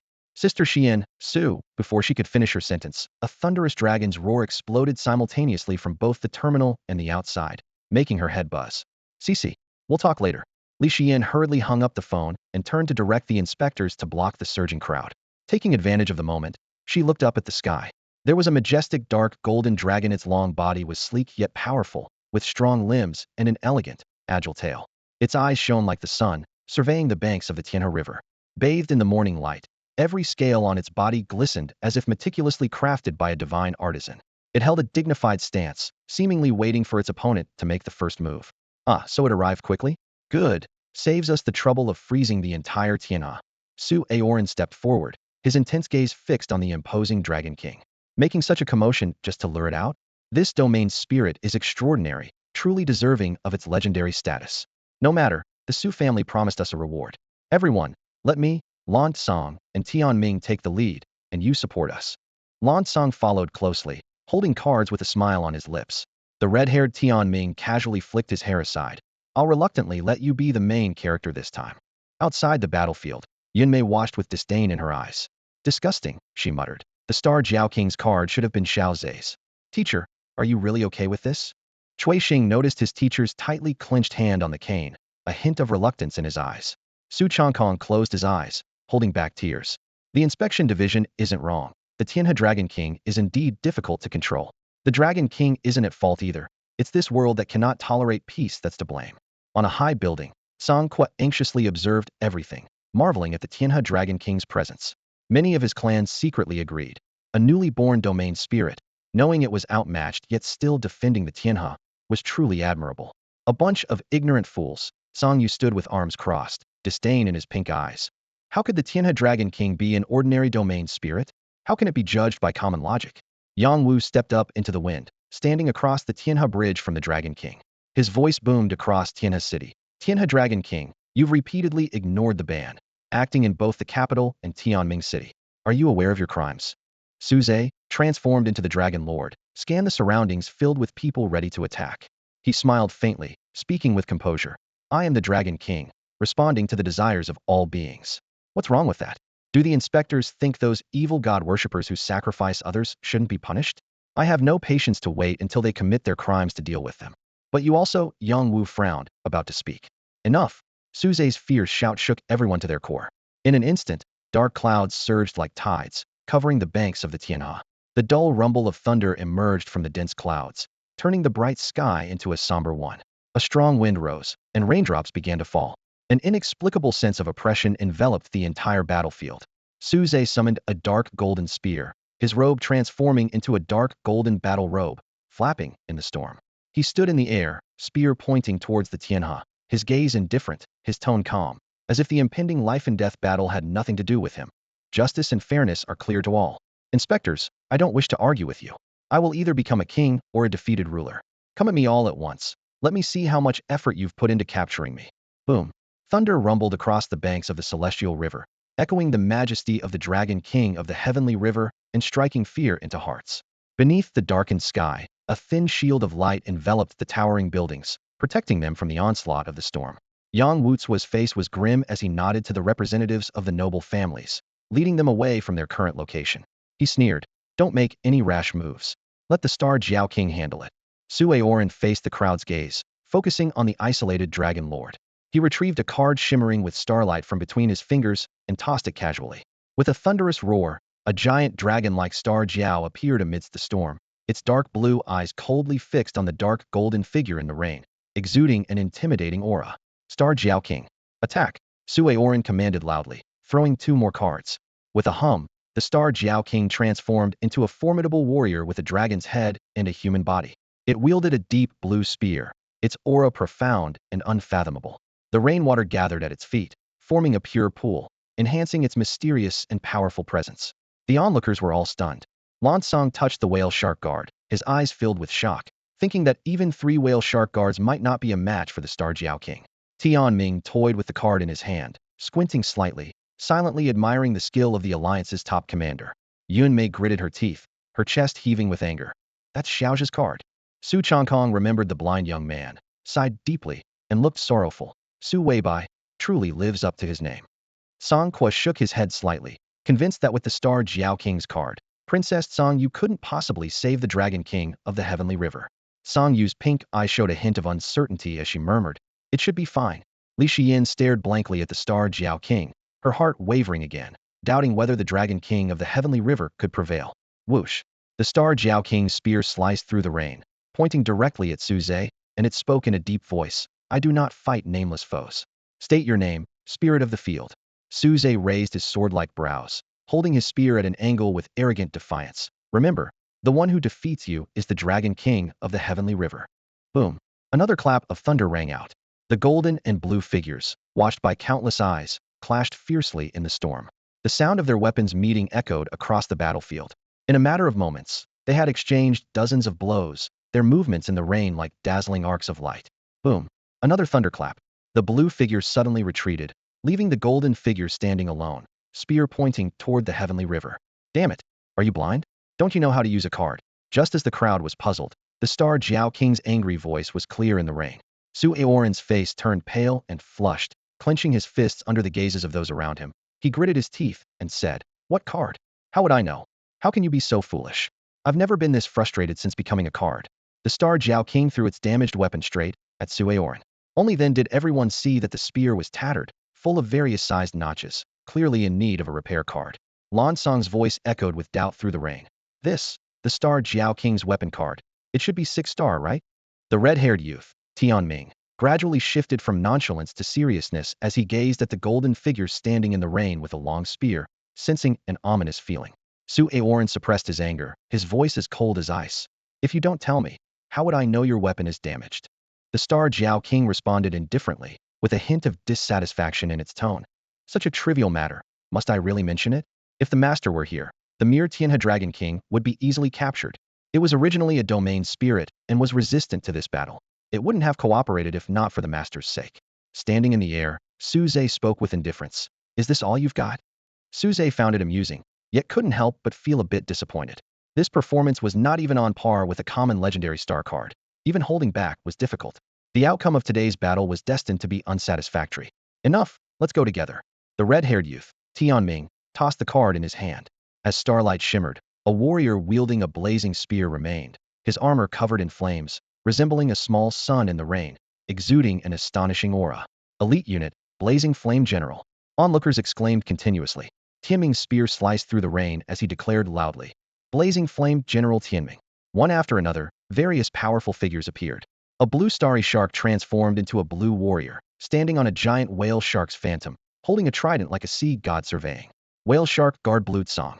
A giant stone figure descended on the banks of the Tianhe, its rough surface covered in protruding stones. Stone Giant King. An ugly creature with wings, wielding two crescent blades.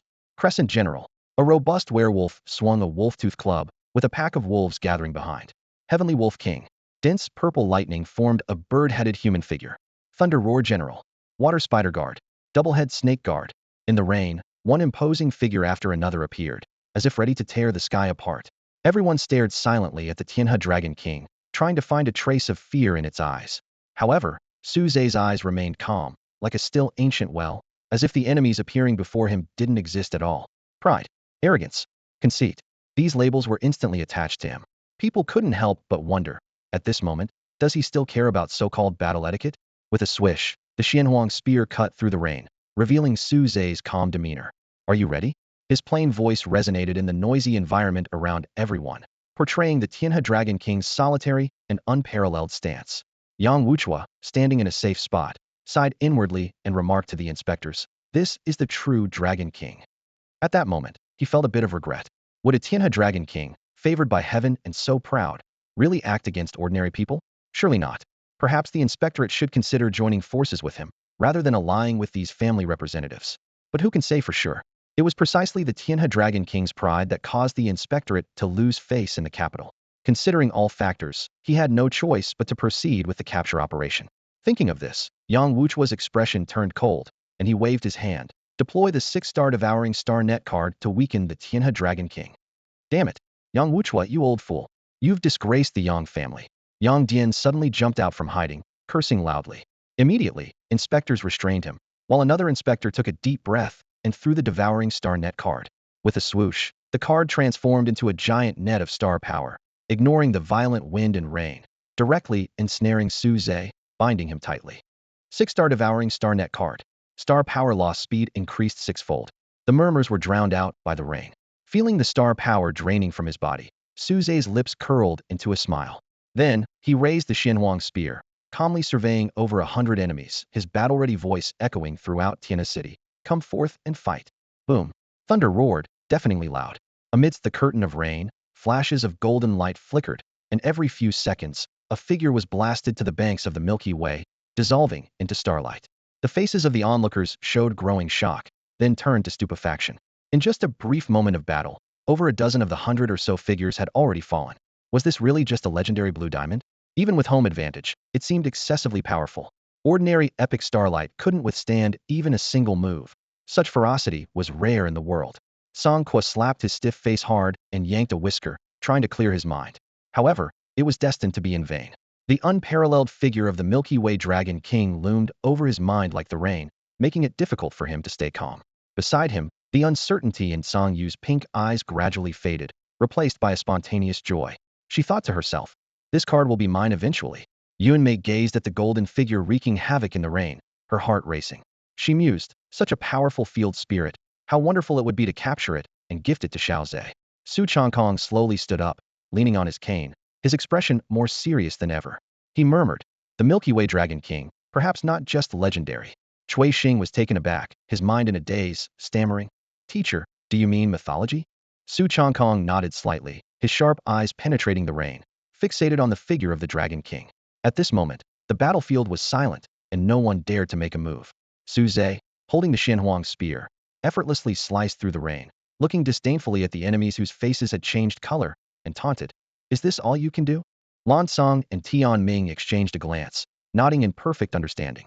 Both drew their skin cards and shouted in unison. Whale Shark Guard Vast Ocean Predator. Flame General raging flames fury. With a crash, a giant whale shark phantom appeared amidst the storm. The whale shark guard was covered in deep blue scales, wielding a trident that emitted dazzling blue light, its aura suddenly soaring. Simultaneously, the Flame General was wrapped in flames, evaporating the surrounding rain, its scorching presence like heavenly fire, exuding a powerful aura not inferior to the whale shark guard.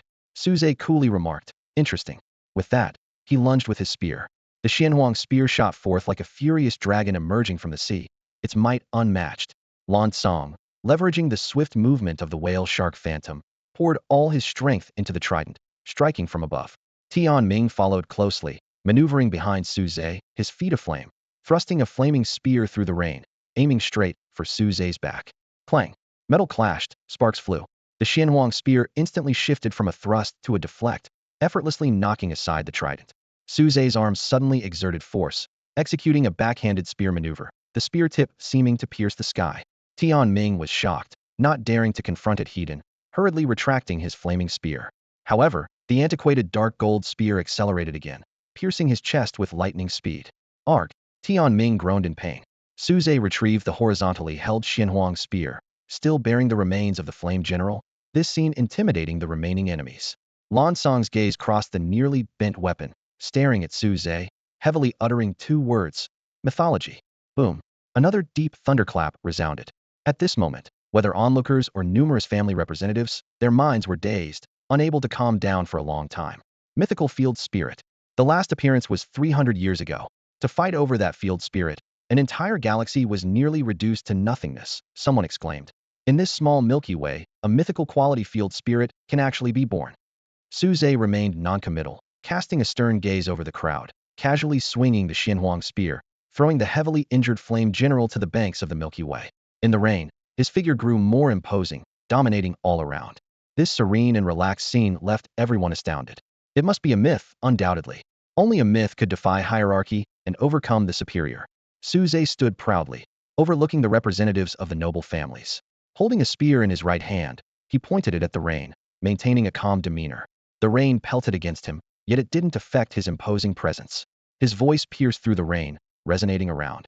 Having seen the Dragon King, why do you not show respect? The crowd fell silent. The mythic blue diamond field spirit, coupled with the home ground advantage, could only be matched by a legendary Starlight character card with a complete set of auxiliary cards. However, Su Ao couldn't tap into the full power of the Star Jiao King. Moreover, the weapon in the Tianhe Dragon King's hand was invincible, harming anything it touched. Suddenly, a hearty laugh broke the silence.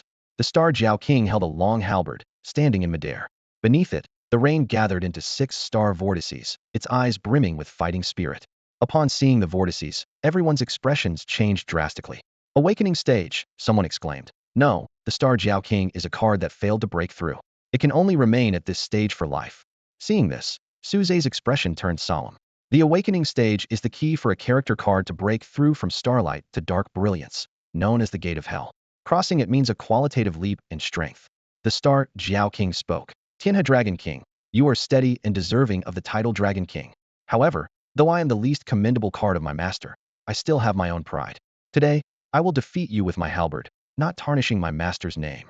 With that, the Star Jiao King gestured, and Su Ao's card box flew into its hand. Under everyone's watchful eyes, the Star Jiao King recklessly used the cards, disregarding backlash. Amplification card unmatched battle intent. Domain card revived from the dead. Skin card bloodthirsty soul. As the Star Jiao King's voice fell, illusions appeared under the sky. Corpses lay everywhere, cries of despair filled the air. Blood merged with the Tianhe, forming a dark blood river. The surrounding space turned an oppressive crimson. At this moment, the Star Jiao King was enveloped in blood-red thorns, like a warrior returning from hell. Behind it stood a blurry white figure, with calm and profound eyes. The long halberd split into two, and determination shone in the Star Jiao King's eyes. Tianhe Dragon King, fight!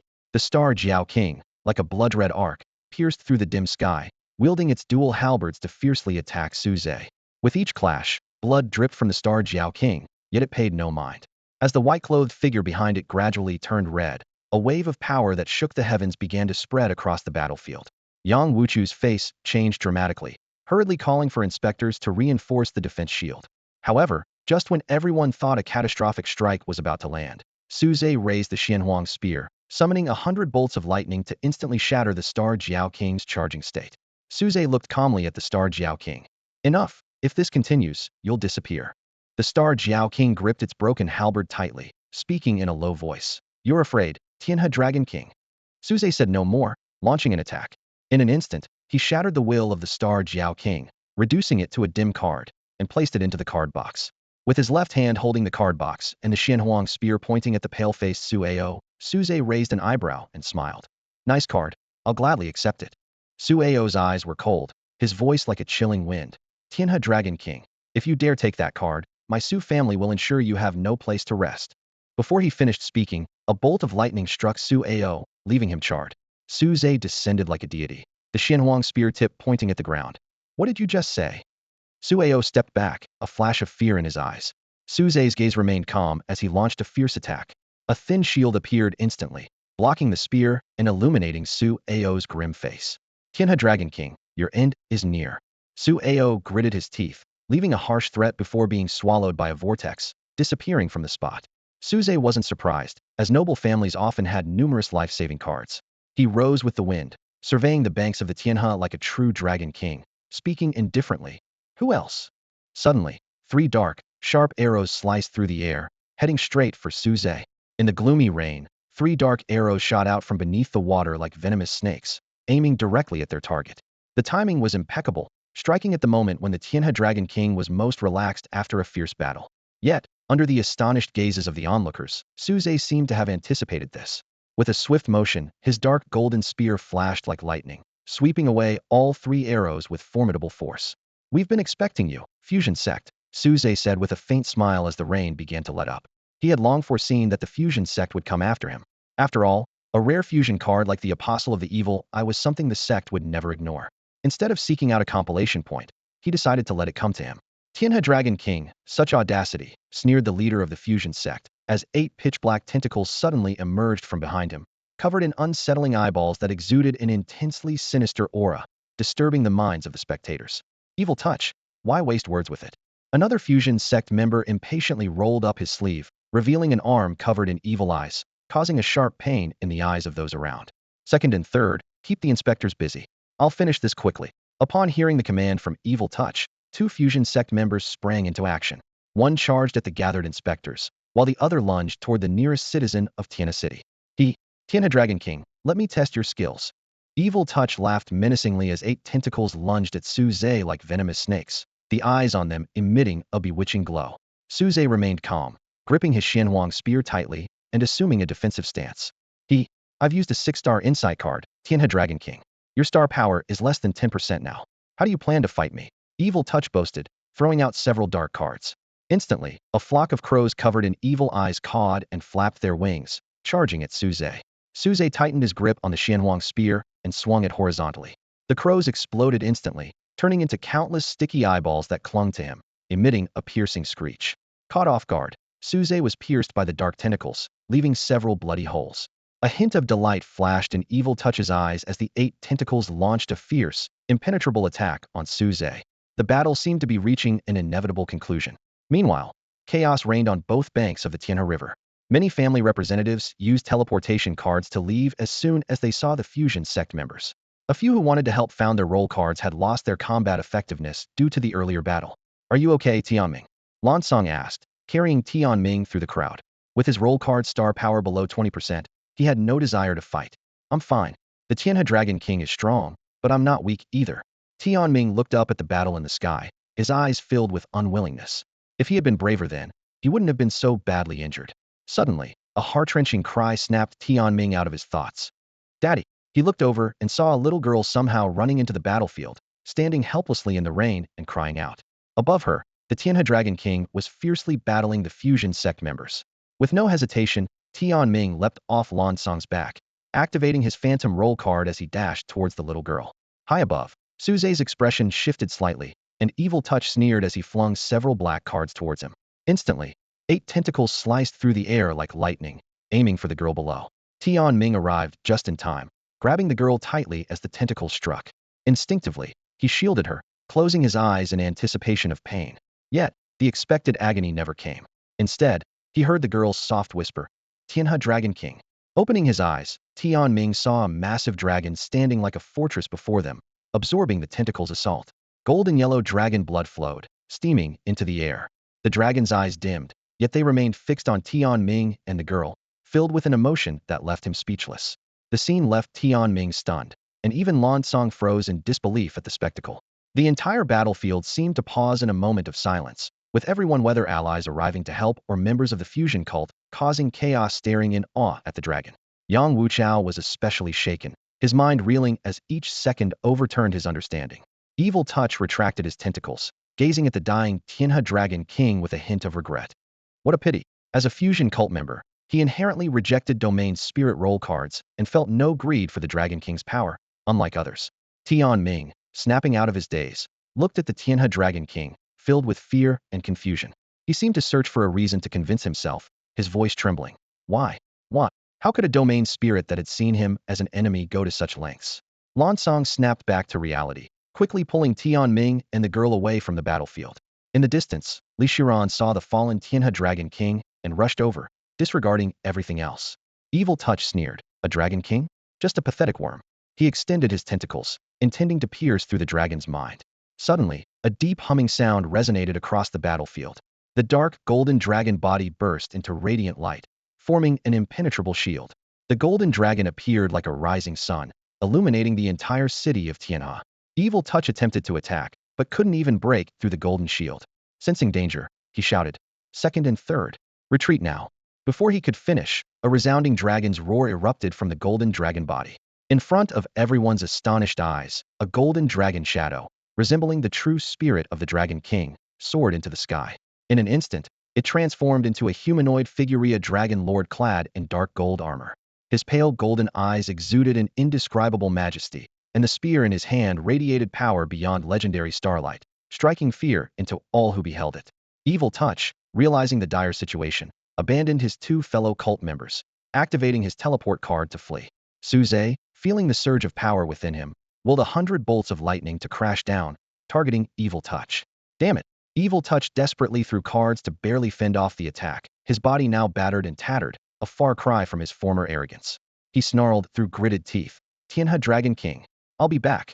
As the teleport card prepared, Evil Touch turned to see his comrades reduced to ashes, fury boiling within him. Never had he suffered such a loss.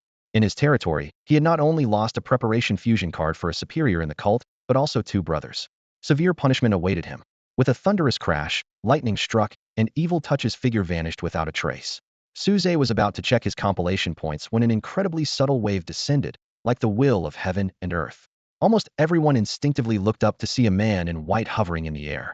Before him stood a monstrous creature resembling a crescent general, with Evil Touch's head impaled on its twin blades. Seeing those wide-open eyes, a chill ran down everyone's spine. To intercept someone using a teleport card required at least Dark Luminary level strength. But true Dark Luminaries couldn't use their power, leaving only one possibility: a half-Dark Luminary Skyblade King. Those who recognized the creature were filled with dread. The Skyblade King was a royal descendant among hostile alien races. Who could this person be?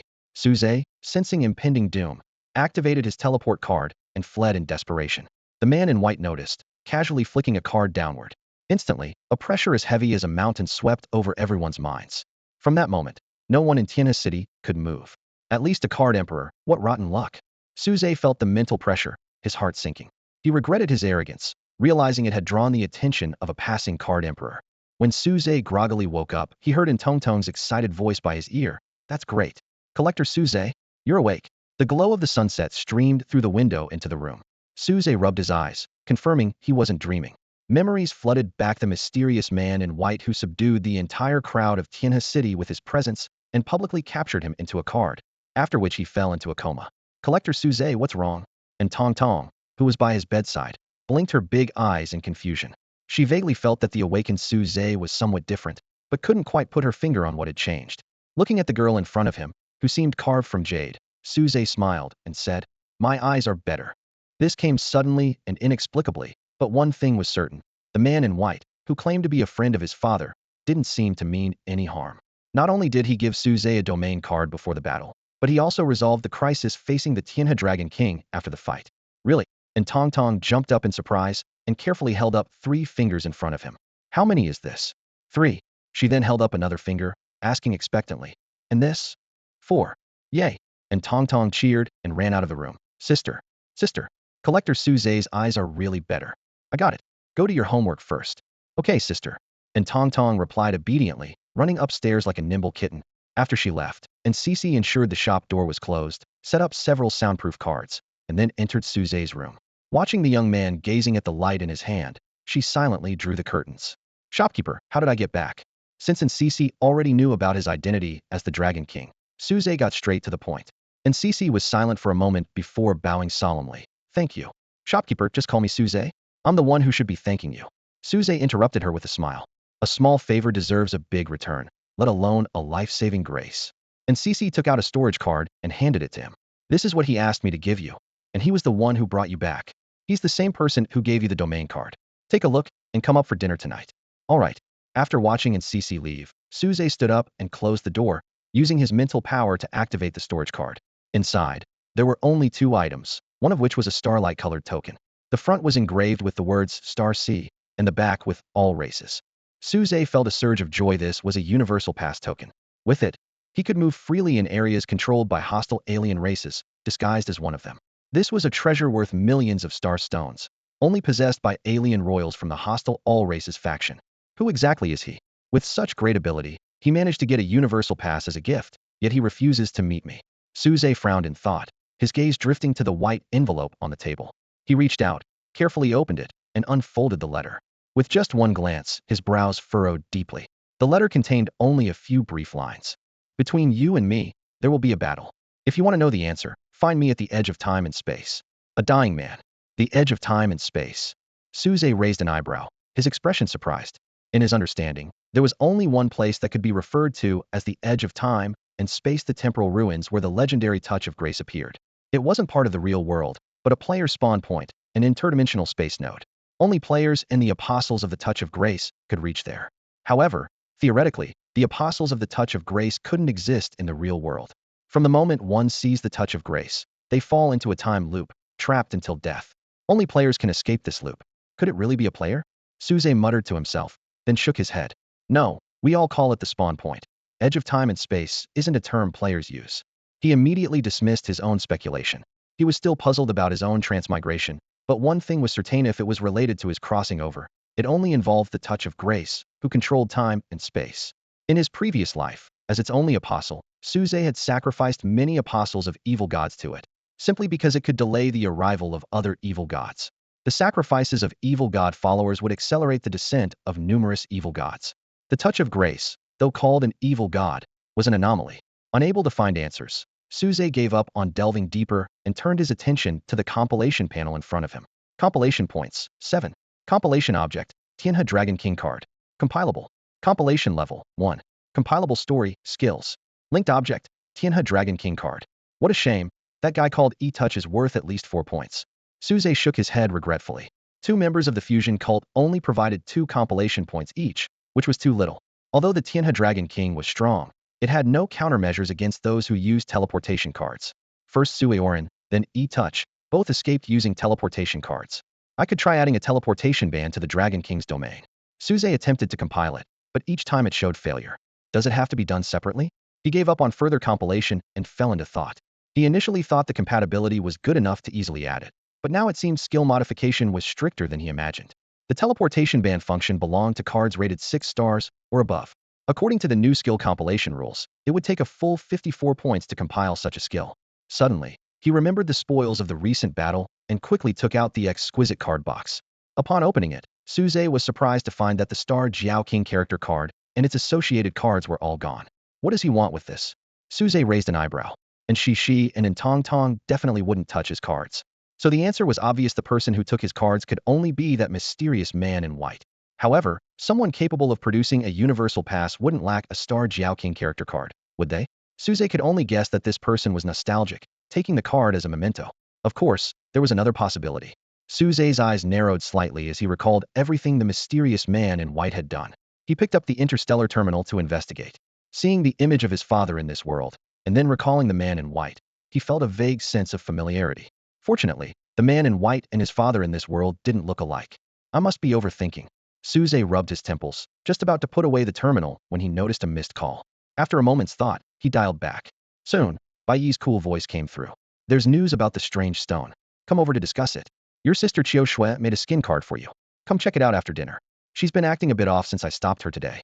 This afternoon, Director Yang Wucua of the Capital Inspection Department issued a formal apology to the people of Tianzi Prefecture regarding the arrest of the Celestial River Dragon King and submitted his resignation to the inspection department. With a grave expression, Yang Wucua claimed that the decision to arrest the Dragon King was solely his own and pleaded with the public not to extend their anger to the entire department. When reporters pressed him on why he resigned, a flash of pain crossed Yang Wucua's eyes, and he admitted, I am neither a competent inspector nor a competent father. Reliable sources have disclosed that Yang Dian, the son of the former director of the Capital Inspection Department, is the largest producer of substandard skin cards in Tianzi Prefecture and has been repeatedly summoned by authorities due to noncompliance. Click. Bai Yu turned off the interstellar terminal and looked at Su Zhe, who sat silently beside her. With a teasing smile, she remarked, he must be feeling regretful now. His decision led to the disappearance of the mythic domain spirit in Tianzi Prefecture, a burden too heavy for him to bear. Resigning is just the first step. The public's anger won't be easily soothed. She continued, in many star systems, domain spirits are friendly with humans. For example, the famous Celestial Fox star system, where the domain spirit, the Celestial Fox, reigns.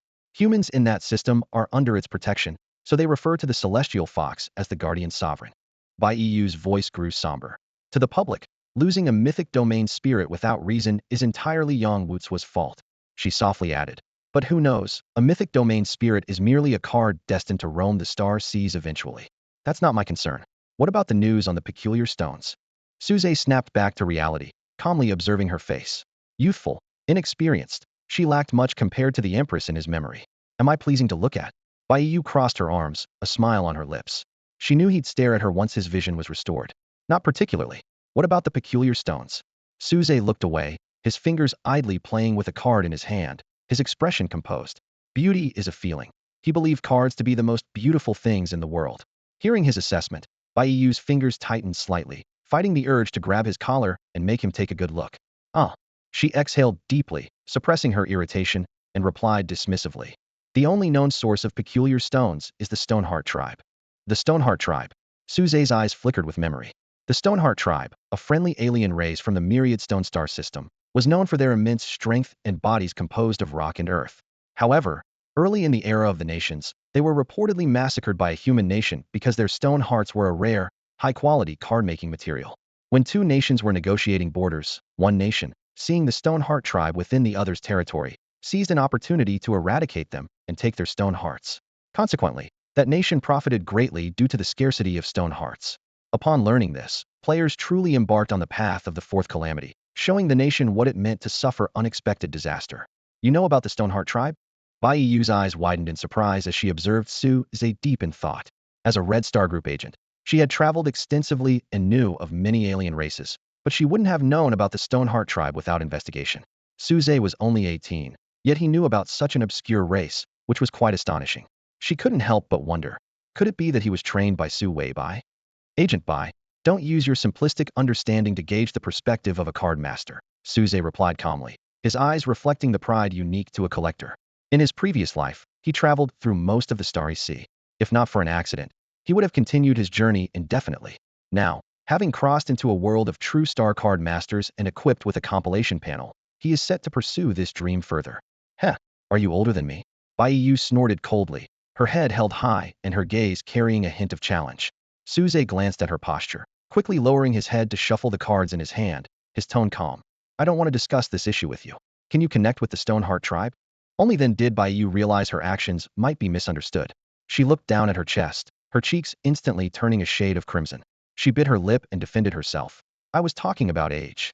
Su Zhe stopped shuffling the cards, slowly raised his eyes to meet hers, a smile playing at his lips. Yes, I know. Officer Bai, is there a problem?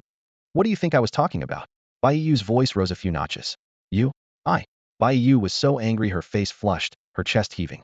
The usual authority she held since becoming an officer was nowhere to be found normally. Her subordinates met her with respect and awe. Why did she feel so powerless in front of him? All right, Officer Bai, you don't need to explain. I understand. Su Zhe adopted a patient tone, as if coaxing a child. Calm down. Now sit down and talk to me properly. Can we buy that extraordinary stone from the Stoneheart tribe?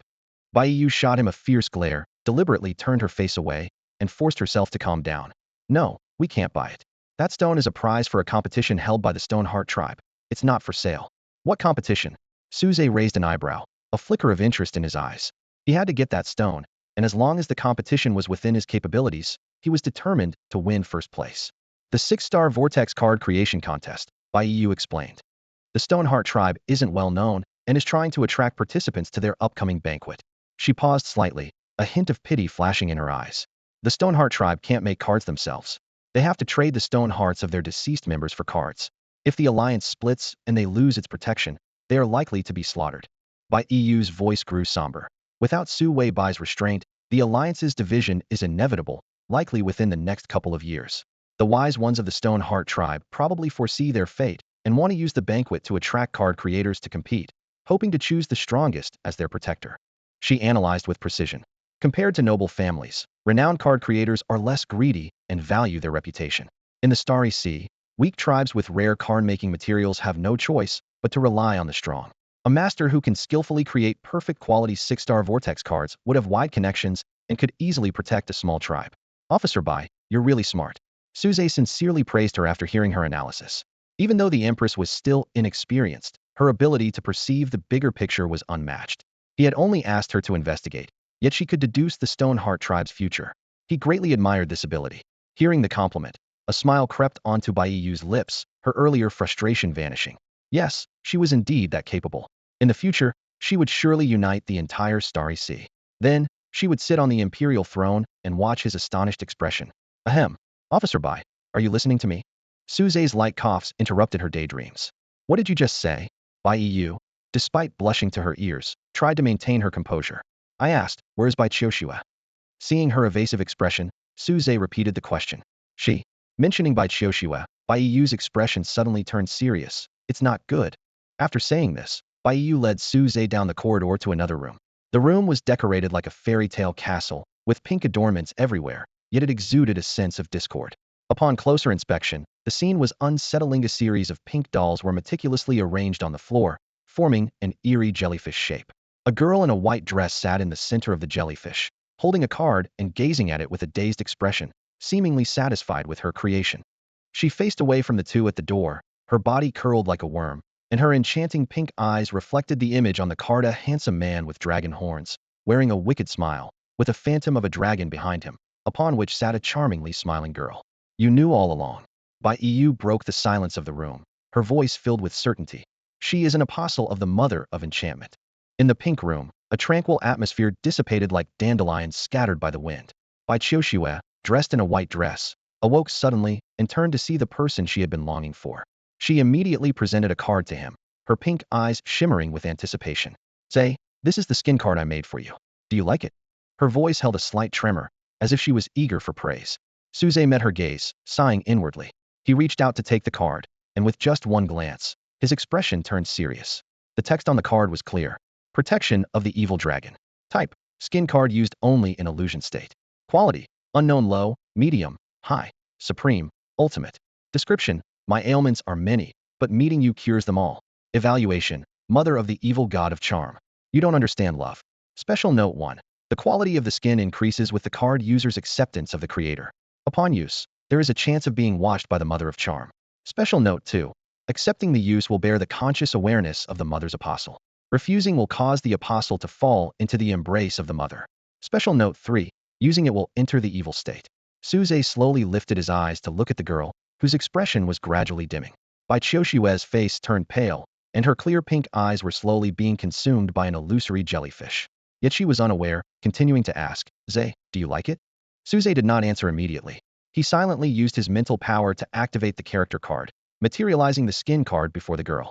As a flash of dark light shimmered, the horns of the dragon lord turned black, and his long, narrow phoenix eyes squinted with a sinister aura. An elusive energy of the evil god surrounded him, inducing a sense of unease. Suze's lips curled into a sinister smile. Like it? How could I not? If I don't enter hell, who will? He suppressed the tumultuous thoughts within him and quickly checked his own status. Current quality, low. Evil state, charm and malicious intent infinitely magnified. Really? The pink color in the girl's eyes faded, returning to their normal hue. Her face flushed red, as if intoxicated, and she seemed dazed. Suze pulled her into his embrace, looking down at her with a mischievous smile. Of course, I like it very much. Zay, I want to sleep. Bai Qiushua mumbled drowsily, her spirit seeming to leave her body. Suze gently laid her on the bed, carefully ensuring she was comfortable, and immediately exited the evil state. He watched her peaceful sleeping face, cold sweat soaking his back, and breathed a sigh of relief. Suze wasn't unable to suppress the chaotic thoughts within him. He was acutely aware of a cold gaze watching him from an unknown distance. He was certain that it was either an avatar of the Mother of Charm or an apostle capable of summoning her avatar. Such an entity was at least at the 6th realm of card mastery. You are truly bold. This skin card is clearly made of evil god energy, Suze murmured to himself, his gaze once again falling on the sleeping Bai Qiushua, his heart filled with complex emotions. The previously silent Bai Yu suddenly spoke, her voice as soft as a feather, as if she were afraid of disturbing the girl sleeping on the bed. As soon as she finished speaking, Suze turned his head, gazing calmly at Bai Qiushua's pale face. I have no other choice, Suze said calmly, his tone tinged with a hint of helplessness. Bai Yu crossed her arms, her eyes shimmering with a glow of admiration. No choice? You could just ignore it, she countered, but her tone was full of appreciation for Suze's sense of responsibility. Suze shook his head and stood up to face Bai Yu. Officer Bai, if I don't step into the abyss, who will? His voice was firm, and his eyes revealed a resolute determination. Bai Yu held his gaze for a long moment, feeling a ripple of indescribable emotion within her. She eventually turned her eyes to the sleeping Bai Qiushua and said softly, she can't be exposed. If she is, the Bai family will take drastic measures. Uncle Wenran must be under her control. Suze raised an eyebrow and said, get me 2 contract cards. Bai Wenran and that unknown brother of Bai Qiushua must be controlled. If we're going to handle this, we have to see it through. No need. Bai Yu replied, looking at him with a hint of amusement in her eyes. I've already taken care of it. Since she chose to hide it, she'll naturally handle all the risks cleanly. To achieve great things, one must pay attention to details. Suze realized he had been tricked. Were you testing me? He asked, a bit surprised. Bai Yu shook her head slightly, speaking seriously. I just wanted to see your attitude towards those around you. Sharing good times is easy, but enduring hardships together is rare. Since I decided to stand by you, I have to consider many things. And what do you think? Suze asked calmly, seemingly indifferent to her evaluation. Don't ask, because it's just average, Bai Yu replied with a slight smirk, finally finding a chance to express her opinion with a sense of satisfaction. Suze looked at her with a gaze that seemed to question her intelligence. Officer Bai, I find you quite petty. No wonder the Empress always repays kindness and avenges grievances. People can change, but their nature is hard to alter. Bai Yu was irritated by his look, glaring at him fiercely. Yes, I'm petty. What about it? She retorted before walking out of the room, silently keeping a mental note of this incident. Left alone in the room with the sleeping Bai Qiushua, Suze sent a message to Ncc, informing her he wouldn't be returning tonight. He then took out a dragon shield skin card, a look of surprise flashing in his eyes. Ultimate quality, Suze murmured to himself. A skin card quality that only existed in theory actually exists. He recalled a past experience in a game and couldn't help but recite. Those who are loved have nothing to fear. Longing is most devastating, making one forget their own existence. Gazing at the perfect skin card, Suze could only sigh in admiration. He decided to sit by the bed and begin meditating, preparing to guard the night against any unforeseen events. Time slipped by quietly, and in the latter half of the night, Suze sensed something unusual. He opened his eyes and met Bai Qiushua's pink eyes. The intense heat hidden within them seemed like it could burn him entirely. Zay, together, okay? Bai Qiushua asked softly, her voice carrying an irresistible allure. In the dimly lit room, the reflection of a young man's stern face appeared in eyes as pink as gemstones. Suze calmly stood up and said, care to step out with me? There's no way I can sleep, he thought to himself. Not only did he need to address the issue of compiling points, but more importantly, Tang had been captured. As he was about to head to Shanghai, how could he explore with peace of mind if there were still cultists lurking in Tianzi Mansion? On the bed, Bai Qiushua curled up like a lazy kitten, her clear eyes fixed intently on him. Zay, I don't want to get up, she said, her tone full of playful affection. Suze's eyelid twitched slightly, and he softly replied, then continue sleeping, and I'll keep meditating. We won't disturb each other. Before he finished speaking, Bai Qiushua leapt up and clung to him with agility. She inhaled his scent deeply before slowly letting go. Zay, let's go. Holding onto his arm, her eyes were filled with contentment. She knew he still cared about her. Suze closed his eyes briefly before opening them again, silently allowing her affectionate gesture. Tonight, he would take her to patrol Tianzi Mansion. On this moonless, windy night, there would be no gentle dragon king, only the cold and sinister dragon lord. Time flew by, and soon there were only 3 days left until the day when the fate of the Kanglan King's sealed card would be decided. In the morning, amidst the sound of birds chirping, Suze opened his bright eyes. The 13th mental power star in his consciousness had solidified, marking his advancement to Card Master Level 4. Through diligent practice, scattered mental power accumulation, and feedback from the Tianhe Dragon King card, his level had steadily improved. Checking the compiling panel, the data showed. Compiling points, 30. Wish fulfillment, 120-1000. After some effort, he had accumulated a fair amount of compiling points. Although he could strengthen the Tianhe Dragon King by compiling a side story now, he decided to hold off on it since he couldn't upgrade at the moment. Using 16 points at a time, with the next requiring 32 points, these hard-earned compiling points had to be used wisely. After completing his morning routine of washing, eating, and meditating, Suze headed to the Red Star Group building. Inside the office, the atmosphere was oppressively tense. Wang Wuwei kept his head down, cold sweat dripping, while Specialist Bai was reviewing his proposal. Her furrowed brow and calm gaze seemed to pierce through one's soul. At this moment, Wang Wuwei desperately wished for someone to break the nerve-wracking silence. I've read your proposal. What do you think of it yourself? Bai Yu placed the document on the table and quietly observed him. Wang Wuwei, true to his name, believed in doing nothing and letting things be. He had the ability to earn his position but was criticized for his laziness. Bai had reviewed the performance evaluations of other specialists, and the situation was not optimistic. Corruption had long been rampant within the group, and Wang Wuwei, the seasoned veteran, only needed to grease some wheels to pass the evaluation. The world of martial arts is not just about fighting. It's about understanding human nature and relationships. Wang Wuwei is well aware of this. Wiping away a cold sweat, Wang Wuwei bowed his head respectfully. Commissioner Bai, I personally think it's feasible with Master Shuai's. Don't mention him to me. I know what you're thinking. Do you think bringing him up will make me helpless against you? Bai Yu interrupted him coldly, her brows furrowed and her eyes sharp. Wang Wuwei quickly nodded in agreement and cautiously glanced at her before lowering his head and softly asking, What do you suggest, Commissioner Bai? From his ability to read people, it was clear to Wang Wuwei that Commissioner Bai was already convinced by his proposal, but was reluctant to agree directly because of her pride. These days, wasn't Master Shuai's always around? If there was nothing between them, he'd write his name backward. Master Shuai's was truly remarkable, able to win over a woman as exceptional as Commissioner Bai. What are you thinking about? The sudden voice jolted Wang Wuwei back to reality. He quickly gathered his thoughts and feigned seriousness. Commissioner Bai, is there something wrong with the proposal? I'll work overnight to fix it by tomorrow. Heh, I know what you're thinking, and I advise you not to spread rumors about me and him, or no one will be able to save you. Bai Yu's words hit Wang Wuwei like a tidal wave. If she said that, it seemed there really was something between them. His admiration for Master Shuai's surged like an endless river. Master Shuai's was truly extraordinary, able to conquer a woman as beautiful, capable, and powerful as Commissioner Bai. Indeed, everyone has their weaknesses. For every strength, there is a counter, and with the right approach, any challenge can be overcome. All right, you can leave now. I'm getting annoyed just looking at you. Sensing his vague thoughts, Bai Yu waved him off in frustration. Wang Wuwei was indeed skilled at exploiting opportunities, and she couldn't do much about it at the moment. The proposal was passable, but his flattery of the young girl named Ncisi was too blatant. He even highlighted in bold letters, student of Master Shuai's, as if she couldn't see it. On a single page, just 9 words. A blatant strategy. Yes, Commissioner Bai. Wang Wuwei nodded and quickly exited the office. As he reached the elevator, Wang Wuwei bumped into a disguised Suze.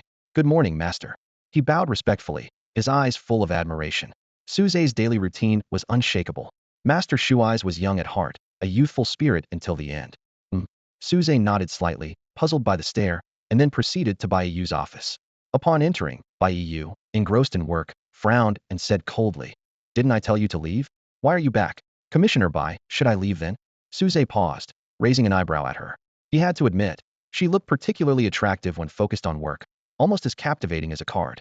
Bai Yu closed the proposal, got up to shut the door, and turned to him with arms crossed. You know I wasn't talking about you. Where is she? Suze asked, surprised not to see Bai Qiushua. Recently, she was almost always around when he visited. Perhaps due to past events, he felt it was best to keep Bai Qiushua under his watch to prevent another attack from the Mother of Enchantment. She's out planting suggestions for you. Su Changkong has strong mental power, so she can only implant one suggestion at a time. These days, she does it when Su Changkong goes for walks by the river, Bai Yu explained, a hint of curiosity flashing in her eyes. I understand why you entered Song Yu's dream, but why Su Changkong's? Su Changkong didn't know Kanglan King. She was sure of that. The sealed card Kanglan King simply ignored everyone. Hearing this, Suze's lips curled into a smile, revealing a row of white teeth. Commissioner Bai, care to guess?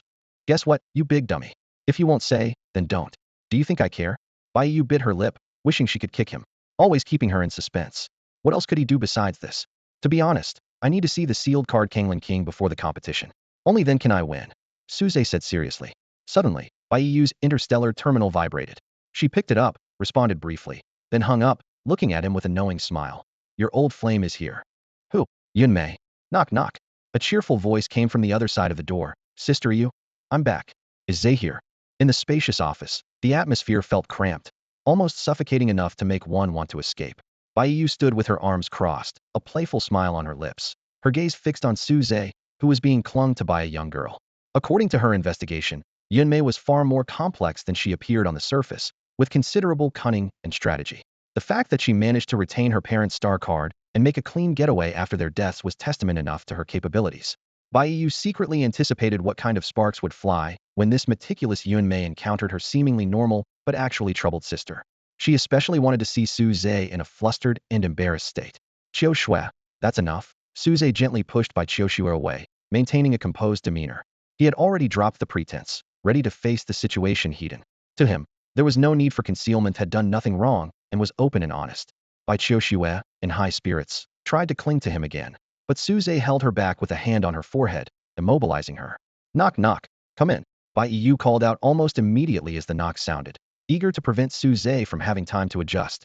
The door opened, and a woman walked into the office, her smile freezing as she took in the scene: the flushed face of the girl, the disheveled clothes of the young man, and the playful smile of the woman beside them. It was as if these sights turned into countless arrows piercing straight through Yunmei's heart. It didn't hurt, but there was a piercing coldness, as if all her passion had been poured into a stream and vanished without a trace. Her mind buzzed, and Yunmei closed her eyes and opened them again, forcing back the moisture in her eyes. She pressed her lips together, managing a faint smile. Am I interrupting? Inside, questions surged. Did he give her Bai Yu's contact just to let her see this scene? What did he take her for? Bai Yu's smile faltered, realizing the situation was not as she expected upon seeing Yunmei's expression. Just as she was about to explain, Suze spoke first. Yunmei, you're just in time. Suze gently pushed Bai Qiu Shui aside, firmly seating her, and calmly walked over to Yunmei, his expression natural. If you're willing to trust me, I can explain everything to you. Yunmei stared at him, her eyes dimming, her voice trembling. And what if I'm not willing? She felt as if the person in front of her had become a complete stranger, no longer the childhood friend she remembered. Perhaps she had been deluding herself all along. Watching her increasingly despondent expression, Suze calmly transformed into the Dragon King, his tone leaving no room for doubt.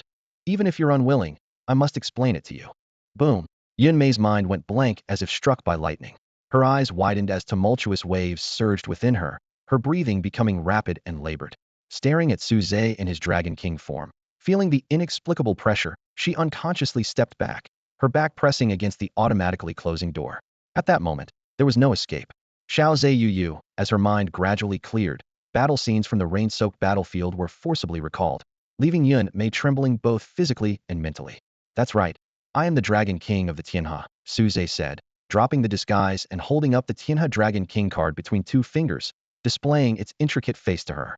Yunmei clutched her chest with one hand and supported herself with the other against the wall, her voice trembling as she focused on the 6 interlocking swirls on the back of the card. Suze nodded slightly, put away the card, and said seriously, Can you listen to my explanation now? Yunmei raised her eyes, the shock still lingering. She gazed at the familiar yet unfamiliar person before her, then turned her attention to Bai Qiu Shui and asked slowly, Who is she? She pointed at the girl in the white dress. I saw it clearly when she came in. Do you think I would accuse her wrongly? The way this girl in the white dress looks at him is definitely unusual. Bai Qiu Shui smiled gently, her voice sweet. I belong to Zay, and Zay belongs to me. You're not involved with him anymore, right? Don't listen to her nonsense. Things are a bit complicated. Suze ignored Bai Qiu Shui's words, pulled Yunmei down to sit. Sit down, I'll explain everything to you. Time quietly passed. After a quarter of an hour, Yunmei's expression softened considerably, and she looked at Bai Qiu Shui with a bit more sympathy. But soon, her eyes showed dissatisfaction again. Sympathy aside, she and Xiao Zhe were betrothed since childhood, with the consent of both families. She and Xiao Zhe were the rightful couple, and she wouldn't share him with anyone. Sister Yunmei, you came to see Officer Bai because... Seeing the atmosphere had eased, Suze initiated the conversation. I came to be her secretary. Yunmei glared at Bai Qiu Shui, gathering her strength, her aura suddenly sharp. Suze observed all this, glancing at the expressionless Bai Qiu Shui. At this moment, even with a strong mindset, He couldn't help but feel a headache coming on. With the two of them together, who knows how they might clash. You two chat? I'll go take a look by the Tianhe River. Sometimes, the best strategy is to retreat. He had explained everything clearly. Staying longer might only escalate the conflict. With Bai Yu's capability, it would be easy for her to manage the situation. She had been watching the drama for long enough without offering help, so he didn't mind leaving the mess for her to handle. It's only fair that she deals with her own mess, and his mess becomes hers to handle. Take care. Bai Yu perceived his vague thoughts, sneering as she slammed the door shut after he left. The loud noise made Su Zhe's head buzz. He paused for a moment, took out a vortex card, and while playing with it, sighed.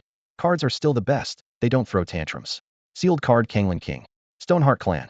Great Sage, wait for me. Splash. Lively carp leapt out of the water, energetically performing in front of the onlookers, bringing joy to many tourists.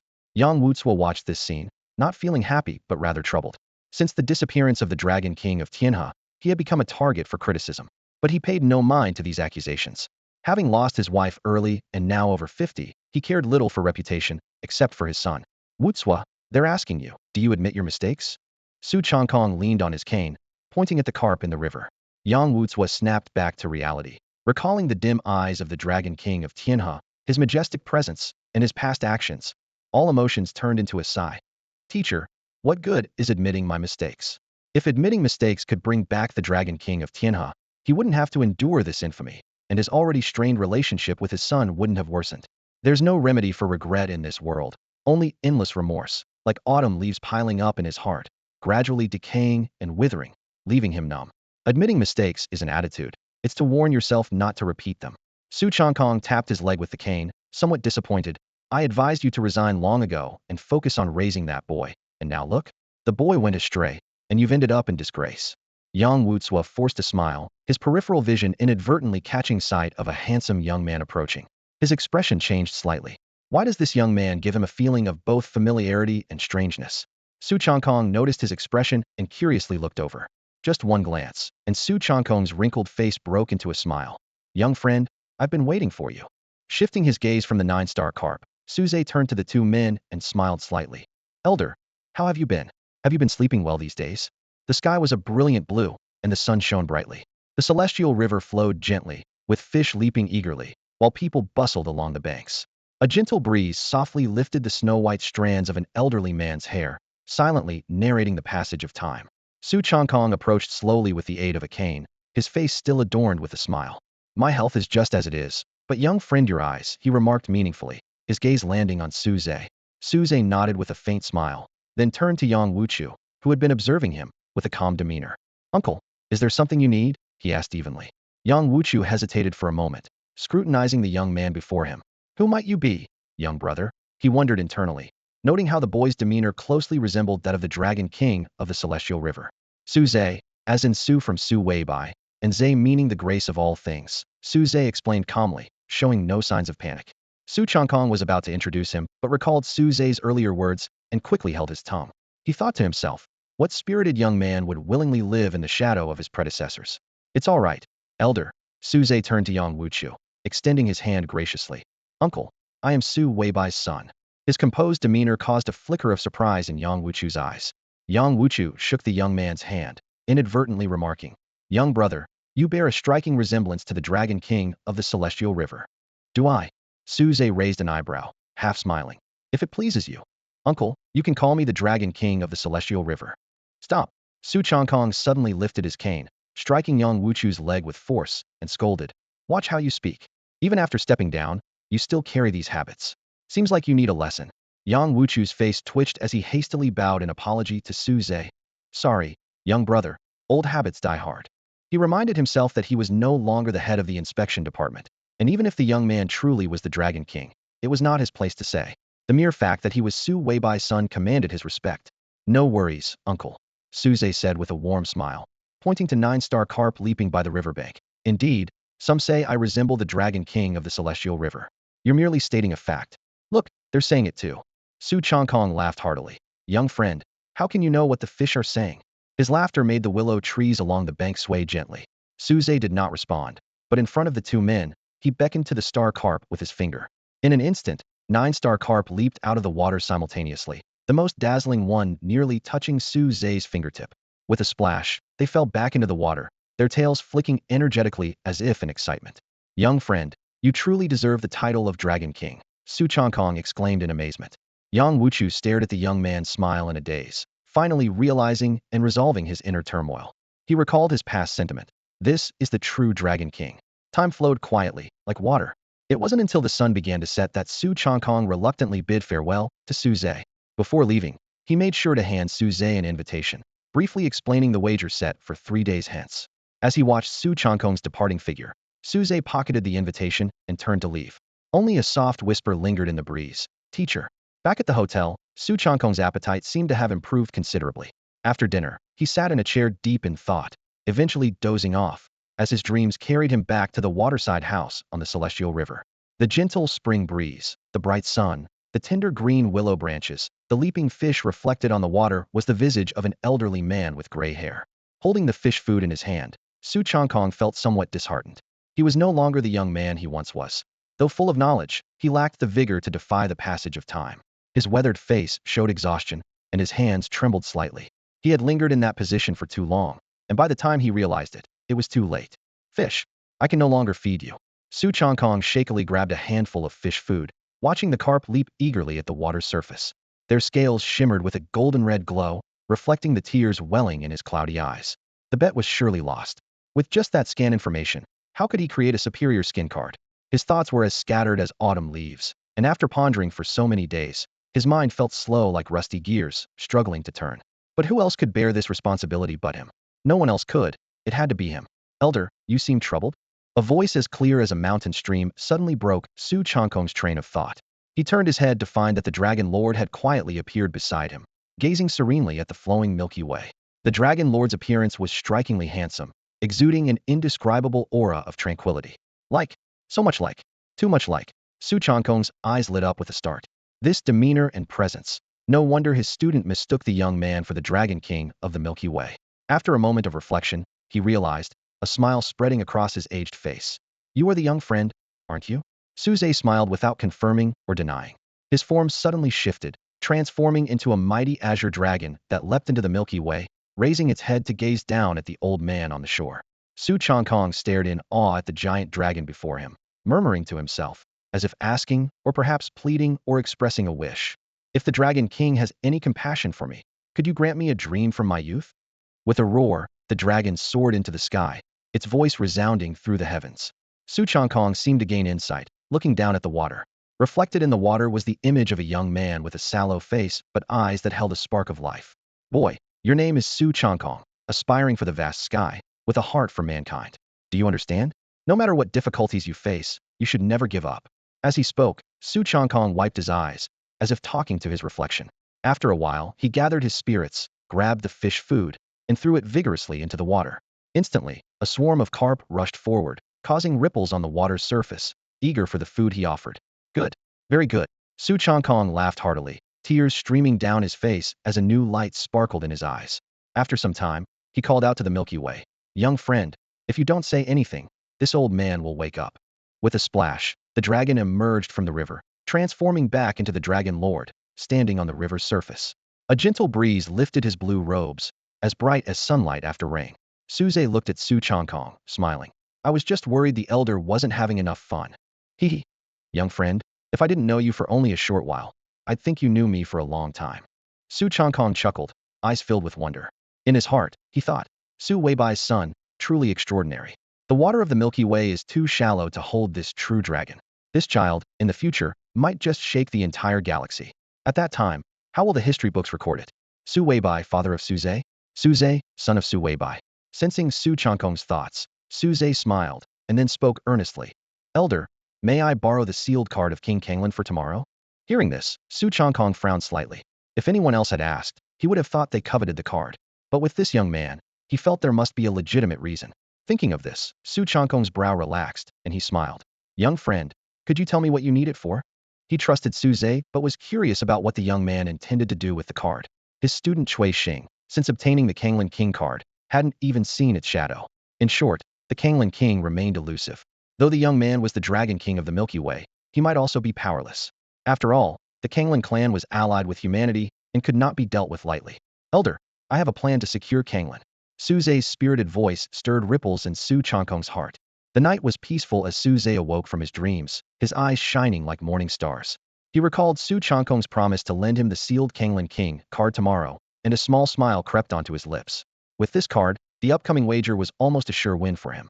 Although the supreme skin card of Kanglan King was beyond his capability, crafting a high-quality skin card was not difficult for him. He just needed to persuade Kanglan King to choose his skin card, and everything would proceed as planned. Suze turned to look out the window, a hint of regret on his face. In recent days, his efforts to combat the cultists of the evil gods had been fruitful, and scarcely any significant followers remained in the Tianzi prefecture. During his nighttime searches over the past 2 evenings, he found nothing. The cultists within the prefecture had surrendered in droves, and from their dreams, Suze learned that he was now known as the Nameless Slayer. This is good.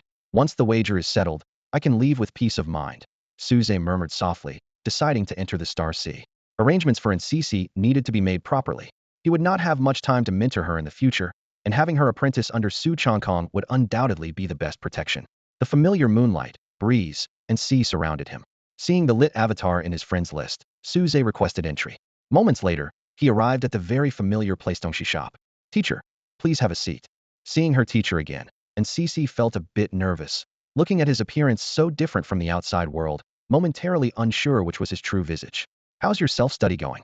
Suze sat down unceremoniously, maintaining the seriousness expected of a teacher. Teacher, I have many questions. Ncc earnestly pulled out 3 thick notebooks and handed them to him. These are all of them. Looking at the 3 hefty notebooks, Suze couldn't help but twitch his lips. He picked up a notebook and solemnly said, I'll come to pick you up the day after tomorrow, be ready. Teacher, are you sure it's okay? Ncc's heart trembled, her bright eyes fixed on him as she bit her lip, feeling a little unsure. Sister Xian had mentioned that the banquet would be attended by people of high status, and she couldn't help but feel a bit intimidated.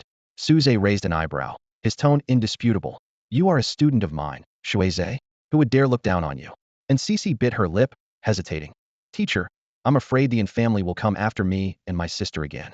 Are you from the Yin family, the first-class star card family of the Tianlong galaxy? Suze was slightly surprised. The Yin family of the Era of Nations was immensely powerful, commanding 3 elite troops and occupying 7 star systems, ranking just below the 9 top families. No, my sister and I have nothing to do with the Yin family. Ncc blinked hard, forcing the wetness back from her eyes. Seeing this, Suze comforted her. You don't need to worry. With me here, no one can force you. And the Yin family? Once you become Su Changkong's last disciple, the only card master capable of creating an 11-star vortex card, who would dare make you do anything you don't want? Such a status is invaluable, and even the 9 top families would have to treat you with utmost respect. Thank you, teacher. Ncc bowed earnestly. All right, let me explain this to you. Suze rubbed his eyes and began to fulfill his brief teaching duties. The next day, after breakfast, Suze headed straight to the Tiana Hotel. After some waiting, Suze was finally invited into Su Changkong's room. The room was simple and unadorned, with only a few sets of tea utensils and card-making tools neatly arranged. As soon as Suze stepped inside, Cui Xing, who was standing beside Su Changkong, spoke with a tone of envy and puzzlement. Young man, you're so skilled. How do you manage not to lose your hair? Cui Xing said, instinctively touching his own smooth scalp. Heaven knows, I was once a handsome youth, adored by countless girls. But my obsession with card-making left me like this. He scrutinized Suze from head to toe, his eyes filled with confusion. Suze, you're so young and already a master at card-making. Why haven't you lost your hair? Isn't less card-making, more hair the true saying for card makers? Suze chuckled and replied earnestly. Get enough sleep, early to bed and early to rise. Su Changkong burst into hearty laughter at this. Slowly standing up, he leaned on his cane and affectionately patted Suze's shoulder. Huh, my young friend, you are truly delightful. He felt an increasing fondness for Suze, as if he had found a kindred spirit. With this thought, Su Changkong beckoned Suze closer. Come, take a look at this. Suze approached with a smile and focused on the card on the table. His pupils suddenly contracted. It was the skin card of the king of Kanglana blue jellyfish suspended over the vast ocean, with a faint humanoid figure in the background, exuding the king's majesty. At first glance, the card seemed ordinary, but upon closer inspection, the corpses of the Kanglan people floated on the sea, creating a somber atmosphere of impending annihilation. Suze marveled inwardly. This card was indeed a top-tier skin card. Made from only 3 types of skin liquid, it was a testament to Su Changkong's mastery, once his teacher. Huh, what do you think, young friend? Su Changkong asked with a hint of pride, eager to see the young man's surprised expression. Suze sincerely praised. Marvelous, truly marvelous. Your skill, Elder, I deeply admire.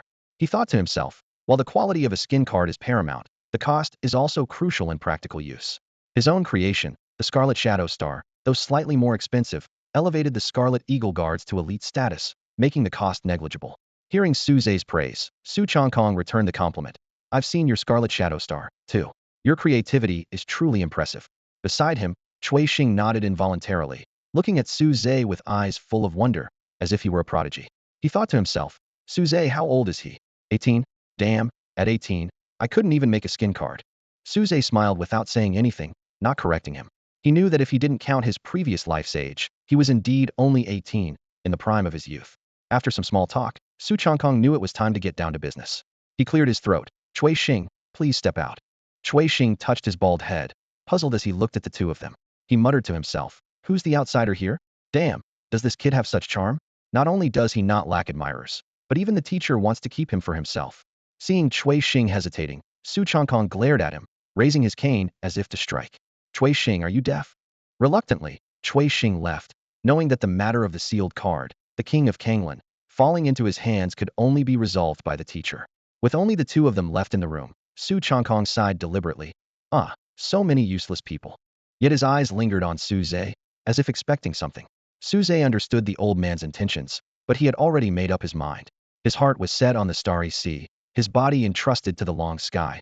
He couldn't stay with the elder for long. What he learned in his past life was enough. Now he needed to travel far and wide, integrating his knowledge. As he grew stronger, he aimed to enrich himself and walk further on the path of his ideals.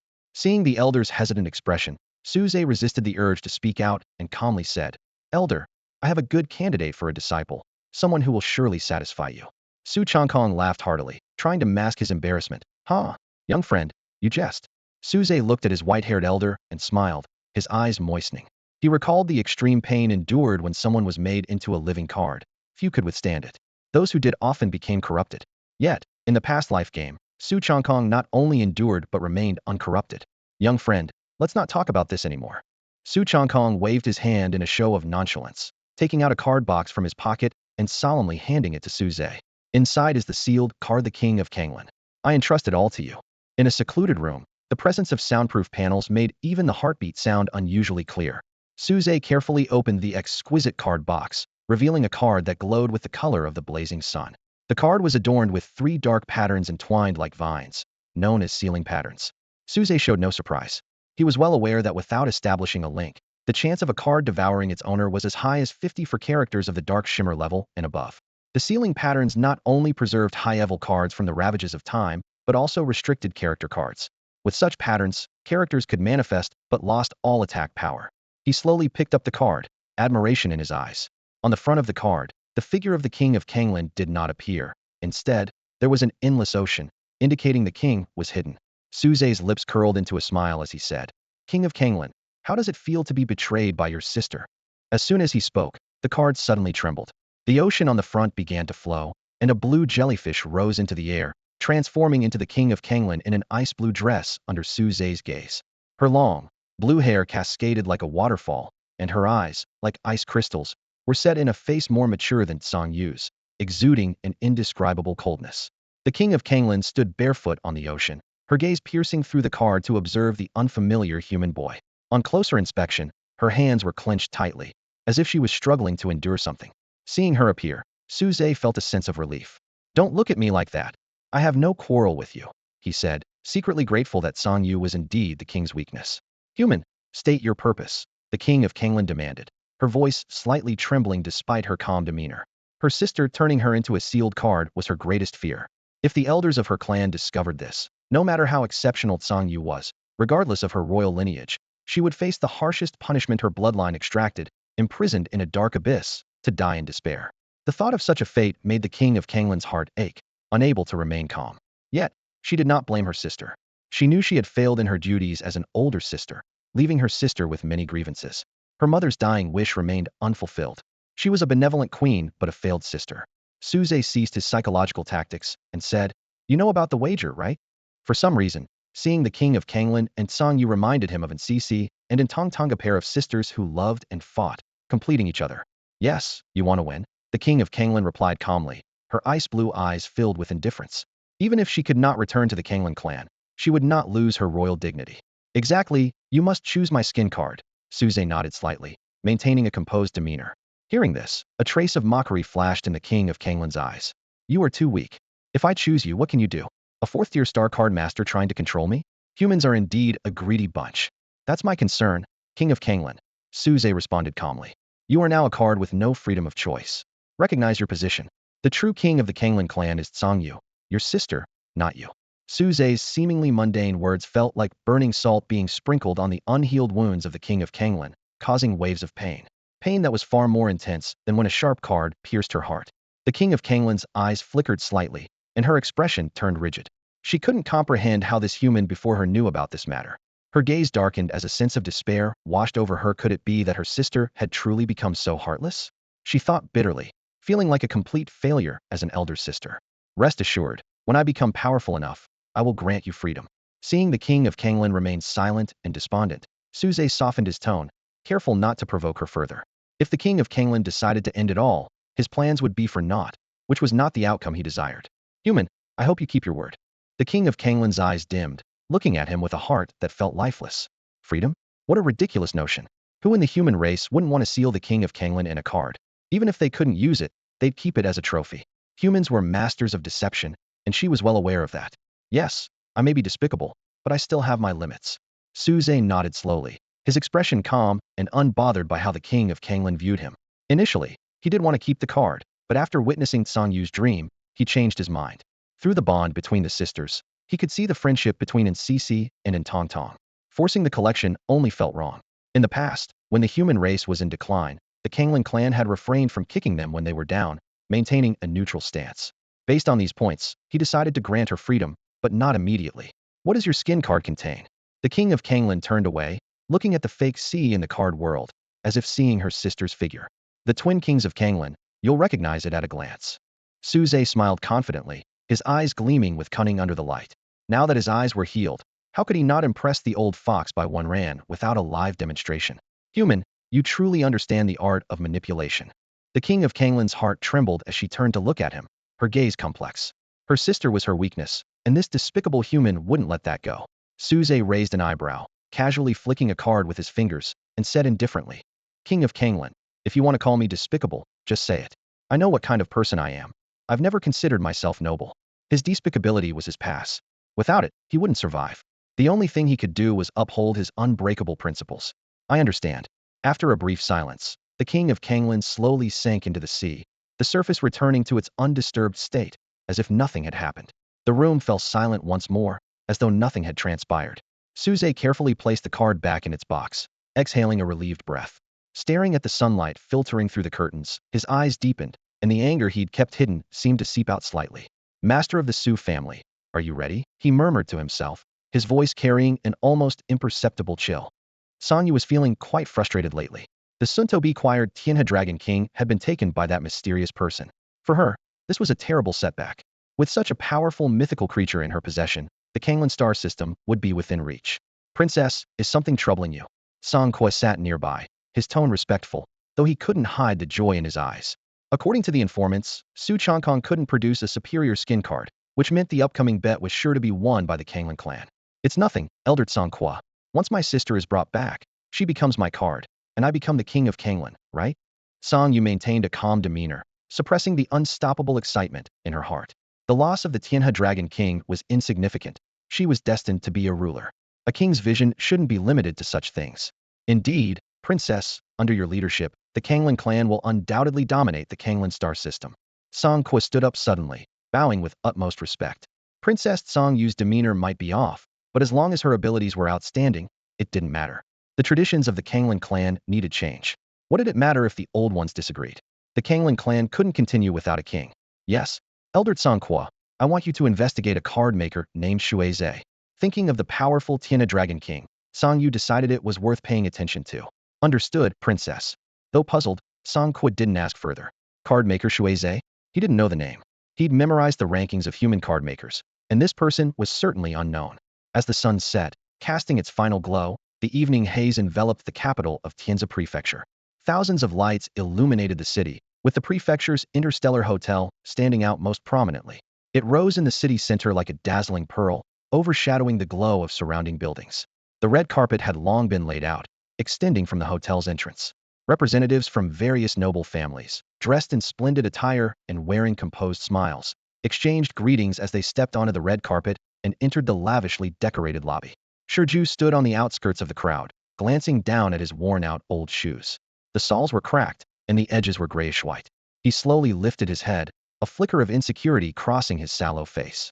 These were his only shoes, given to him by an interstellar mercenary passing through the Shur-Xian tribe's territory. Shurju, you must invite some card makers. The tribe leader's earnest advice echoed in his mind before departure. Shurju took a deep breath, straightened his frail back slightly, and clenched his fists to muster the courage to walk toward the red carpet. Hold on, please show your invitation. A security guard's sharp gaze swept over Shurju's shabby clothing, and he frowned almost imperceptibly, reaching out to stop him. Shurju pressed his chapped lips together, forcing a smile as he carefully took a crumpled invitation from his chest pocket and handed it over with both hands. The security guard checked the invitation, confirmed it was valid, and handed it back, lowering his voice. Try to sit on the side when you go in. It's for your own good, understand? He looked Shurju up and down. Shur-Xian tribe. Never heard of it. Must be a weak tribe. Any card maker at tonight's banquet is a guest of honor, and your appearance. He didn't finish, but the implication was clear. Thank you. Shurju nodded awkwardly in gratitude, took back the invitation with both hands, carefully pocketed it, and then hurriedly stepped onto the red carpet with his head down, entering the hotel lobby. He dared not look up, keeping his eyes on his toes until he found an unoccupied corner table to sit at. Phew. He exhaled slowly, finally raising his head to sneak a glance at the glamorous surroundings. The hotel lobby was tall and spacious, with crystal chandeliers reflecting warmly on the marble floor. A hint of wonder flashed in Shurju's eyes. The Shur-Xian tribe's land is beautiful too, but human buildings are truly magnificent. Sit over here. A distant, elderly voice interrupted Shurju's thoughts. Shurju immediately sat up straight, observing cautiously out of the corner of his eye. He saw an old man with sparse white hair, wearing faded old cloth shoes, slowly approaching. Two women, one older and one younger, accompanied him, dressed plainly yet neatly, contrasting sharply with the lavishly attired guests around them. Shurju's fingers nervously fidgeted on his lap until the three sat opposite him. He managed to smile more like a grimace. Hello. Hi there, uncle.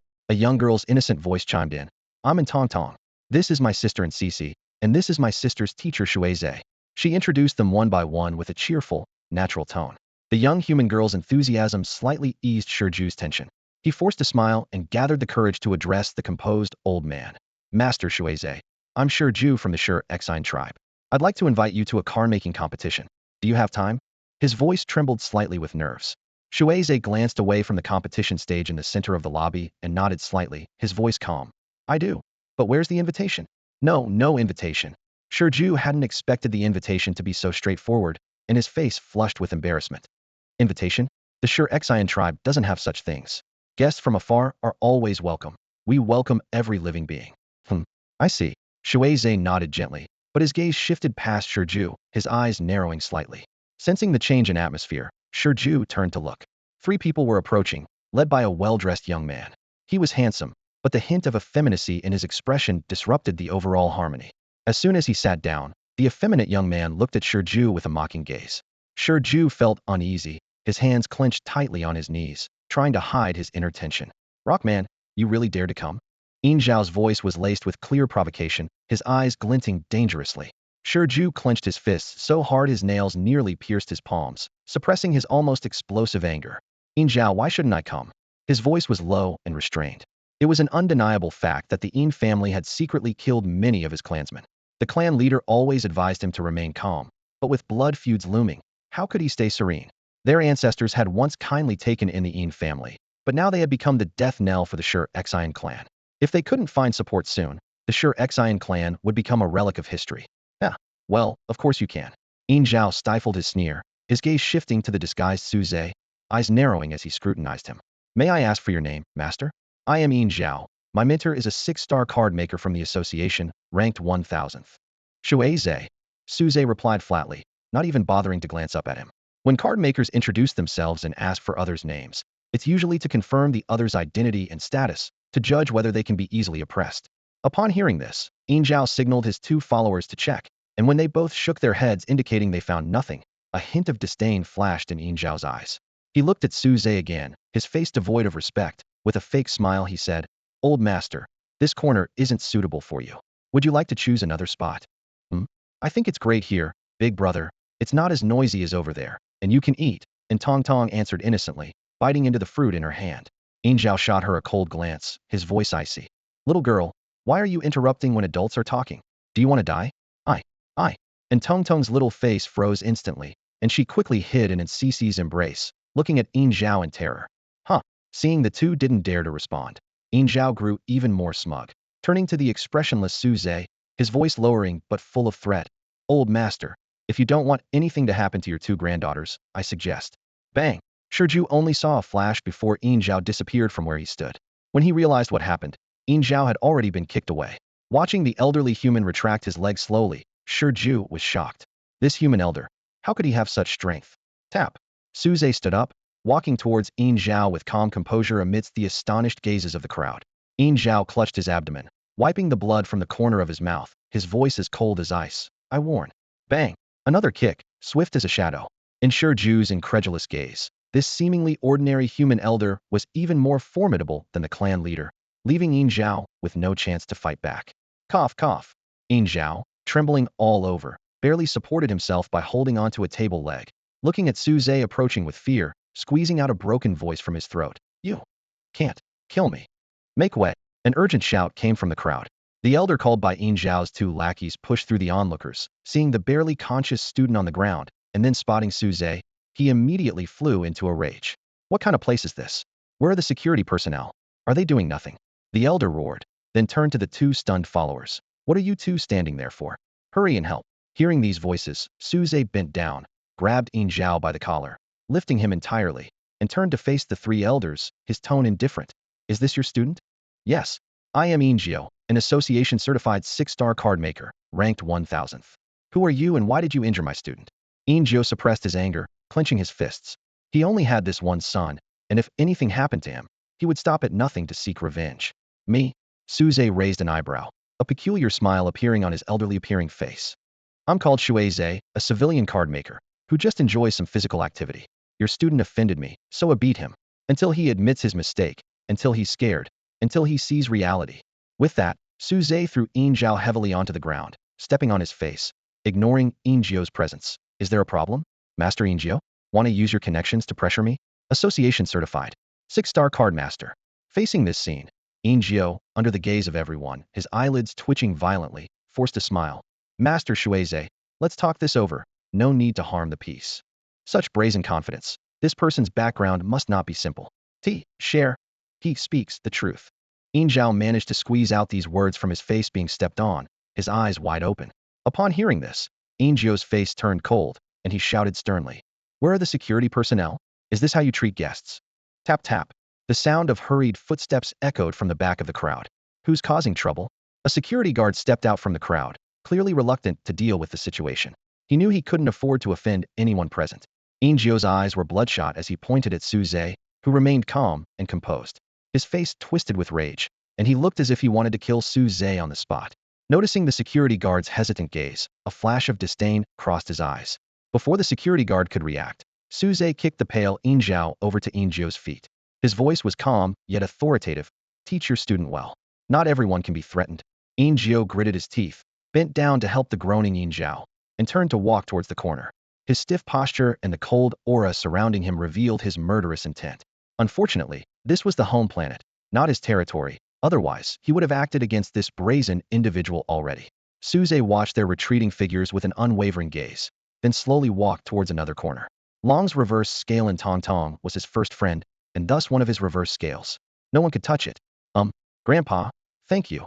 And Tong Tong said softly, having witnessed the entire scene. Her small face was filled with surprise and gratitude. In her mind, only Collector Su Zhe and the Dragon King of Tianhe had ever protected her so unhesitatingly.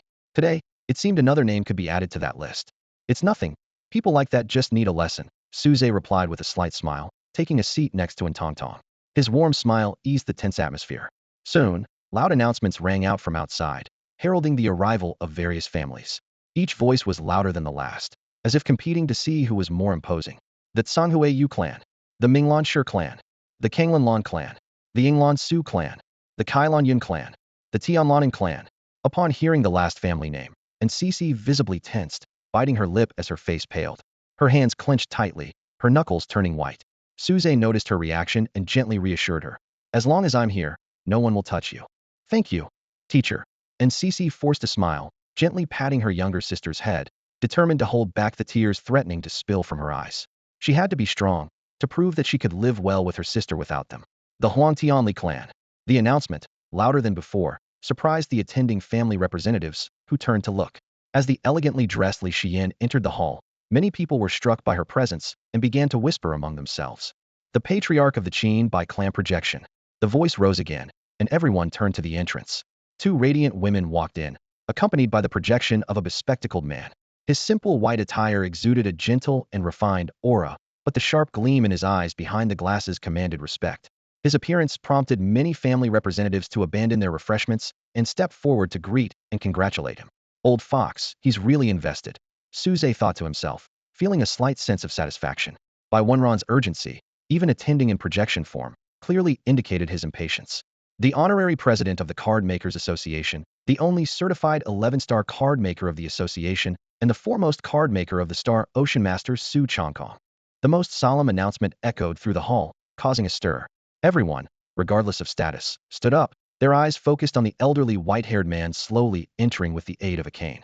Many looked on with not just respect, but also undisguised eagerness and anticipation. Su Changkong's 11-star Vortex card had yet to be sold, and they speculated that this banquet might offer a rare opportunity. Sister, he's so impressive.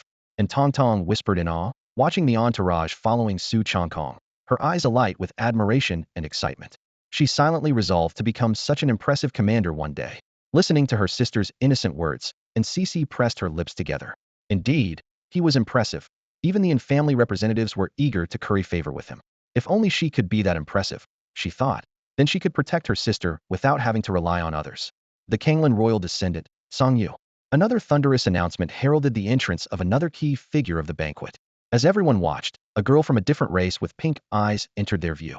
She wore elegant attire and walked slowly with her arms crossed, her expression indifferent and her gaze carrying a hint of arrogance as it swept over the crowd. As one of the main figures of the day, the vitality she exuded was unmatched by Su Changkong and others. The onlookers, recalling the news they had heard earlier, felt a growing heaviness in their hearts. Is it really a sure loss? Lan Song stood at the front, watching the foreign girl pass by, his eyes glinting with unwillingness. If the Kanglan clan retrieved their sealed card and Song Yu became king, the Lan family would be the first to feel the impact. This Kanglan princess was no easy opponent. She was not only exceptionally talented, but also far more ruthless than her sister. Elder, are all the spectators here? Song Yu asked as she ascended the competition platform, her cold gaze sweeping over the fully prepared skin essence on the table. In her mind, everyone present was insignificant, except for her, the only true ruler of the Kanglan clan. Su Changkong, hearing her words, looked at the domineering foreign girl with a kindly smile. Young lady, you shouldn't be so certain. How do you know you aren't just another spectator? Song Yu looked down at the crowd with her arms crossed, her tone still indifferent. Elder, does it even need to be said? Who here can create a superior skin card? Even you can't, let alone them. Su Changkong didn't get angry at this. Instead, he tapped his cane on the ground, his voice full of energy as he called out, "Where's Master Shuizhe? Come on stage." This statement caused many in the crowd to look puzzled. Song Yu's face turned slightly pale, a sense of foreboding rising in her heart. Even paler were Yin Jiao and the injured Yin Zhao. How could they have provoked someone even Elder Su referred to as a master? Teacher, I really didn't know. Yin Zhao was terrified, his voice low and full of fear. Yin Jiao's expression was grim, almost wanting to bury him on the spot. You didn't know, so you thought you could provoke anyone? Find a way to apologize properly, or I won't be able to protect you. With that, he and the others watched Su Zhe and his group make their way to the stage, eyes narrowing. The situation seemed a bit off. Why were the Stoneheart clan people following this mysterious Master Shuizhe? Could it be that the news about the rare stone had been told to him by the Stoneheart clan? Injio couldn't help but speculate. Among the crowd, Bai Wenran watched Su Zhe pass by, feeling dazed. How could it be a lie if even Su Changkong called him a master? Maybe she was just too suspicious? Are you Shuizhe? Song Yu asked coldly, trying to suppress her inner unease as she saw Su Zhe step onto the stage. Seeing Song Yu's outward calm but inward panic, Su Zhe smiled widely. That's right, I am Shuizhe. Why so excited, young lady? Will you cry if you lose later? Huh, lose. Who do you think you are? Song Yu glared at him with disdain. There's no one in this world who can make me admit defeat. Not what? Go on, young lady. Seeing her flustered state, Su Zhe found it amusing. The crowd below looked on in astonishment. Who was this Master Shui Zhe to command such restraint from even the Kanglan royal descendant? Well, young lady, shall we begin the competition? Are you going to make it on the spot, or do you already have a card to show? Su Changkong joined the conversation, his kindly demeanor tinged with a hint of schadenfreude in Song Yu's eyes. Elder Song Qua, show the card. Song Yu steadied her mind and ordered directly. She was well prepared. How could humans compete with her? Under everyone's gaze, Song Qua raised the card high and announced loudly, Skin Card Master of the Songhai. As soon as he spoke, the image of the skin card was projected onto a giant screen for all to see. On the turbulent sea stood a cluster of water-blue palaces, each filled with countless worshipping water creatures. The Kanglan king held the heart of the Songhai, dressed in luxurious robes, floating above the palaces, her ice-crystal eyes full of regal authority, not to be challenged. Her noble and cold demeanor left many young people momentarily entranced. Even among the top grade, this is exceptional. The Kanglan clan truly came prepared. Old Su's loss isn't unjust. The rise of the Kanglan clan seems unstoppable. Those who recognized the quality of the card marveled at it. Hearing the crowd's exclamations, Song Yu lifted her chin proudly, examining Su Zhe and Su Changkong with a smug smile. Aren't you two human card masters going to show your skin card? As soon as she finished, Su Changkong slowly stepped back, leaving Su Zhe standing at the table. Under countless watchful eyes, Su Zhe glanced at the skin essence on the table, his expression remaining calm and composed. And Cece, teacher, I'm here. And Cece snapped out of her daze, looking at him in disbelief. Wasn't Su Changkong supposed to be the other main character of this event? What was her teacher's background? How did Su Zhe know her teacher? What was their relationship? Prepare the brush for your teacher. Su Zhe rolled up his sleeves, feeling a surge of inspiration. He had a premonition that the creation of a superior skin card was within reach. The opulent hall was silent. Everyone's attention was drawn to Su Zhe's actions. Some people were staring intently at the blank card projected several times larger, their breathing quickened. Others were focused on Su Zhe himself, trying to catch a hint of panic on his face. And some had their eyes locked on the etching pen suspended in his hand, their minds seemingly concentrated on its tip. However, minutes passed, and Su Zhe remained motionless, the etching pen in his hand hanging in the air as if petrified. Song Yu observed this and gradually relaxed her tense nerves. It was merely a false alarm. Next to her, Song Kuo wiped the cold sweat from his forehead. This human card maker really knew how to play with emotions. Such a big show, and it's just a bluff. What's going on? Can't he make it? What a waste of expressions. He's too old to be pretending. Is he stuck? Suddenly, the audience snapped out of their tension, and discussions arose. Whispered comments floated around like willow catkins in the air, while Cece on stage frowned slightly, showing her displeasure. Suddenly, Su Zhe lowered his pen, his expression grave. Master Shui Zhe? What do you mean by this? Su Changkong perked up, his face filled with confusion. Given Su Zhe's level, a top-quality skin card should be within his grasp, and creating one on the spot shouldn't pose any challenge. Why not admit defeat, old man? No one will blame you. It's just that I'm too strong. Song Yu couldn't suppress the smile at the corners of her mouth. I thought he was a true master, but he's just a fraud. That Tianhe Dragon King actually said this guy could beat her? Ridiculous. Admit defeat? Why should I admit defeat? Su Zhe looked at her oddly.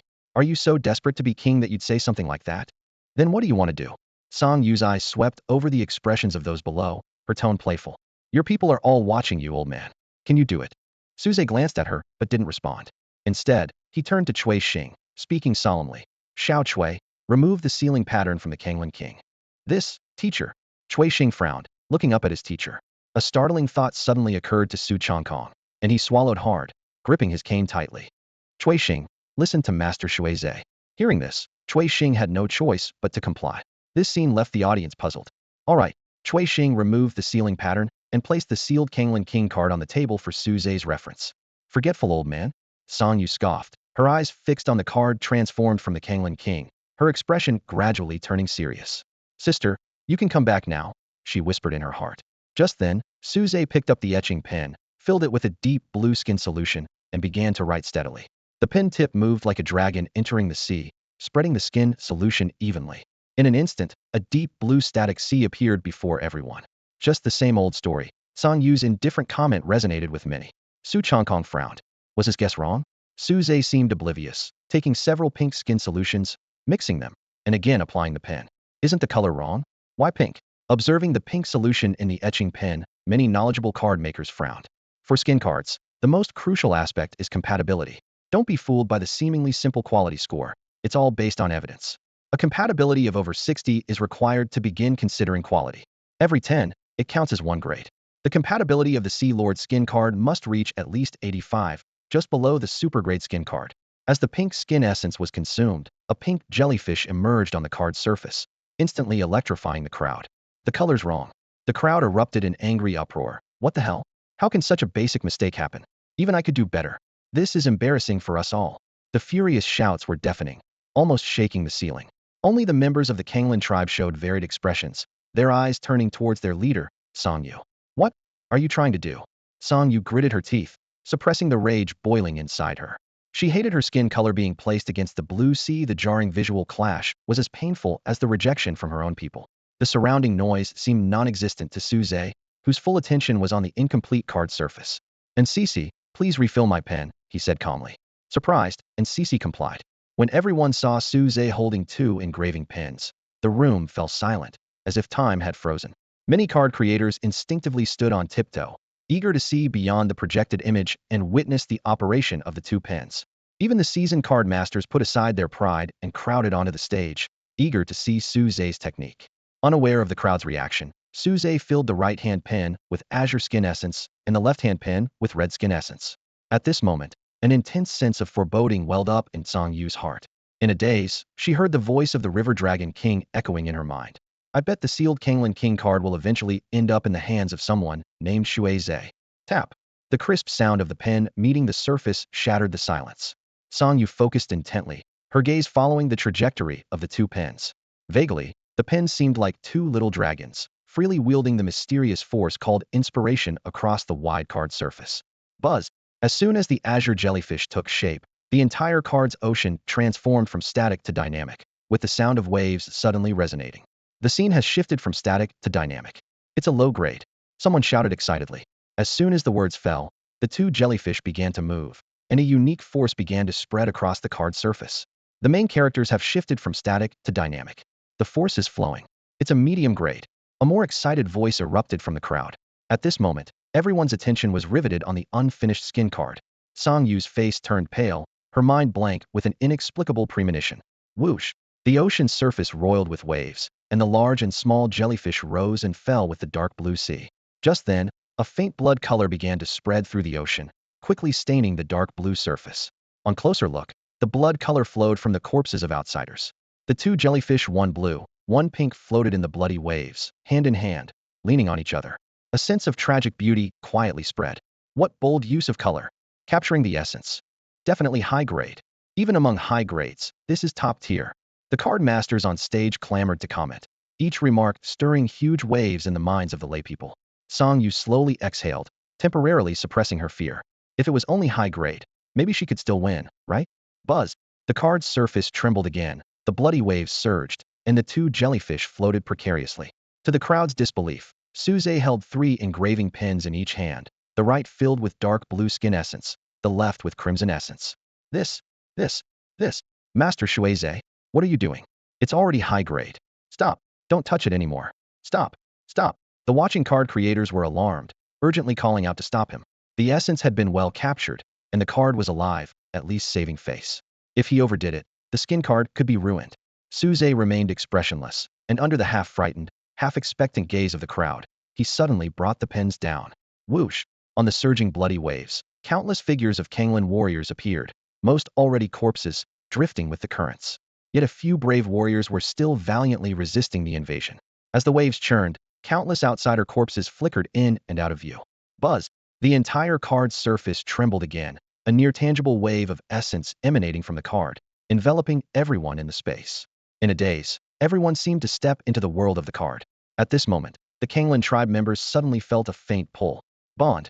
Super great. Songqua's scalp tingled as he shouted in shock. Buzz. The sealed card on the table, which should have been quiet, suddenly trembled. Under the gaze of everyone present, the sealed card suddenly transformed into the Kanglan King, hovering in midair.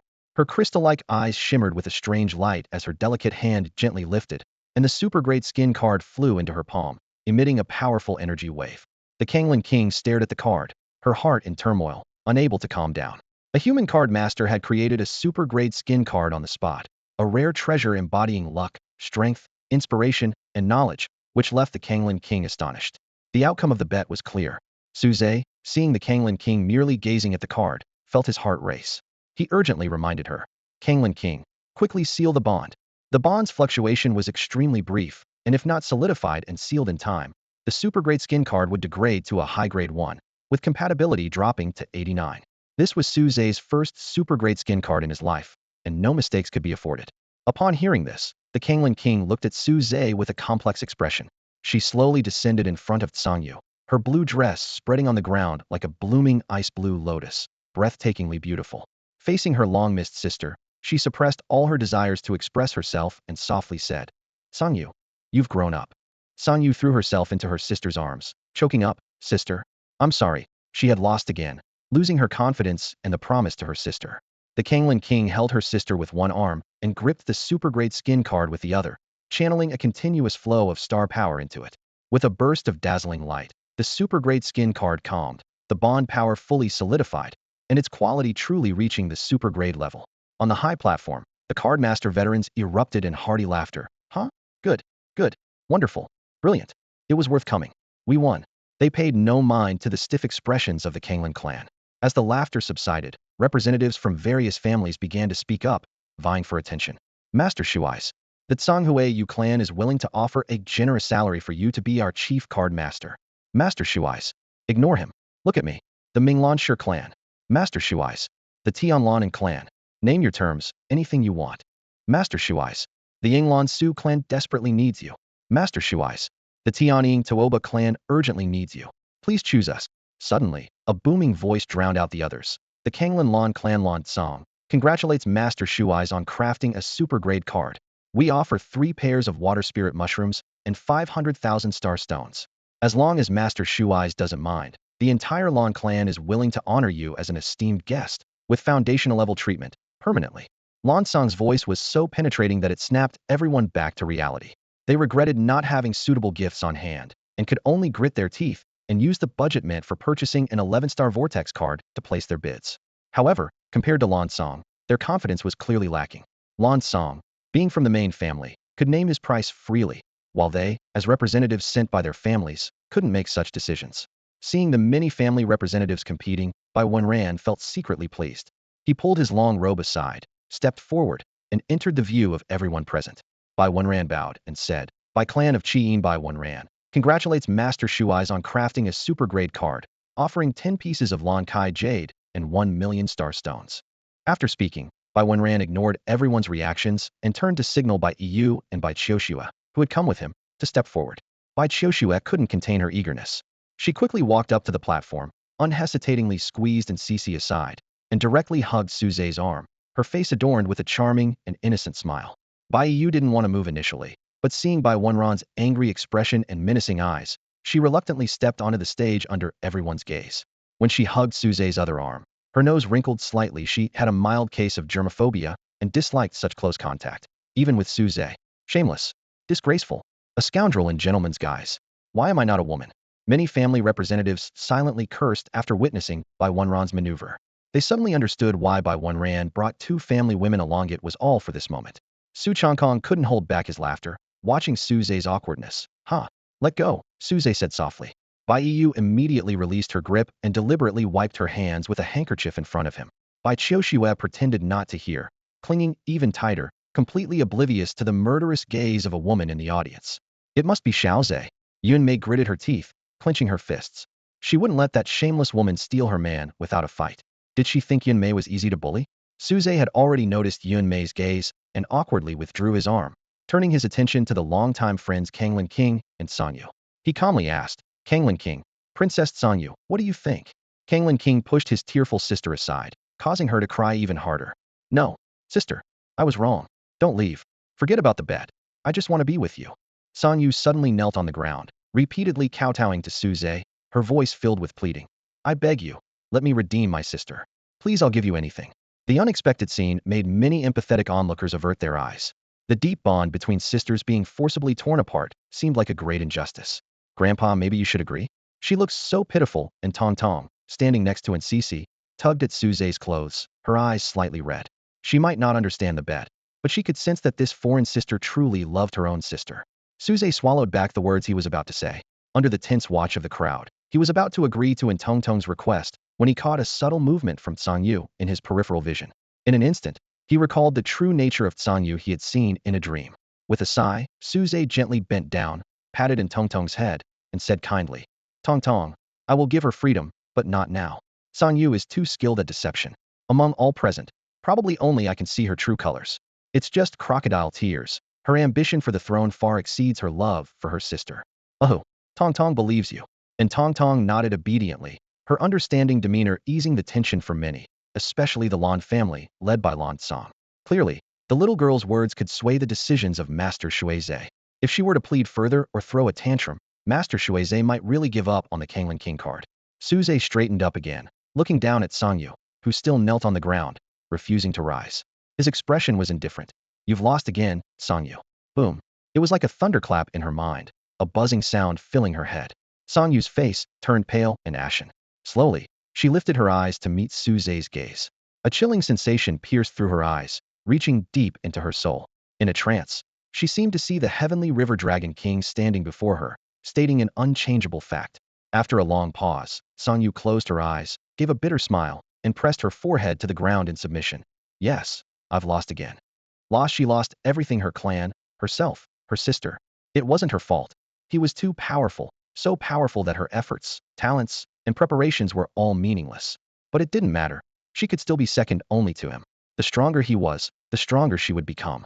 Sangyu slowly got up from the ground, her eyes still flooded with sadness, but her expression much calmer. Failure wasn't terrifying, and admitting defeat wasn't shameful. What was terrifying was being defeated once and never recovering, believing oneself to be worthless. What was shameful was admitting defeat once and never standing up again, thinking oneself to be trash. She was destined to be a queen. Having a god above her was normal, wasn't it? Everyone present, except her, were ordinary people who couldn't even discern his true identity. Seeing her regain composure, Kanglan King turned to Tsanqua and solemnly said, Elder Tsanqua, King, Tsanqua is here. Sensing what was coming, Tsanqua and many clan members knelt in reverence. I hereby pass the throne to Tsanyu and command you to assist her well. Any disobedience shall be punished by death. King Quibis. Tsanqua kowtowed heavily. Kanglan King took a long look at his sister, then transformed into a card, flying between Suze's fingers. With a gentle flick, Suze placed the card into his card box. Turning to face everyone, he suddenly turned to Ncc beside him, his tone slightly serious. Ncc, I have something to attend to temporarily and can't teach you. So, I'd like to entrust you to a friend of mine. Would you be willing? In the silent hall, as soon as Suze finished speaking, all the representatives of the noble families turned their gaze to Ncc. This sudden attention startled Ncc, and she blinked in disbelief, catching a glimpse of Su Changkong's kindly expression. Biting her lip, she summoned the courage to meet Suze's eyes and said, her voice slightly trembling, students should follow their teacher. A gratified smile appeared on Su Changkong's aged face. He cleared his throat, straightened his back, and said solemnly, Cui Xing, bring the tea. Cui Xing, as if waking from a dream, hurried off the stage to fetch the tea. Lan Song quickly handed the tea to him with respect. Taking the tea with a serious expression, Cui Xing walked steadily towards Ncc. Everyone present understood that with Su Changkong's advanced age, such a formal apprenticeship ceremony could only mean one thing: the young girl, named Ncc, would become his last disciple. As Cui Xing approached, Suze took the tea from him and gently handed it to Ncc, whose eyes were shimmering slightly. He smiled and said, Go ahead. Thank you, teacher. Ncc replied respectfully, accepting the tea and presenting it to the smiling Su Changkong with both hands. Su Changkong lifted the lid, took a sip, and after savoring it, he praised with a strong voice, Good tea. Lan Song immediately congratulated him. Congratulations, Elder Su, on gaining another excellent disciple. As his words fell, more people began to offer their congratulations. And Tong Tong watched the scene in a daze, listening to the rising tide of well wishes, and thought to herself, It seems like my sister has become the disciple of someone really impressive. If only Collector Suze were here, and the Dragon King of Tiana, I can talk about it when I get back, and even in my dreams. At that moment, a voice broke the joyous atmosphere. Ncc and Tong Tong are members of the Tianlan family who were lost outside. Elder Su, Master Shu Eyes, as the saying goes, good things come in pairs. The head of the family has decided to project himself here to bring these two back to the family. We ask everyone present to witness this. All eyes turned to see the representative of the Tianlan and family smiling, seemingly genuine. Su Changkong noticed Suze's face turn cold and had already made up his mind, but he still sought the opinion of his newly accepted disciple. Shaoan, is this true? And Cece held in Tong Tong in her arms and calmly shook her head. Teacher, I don't know any in family members. My sister and I have been orphans since we were young. It was Sister Xian's kindness that supported us and allowed us to survive. Li Xian immediately stepped forward, disregarding the unhappy faces of the in-family representatives, and said firmly, I can testify that Xiao Shi is indeed not an in-family member. Seeing this, Suze stepped forward slowly and looked down at the in-family representative from the high platform, saying indifferently, Tianlan in-family, did you hear that? My and Elder Su's student is not part of your in-family. Suddenly, a steady voice emerged from the back of the crowd. I presume this is the renowned Master Shuai's? Bai Wenran turned to look, squinting slightly. The newcomer was also just a projection. He had a composed face, sharp eyes, a broad and strong build, and wore a dark coat. He strode in with powerful, confident steps, exuding a commanding presence that captivated everyone. The crowd was visibly shaken. It was rumored that the current head of the Yin family, Tianquang, was a fierce figure who emerged from a sea of blood and corpses. It said that he forced the previous family head to death, cementing his fearsome reputation. The entire Yin family was under his absolute control, with no one daring to defy his orders. Suze watched Tianquang approach with a calm demeanor, thinking to himself, the Yin family head, Tianquang, truly is a formidable character. In other families, changing the head of the house might result in a little bloodshed. But for the Yin family, it was almost a complete bloodbath, all because Tianquang rose to power. Suze remained silent as Tianquang's gaze shifted coldly to Ncisi.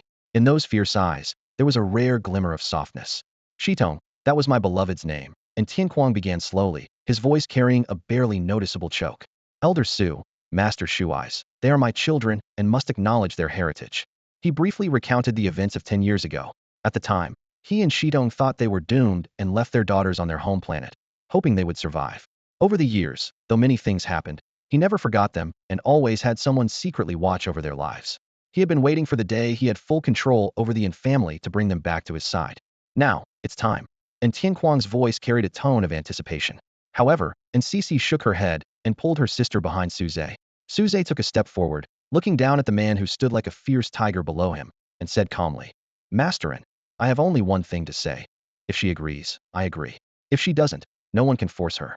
Su Changkong followed up, adding, That's right, Masterin, regardless of your intentions, she is now my student, and her wishes must be respected.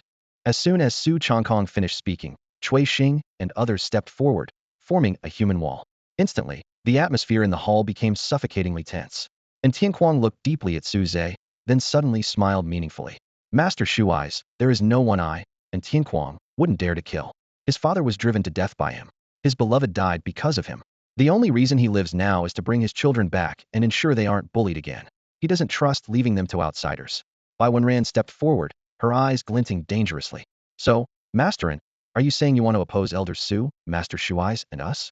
The Yin family is strong, but can it withstand such turmoil?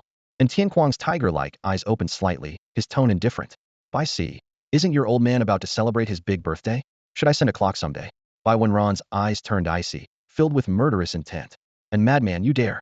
The representatives from the other families were all terrified. Bai Wenran, though known for being ruthless, was famously filial.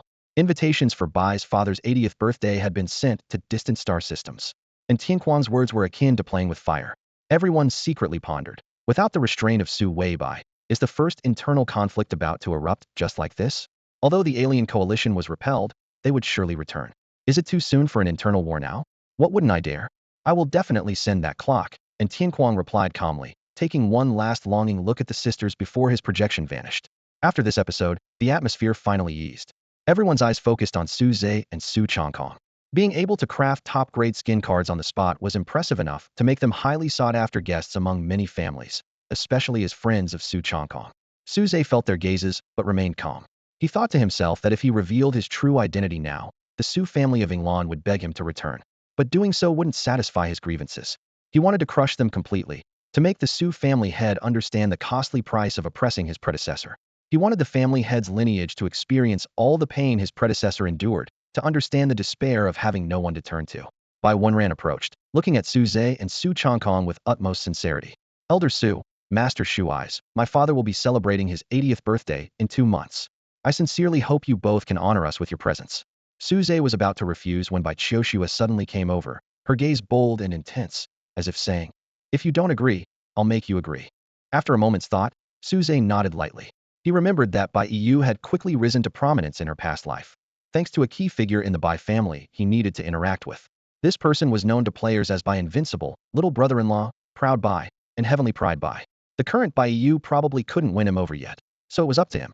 Of course, it wasn't because he feared Bai Qiushue causing trouble. With these thoughts, Suze looked at Shiju, who had been like a transparent person up until now, and asked, Shiju, do you need help with promotions? Shiju shook his head vigorously, too excited to speak. He thought, promotions? No need. As long as this powerful card master is willing to attend, he felt all difficulties would vanish. All right, Suze said, not pressing further. He walked down the stage with Bai Qiushue clinging to him like an accessory. He recalled the blue-haired person's congratulatory gift earlier. A spiritual item, wasn't that a gift of spiritual power?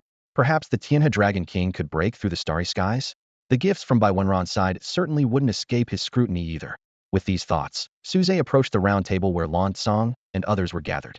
Scanning the table, he noticed many familiar faces. The red-haired individual, but most importantly, Su Aoran, who wore a respectful expression. Master Shu Eyes, I am Su Aoran from the Yinglan Su family. Su Aoran immediately stood and respectfully greeted Su Zhe when he noticed him looking over. Bai Qiushue clung to Su Zhe's arm and playfully suggested, Zhe, seeing him annoys me. Can we treat him like a dog and chase him out? In the bustling hall, the playful expression of a young girl caught the eye. Beneath the table, Su Aoran's hand involuntarily clenched, his face dark and grim. He was puzzled as to why this girl from the Bai family held him in such disdain. It was just a casual approach, so why the deep-seated grudge? At that moment, Su Zhe cleared his throat and raised an eyebrow, saying, Su what? Why don't you step outside? I wouldn't want her to be annoyed just by seeing you. As soon as these words were spoken, silence fell over the room. The representatives from various noble families, who had already noticed the commotion, narrowed their eyes, calculating their next moves. Su Aoran's face turned pale, and anger boiled within him. This old man, who couldn't distinguish right from wrong, was actually trying to kick him out? This was outrageous. Just then, a stern-looking middle-aged man strode over and barked, Su Aoran, what are you doing? Apologize immediately. The Su family representative scolded him while unceremoniously pressing down on Su Aoran's neck, forcing him to bow. Master Shuizhe, this is a young member of our family who doesn't know better. Please forgive him. As an apology, I offer you a star Ganoderma as a gift. Su Aoran abruptly broke free, glaring angrily at the Su family representative. Uncle Su, that's mine. Smack. A loud slap landed on Su Aoran's face. Su's gaze was sharp as he sternly ordered, I told you to apologize. Under the watchful eyes of the onlookers, Su Aoran covered his reddened cheek, slowly lowered his head, and closed his eyes. I'm sorry, it was my fault. I shouldn't have contradicted Master Shuizhe. A wave of humiliation washed over him. Su Aoran secretly vowed to find a way to get back at the Bai family girl and the infatuated Shuizhe.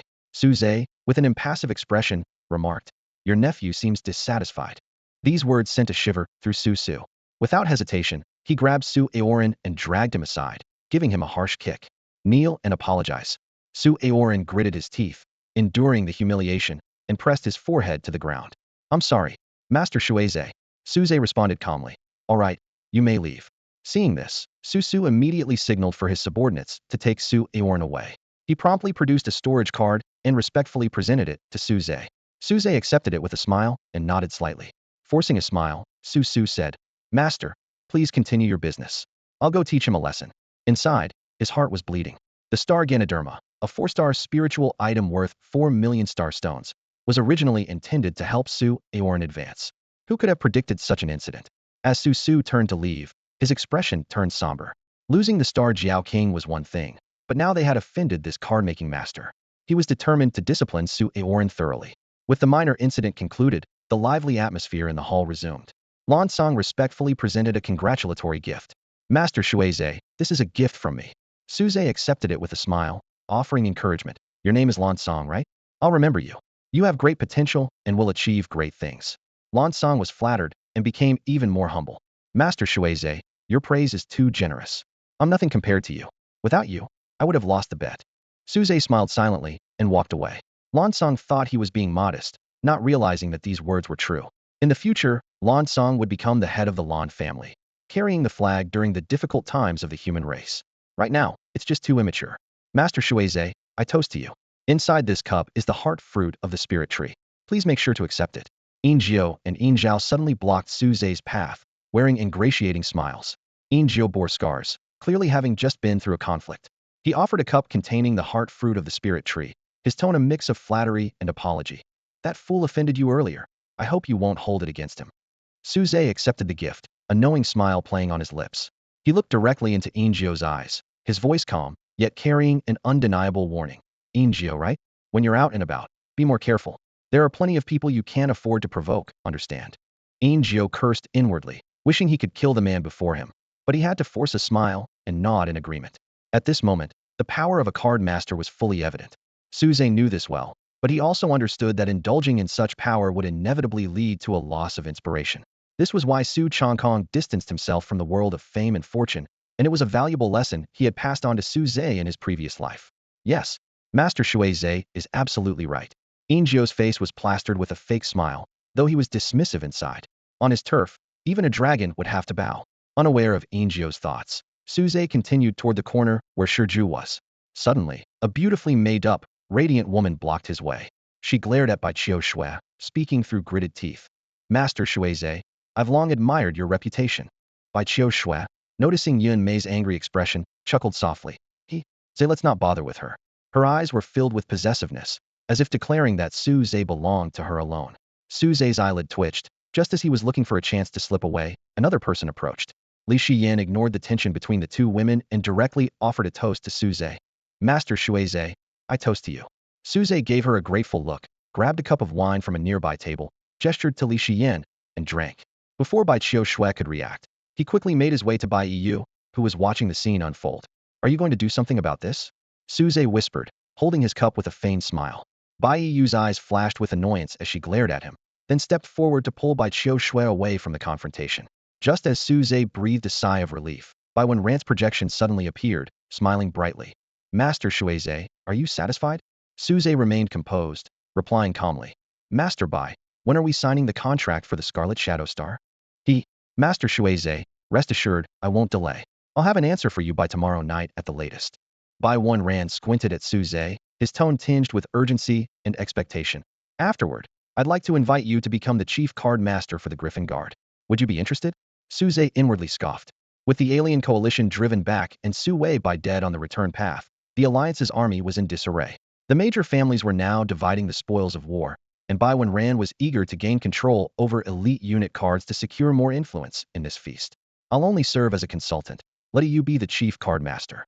Su Zhe replied calmly, thinking to himself, so eager, a true opportunist. Unfortunately, even opportunists can misjudge a situation. Focusing only on immediate gains, when the deliberately weakened alien coalition returns, all the prosperous illusions will be buried in blood. Amidst the cries of despair, who can single-handedly hold up the sky? Is that so? Very well. Bai Wenran respectfully took his leave, casting a glance at Bai Yu, reassessing the importance of his niece. After several twists and turns, Su Zhe finally reached Shiju. Looking at the visibly uneasy Shi Xian tribesman, Su Zhe smiled kindly, saying, let's exchange contact information. He thought to himself, whether the great sage will emerge depends on whether the mysterious stone, the reward of the Shi Xian tribe's grand competition, will deliver. Shiju nodded excitedly, quickly exchanging contact details with Su Zhe. The bustling atmosphere at the Interstellar Hotel lingered long into the night. A sudden breeze lifted a streak of snow-like white in the sky. Master Shui Zhe. A whisper vanished into the wind, not disturbing the night in the slightest. What remained was the Star Dragon King, looking on with respect and a sense of renewal, gazing at the radiant pearl below. The long night stretched on as time slipped away. Song Yu curled up in the bathtub, eyes shut, allowing the warm water to envelop her. As her consciousness began to blur, she slipped into a dream just as she had hoped. A familiar voice soon echoed, seemingly confirming her suspicions. Smart move. Song Yu turned, her gaze landing on the elegant and ethereal face of the Dragon King. Straightening her back, she spoke with pride. Tianhe Dragon King, I don't need your compliments. At this moment, she was the king of Kanglan, and it was only fitting to display a regal demeanor, even in front of him. Su Zhe stood with hands behind his back, his eyes deep as the sea. His voice was low and authoritative. Little jellyfish, don't try to defy me. I'm well aware of your little schemes. He paused briefly before continuing. I will provide you with a method to create an elite troop card.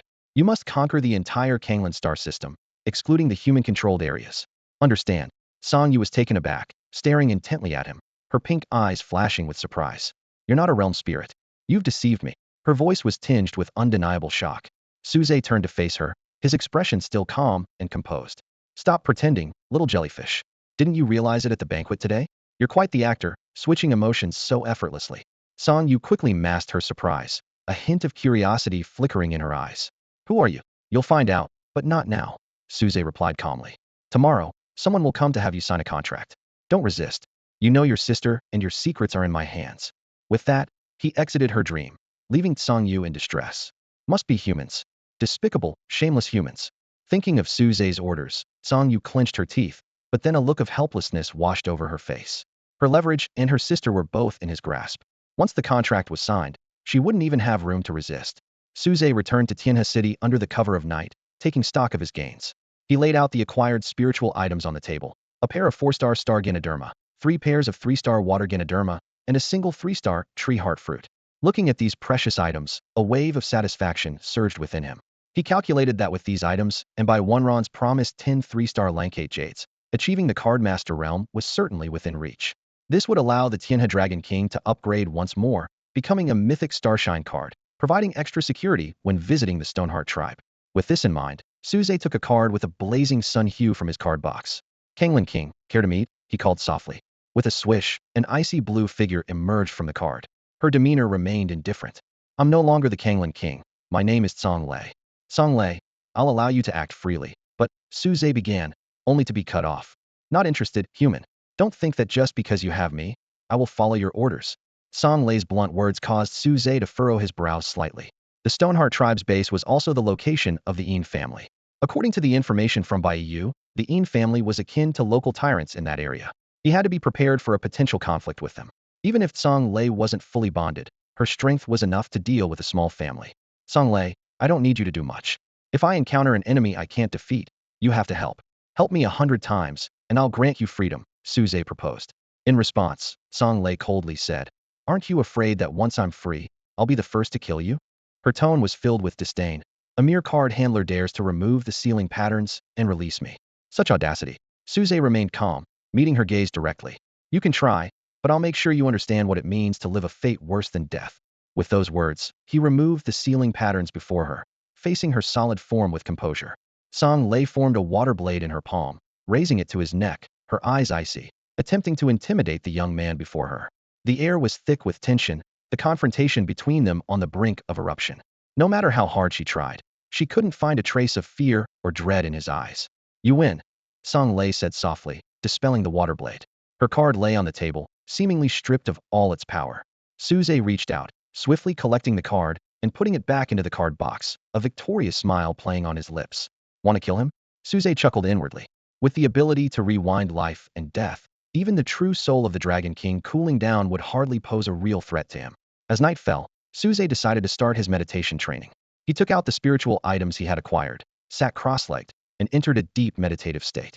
Throughout the night, his body remained still, with only faint fluctuations of spiritual energy indicating his intense training.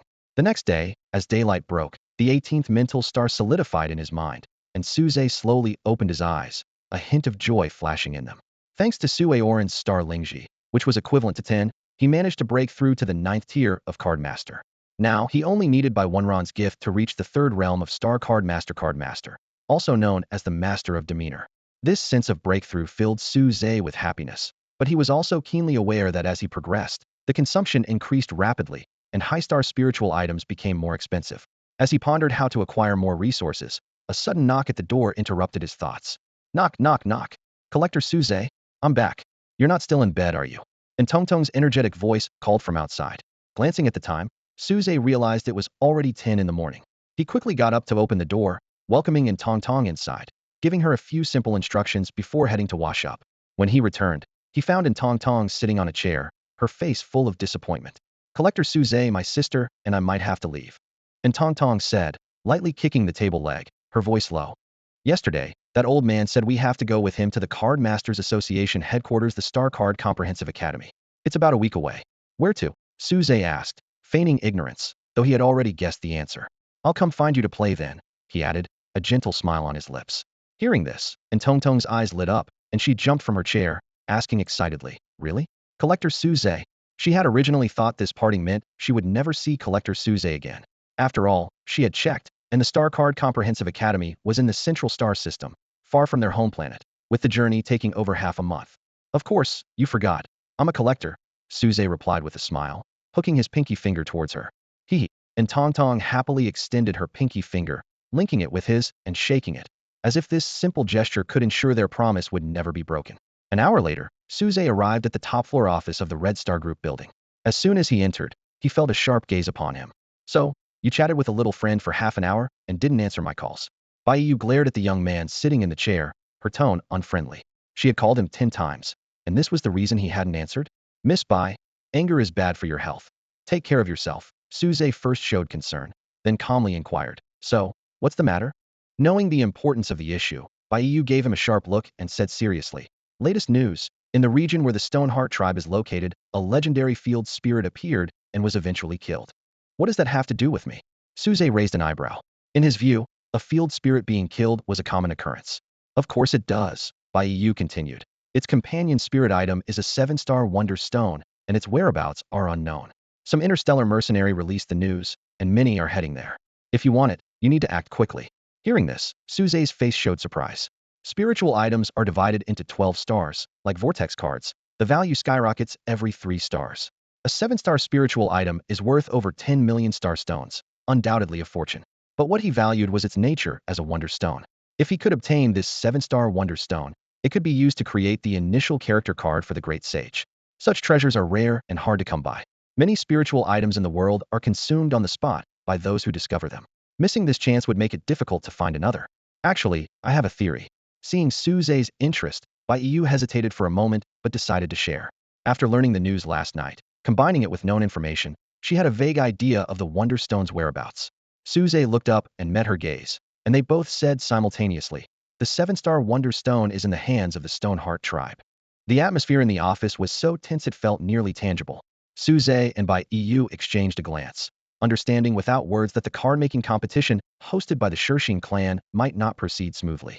After a moment's thought, Suze made a decisive decision. "Get me a ticket for the fastest star shuttle to the Wanshur star system for tomorrow." He then explained to Bai Yu. At this stage, the alliance still holds some sway. No one dares to commit mass slaughter openly. "I'll talk to Su Changkong and have an association representative sent there to ensure the competition's safety." Bai Yu raised an eyebrow slightly, asking in a calm tone, "What about her?" Suze frowned, clearly reluctant to take on a burden. "Can't you keep an eye on her? Although the Wanshur star system isn't far from the mother star, it's a remote and underdeveloped area. This is a journey I must take alone." Bai Yu looked at him playfully, hinting at something unsaid. "Either she or I must accompany you." Suze fell silent for a while, his brow furrowed. "Where is she?" No sooner had he spoken than a silvery laugh echoed from one side of the room. Bai Qiuxue appeared gracefully, like a butterfly, her white dress fluttering with her elegant steps. She quickly approached Suze, clinging tightly to his arm, refusing to let go. "Zay, I'm right here," Bai Qiuxue said sweetly. Suze's eyelid twitched as he noted Bai Yu's complacent expression. "Resigned," he said. "Looks like I'm out of luck. I was planning to sneak off and leave Bai Qiuxue for you to deal with." Bai Yu chuckled dryly. "If not me, then who? Why should I clean up your mess? Bai Qiuxue is a ticking time bomb. Who knows when she'll go off? I can't control her, so whoever brought her should take responsibility." Suze gently freed his arm and placed a firm hand on Bai Qiuxue's shoulder, speaking seriously. "You can come with me, but you must listen to me. The star seas are full of danger starseeds, pirate gangs, interstellar mercenaries, aliens. Even a star glory level of combat power is just the minimum." Bai Qiuxue cheerfully pulled out a dark card. "Zay, I have this card." The card depicted a constantly shifting ghostly nebula. Suze's gaze sharpened as he turned to Bai Yu. "A dark illuminated character card nebula form. You gave it to her, didn't you?" Bai Yu looked uncertain. "How did you know?" "I've never used this card, so I thought only I knew about it." Suze raised an eyebrow with a bright smile. "Agent Bai, care to guess?" "Guess my foot," Bai Yu retorted irritably.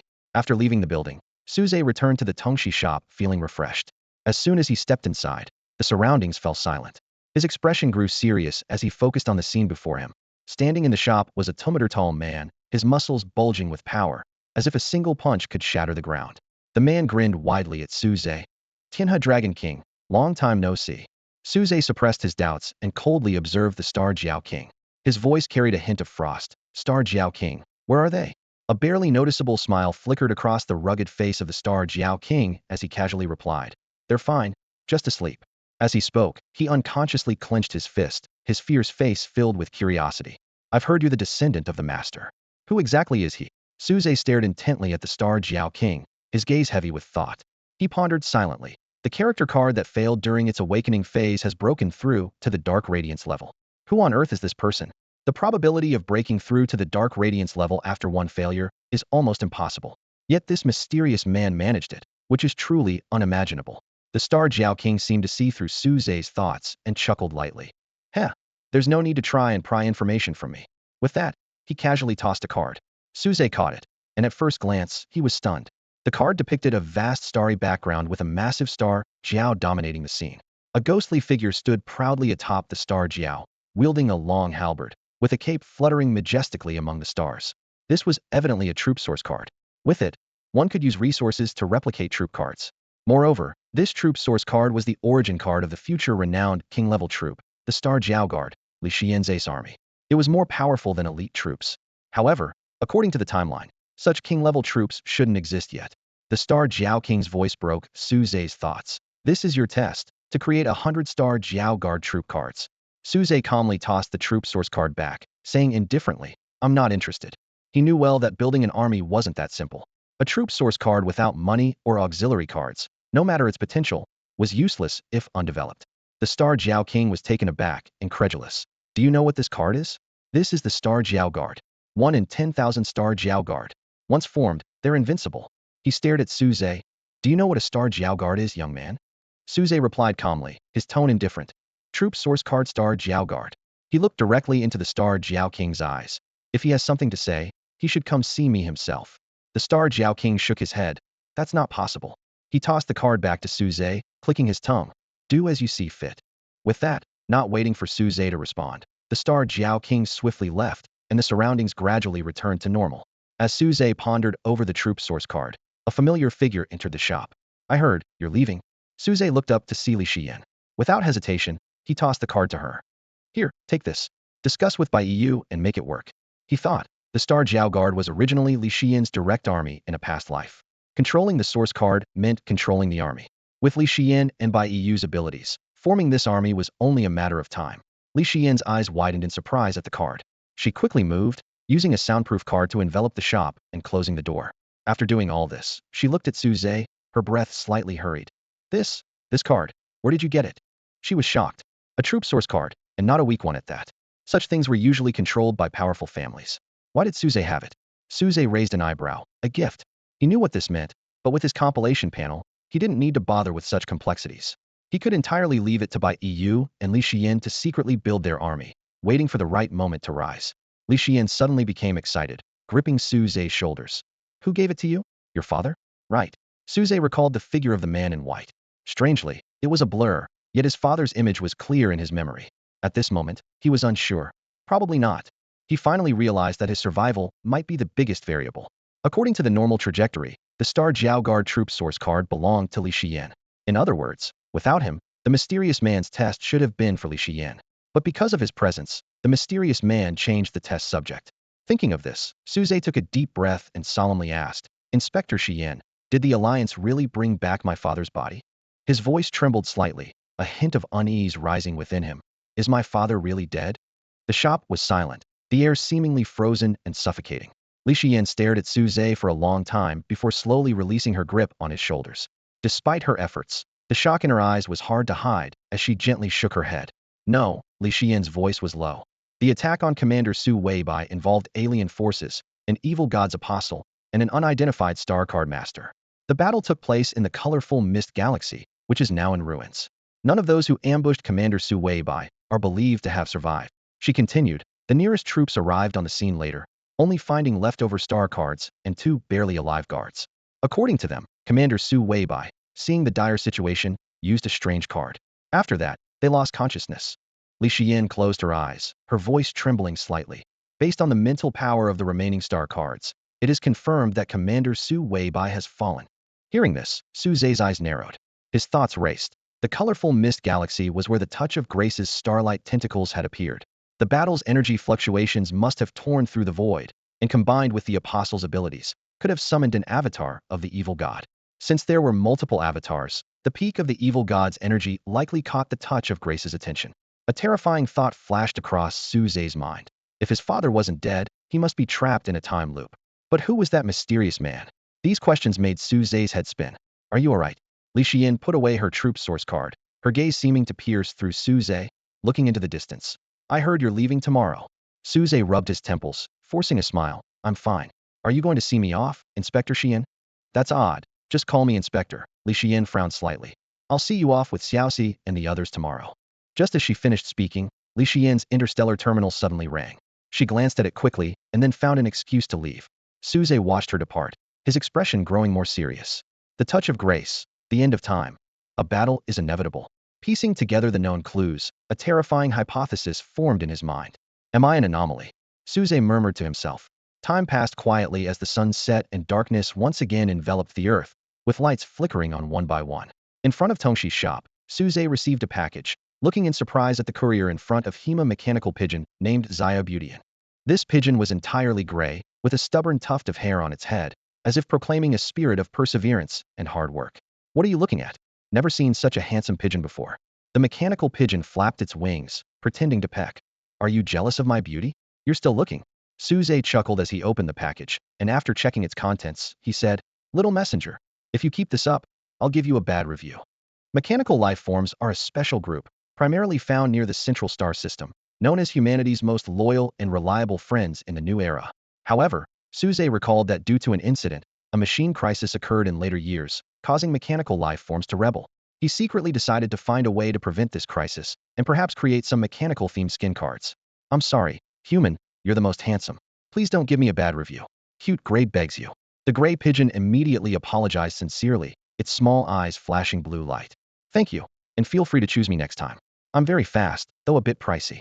Before the words were finished, the gray pigeon spread its wings and flew away, disappearing into the night sky in the blink of an eye. Only a slight ripple in space remained. Suze sighed and headed towards the room. The arrival of the spiritual object signified he was on the brink of advancing to the third realm card master. Eagerly, he retrieved the Lan Kai jade from his storage card, grasped a piece, and immediately closed his eyes to meditate, channeling the mental energy within into his sea of consciousness. Time seemed to stand still. As the 8th piece of Lan Kai jade turned to dust, the 19th star in Suze's sea of consciousness coalesced, marking his entry into a new realm, the Master of Grace. Opening his eyes, Suze let out a long breath and focused his attention on the compilation panel. Compilation points, 34. They're hard to accumulate, but easy to spend. It feels just like drawing cards, Suze mused to himself, contemplating the next story. Inspiration gathered like a gentle stream, forming a small pool in his mind, slowly generating a continuous narrative. Suze began crafting a new story. The dragon enters the star sea. The story tells of the legendary transformation of a Milky Way carp into a dragon. This dragon king guarded the Milky Way for 3,000 years, but was persuaded by a bluebird to leave the Milky Way and explore the vast star sea. Facing hesitation at parting, 9-star carps leapt up, promising to guard the Milky Way.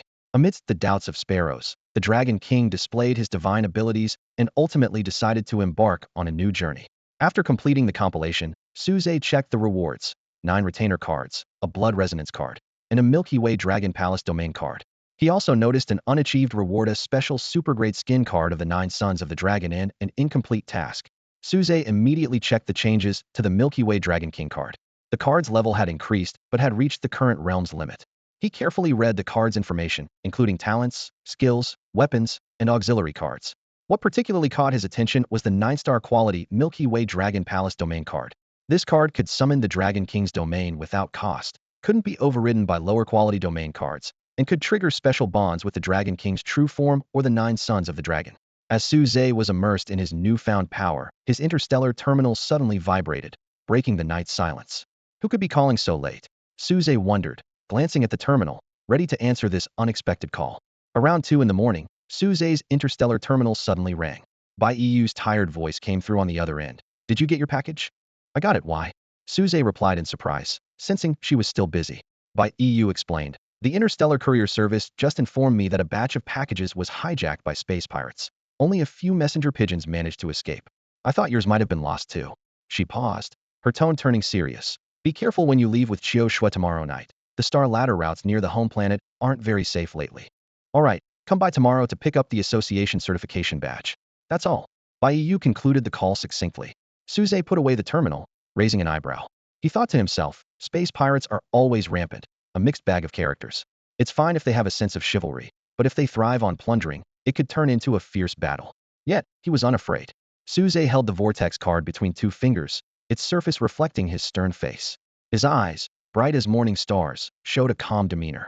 The next morning, Suze woke up on time. turning off the alarm on his interstellar terminal. After washing up, he sat upright, savoring his breakfast carefully, a bowl of light soup noodles, which he ate slowly while various images flashed through his mind. With his eyesight restored, certain details automatically filled in. After finishing his meal, Suze looked around and suddenly smiled, saying goodbye today, who knows when we'll meet again. With that, he set off for the Red Star Group building. In her office, Baiyu stood with arms crossed, gazing over the city. Her slightly narrowed eyes seemed to harbor some complex emotion, which vanished quickly when she heard a knock on the door, as if it had never existed. "Come in," she called out, moving to her desk and picking up a delicate badge to hand to the young man who entered. Elder Su said the Cardmaster Association representative has sent this. It's a certification badge just for you. Suze took the badge and examined it closely. 7 dazzling star beads were embedded in it, symbolizing the prestigious status of a 7-star cardmaster. He tilted his head slightly and blinked, knowing this badge could only have come from Su Changkong himself. With the central star system so far away, such a badge required approval from the association headquarters to be issued. It would help him solve many problems while traversing the Star Sea. Seeing his reaction, Baiyu turned to the floor-to-ceiling window, speaking in a flat tone. "In 2 months, it's my grandfather's birthday. The old man wants a family photo. You need to bring her back." "All right, this is for you," Suze said, placing a kinship card on the table. Baiyu picked up the card and saw a phantom starry koi fish on its surface, raising an eyebrow.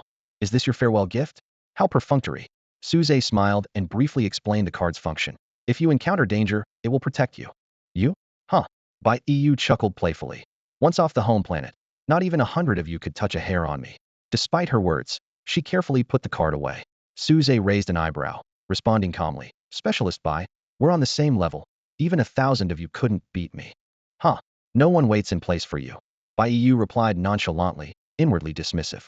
She knew how challenging card upgrades were. Above the dim light level, each level was a significant hurdle. Although she acknowledged Suze's cards as invincible at the same level, who could predict the future? Beyond the Dark Radiant level, a mythical Dark Radiant is bound to lose against a legendary Bright Moon. Unless, of course, one has a full set of subsidiary cards that are highly compatible. But is that even possible? Absolutely not. "Sister Yu, I'll wait here for Zay." The young girl quietly slipped into the room, her eyes quickly locking onto her target. She moved lightly, like a butterfly, and gracefully made her way to Suze's side. She subtly flared her nostrils, as if searching for the essence of a soul. Her actions were more restrained than usual, but the intensity in her gaze seemed even stronger. Suze hesitated for a moment, then drew a companion card from his card box and handed it to her. "Zay, is this for me?" The girl's charming voice was filled with deep affection, overflowing with joy, though it merely accentuated the burning passion in her eyes. She accepted the card, placed it solemnly against her heart for a moment, and then reluctantly put it away. Baiyu watched the scene unfold, a slight smile playing on her lips. Though she wasn't sure how many had received this card before her, at least she got it before the young girl.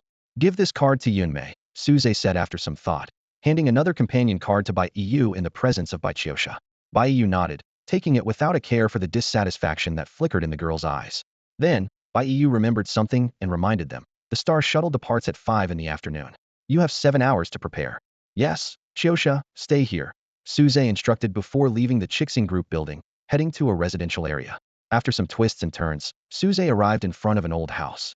The place was desolate, situated in a corner of the city, with a willow tree at the entrance.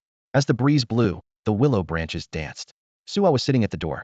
Seeing Suze approaching, a look of surprise and suspicion flashed in Suwa's eyes. "Young Master Suze, your eyes? How is it that they seem fine after just a few days?" Suze stopped in front of the willow tree and calmly said, "Uncle Su, I'm here to tell you that I have to leave." "Leave?" Suwa stood up abruptly, his expression turning fierce. "Young Master Suze, I cannot let you leave." If Suze left, and the family had blamed him, his family would be in grave danger. He could tolerate Suze's growth, but would never allow him out of his sight. Suze raised an eyebrow, his demeanor calm. "Uncle Su, I'm here just to inform you. I understand your predicament. The current head of the Su family can't tolerate others and is not fit to be a leader. I hope you understand this." Faced with the boy's overly calm demeanor, Suwa's heart was in turmoil. So similar. It's like they were carved from the same mold, he thought. For someone to endure for so long, he's even more terrifying than his father. After a long pause, Suwa suppressed all his emotions, his already bent back slumping even more. He lowered his head slightly and sighed. "Young Master Suze, if you leave, never return to the Su family. You can't win against him. In this era, without a good background in card-making talent, it's a tragedy. Ordinary people are only fit to have soldier role cards and become puppets in the hands of families." He chuckled bitterly. To be a dog for so long, only to end up in a remote mother planet to watch over others, is truly laughable. Suze made no comment, instead asking, Uncle Su, was it him who exposed my father's whereabouts? The itinerary of a league commander is absolutely confidential.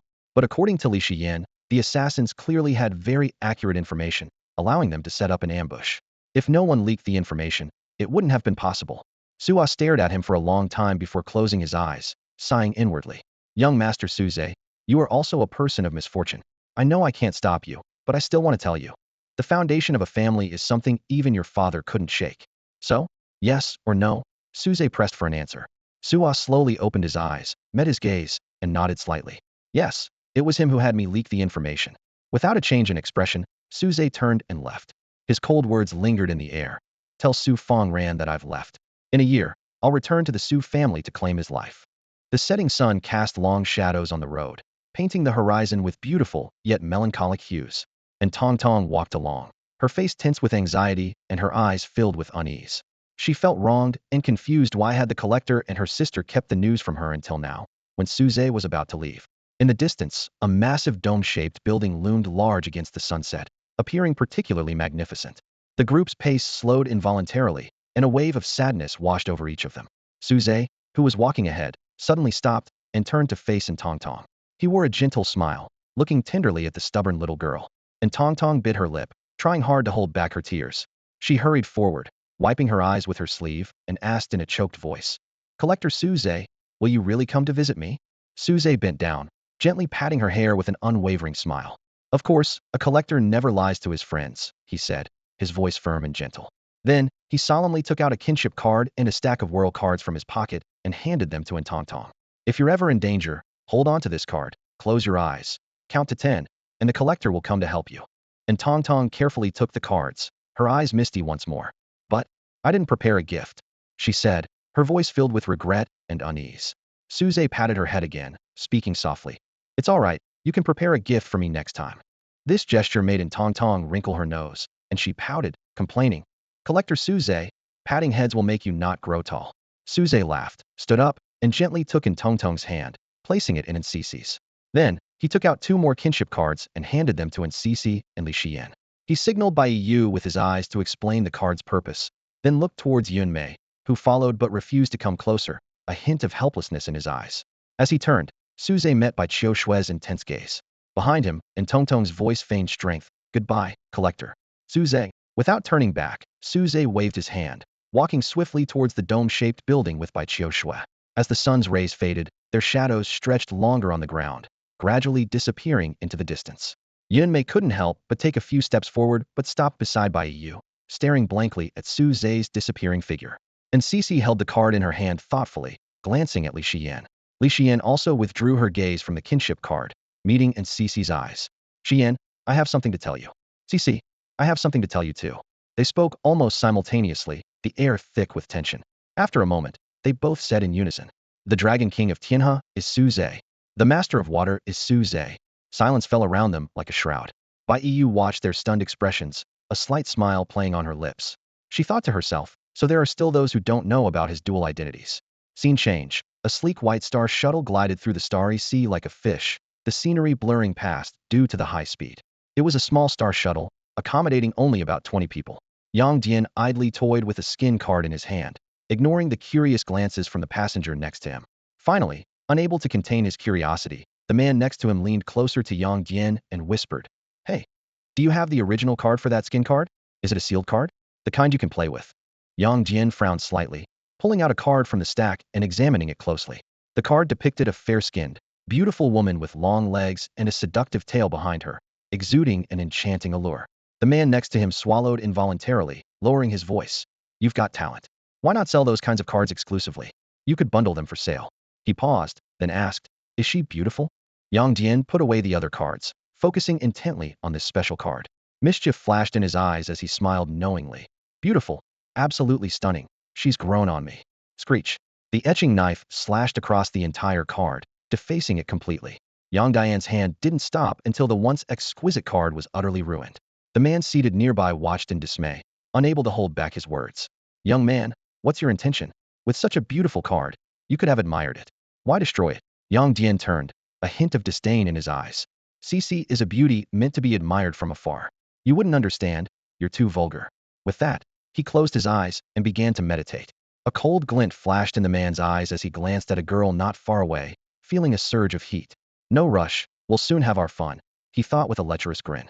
In his mind, he was already plotting. We've already set up an ambush on this star shuttle. Every man will be killed, and every woman captured. The Alliance is too overwhelmed to deal with us right now, which works in our favor. This one's a rarity, a real gem. At that moment, Suze awoke from his meditation, his gaze locking onto the girl, noticing her subtle attempt to deceive. Bai Qiushui, seeing him awake, stopped pretending and pulled down the curtain, settling into his lap without hesitation, curling up to sleep. For a moment, time seemed to stand still. Suze didn't push her away, and this silent consent gave Bai Qiushui more courage. She couldn't resist reaching out, wanting to touch his face again, to feel that familiar sensation. You've crossed the line, Suze suddenly said, capturing her hand, his voice calm and unruffled. Bai Qiushui relented, abandoning the idea. She adjusted into a comfortable position against him, her face aglow with a happy smile, as if to forever remember this moment. Suze sensed something amiss, suppressing the urge to seize her interstellar terminal, and asked in a low voice, "Did you always take pictures like this before?" Giggling, "Yes. Zay, do you want to see?" She excitedly displayed her treasured photos, showing him one after another. Most were candid shots, with a few where she had dragged him into the frame. From the rain to the road, to the bed, they were almost everywhere. Suze couldn't bear to look and closed his eyes. The issues he had been bravely facing on the surface, but in truth avoiding all along, gradually surfaced. He pondered, what should he do about her? He knew very well that he didn't love her, but when he saw that card, he had to admit he felt fear, just like facing a spirit field in a past life game. A faint voice echoed in Suze's mind. You can choose not to accept, to ignore me, because that's your right. But you cannot interfere with my decision, because that's my right. A tragic scene flashed before his eyes. A blade meant for a heretic apostle mistakenly struck a woman. She lay in his arms, her eyes dimming, life slipping away. She seemed to have so much to say, but all she managed was, the deepest longing becomes a disaster, forgetting oneself. Bang! A loud crash jolted Suze from his reverie. The pink in Bai Qiushui's eyes receded like a tide, replaced by anger at being interrupted. Just a bit more. Just a bit more, she lamented inwardly, frustrated at nearly breaking through his psychological defenses. Everyone on the Star Shuttle, listen up. This shuttle belongs to us, the Violent Wolf Star pirate crew now, a gruff voice announced. Men, get on your knees and put your hands on your heads. Women, be smart and serve us. Do a good job, and we might let you go. As soon as the words were spoken, the curtain around Suze and Bai Qiushui was yanked open, and a face full of a lecherous grin invaded their small world. The man ogled Bai Qiushui's beautiful visage, barely containing his lust, sneering all the while. Huh, kid, kneel and call me dad. Then hand over your girlfriend. I promise I won't kill you, how about that? Suze pulled Bai Qiushui closer, glancing at the other passengers who had complied, and said coolly, didn't you check thoroughly before hijacking the shuttle? Haha, they're all just struggling card masters, the man said, stepping forward to grab Bai Qiushui. Kid, we've got half-step Dark Star level cards. Don't resist unless you want to. Bang! A sudden explosion erupted. Under Yang Dian's incredulous gaze, a silhouette slammed into the shuttle wall, leaving a clear human-shaped dent. Gaga! Blood gushed from the man's mouth. In his dying eyes, the reflection of a sinister, dragon-horned man was visible. Who? Who did that? Show yourself. I'll kill you. A furious shout came from the front, full of rage. While other passengers cowered, clutching their heads, Suze calmly held Bai Qiushui, his eyes fixed on the direction of the voice. Unfazed, he unleashed the Dragon King's domain, enveloping the entire area. Under Yang Dian's shocked gaze, Suze gave a wicked smile and began walking forward. The evil Dragon King, the one who's here to take your lives. In the spacious Star Shuttle, a life-and-death struggle was unfolding. Bao Lang, the fierce-looking leader of the Star Pirates, withdrew his gaze from the corpse of his deceased comrade and narrowed his eyes at the man across from him, exuding an ominous aura.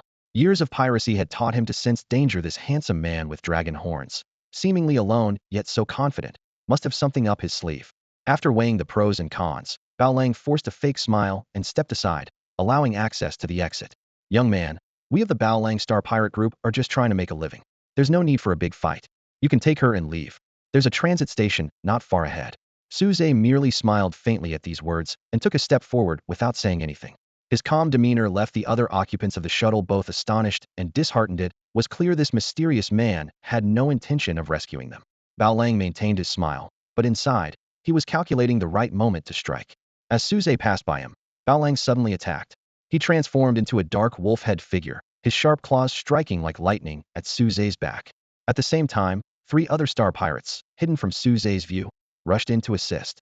Watch out! Yang Dian, who had been closely monitoring the situation, shouted a warning, his pupils contracting. However, what happened next left him utterly stunned. As if anticipating the attack, Suzai nimbly sidestepped Bao Lang's lethal strike. Instantly, a mysterious black and yellow spear appeared in his hand, thrusting forward with lightning speed. Thud! The spear pierced Bao Lang's heart with precision. Bao Lang looked down incredulously at the spear embedded in his chest, his eyes filled with unwillingness. How could Xinghui be so strong? His final thought dissipated as his life ebbed away. Blood gushed forth, quickly staining the shuttle's floor. Without Bao Lang's restraint, Suzai, protected by the power of dragons, easily fended off the remaining star pirates, swiftly and efficiently ending the battle. "Zai, you're amazing," a girl wrapped her arms around Suzai's neck, clinging to him and greedily inhaling his scent, her eyes dreamy. Ignoring her affection, Suzai, under the awed gazes of the others, used his spear to pick up the 5 corpses and collected the leftover star cards. Suddenly, with a soft thud, an old parchment scroll fell from Bao Lang's body. Noticing the eye symbol on the scroll, a flicker of surprise crossed Suzai's eyes, and he quickly pocketed it. After finishing his search, Suzai entered the cramped cockpit to find the pilot already dead, pausing in silence. He knew piloting a star shuttle was no easy task, with high risks and low rewards. On the brink of the Alliance's impending split, pirate groups were rampant, and tragedies like today's were likely happening throughout the Star Sea. Returning to the cabin, Suzai calmly surveyed the crowd and asked, "Who knows how to operate a star shuttle?" The crowd exchanged glances and shook their heads. Although star shuttle operation was said to be simple, for those who had never encountered it, piloting one seemed impossible. Seeing this, Suzai gently pushed the girl clinging to him aside and entered the cockpit, disposing of the pilot's body to prepare for piloting himself. In his previous life as a player, piloting a star shuttle was a basic skill for him, and he had even piloted larger starships and the so-called planet-destroying battleships. However, just as Suzai settled into the prepared seat, he heard footsteps behind him. Turning around, he saw the girl closing the cockpit door. "Qiu Shui, can you not make trouble?" Suzai furrowed his brow slightly as he looked at the girl lunging toward him. "Zai, I'm scared," whispered by Qiu Shui softly, wrapping herself around Suzai like an octopus as she stepped barefoot onto the seat. Her warm breath brushed against his neck, leaving a slight dampness. "Don't move around," Suzai warned in a low voice, but he didn't push her away. Perhaps influenced by recent memories, he paused for a moment before restarting the Star Shuttle's navigation system. As soon as the system was restored, an urgent voice came through. "Pilot 9527, do you copy?" "He's dead," Suzai replied calmly. There was a brief pause on the other end of the line before the operator coldly remarked, "Space pirates. The Star Patrol won't let you get away with this."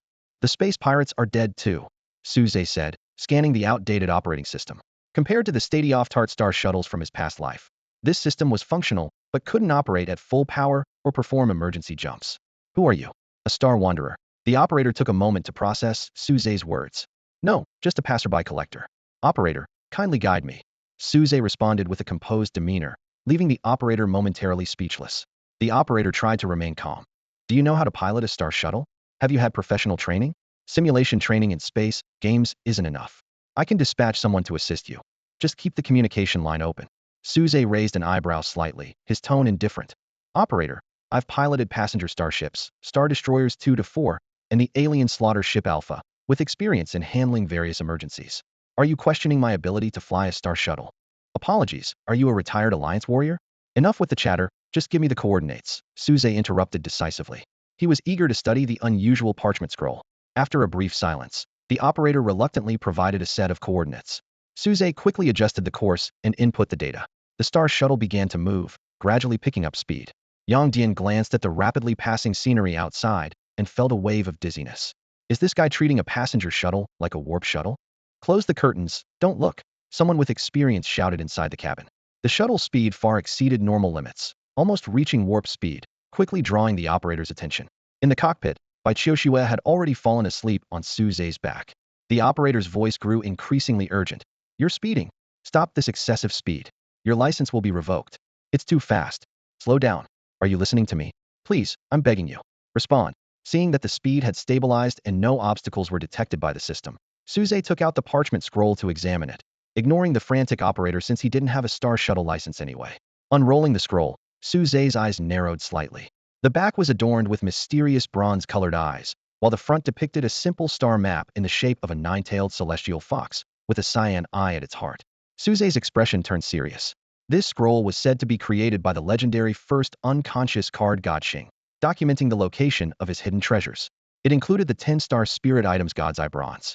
It was rumored that just a gram could buy half a star system, useful for meditation, and an extremely rare card-making material that greatly increased the chances of successful card creation, even for Emperor Shadow-level character cards. Stowing the scroll away, Suze's gaze was deep and contemplative. He was particularly interested in the God's Eye bronze for its potential to support the character Erlang Shun. He had to visit the Celestial Fox Galaxy. We're approaching the transit station. Aren't you going to slow down? You're driving me crazy. Slow down. Now. The operator's screams echoed through the communication line, but Suze continued his course, piloting the star shuttle toward the unknown destination. With a whoosh, the white star shuttle streaked across the night sky like a meteor, and after a brief turbulence, it landed steadily on the expansive Alloy Avenue. The headlights illuminated the entire stretch, and the cool night breeze added a touch of chill to the tense atmosphere. Yao Shixiao, the chief operator, stormed into the star shuttle's taxiing area, with a group of people following behind, exchanging uncertain looks, unsure how to intervene. She reached the dented white star shuttle and shouted with hands on her hips, "Come out!" As the door opened with a faint sound, Yao Shixiao was about to unleash a tirade when she saw a stern-faced young man carrying a sleeping girl emerge. The young man gestured for silence, and Yao Shixiao nodded involuntarily, her gaze searching for others who might follow. Seeing this, Suze quickly carried the girl away from the shuttle area, heading towards the next shuttle. Yao Shixiao widened her eyes, but couldn't find anyone that matched her expectations. It wasn't until Yang Dian approached her directly that she squinted, giving a forced smile. "Kid, were you the one speeding? Ignoring my warnings?" Yao Shixiao questioned. Yang Dian shook his head and took out a collection of cards Suze had given him from his pocket, handing them to Yao Shixiao. The first storage card contains the driver's body, and the rest are mostly star cards left by the Star Pirate Group, meant for the driver's family, he explained. Also, I must clarify, I wasn't the one piloting the star shuttle. The guy who was carrying his girlfriend was the first to step out. He took down the Star Pirate Group, and I'm just delivering these. After speaking, Yang Dian ignored Yao Shixiao's stunned expression and quickly followed in the direction Suze had gone. Yao Shixiao looked down at the star cards in her hand, astonished to find one that was nearly of dark brilliance level. Although only of excellent quality, it was quite impressive for an average person. She murmured to herself, "And you say you're not a Star Sea Ranger?"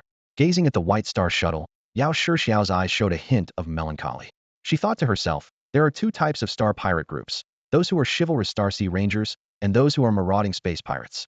"Get me the information on this batch of passengers," Yao Shixiao instructed solemnly, collecting her thoughts before stepping into the shuttle. However, as soon as she entered, she was stunned.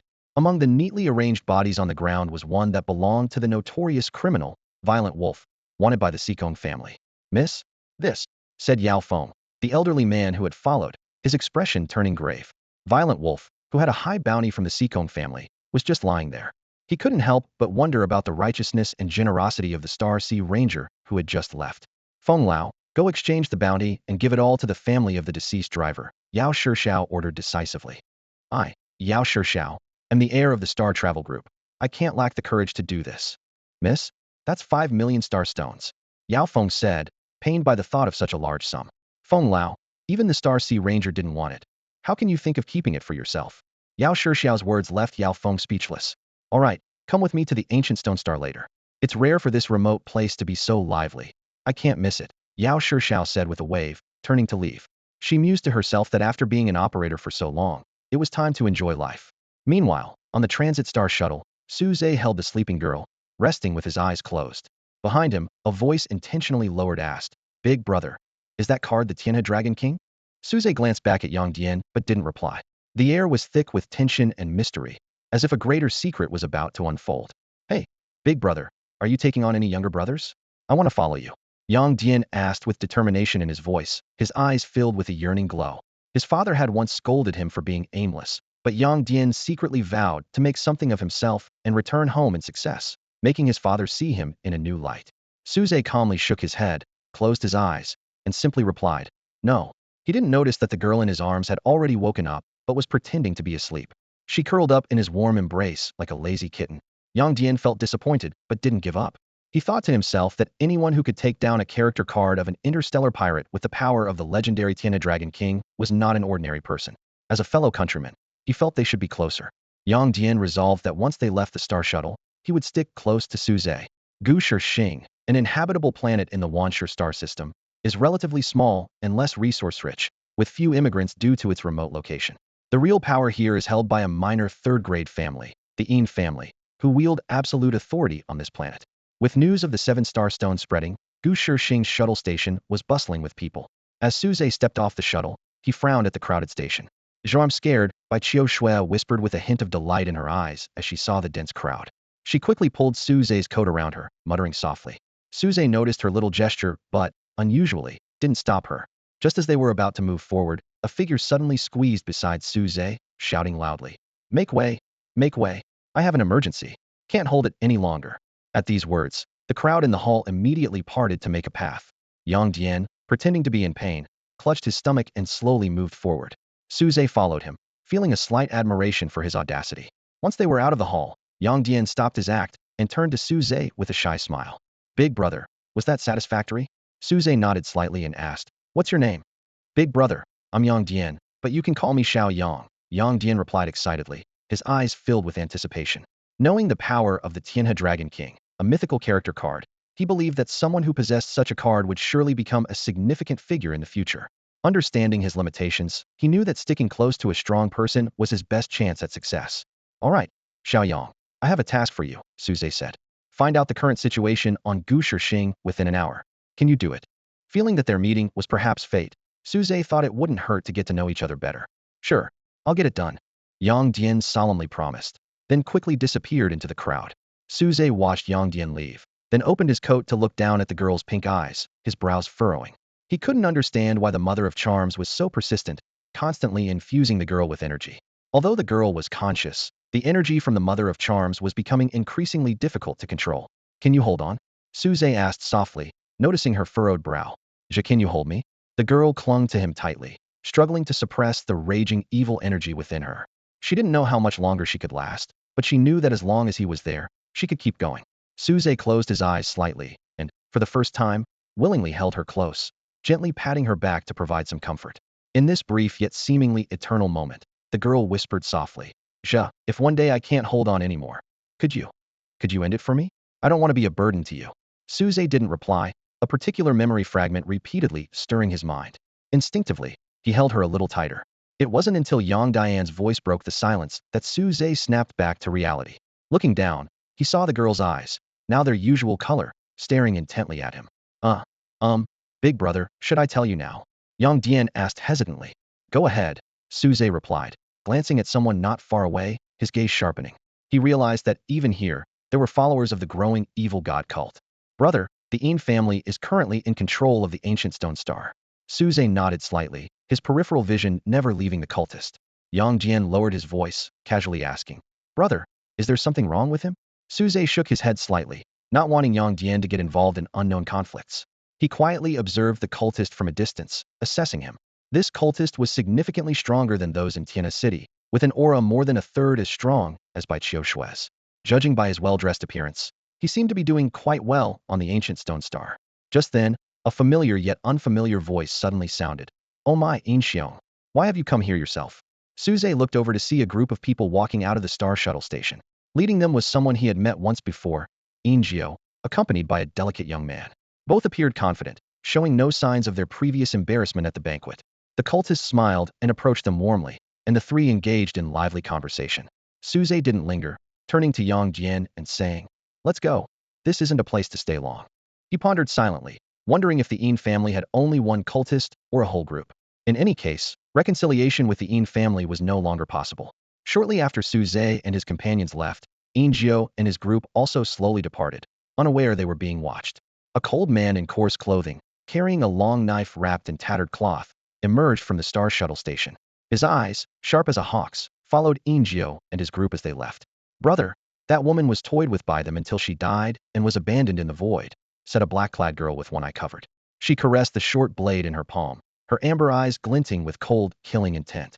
This brother-sister duo were known as Righteous Blade and Cold Edge, renowned throughout several star systems for their vigilante justice against evildoers. "Sister, the priority is to find out who invited us here. We mustn't act rashly," Righteous Blade said, wrapping his left hand tightly with a clean cloth, his gaze icy. Cold Edge nodded lightly, concealing her murderous intent, leaving only calm in her eyes. Brother, I understand. Once we find out, we'll do what needs to be done. Righteous Blade wrapped his right hand and then strode toward the Star Shuttle Station exit, with Cold Edge following closely behind. At that moment, Yao Shixiao exited the hall, catching sight of Righteous Blade and Cold Edge from afar, visibly startled. Yao Feng approached her, whispering, Miss, those are the Star Sea Vigilantes Righteous Blade and Cold Edge, a mix of human and alien blood. It said they only have rare dark glow roll cards, but with special bonds, they wield legendary dark glow power. Their exceptional martial skills are well known among mercenaries in nearby star systems. It's getting more interesting, Yao Shixiao remarked, ignoring Yao Feng's resigned expression, striding toward the Star Shuttle Station exit. Let's follow them and see. Big brother, this place is really backward. As soon as Yang Dian spoke, the scene before him took his breath away. Outside the Star Shuttle Station, a desolate and rundown sight unfolded. Small, dilapidated houses were crammed together, while a few solitary skyscrapers loomed in the distance like giants gazing down on this barren land. Beyond the city, yellow earth hills stretched endlessly, devoid of greenery, and the air was thick with unsettling dust. On the streets, emaciated children roamed like wolf cubs, casting hostile glances at every passerby from the Star Shuttle Station. Yang Dian frowned, incredulously taking in his surroundings. Having grown up on the home planet, he was accustomed to the prosperous scenes displayed on the interstellar terminals. Grand cities forged from steel, harmonious coexistence between humans and mechanical beings, and everyone wearing smiles of happiness. Wherever the Alliance fleet ventured, it brought liberation and prosperity. Yet, the reality before him starkly challenged his perceptions. Suze responded calmly. There are places even more backward than this, where even human trafficking is legal. Before Yang Dian could recover from his shock, Suze was already heading towards a nearby inn, carrying a young girl on his back. As they stepped onto the street, a group of hungry children swarmed towards them like cats smelling fish, kneeling to block their path. They pleaded, Big brother, have mercy on us, give us some money. I haven't eaten in days, do you need slaves? Some of the little girls spoke while stealthily reaching for the card box at Suze's waist. Stop it, what are you doing? Yang Dian was furious, finding it hard to believe that these children dared to steal so openly in broad daylight. He couldn't help but question the city's law and order. Suze deftly evaded the thieving hands and glared coldly at the group of children, scaring them into scattering. Yang Dian approached, shocked by the lack of innocence in the children's eyes, which held only the cold calculation of wild animals.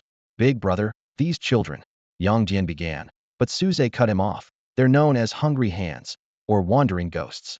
In remote star systems, they are a common sight at star shuttle stations. If you show even a little kindness, they'll cling to you, demanding your money or even your life. They are usually controlled by 1 to 3 tiger heads who deliberately starve them, some even maimed to elicit sympathy. What you're seeing are the survivors, the elites of a brutal competition. Suze pointed to an angry interstellar mercenary nearby and continued, even if you don't give them anything, if you're not careful, your card box will be stolen.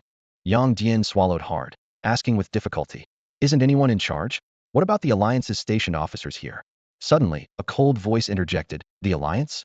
Besides a few who actually do their jobs, the rest are in cahoots with the aristocratic families. Even Su Weibai, a Ancient Millennium talent, was killed. The Alliance is beyond saving. Yang Dian and Su Zhe turned to see a petite woman dressed in black standing there. Her exposed skin was tanned and covered in scars like metals, exuding an aura of efficiency and aloofness. She wore an eye patch over one eye, while the other, amber-colored, was strikingly vivid. Su Zhe's gaze fell on the twitching cat tail behind her, raising his eyebrows slightly. A hybrid, he thought. Common in prosperous star systems, but rare in such remote places. Suddenly, a short blade flashed before Su Zhe's eyes. The woman in black said coldly, Human, your eyes lingered on my tail for 3 seconds, and you thought for 5 seconds. Are you up to no good? Just as Su Zhe was about to speak, the girl on his back interjected. With a tail that ugly, who would want to touch it? Don't flatter yourself. Zhe wouldn't be interested in you. Short, ugly, and vain raccoon person. The seemingly gentle and quiet girl in the white dress spoke with sharp words. Lungren held her short blade in a reverse grip, glanced at her indifferently, and did not argue back. She disliked the scrutinizing gazes of others, but she was aware of her own appearance. She knew she was not as beautiful as the pampered girl in front of her. Sensing the tense atmosphere, Yang Dian hurriedly tried to play the peacemaker. Well, I'm Yang Dian, and these are my big brother and sister-in-law. Let's all talk things over nicely. What he didn't realize was that his words made the girl's heart leap with joy. Especially since Su Zhe didn't explain, the girl felt dizzy, as if floating on a cloud. Yao Shixiao, who had been observing from the side, couldn't hold back any longer and chimed in with a smile. Wow, It's lively here. Mind if I join in? Lung Rin sheathed her short blade into her sleeve and said calmly, "Who's on their team?" In her heart, as long as she had her brother, that was enough. Yao Shixiao was unfazed and stepped closer, her eyes fixed on Su Zhe with a playful smile as she asked, "No worries, we can all get acquainted now. What do you say, nameless Star Sea Wanderer?" Lung Rin and Yi Dao were taken aback, a hint of surprise flashing in their eyes. As somewhat known figures in the area, they knew many peers but had never met Su Zhe. Could he be from another star system? Su Zhe replied calmly, "No, I'm just a passing collector." With that, he turned to leave with the girl. Seeing this, Yang Dian could only bow to the group in farewell. Hold on. Yao Shixiao quickly stepped in front of the three. Su Zhe looked at her, puzzled, waiting for her to continue. Yao Shixiao crossed her arms confidently and explained, "To participate in the Stoneheart clan's card-making competition, you need to form a team of 7 and pass the Gale Field test to qualify."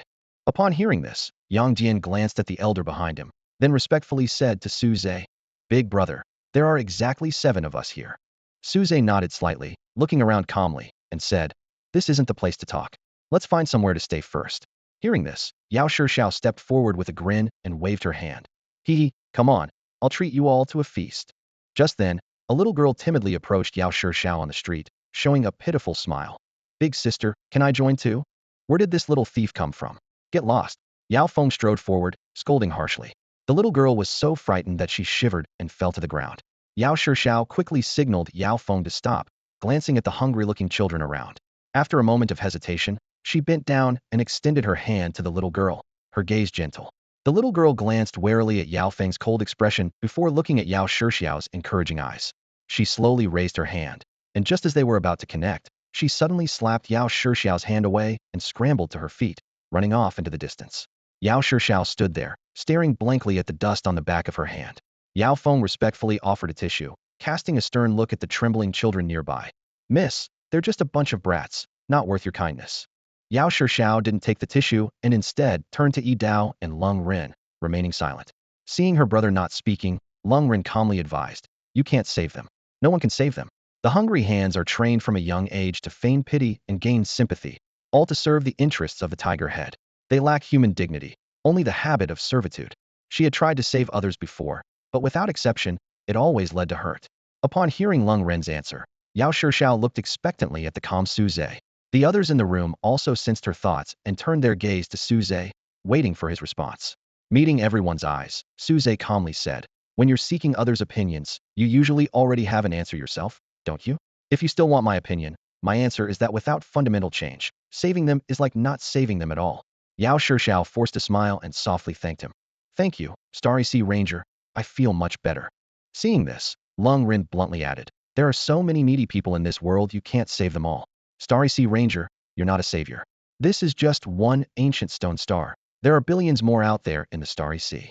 Yi Dao, noticing Yao Shixiao's gloomy expression, quickly stopped his sister. "Sister, enough." He didn't want Lung Rin to continue sharing the harsh truths he'd learned in the Starry Sea. Raising an eyebrow, Lung Rin stepped forward and extended his hand to Yao Shixiao, saying calmly, "If you want to help and have the ability, I'm willing to follow your lead." Yao Shixiao took Lung Ren's hand, a sincere smile spreading across her face. "Thank you. Really thank you." She looked around and continued, "Then we're a ranger team. I'm Yao Shixiao, nice to meet you all." "Yi Dao," came a strong voice. Lung Run, followed a crisp, decisive voice. Yang Dian, a hesitant voice added. Su Zhe watched the scene, raising an eyebrow and suddenly smiling. Su Zhe, and she's called Xiao Xue. In the spacious room, everyone seemed relaxed after a hearty meal. Yao Shixiao pulled by Qiu Shui and Lung Rin into the next room, leaving Su Zhe and the others behind. Yang Dian noticed Su Zhe standing by the window and curiously approached. "Big brother, is there something wrong with that building across the street?" Su Zhe shook his head, remaining silent. His gaze was fixed on the building across the way, which hid a chilling secret. At least a dozen followers of dark gods who had sacrificed humans, not to mention those whose dark affiliations couldn't be detected. This hideout of dark god followers lay in plain sight, but Su Zhe chose to remain silent, unwilling to reveal such a terrifying truth. Yao Feng came to the window and quietly explained, "That's the Yin family's building. They're the rulers of this ancient stone star. The Yin ancestors fled to this star, and thanks to the care of the Shixin tribe, they barely survived." Yi Dao also moved to the window, his nose twitching slightly, a frown creasing his brow. "I smell blood, very strong." Hearing this, Yang Dian tried hard to sniff out the scent of blood, but could only detect the clogging sensation of sand. After several attempts, he asked breathlessly, Brother Dao, why can't I smell it? Your nose is too sharp. Is that the advantage of being a mixed breed? Even your nose is sensitive. Dao glanced at Yang Dian without answering, instead turning his gaze to Su Zhe, his eyes glinting with curiosity. During the meal, Yao Shixiao had recounted Su Zhe's story, and Yang Dian had continuously praised his big brother's abilities. Although no specific roles were mentioned, Dao could sense a deep respect in Yang Dian's words. Noticing Dao's attention, Su Zhe withdrew his gaze from the building and turned to ask, "Is there something you need?" His eyebrows slightly raised, his expression calm. As a collector in his past life, Su Zhe had interacted with many Starry Sea Rangers and held a high regard for this group of brave, selfless individuals. Players loved to boast to Starry Sea Rangers and see their amazed reactions. One group was lawless, the other accustomed to freedom. Together, they often became close friends. After a moment of hesitation, Dao seriously asked, "Su Zhe, were you invited here by an anonymous person named X?" Su Zhe was startled by the question, his expression turning serious. "Are you saying that anonymous X is here?" Dao shook his head, confusion filling his eyes. "I don't know. My sister and I were invited here by him." He initially thought Su Zhe was also an invitee, but now it seems Su Zhe might have some connection with the mysterious X. Su Zhe nodded slightly, his gaze growing deeper. Memories of the anonymous X surged back like a tide, an apostle of the evil god, his true identity a mystery. During the most difficult times for humanity, he sacrificed the lives of beings from 3 galaxies to summon one hand of the evil entity, perishing with the elite of the alien race. Players described him as fallen but not without humanity's resolve. His sacrifice decisively turned the tide of the war. Su Zhe's eyes turned toward the building diagonally opposite, its silhouette barely visible in the dim light. He resolved to attempt a dream infiltration tonight to gather some intelligence. To know oneself and the enemy is to ensure victory in every battle. "I'm going to rest now," Su Zhe said, bidding farewell to the 3 and heading to his room. Yao Shixiao had thoughtfully arranged a separate room for each of them, as they all had their secrets upon first meeting. As soon as he stepped into the room, a familiar figure greeted him with a rush. The scent he knew well filled the air, and Su Zhe felt a slight headache. "Why aren't you in your own room?" he asked, gently pushing her away to avoid her intense gaze. "I'm scared." Bai Qiuxue clung to his arm, her pupils tinged with a hint of pink. "Don't use it on me," Su Zhe said, looking directly into her eyes with a calm expression. "It's useless." He could accept her presence, but love? He knew that was impossible. Bai Qiuxue bit her lip in silence and entered the bedroom without closing the door. She jumped onto the bed, deliberately kicking the blanket to the floor, curling up as shadows enveloped her. Su Zhe sighed, walked in to pick up the blanket, and covered her with it before sitting beside her to meditate. Time passed quietly, and the night deepened. Inside the Yin family mansion, the lights were bright, and the atmosphere was lively. "Come on, drink," Yin Xiong called out to Yin Zhao, who sat beside Yin Jiao. Yin Zhao, with a glamorous woman in his arms, raised his glass with a smile. "Patriarch, I toast to you." Yin Xiong gestured and downed his drink in one go. Catching a glimpse of Yin Jiao's unpleasant expression, he slammed his glass onto the table and said coldly, "Uncle, it's just a representative from the association. What are you afraid of? On Gushy Star, not even the Alliance's stationed officers have much sway. Who doesn't live under the Yin family's influence? Even mighty dragons that cross the river have to behave, let alone a mere association representative." Yin Jiao glanced at the feast on the table, but had no appetite. "I heard this association representative was sent by Su Changkong." Always cautious, he knew that if the Yin family's deeds were exposed, it would be a capital offense. Bang! Yin Xiong slammed the table and stood up, the scar on his face twisting like a centipede. "Uncle, acting like this, everyone can see you have a problem." Yin Jiao slowly rose, forcing a faint smile. Since that banquet, he had been restless, his former bravado gone. Clang! Suddenly, Yin Zhao pushed the glamorous woman aside and slammed his glass on the table, gritting his teeth. "Master, it's all that cursed Shui Zhe's fault. That's why the teacher turned into..." Smack! A sharp slap cut off Yin Zhao's words, startling both him and Yin Xiong. Yin Jiao withdrew his trembling hand, his voice filled with fury. "You fool! Do you think you can afford to offend someone like that?" Yin Zhao felt the stinging pain on his cheek and clenched his fists tightly. Suddenly, he grabbed the wine glass from the table and hurled it at the striking woman. Crash! Glass shards flew everywhere, and the woman's forehead swelled with a bump as blood slowly seeped out. She didn't utter a single cry of pain, simply enduring it silently. As a resident of Gushy Star, she understood she had no rights whatsoever. Seeing this, Yin Xiong unceremoniously pushed Yin Jiao out of the room, saying coldly, "Uncle, you're getting old. You should leave first." Turning back to face Yin Jiao, Yin Xiong's expression turned grim. He addressed the woman with indifference. "Go outside and accept your punishment." "Yes." The woman, suppressing her dizziness, staggered out of the room, gently closing the door behind her. Yin Xiong sat back down, narrowing his eyes, and asked, Yin Zhao, is this Shui Zhe really that formidable? Recalling the banquet scene, Yin Zhao couldn't help but feel a chill run down his spine, a wave of fear rising within him. He downed a glass of wine in an attempt to quell his anxiety, muttering resentfully, formidable, yes, but he's too arrogant. Yin Xiong filled his glass, his gaze profound. What about the strange stone from the Shixin clan? Can uncle handle it? For a small family like theirs, a 7-star spirit object was a valuable asset, crucial for nurturing the family's most outstanding talents. This strange stone was something he was determined to obtain. Yin Zhao hiccuped, his eyes full of discontent. Speaking of which, Master, who leaked the information? So many people suddenly came to Gushy Star, I can't even go out and have fun. I'm tired of the women in the family. Yin Xiong stared at the grilled fish on the table, shaking his head slightly. Not sure. The signal wasn't intercepted. This was precisely what worried him. It seemed like an invisible hand was stirring the murky waters of Gushy Star. What frustrated him was that he couldn't discern this mysterious figure's intentions. In 7 days, during the competition, they'll slip up. Yin Xiong sipped his wine, a murderous glint in his eyes. No matter who's causing trouble, this 7-star strange stone will belong to the Yin family.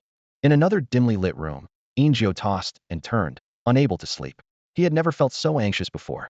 Logically, the Shixin clan would never leak news about the strange stone, yet somehow, the information had spread. The experience at the banquet had been an eye-opener. Master Shui Zhe's effortless and skillful card-making left him feeling despondent.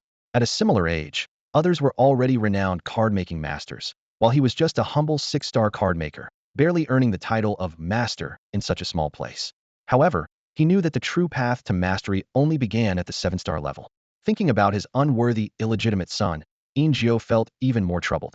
The boy had learned some scheming from the master and thought himself clever. Little did he know, to true giants, the Yin family was nothing more than ants. Worthless child. Yin Zhao couldn't help but shed tears. The Yin family wasn't devoid of talent. It simply couldn't accommodate true geniuses. His poor son met a tragic end at the hands of his own kin, his remains never found. I have no way. Yin Zhao trembled as he pulled up the covers, closing his eyes and reflecting on the past. His proudest moment wasn't becoming the family's first 6-star card maker, but when his son, full of ambition, declared he would change the world. Yet he never understood why his son despised their family. Was it merely because the Yin family thrived on human sacrifices? Because half the direct descendants were followers of dark gods? To Yin Zhao, the world was inherently survival of the fittest.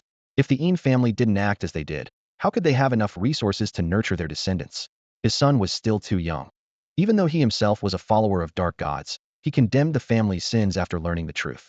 Too young, Yin Zhao murmured as he drifted into sleep. At the top of a high cliff, the view was as picturesque as a painting. The mountain wind howled, lifting the boy's clothing and stirring his young heart. The boy turned to Yin Zhao beside him and pointed to the cluster of stone houses in the distance, asking, Father, is that the settlement of the Stoneheart tribe? A gleam flashed in Yin Zhao's eyes as he gently patted the boy's shoulder. Yes, buyer. The Stoneheart of the Stoneheart tribe is an excellent material for making cards. His tone carried a subtle hint of greed. Hearing this, the boy's brow furrowed, and his expression became serious. Father, our ancestors were once saved by the Stoneheart tribe. They have a debt of gratitude to us. How can we treat them like this? Yin Zhao chuckled and shook his head. Buyer, just because it's written in books doesn't mean it's true. Those principles might have applied in the past, but they may not be suitable now. The boy fell silent, his mind recalling the starving figures near the Star Shuttle station. He had tried to help them, only to be harmed in return. His father's words stirred a ripple of doubt within him. Perhaps there was some truth to them. Gazing once more at the Stoneheart tribe settlement, the boy noticed a tall statue. Driven by curiosity, he asked, Father, why is that statue a monkey? Yin Zhao stroked his short beard, a hint of disdain in his eyes. The Stoneheart tribe is ignorant and backward, worshipping the spirit of the land as a deity. Buyer, don't emulate them. We must keep pace with the times and not be left behind. Suddenly, the boy's voice turned cold, like ice piercing to the bone. Father, is sacrificing others for the power of an evil god also keeping pace with the times? This question struck like a thunderbolt, causing Yin Zhao's heart to tremble with panic. He clutched his chest, looking at the resolute young man who seemed to have grown overnight, his face full of regret. Answer me, father. The young man clenched his fists, stepping closer, his gaze sharp as a blade. Yin Zhao retreated in fear, eventually collapsing to the ground. He covered his eyes in self-deception, sobbing, I don't know. I really don't know. Buyer, I truly don't know. Yet, the young man's voice was never heard again. Yin Zhao awoke from the dream, touching his damp eyes. After a long while, he sighed in the suffocating darkness. I'm old, so old. Meanwhile, Suze had just pulled his consciousness from a dream when he noticed someone in his arms. Looking down, he met the girl's pink eyes. "Zay, just this once," she pleaded, burying her head in his chest, curling up as if seeking shelter. Suze allowed her to stay, whispering, "Sleep." He then closed his eyes and began to meditate. After the dream, a spark of inspiration for the great sage emerged in his mind. The next morning, the group of 7 gathered again for breakfast. Afterward, Yao Shishao led them out of the city. Although it was still morning, the streets were already bustling, teeming with interstellar mercenaries, all seemingly drawn by the 7 starstones. The group left the city, following other interstellar mercenaries across the rolling rocky terrain until they reached the Gale Field. It was a vast, sloping expanse where fierce winds howled up from the base, carrying the scent of moist earth and sand. At the start of the slope stood 2 three-turtle Stoneheart tribe members. Made of rock and earth, their skin was cracked like parched land, their features human-like yet not, adding to their peculiar appearance. Their chests were exposed, and the faint red stone hearts emitted waves of star energy. Facing the throngs of interstellar mercenaries, the 2 giants bent slightly, their demeanor humble. They occasionally scratched their heads, exuding a simple, honest air. As Suze and his companions approached, the Stoneheart tribe members simultaneously broke into smiles, warmly welcoming them. "Welcome, esteemed travelers. All right, enough with the pleasantries. There are 7 of us, can't we just push through?" Yao Shishao impatiently waved her hand, glancing at the person blown back by the fierce wind, feeling a bit apprehensive. This so-called wind trial, surprisingly, didn't allow the use of character cards. A member of the Stoneheart tribe displayed a thick rope in front of the 7 and said seriously, "Of course, esteemed travelers. However, who among you will be the wind anchor? The wind trial prohibits the use of character cards, and the wind anchor will lead the group, enduring the fiercest winds." Upon hearing this, Yao Shishao and Yang Dian instinctively looked at Yidao. Physically, he was undoubtedly the strongest. Although Suze had a well-proportioned build, he appeared young, and without character cards, they thought he was no match for Yidao. Lung Run lightly shook her tail and said calmly, "Brother, I'll stand at the front. Why should the tallest and strongest be the wind anchor? It's just a bit of wind. She wants to see how strong it really is." Yidao shook his head calmly, refusing his sister's suggestion. "Sister, no. But, brother." Lung Ren bit her lip, her amber eyes full of concern. She knew her brother's injuries hadn't fully healed. Without character cards, he might not be able to handle the role of wind anchor given his physical condition. Yidao continued to shake his head, and the usually reticent man began wrapping his hands with clean cloth. Once ready, he reached for the thick rope held by the Stoneheart member, but a pair of slender hands moved even faster. "Let me take it," Suze said with a slight smile, tying the rope around his waist. Lungren paused for a moment and then kindly advised, "Human, are you sure you can handle this? Don't push yourself." Even she wasn't completely confident in being the wind anchor. She doubted that a pure human's frail body could withstand the wind and lead them forward. "Big brother, how about the 2 of us act as the wind anchor together?" Yang Dian suggested, glancing at the many teams swaying in the wind. The terrifying wind made him doubt that their big brother could handle it alone. "The power of a character card is different from personal strength," Yang Dian continued. "Humans are naturally weaker, despite having unmatched talent in card making. They can't absorb star power like the stronger other races, who can contain it within themselves." "No need, I can do it alone," Suze said, handing the rope to Bai Xiao Shui. "Xiao Shui, stand behind me. Then I'll be third." Lungren stepped forward to grab the rope. Next was Yi Dao, followed by Yang Dian, and finally Yao Shishao and Yao Feng. Seeing that Suze had no intention of bowing or bending, Yao Shishao quickly advised, "Suze, you can bend down. Don't push yourself. We can handle it." "Zay is the best, you guys don't know," Bai Xiao Shui said, comforted by his presence and feeling a deep sense of security and satisfaction. Suze looked ahead calmly and reminded, "I'm going to start now. Is everyone ready?" "Ready." Yang Dian's voice nearly drowned out the others, attracting the attention of many failed mercenary teams. The surrounding mercenaries chimed in with advice. "Young man, you should walk with your head down. Yeah, don't underestimate this wind. I've eaten dirt 3 times already. You're so handsome. If you get dirty, your girlfriend might leave you." "Huh? Young man, it's dangerous ahead, so always watch your step." Listening to the mercenaries' banter, Suze smiled without responding, taking a steady step forward into the wind. As Suze approached the edge of the storm field, the howling wind lashed out like invisible blades, seemingly intent on intimidating any intruder daring enough to enter. Yet, his eyes held no fear. He mused to himself that this wind was nothing compared to the fierce gales of the Su Feng galaxy, home to the spirit gale Eagle King, where the winds were said to strip a person to their bones. Silently, Suze connected with the Tianhe Dragon King card. Without even using the character card, he harnessed its innate abilities, effortlessly employing simple skills without needing to enter a hallucination state. A slight smile played on his lips. What harm could this mere storm field possibly do to him? Suze took a steady step forward, his body as immovable as if anchored to the ground, confidently advancing against the wind. The other mercenaries watching couldn't help but gasp. These robust men, who prided themselves on their strength, were now hunched over, struggling to move forward. They glanced at Suze's seemingly casual stride, their astonishment evident. "Kit, you've got guts," someone exclaimed, eyes bright with admiration. "Can I follow behind you?" Suze's gaze was unwavering as he looked towards the increasingly distinct stone monkey statue ahead, his lips curling slightly as he calmly replied, "Feel free." Coldblade, seeing Suze still standing tall, swallowed nervously and offered a cautious reminder. "Human, the wind ahead. It seems stronger. Are you really okay?" Righteous Blade also stared ahead, a serious look in his eyes, adding, "Indeed, Suze, we can share the burden. Most mercenary teams fail in the latter half." Yang Jian, feeling the biting wind howling past his ears, shivered uncontrollably as he trembled out. "Big brother, are you sure? It's all right?" He thought to himself that if not for his brother leading the way, he might have been swept away by the fierce winds. At the end of the group, Yao Shixiao, barely able to keep her eyes open, shouted loudly, "Suze, don't push yourself too hard. This wind is really, really strong." However, Suze seemed oblivious to their concerns, his gaze fixed on the stone monkey statue ahead, each step steady and swift. Under his lead, the others gradually kept up, forming a line advancing against the wind. This peculiar scene quickly caught the attention of someone in the shadows. A deep voice murmured, "Is he truly human?" Chief of the Stone Master clan, this person requires close observation. It's time to set the next trial. The fierce wind howled as a line of people, like a long dragon, stretched towards the top of the steep slope. Dozens of Stoneheart tribesmen stood on one side of the hill, their eyes fixed on the head of the dragon-like procession, all showing signs of astonishment. Among them, Shijue, slightly thinner than his fellow tribesmen and just over 2 meters tall, was being patted on the shoulder by Shiqiang. "Shijue, you're knowledgeable. Are there a lot of humans like this outside?" Shiqiang asked, his build more robust than the average tribesman, though his brown eyes betrayed his amazement. For the Stoneheart people, withstanding the fierce wind with their bodies was not a challenge.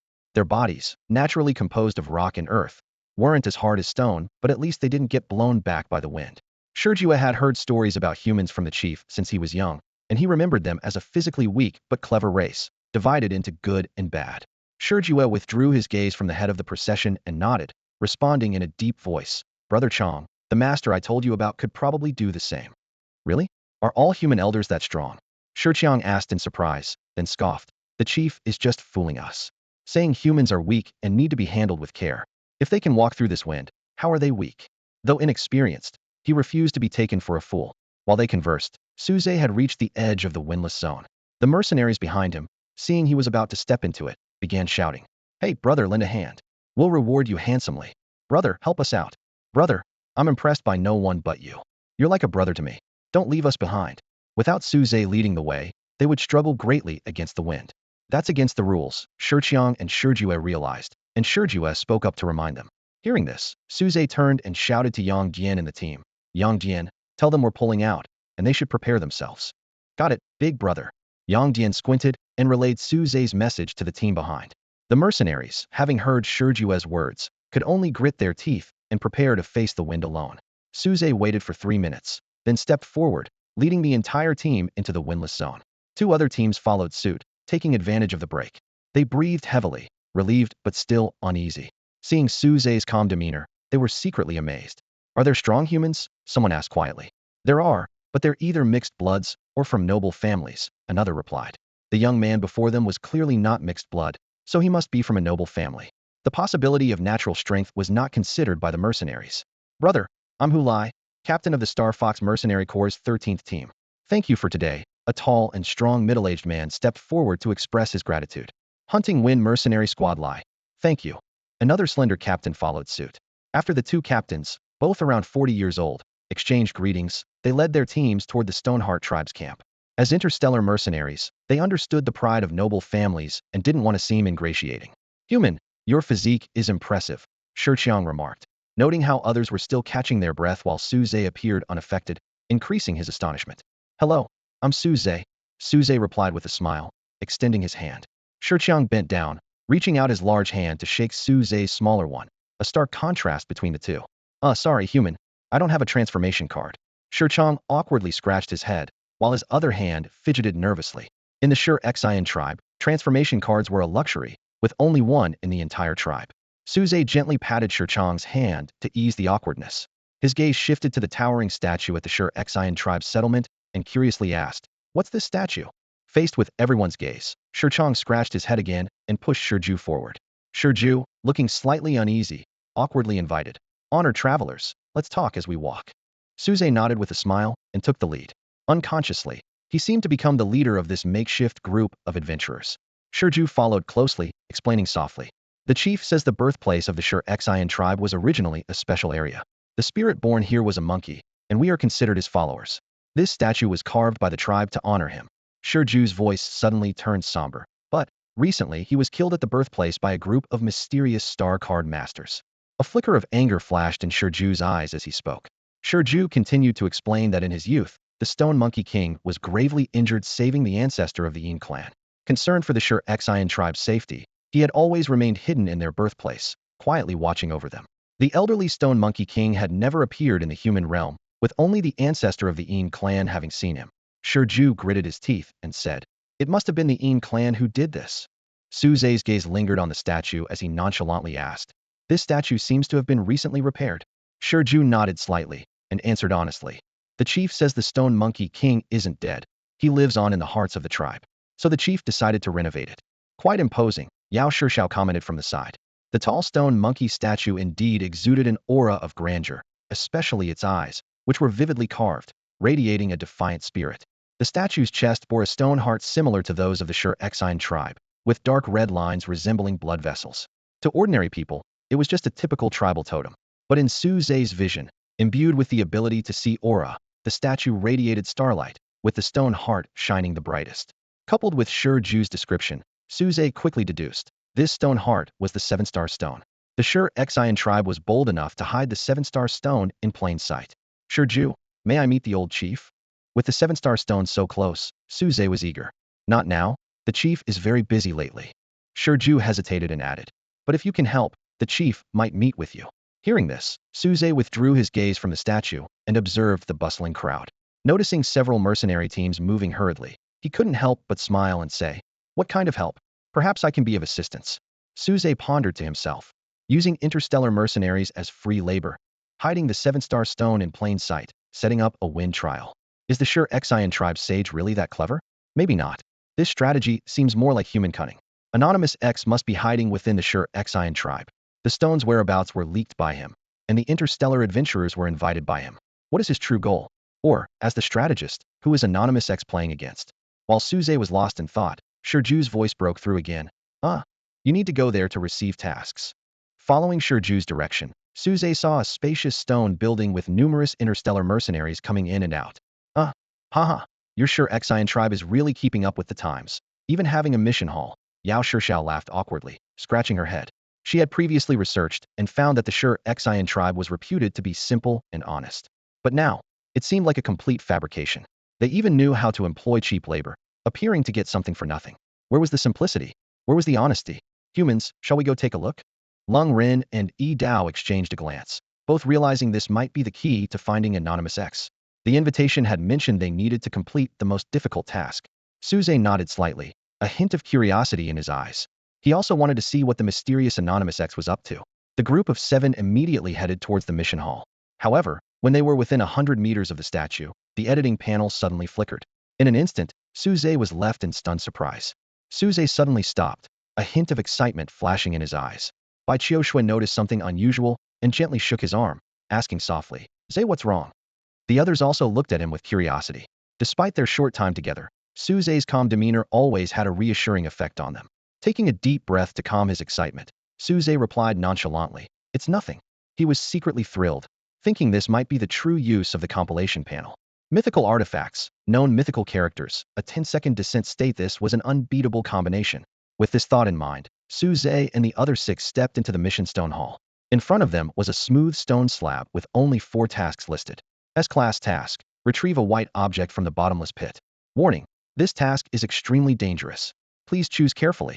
A-class task, select a Stoneheart tribe member, sign a contract, and protect them for 10 days. Warning, this task is dangerous. Please choose carefully. B-class task, donate supplies. C-Class Task. Help build the competition venue. Task Rewards. Information on the 7-star rare stone will be provided based on the difficulty of the task. Yang Jian rubbed his nose, a peculiar expression on his face. Why does this feel like we're being taken advantage of? Isn't this just empty promises? Are mercenary missions always like this? Ignoring the red warnings in the task descriptions, Lung Ren calmly looked at Su Zhe. Human, my brother, and I want to pick the hardest one. What about you? She instinctively wanted to gather allies, as everything here felt strange. According to Yao Shixiao, this human's character card had dark, glow-level combat power, so he shouldn't be a burden. After a moment of contemplation, Su Zhe nodded lightly. He was quite interested in the identity of Anonym X, and with Song Lei as a trump card, along with the seemingly formidable elder beside Yao Shixiao, their team's safety seemed quite high. The Stoneheart tribe member responsible for the task arrangements looked at Su Zhe and the others choosing the most difficult task and warned them seriously. Honored travelers, are you sure you want to take this task? It's life-threatening. Each team has only 2 chances to accept the task. Su Zhe answered confidently, this one. He thought, how else could he uncover Anonym X's true intentions? As for the 7-star rare stone, he already knew its location, so there was no rush. Now, he needed to consider how to make the most of the 10-second descent state. Seeing their determination, the Stoneheart tribe member stopped trying to dissuade them and presented a crumpled piece of paper. Here's the map, take a look. The map was very simple, with only a sketch of a stone monkey statue, a path leading from the statue to a childlike scribble of a black blob. To prevent any misunderstanding, the approximate distance was helpfully noted around 2,000 meters. Lungren glanced at it briefly and immediately pointed out the direction. The stone monkey statue is to the west. The 7 of them exited the mission stone hall, noticing that most mercenary teams were also heading west towards the stone monkey statue. Clearly, everyone was eager to take on the toughest task and find the rare Qixing stones. Su Zhe glanced at the stone monkey statue and proceeded forward, with 6 others following closely.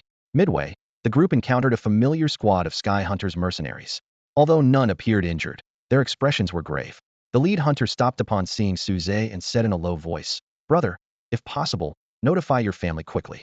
Lungren was about to inquire further, but the hunter shook his head and left. Su Zhe observed silently and noticed that other returning mercenary teams looked equally troubled, some even as pale as a sheet. The mission location seemed terrifying, causing these mercenaries to abandon their attempts. Let's go, Su Zhe said calmly, knowing the answer lay ahead, and continued moving forward. Soon, a massive pit came into view. Piles of dark soil surrounded it, with bone fragments faintly visible. The pit's edge was crowded with mercenaries, each with a solemn expression, some even vomiting. Su Zhe's eyelids twitched slightly as he stopped, pulling by Qiu Shui aside. He turned to Yao Shixiao, Yang Dian, and Xiao Shui, saying, don't look. We'll handle it. Yao Shixiao protested, why not? Su Zhe, don't underestimate me. I've seen plenty of things. Though pale, Yang Dian bravely said, big brother, I'm here to experience the world. No matter what, I should face it courageously.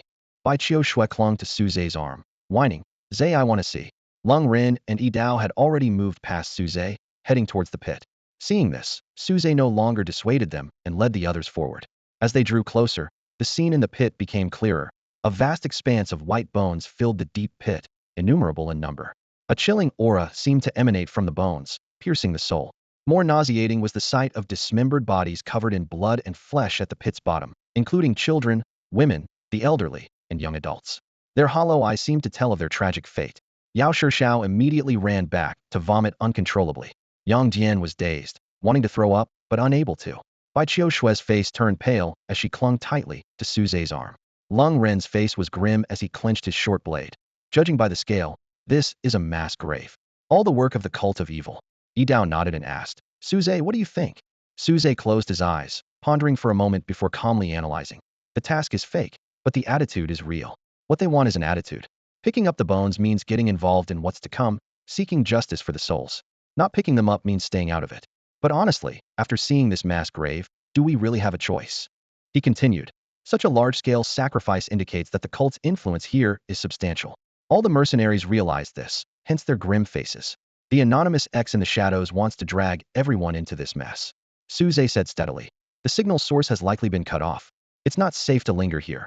Let's return to the Shixin clan's base. At that moment, he suddenly realized that the so-called competition might also be a ruse. The true purpose of the anonymous X might be to gather more people here. Do they want to use the power of outsiders to uproot this local menace? Are you really from the Yin family? Su Zhe pondered silently. In the large family meeting room, a tense silence fell as Yin Xiong slammed his hand on the table. The air froze, and only his heavy breathing echoed in the room.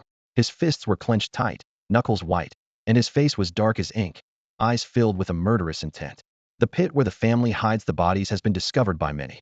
This threatens the very survival of our family, In Xiong said through gritted teeth, each word carrying a chill. His gaze swept the room like a blade, meeting each person's eyes. Experienced mercenaries will suspect the In family with just a bit of thought. In Xiong suddenly turned to a frail old man. Third uncle, is the signal cut off? The old man, referred to as third uncle, responded immediately, his voice tinged with menace. Yes, it's all cut off. The lines are severed, and the Star Shuttle station is under our control, staffed entirely by our people. His sharp eyes scanned everyone present, as if searching for a traitor. In Xiong nodded slowly, a cold glint in his eyes. We need to root out the traitor before we can face the external threat. His eyes moved from face to face, making everyone shiver. As the family head, In Xiong might not be the strongest, but he was certainly the most ruthless. Even the family's prodigy, In Xiaobai, didn't flinch when In Xiong spoke of killing. Suddenly, In Xiong's gaze fixed on a middle-aged man who seemed lost. Second uncle, do you have something to tell me? His tone was calm, but carried an implicit threat. In Xiao, the man addressed, snapped back to reality, realizing all eyes were on him. Understanding he was under suspicion, he sneered. If I betrayed the family, I wouldn't have sacrificed my own kin. Though he put on a brave front, In Xiao felt a deep sense of sadness. It's truly sad. At a time like this, instead of uniting the family, In Xiong was stirring up internal suspicion. Whoever was scheming against them had indeed grasped In Xiong's mindset. At that moment, a young man stood up abruptly. Master, the teacher can't be the one who leaked the information, In Zhao asserted confidently, defending In Xiao. The teacher is part of the In family. If the family falls, what good would it do him? In Xiong pondered for a moment before making a difficult decision. All right, start gathering our forces, and I'll seek the ancestors' help. There was a hint of resignation in his voice. The family was at a critical juncture, surrounded by interstellar mercenaries at Shirxing clan's base, many of whom had dark brilliance-level combat power. Only the ancestor could possibly handle them now. In Xiong's gaze sharpened. No matter what, the secret's out. They can blame no one but themselves for the In family's ruthless response. Meanwhile, chaos reigned at the Shirxing clan's base. Angry and fearful voices echoed all around. What are you doing? Digging pits for us to fall into. Who did this? Damn it. I've been trapped. Honest and simple folk, huh? Where's the justice? Got nothing out of it. And now you want me to risk my life? Someone sought assistance. Can anyone contact the Alliance's patrol army? Forget it, a dejected voice replied. With Commander Su Weibai dead, most of the Alliance's forces can't be mobilized. It's over. Anyone with moonlight-level power. Panic spread unchecked in the area. In the midst of the turmoil, Su Zhe and his companions stood silently in a corner. Yao Feng's face was grave, but he still urged the others, stick with me when the time comes. Despite possessing a high-quality moonlight-level character card, he felt uneasy. Yao Feng explained in a low voice, Star Card masters who follow evil gods can use corrupted character cards, evil god apostle cards, even evil god projection cards, or evil god avatar cards. A pit like this means these evil god believers at least have an evil god projection card. His voice was filled with concern. Cards associated with evil gods defy conventional logic. Honored travelers, the chieftain has arrived. Please listen to our explanation. Shirchang's voice no longer sounded honest and simple to the mercenaries, but rather sly and deceitful. Despite their doubts, the crowd gradually quieted, focusing their attention on the suddenly appearing chieftain of the Shirxing clan. The elder's appearance was striking. His sallow skin contrasted sharply with his snow-white eyebrows and beard. He leaned on a stone cane, and his bent figure seemed to harbor incredible strength. Clearly, he had used a transformation card, trying to earn the crowd's approval.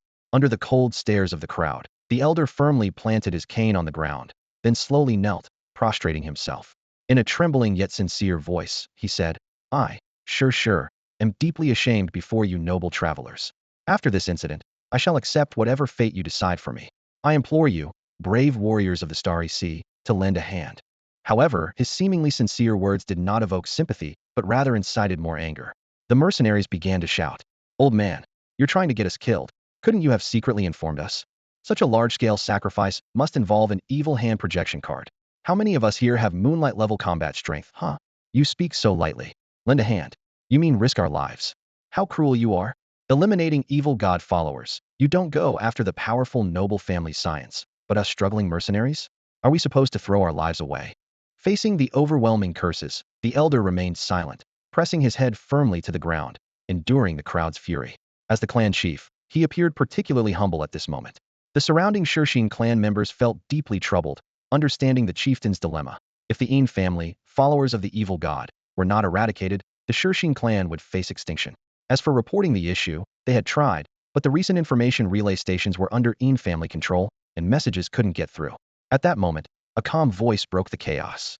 Lung Ren, while playing with her dagger, said, "At this point, there's not much choice. Let's hear the Shurxin chieftain's plan." Her words displeased some mercenaries, prompting someone to question, "And who are you? Are you in league with them, you raccoon person?"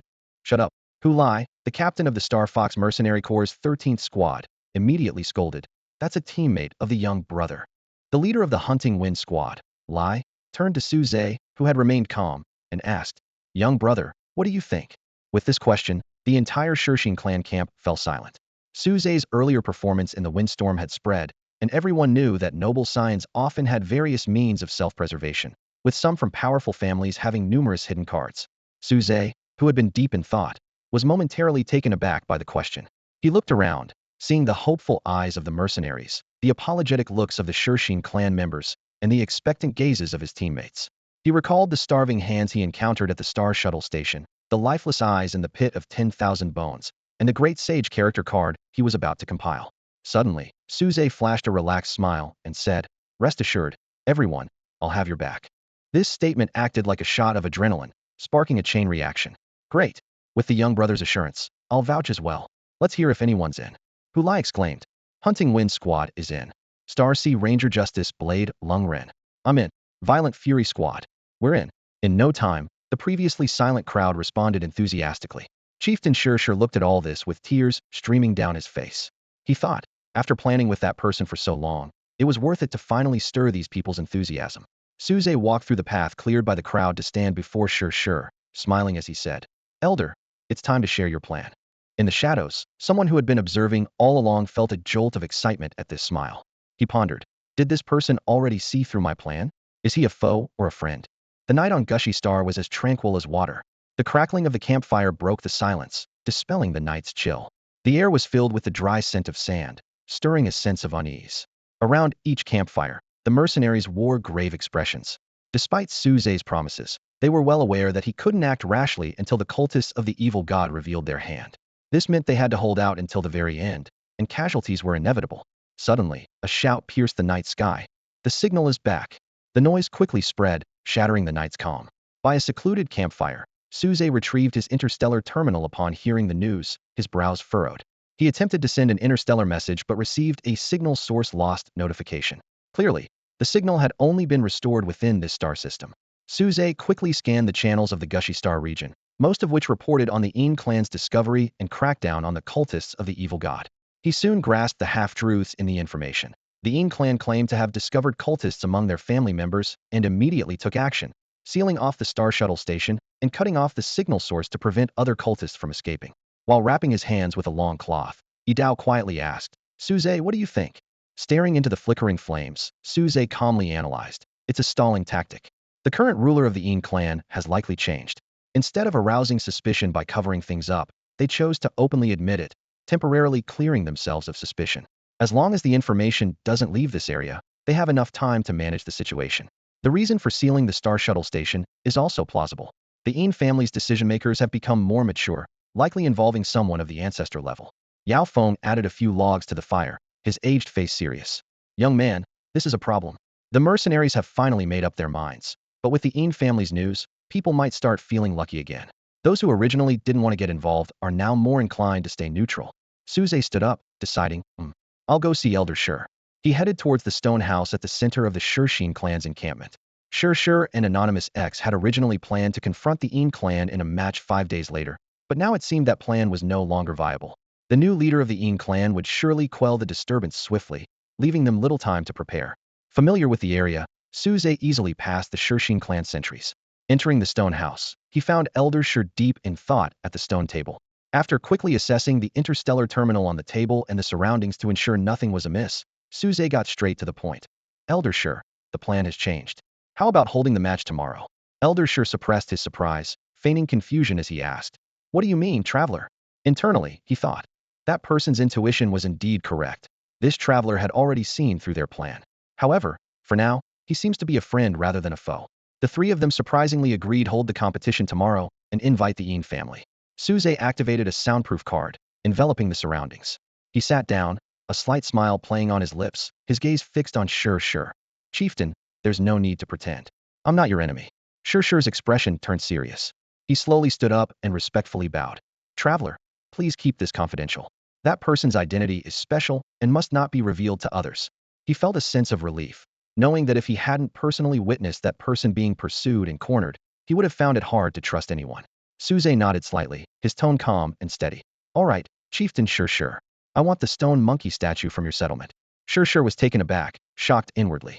The seven-star stone was indeed the heart of the stone monkey statue, a secret known only to him and that person. According to that person, no one should have discovered it. Yet, this traveler not only uncovered the secret, but also saw through their plans. Sure couldn't help but think, is this the power of a descendant from a top-tier noble family? Truly formidable. At that moment, a shadow silently emerged from the darkness and confidently sat across from Suze, completely wrapped in black cloth. Only a pair of ink-black eyes were visible. In a hoarse voice, he asked, "Your name is Suze, from the Yingluan Su family?" Suze shook his head, his gaze sharp. "Just because my surname is Su, does it mean I'm from the Yingluan Su family?" The man chuckled self-deprecatingly. "True, I assumed too much. Brother Su, thank you for keeping the secret." "No need to thank me," Suze said with interest, studying him. "I'm curious, what kind of person are you, and what's your name?" The man hesitated for a moment, then replied frankly, "You can call me by. As for who I am, there's no need to know." He sighed inwardly, thinking of himself as nothing more than a monster, no longer human. Soon, he would lose even his human consciousness, becoming a complete creature of darkness. Before that happened, he had to fulfill his mission and personally bury all the sins. Suze nodded thoughtfully. Everything will be clear tomorrow." He stood up, turned to the silent Sure, and said solemnly, "Chieftain Sure, give me the stone monkey statue, and I will protect your clan." "How about that?" Sure hesitated. The stone monkey statue belonged to the Stoneheart clan, and he was reluctant to owe such a favor. However, with Suze's reputation as a protector of smaller tribes, it seemed a fair exchange to clear this debt. Sure glanced at the man beside him, who nodded in agreement. He then slowly stood up, pulling open his robe, intending to kneel in gratitude. Suze quickly stopped him. "Chieftain Sure, there's no need to thank me. This is merely a transaction." "Indeed, it's quite an uneven transaction," the man interjected, his eyes gleaming with approval. Exchanging the seven-star stone for protection without any additional conditions was the mark of a true wanderer. In his youth, he too had been a wanderer of the starry seas. Those were his happiest and freest days. Suze smiled without speaking and took his leave. It was indeed an unequal transaction, clearly to his advantage. He thought to himself, let's set that aside for now. I need to see if you're from the Yin family. Exiting the stone house, Suze approached 6 people, his eyes deep and contemplative. The seed of doubt had been planted. Tonight, he would uncover the identity of the anonymous X. Inside the stone house, the man noticed Sure's hesitant expression and calmly asked, "Chieftain Sure, what are you still worried about?" Sure sighed, speaking softly. "You? Do you really intend to?" The man stood with his hands behind his back, his tone cold. "Chieftain Sure, there's no need to persuade me. Followers of the evil god must be eradicated by everyone." Hidden beneath the black cloth, his 4 hands clenched into fists, his voice hoarse and filled with resentment. "I only regret I am powerless and have to involve innocent people. Tomorrow, I will die, and so will the Yin family." Before the words were fully spoken, the man vanished into the shadows, disappearing without a trace, as if he had never been there. Sure gazed into the night outside the door, memories flooding back. He leaned on the stone table, found a comfortable position, and closed his eyes for a nap. As his consciousness blurred, he drifted into a dream. The night was dark, the rain was cold, and the wind carried the scent of sand into the air. Sure carried a dim oil lamp as he trudged through the muddy path towards the ancestral land. His steps were hurried, his mind occupied with thoughts of the stone monkey king, whose days were numbered. Suddenly, a faint cough came from behind a nearby boulder. Sure raised the oil lamp cautiously and approached slowly. The light revealed a horrifying scene. A young man lay beside the boulder, his body contorted in an unnatural way. He had 6 arms, 4 of which were pitch black and menacing, exuding an ominous aura. Even more terrifying were the countless small black hands that covered his face and exposed skin, writhing as if they were alive, like countless black insects crawling. The young man seemed to sense someone approaching and struggled to open his eyes, weakly looking at Sure. "Kill me," he whispered, his voice barely audible. Without hesitation, Sure bent down, picked up the young man, and ran towards the ancestral land. The rain poured down on them, but Sure didn't slow his pace. Finally, they reached a cave. Sure carried the young man inside. leaving the rain behind. The cave wasn't dark. A brilliant stone was placed on a central pillar, emitting bright starlight. The light illuminated an old white ape, whose eyes were wise and serene, exuding a sense of calm.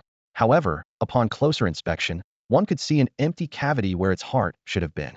Sure gently placed the barely conscious young man on the ground and knelt, waiting respectfully for the old ape to speak. Sure, do you know he is now corrupted? The white ape spoke slowly, its gaze sweeping over the monstrous young man. Stone Monkey King, I know, but I believe he is not a bad person. Sure replied, pressing his forehead to the ground, his voice filled with earnestness. The white ape sighed and fell into deep thought. It recalled events from over 80 years ago when it had saved another human in a corrupted state. However, that person had not been grateful. Instead, he had taken the ape's heart and established his family on the ancient stone star, growing to its current size. Later, the ape discovered that the person was a member of the fusion sect, who committed countless atrocities. Now, 80 years later, the ape was old and frail, yet it encountered the offspring of that person, also severely injured and in a corrupted state. The white ape was deeply conflicted. Should it save him? Would it lead to another disaster? In that moment, it began to question its lifelong belief in nonviolence. Had it never made a mistake? Just then, the young man awoke from his unconscious state. He saw Sure and the white ape, enduring the excruciating pain of the evil hands growing from his flesh, suppressing the evil thoughts surging within him. With great effort, he managed to utter a few words. Kill me. The young man realized he was no longer human. The card given to him by his family was a fusion card, and the entire Yin family was merely an experimental site for a prominent figure in the fusion sect. When he discovered this terrifying secret and tried to expose his family, he confided in his father, whom he had always revered. However, his father betrayed him. Only then did the young man realize how naive he had been. He should have known his father had already fallen. The white ape slowly stood up, casting a shadow over the young man. What is your name? It asked. Inshiobai? Kill me. The young man answered with difficulty. The white ape nodded slightly. A good name. I must save you. The night wind blew gently, and the sound of the campfire crackling lulled people to sleep. Suze pulled his thoughts from the dream and carefully covered the girl in his arms with his coat. His eyes turned cold as he pondered silently. The fusion sect, once again the fusion sect. This intergalactic cult of malevolent deities wields terrifying power, so much so that even third-tier noble families have no choice but to become their test subjects. Suze frowned in thought, realizing that Master Shi's knowledge was limited and the dreamscape he had crafted was incomplete. In Shiobai had fully succumbed to corruption, rendering any subliminal influence ineffective. Suze sighed inwardly. If only the Stone Monkey King were still around, he might have been able to glean more details. He turned his gaze to the stone monkey statue not far away and exhaled slowly. Great sage, I'm counting on you. Say, don't leave me. A sudden murmur interrupted Suze's thoughts. Looking down, he saw Bai Qiu Shue's tightly shut eyes, with faint traces of a sinister pink glow seeping through. Clearly, the mother of enchantment was relentless, attempting to use her as another vessel to descend into this world. Without hesitation, Suze shook her awake. Bai Qiu Shue slowly came to, basking in the warmth Suze emanated. She gazed into his eyes, which were filled with concern yet maintained a certain distance, and greedily inhaled the scent that was so familiar to her. She listened to the steady rhythm of his breathing and heartbeat, understanding that he was real, not a figment of her dreams. Bai Qiu Shue clung tightly to Suze, pleading once more, Zhe, please turn me into a card, will you? Her voice trembled. The mother of enchantment won't let me go. She even took your form in my dreams to try and take me away. Suze closed his eyes, then opened them again, pulling her into his embrace. He gazed at the dwindling campfire with determination. Qiu Shue, promise me you'll hold on just a bit longer. I'll find a way, I swear. The mother of enchantment's relentless pursuit only underscored the girl's significance. With this realization, he resolved to confront the deity. Say. Bai Qiu Shue buried her head in his chest, greedily breathing in his scent, her pink eyes reflecting a look of intoxication. Compared to this, the mother's call seemed insignificant. Meanwhile, in the Yin family's conference room, the atmosphere was solemn and serious. The seat once belonging to Yin Xiong was now occupied by an elder in black robes. Though he appeared to be in his 50s, he was actually over a century old, having gained extraordinary power and longevity through sacrificial offerings to the dark gods. This elder was Yin Xiong, the patriarch of the Yin family and a minor steward of the fusion sect, overseeing experiments on ancient stone star. Yin Xiong's gaze was icy, forcing even Yin Xiong to lower his head in submission. After handling some affairs, Yin Xiong erupted in anger. A bunch of incompetents, falling apart over such trivial matters. What a disgrace. He was extremely displeased by being awakened for such minor issues, which consumed a significant amount of resources. Is this what you call a life and death crisis? Do you think our empire is invincible? Usually imposing, In Xiong now spoke meekly. Patriarch, they say a competition is to be held tomorrow. What do you think? In Xiong, possessing a moon-tier battle card, also held the family's greatest Asita card that projected and manifested the hand of corruption. With In Xiong's presence, the family dared to act so brazenly and rest easy. Fools, do you need to ask me such a question? In Xiong slammed the table, scanning the room coldly. Of course, deal with them tomorrow. He narrowed his eyes. And In Xiaobai? Is he still out there? In Xiong felt a chill in his heart and bowed slightly, replying quietly. Patriarch, In Xiaobai betrayed the family, intending to expose us. I had him killed. Bang! In Xiong stood abruptly, his beast-like eyes locking onto In Xiong. Did you really kill him? In Xiong swallowed hard and nodded gently. Smack! In Xiong slapped him hard across the face, leaving him dazed. Fool! You don't even know if he's truly dead. In Xiong's corrupted perception, In Xiaobai was clearly still alive. Clutching his swollen face, In Xiong's complexion paled as he asked incredulously. Patriarch, In Xiaobai isn't dead? At that moment, a sudden noise drew their attention. It was In Jiao, nearly losing his balance. In Xiong turned his icy gaze to the anxious In Jiao and asked coldly. Not only is he alive, but he's also joined forces with the Shirxing clan and that old fool against the family that raised him. Xiao Jiao, tell me, what should be done with such an ungrateful traitor? Under the watchful eyes of the others, In Jiao hunched over, slowly kneeling and pressing his forehead to the floor. He closed his eyes, his voice filled with grief as he shouted. Patriarch, kill him. He must be killed. Let me do it. In the early morning, the air was tinged with moisture. Within the Stoneheart tribe's camp, mercenaries were gradually waking up and stretching their limbs. Many wore complex expressions as they silently packed their belongings, preparing to leave. Hu Lai stood aside, watching the retreating backs of these people with a furrowed brow. He sighed inwardly. These people still cling to a false hope, utterly foolish. There's a 90 chance this is a plot by the Yin family, yet they insist on gambling on that 10 chance. So many have gone missing. How could the Yin family not know? Hu Lai muttered to himself, his tone full of helplessness and disappointment. Nearby, Lai, the captain of the Sky Hunter squad, was polishing a dark, gleaming card. He looked up at Hu Lai and said calmly, It's no use, Captain Hu. Human nature is such that they won't give up until the very last moment. We just need to be prepared ourselves. Hu Lai nodded, then turned to Su Zhe with a serious expression and solemn tone. Remember, young brother, don't reveal your trump card too early. We must force them to show theirs first before you act. If the owner of an evil god projection card or clone card dies, it will automatically activate. Su Zhe glanced at the stone monkey statue nearby and nodded slightly. He was already well aware of this information. Suddenly, a loud shout broke the camp's silence. They're coming. The Yin family, and a Cardmaster Association representative. The shout came from a mercenary tasked with road surveillance, who had used a bird summoning card to spot the approaching group. The news spread like wildfire through the camp. The remaining mercenaries were shaken. Could it really just be a competition if a representative from the Cardmaster Association was present? However, as the sound of synchronized footsteps grew closer, the naive thought quickly vanished. In no time, the entire Stoneheart tribe camp was surrounded by a group of people dressed in black. In Xiong stood with his hands behind his back, stepping onto a tall boulder at the camp's entrance. Looking down at the wary mercenaries below, he spoke with disdain in his voice. Stone Master, aren't you coming out to see me? As soon as he spoke, the ground shook. A formidable stone giant slowly emerged from behind a stone house. Clad in heavy stone armor, his stone heart was well protected. Each step made the earth tremble. The aura exuded by this Stoneheart tribe leader was comparable to an epic dark glow level. Many mercenaries turned pale at the sight. Who would have thought that the usually unimposing leader of the Stoneheart tribe could be so powerful? In Xiong's gaze swept over the crowd, his voice low and commanding. Who else? Step forward.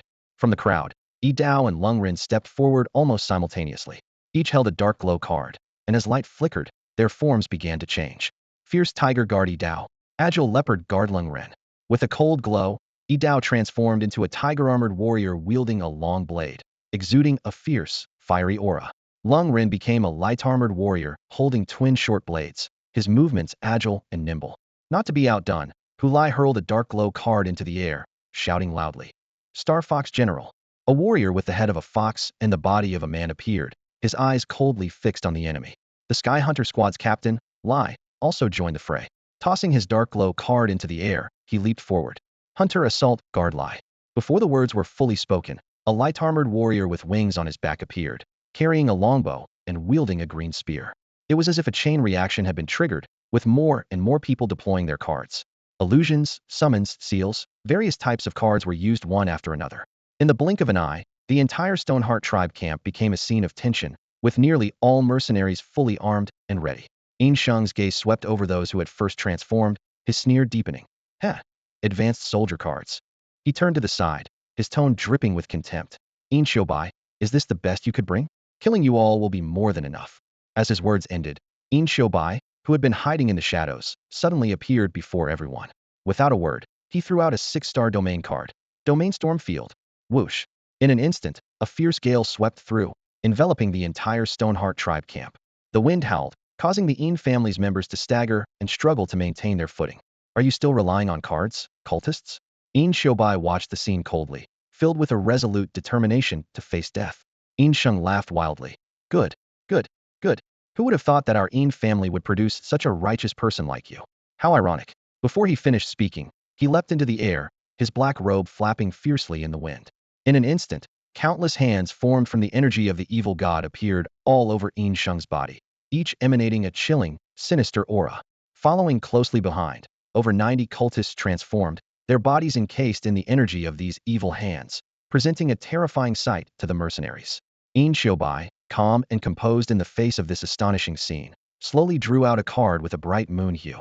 At that moment, Yin Zhou charged through the wind, ignoring everyone around, heading straight for Yin Shobai. Standing before his son, Yin Zhou looked up at Yin Shobai in the air, tears streaming down his face. He shouted emotionally, Buyer, apologize to the ancestor, kill all these mercenaries, and the ancestor will forgive your mistakes. Yin Shobai closed his eyes slightly, responding calmly, Father. Before he could finish, a pitch-black hand suddenly emerged from his side, aiming straight for Yin Zhou's heart.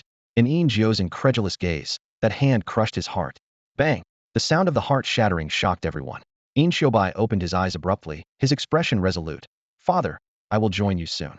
As soon as he finished speaking, under the astonished gaze of everyone, Yin Shobai broke free from the black cloth binding his body, revealing a form even more terrifying than Yin Sheng's. Numerous large and small dark evil hands covered every inch of his body. Evil hand apostle.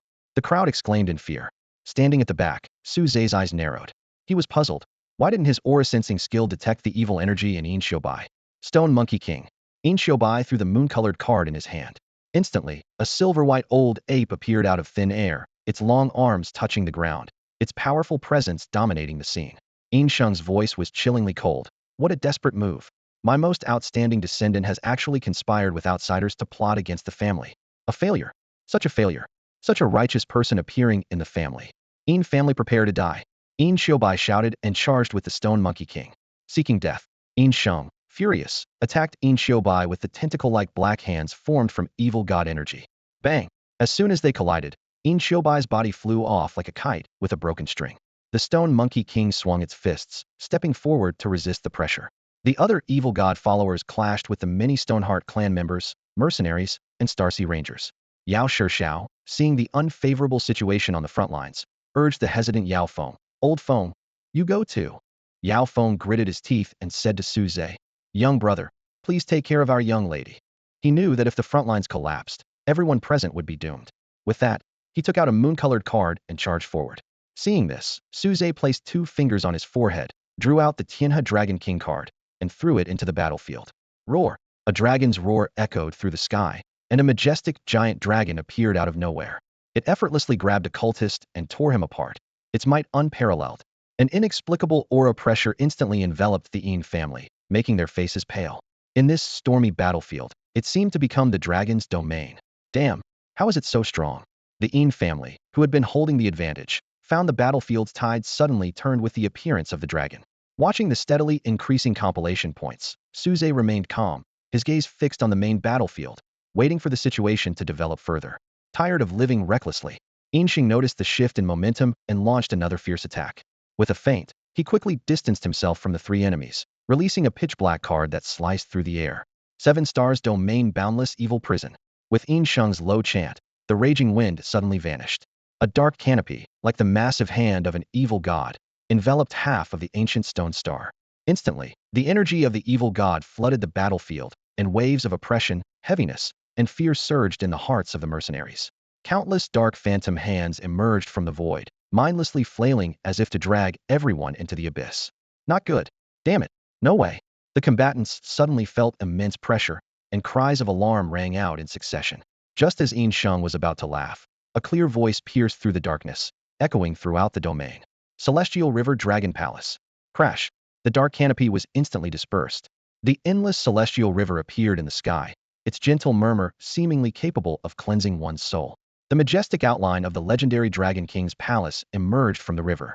Countless phantom water creatures, armed with weapons, stood proudly in the celestial river, looking down indifferently at the enemies below. 9 giant dragon phantoms of various colors swirled around the palace, their imposing presence sapping the enemy's will to fight. Everyone looked up to see the entire sky transformed into an endless river. Roar! The celestial river Dragon King soared into the air and then dove down. In a flash of lightning and thunder, one Yin family member after another was struck and charred. So strong. At least an 8-star domain. The boost is incredible. I feel full of strength. The mercenaries and the Stoneheart clan members were greatly encouraged and immediately rushed forward to engage the trembling Yin family members. Good, good, good. You forced my hand. Yin Sheng's face was extremely grim as he took out a pitch-black card with a sealed pattern. He released the seal and tossed the card into the air. Countless black, evil god energies coalesced into a giant hand, which violently tore through the void. A massive hole was ripped into the celestial river illusion in the sky. Buzz. A piercing ringing sound erupted, and countless maddening murmurs came from all directions. I want all of you dead. Yin Sheng spread his arms, beginning to channel the evil god's energy as he chanted, Great deity Arius, your most devoted follower calls upon you.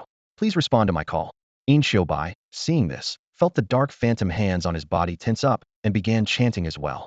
He intended to compete with Yin Sheng for control of the evil hand's projection. Meanwhile, in front of the stone monkey statue, Suze released the Tsang Lei and calmly said, Protect us.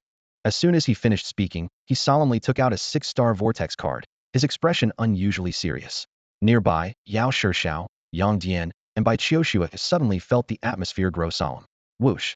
Suze exhaled deeply, and everything around him seemed to disappear, leaving only the narrative panel in his eyes. He began to tell a story.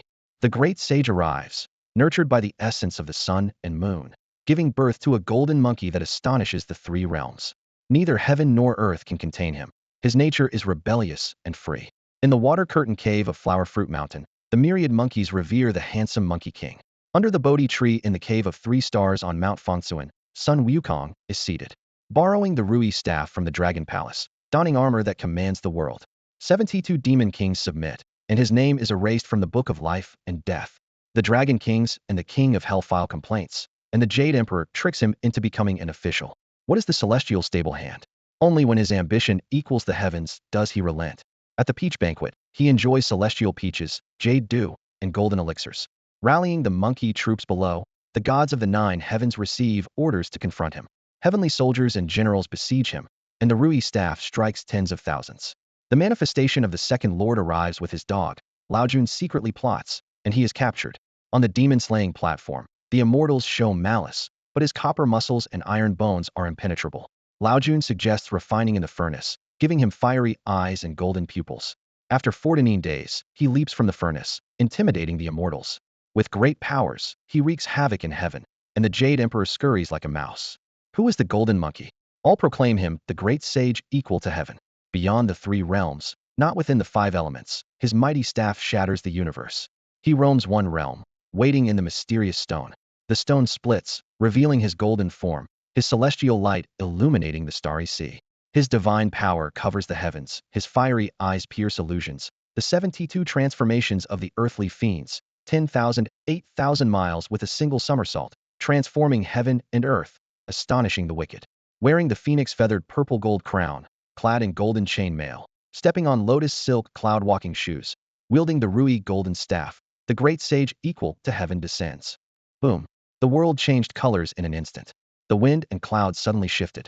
Suze stepped back half a step, bowed to the now transformed stone monkey statue, and solemnly declared, Great sage, please open your eyes. Boom. A thunderous explosion erupted, reducing countless rocks to dust, which then scattered like a smoky haze across the sky. Immediately following, a blazing golden light shot out from the ancient stone star, piercing the vast void at an unfathomable speed. This immense pressure, tangible and all-encompassing, blanketed hundreds of galaxies, as if the eternal heavens had descended, leaving everyone present in a daze, unable to move. The entire battlefield fell into a deathly silence, time seeming to freeze. each second stretching infinitely. Yin Sheng's eyes widened as he stared intently at the majestic figure below, his heart pounding so hard that even breathing became difficult. The sheer power of this presence crushed any thought of resistance within him. Yin Shoubai, on the other hand, felt his spirit tremble, realizing his own insignificance upon seeing that majestic figure. Hu Lai swallowed hard, voicing the thoughts of everyone present. Is this the trump card? At that moment, Su Zhe's clear voice rang out again. Great sage, rid us of evil. As soon as he spoke, everyone felt a blur before their eyes. The golden divine iron in the majestic figure's hand extended swiftly, like a celestial pillar, piercing the black hole formed by the evil god's energy. Boom. What seemed like a simple thrust contained a force of utter destruction. The void was punctured, and the evil god's projection, yet to fully arrive, vanished instantly. Caught off guard, Yin Sheng was overwhelmed by the backlash, unable to suppress it in time. Foul-smelling blood gushed from his mouth as he attempted to activate a teleportation card, but the golden divine iron descended like a collapsing pillar, crushing him into pulp, leaving no chance of survival. The golden divine iron returned to the size of a regular staff, standing firmly on the ground, causing the earth to tremble slightly. The majestic figure cast a glance at the stunned crowd, its aura gradually diminishing, eventually transforming into a card of dark brilliance, which landed between Su Zhe's fingers. Just as Su Zhe was about to examine it, the card flew into the card box in his pocket, not giving him a chance. He paused, suppressing his confusion, then gestured to the sky. The Tianhe Dragon King swooped down, merging with him in an instant. Transformed into a graceful and ethereal Dragon King, Su Zhe wielded a dark golden spear, slashing through the air as he shouted, "Attack!" Boom. With the suppression lifted, the Tianhe Dragon Palace's domain expanded once more, enveloping the entire battlefield. Instantly, the battle resumed, but with Yin Sheng gone, the Yin family's forces had no resistance left, and the battle turned decidedly one-sided. The remaining Yin Xiong and the surviving Yin family members were quickly surrounded. Yin Xiong laughed maniacally, his gaze sweeping past the mercenaries and Yin Shoubai before fixing on Su Zhe, young master of the noble family. Steward, you won't let you go. Unfazed, Su Zhe summoned several bolts of heavenly lightning, obliterating those forced out of their phantom state.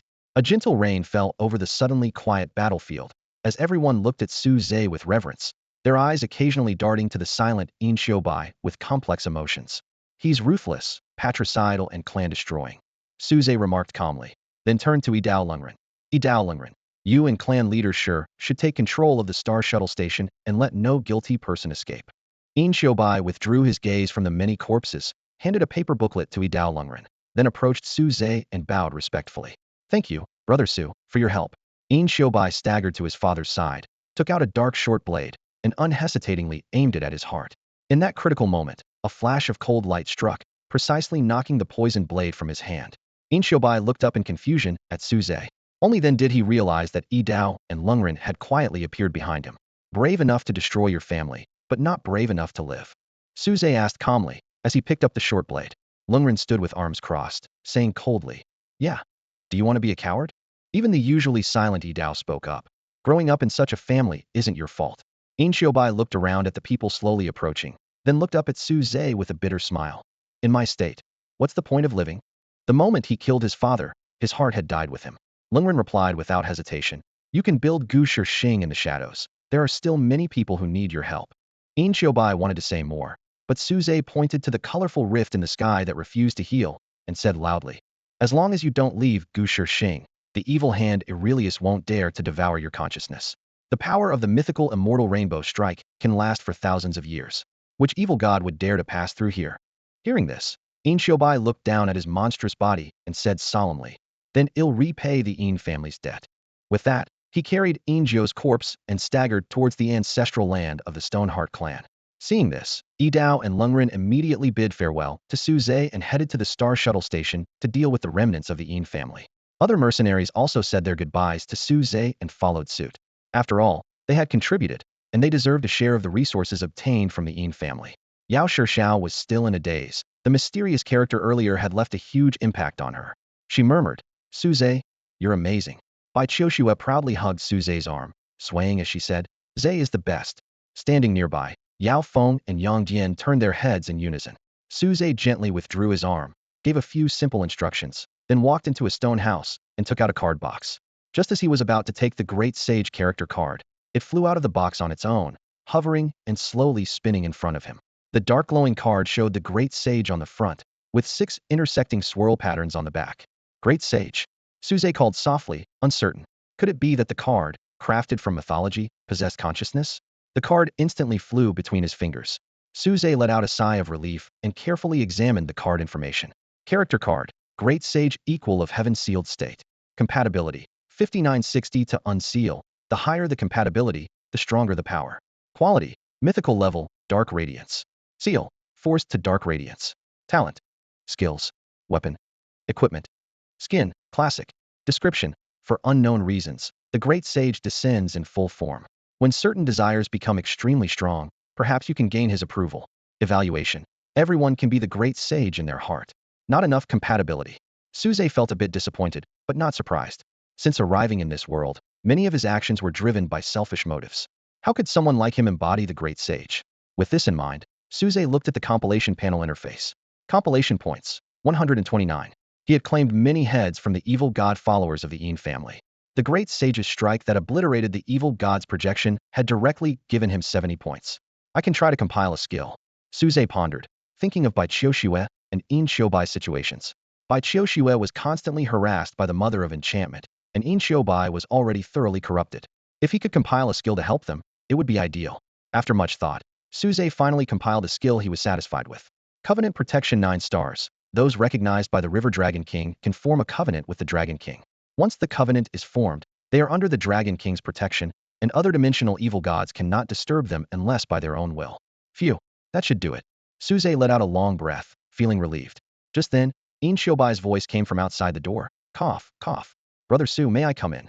Inside the stone chamber, silence spread like a tide.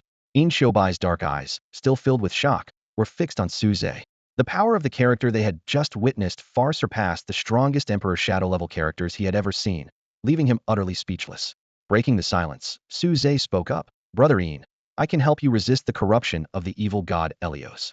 Yin Xiubai, gratitude evident in his expression, replied. Brother Su, thank you for your kindness, but I know my situation too well.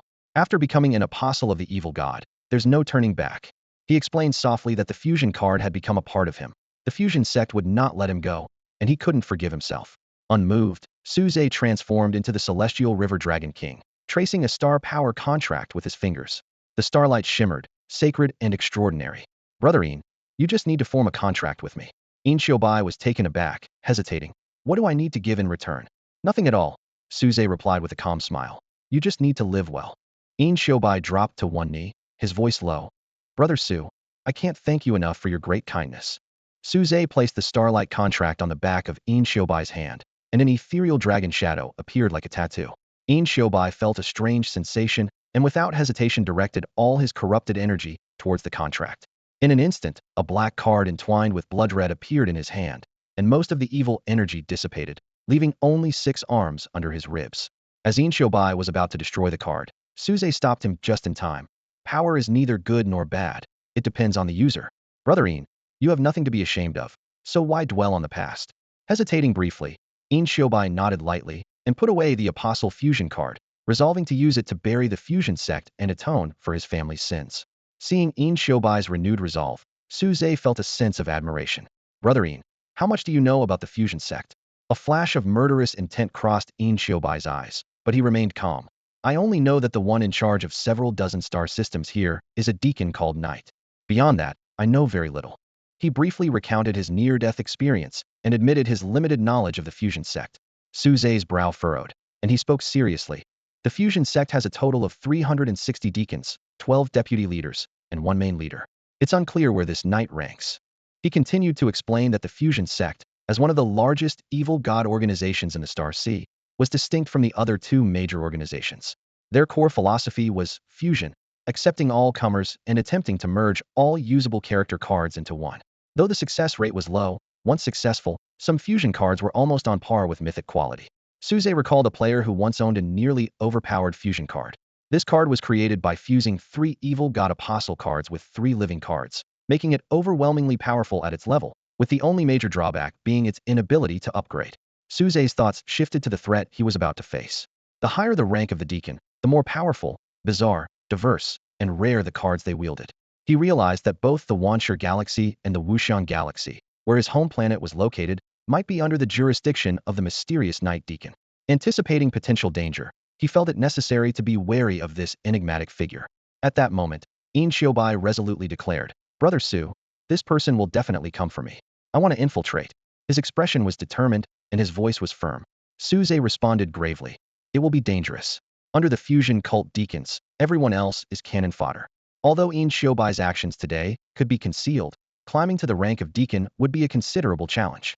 Suddenly, an idea struck Su Zhe. He quickly used a soundproof card to cover the area, then looked mysteriously at the puzzled In Xiaobai. "Brother In, we can assassinate this person, then you can take the position of deacon." In Xiaobai frowned and asked, "Where do we get the compilation points from? Natural recovery is too slow, and the consumption is faster than a card drawing game." Su Zhe calmly analyzed. "Then we'll have to target the fusion cult. One evil god projection is worth 70 points. A deacon probably has more than one. The leading deacons might even have evil god avatar cards. It would be a waste not to take down such a lucrative mini-boss." In Xiaobai's eyes lit up. He then took out his interstellar terminal. "Brother Su, let's exchange contact information, and we'll meet in the game Star C later." After exchanging contacts, they smiled at each other.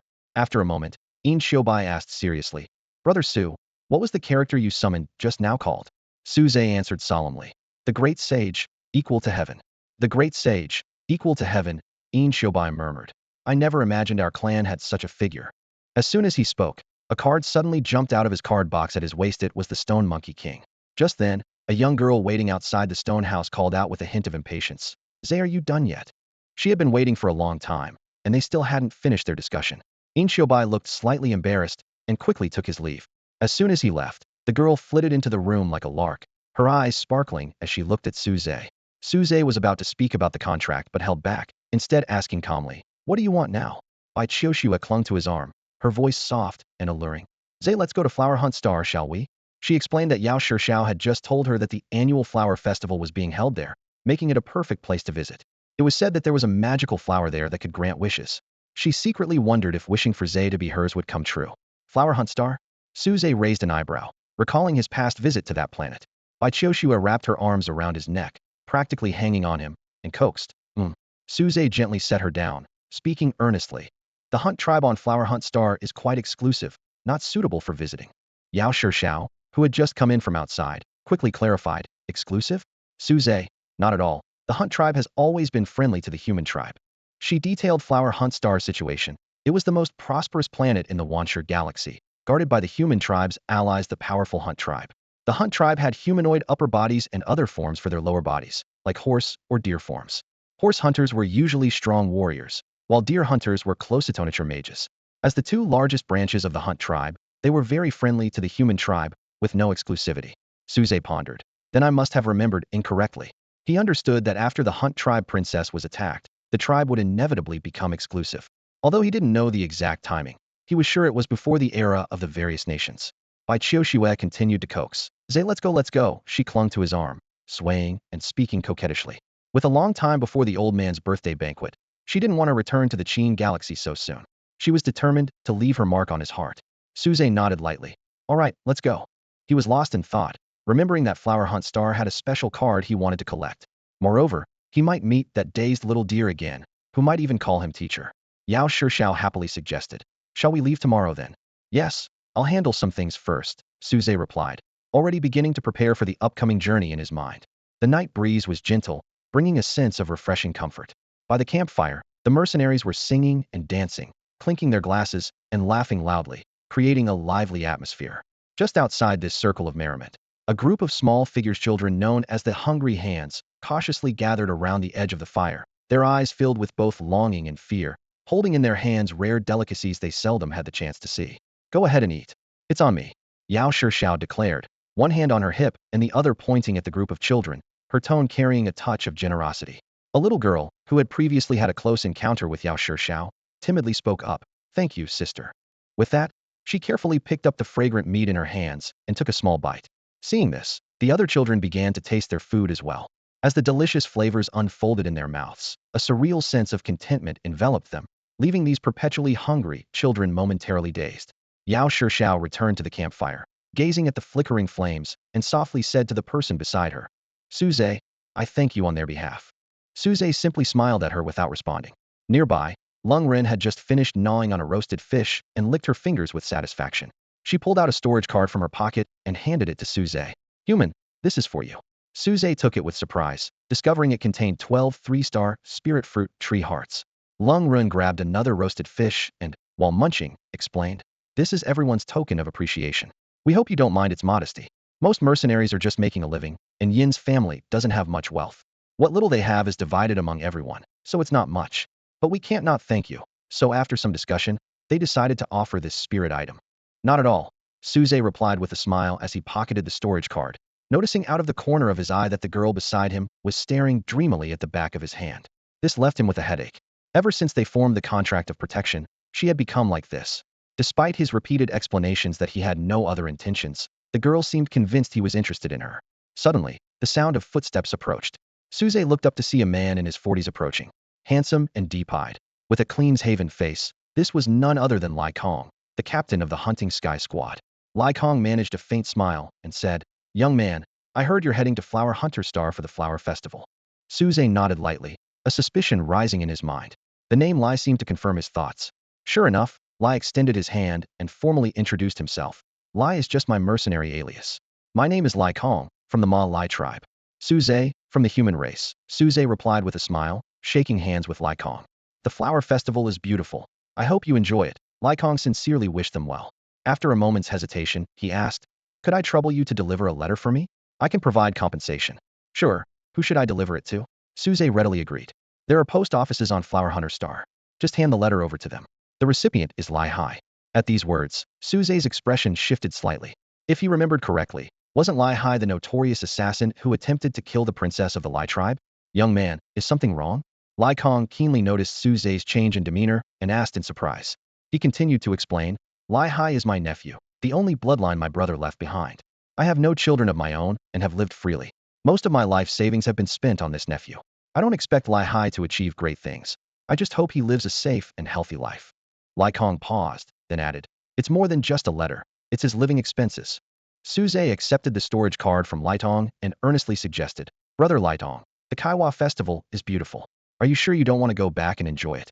Lai Tong glanced at his teammates in the distance, hesitated for a moment, then gently shook his head. "Next time, definitely next time," he murmured, a complex emotion flickering in his eyes.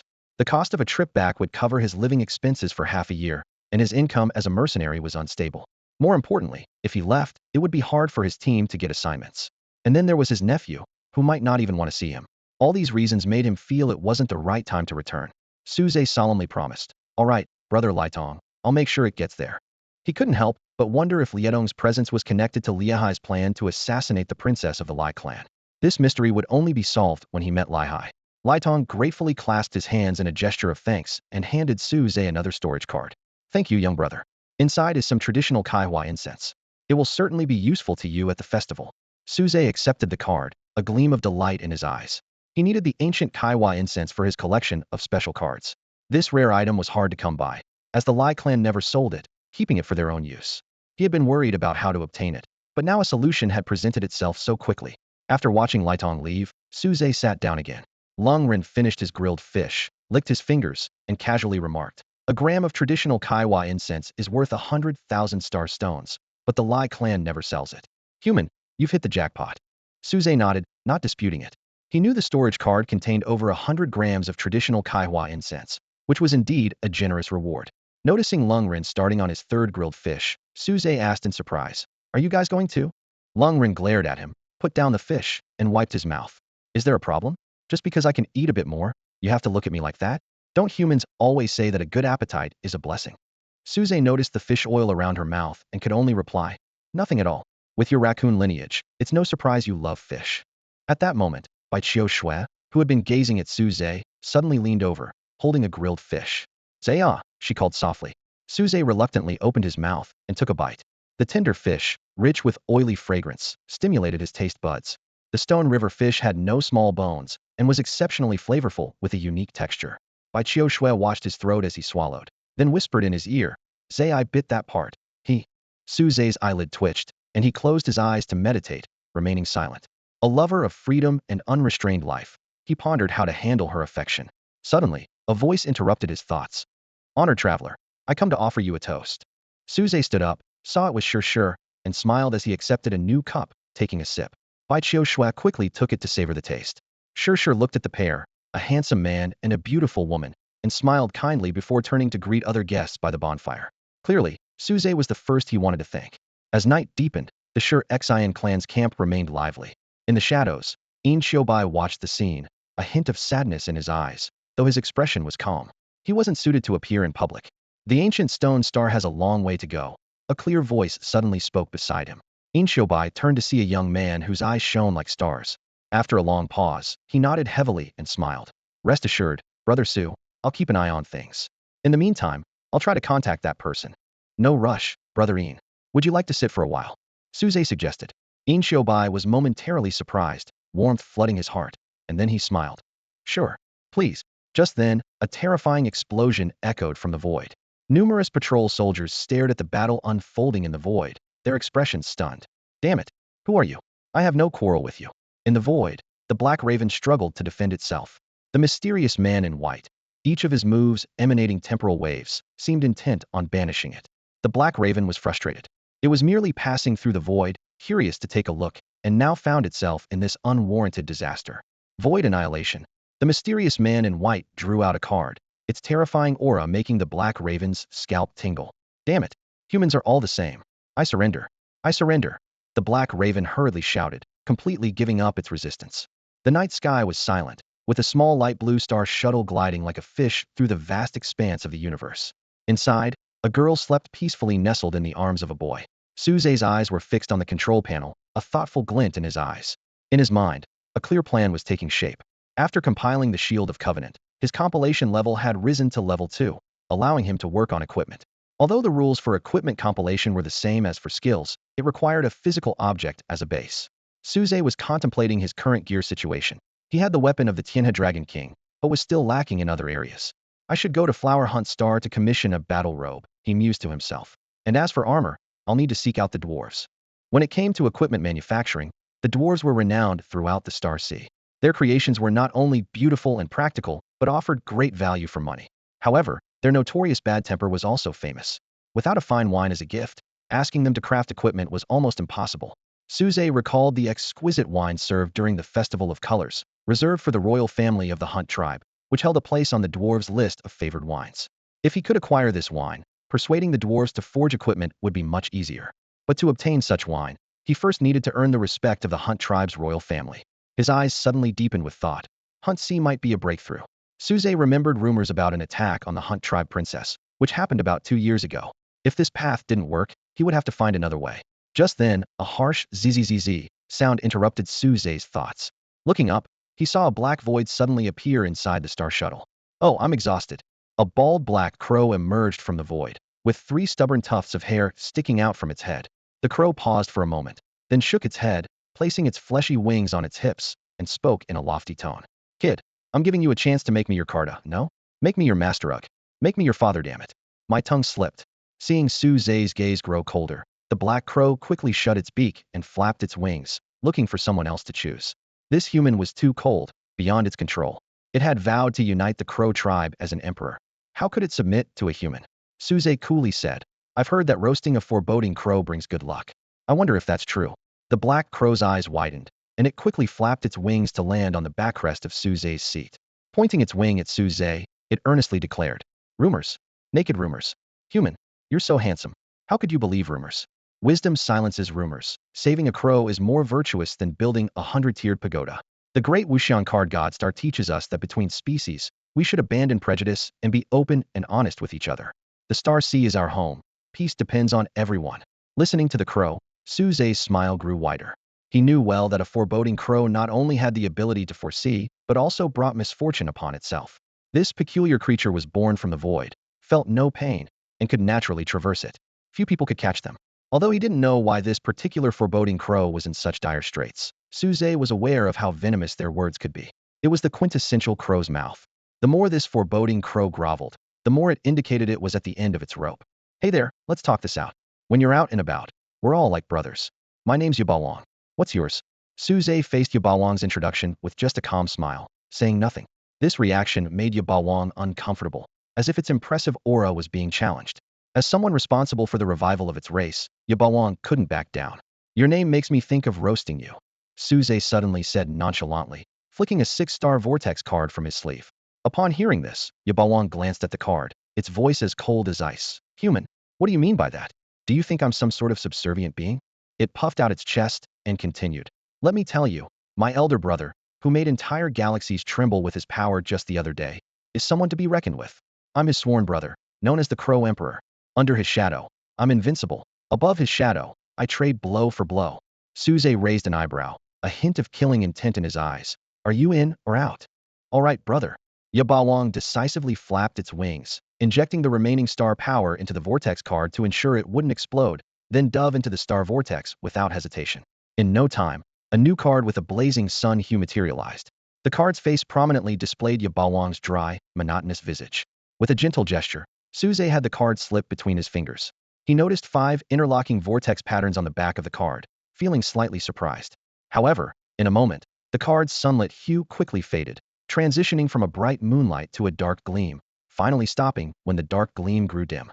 Damn it, why are you so poor? You don't even have a 9-star vortex card. Yabalong cried out, almost in tears. Most of its power had been sealed by that white-clad lunatic, and now, finding a star card master without a 9-star vortex card had caused its level to drop. Suze released Yabalong, letting it float as it transformed, and calmly said, Stop complaining and tell me what happened to you. He knew that a 6-star vortex card could only produce a character card of dark gleam level at best, and it had to be of perfect quality. As for 9-star vortex cards, he didn't even have a 7-star one. Most of the star stones given by Sanzang and by Wenran had been exchanged for materials to make 3-star to 6-star vortex cards. He couldn't afford the materials for 7-star to 9-star vortex cards with his current resources. Yabalong angrily complained, a lunatic.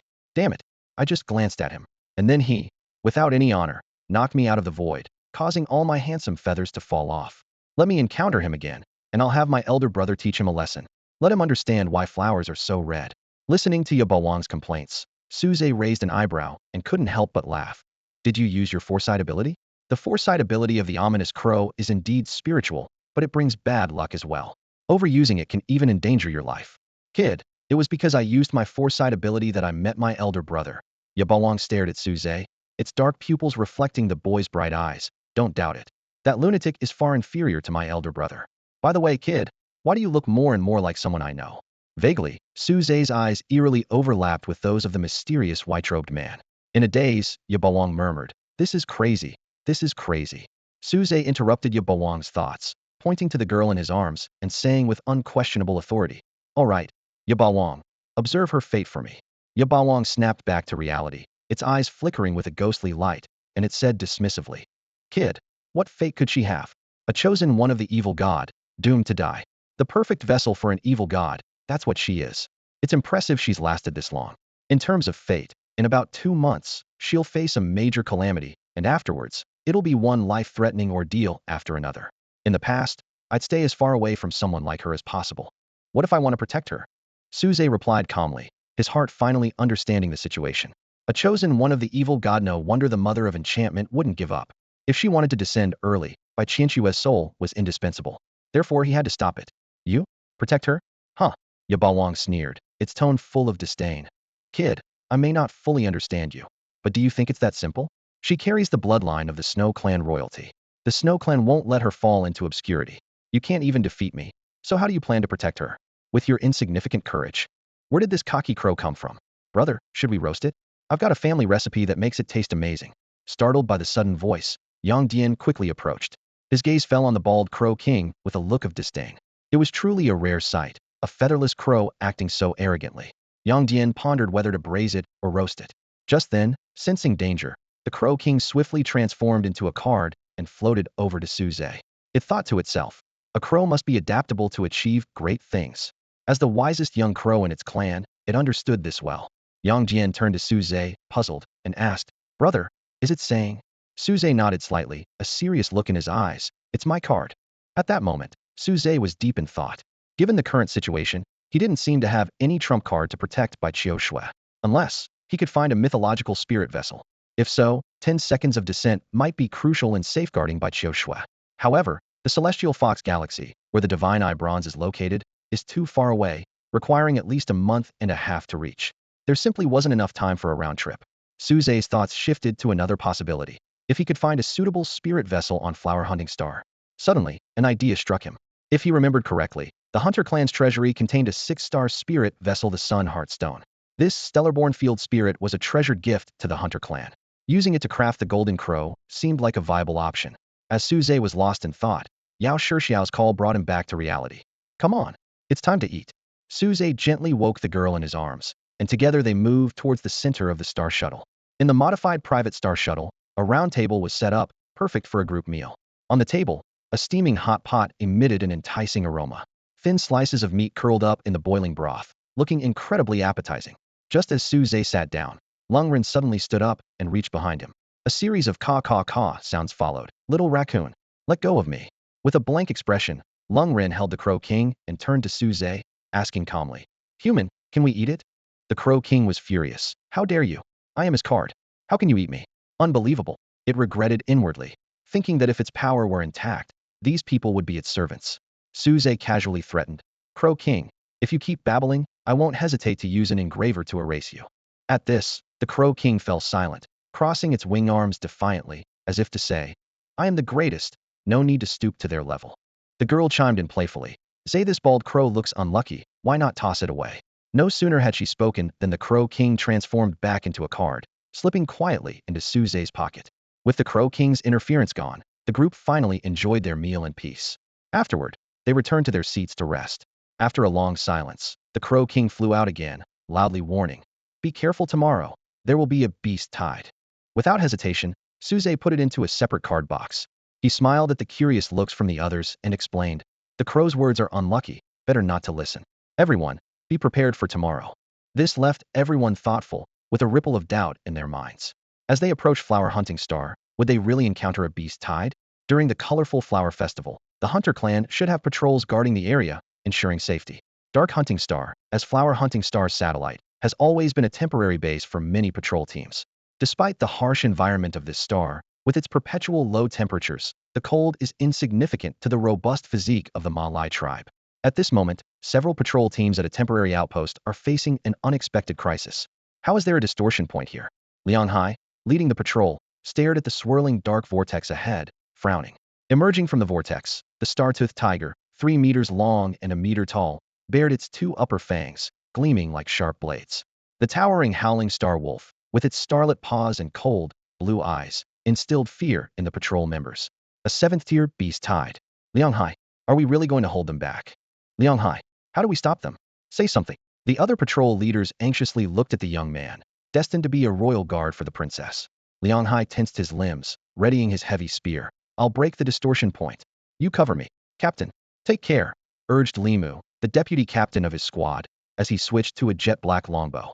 Although hesitant since 7th-tier star beasts match the power of dark luminaries, and beast kings reach epic dark luminary levels under Limu's urging, the others switched to long-range weapons. Liang Hai retreated several steps, then sprinted forward. As he neared the edge of the high ground, he leapt like a celestial steed. At that moment, a dark arrow grazed his right hind leg, tearing away half the flesh and exposing the bone. Captain, I was aiming for the Wolf King. Limu dropped the longbow, rushing to the edge, crying. Although the arrow was indeed aimed at the Wolf King, the timing was half a second early. Cover me.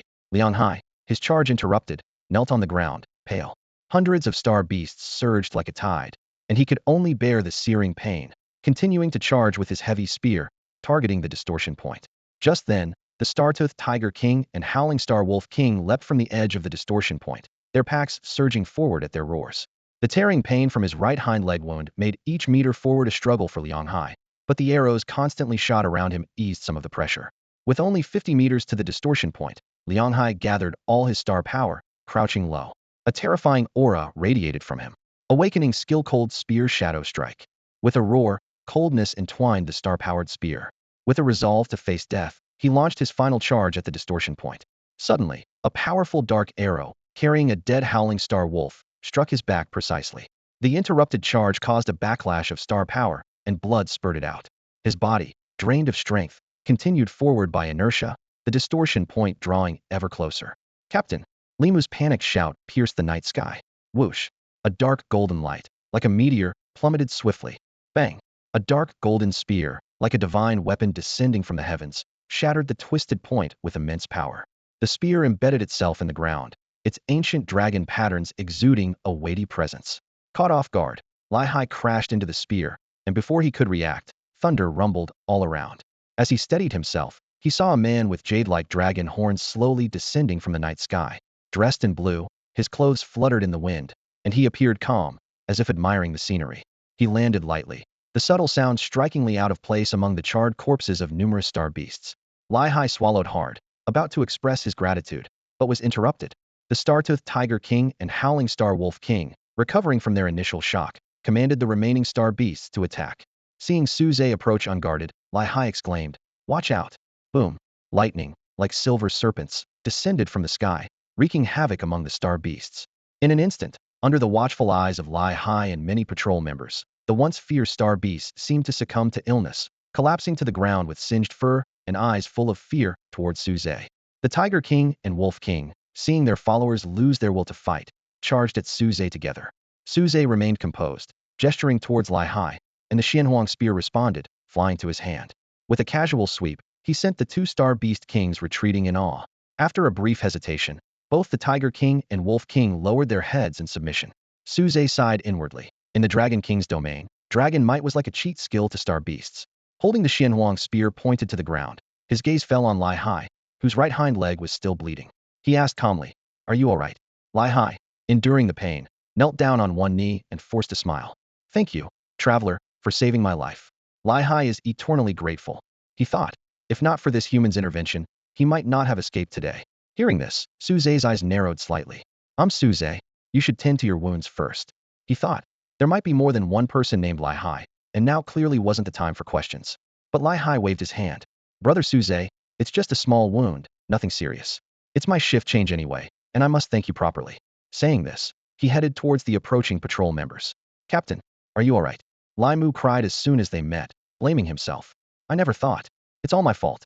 If I hadn't missed my shot." His words dispelled much of the doubt among the others. Lihai patted Lai Mu's shoulders, his face pale, but still smiling reassuringly. "Lai Mu, I'm fine, no need to cry." Lai Mu wiped his tears and knelt to bandage Lihai's wound. Taking this opportunity, Lihai explained the situation to the other patrol captains, gaining their understanding. Once Lai Mu finished, Lihai turned to Suze, gesturing an invitation. Suze pointed to the hovering star shuttle, smiling. "My companions and I need to register at the transit station." Lihai explained, "The ancient stone star is under human control, so no registration is needed. But Flower Hunt Star is governed by the Lai clan, and humans must register when visiting. I'll accompany you, as it's quite crowded lately." The kind offer from Lihai was hard for Suze to refuse, so he nodded in agreement. Watching the two figures walk away, Lai Mu wiped his moist eyes, feeling waves of murderous intent. He thought regretfully, just a little more, and Lihai would have been sucked into the distortion point. This damned human, truly damned. Inside the star shuttle, the atmosphere was subtle. Yao Shishao stared intently at Lihai's strong lower body, her eyes sparkling with curiosity. Beside her, Yao Feng coughed lightly, trying to remind his young mistress. Yao Shishao finally snapped back to reality, smiling awkwardly. "Oh, hello. I'm Yao Shishao, the owner of this star shuttle. Sorry, it's my first time seeing a Lai clan in true form."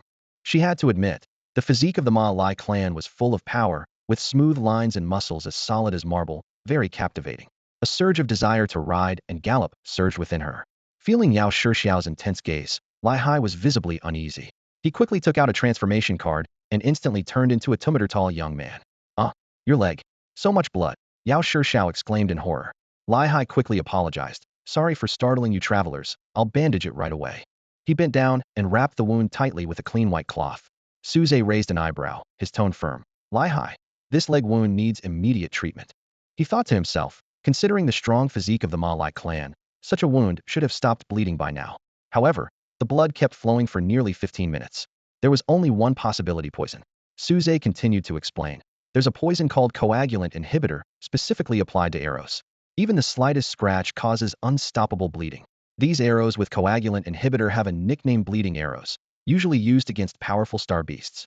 Lihai realized that delaying wasn't an option and nodded in agreement. Very sorry.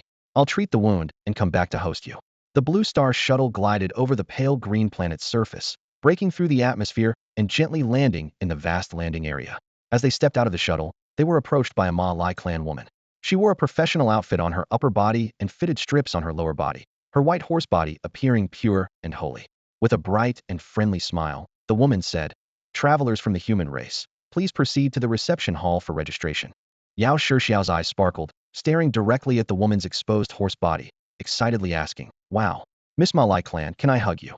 "You may, little human sister." The Ma Lai clan woman opened her arms.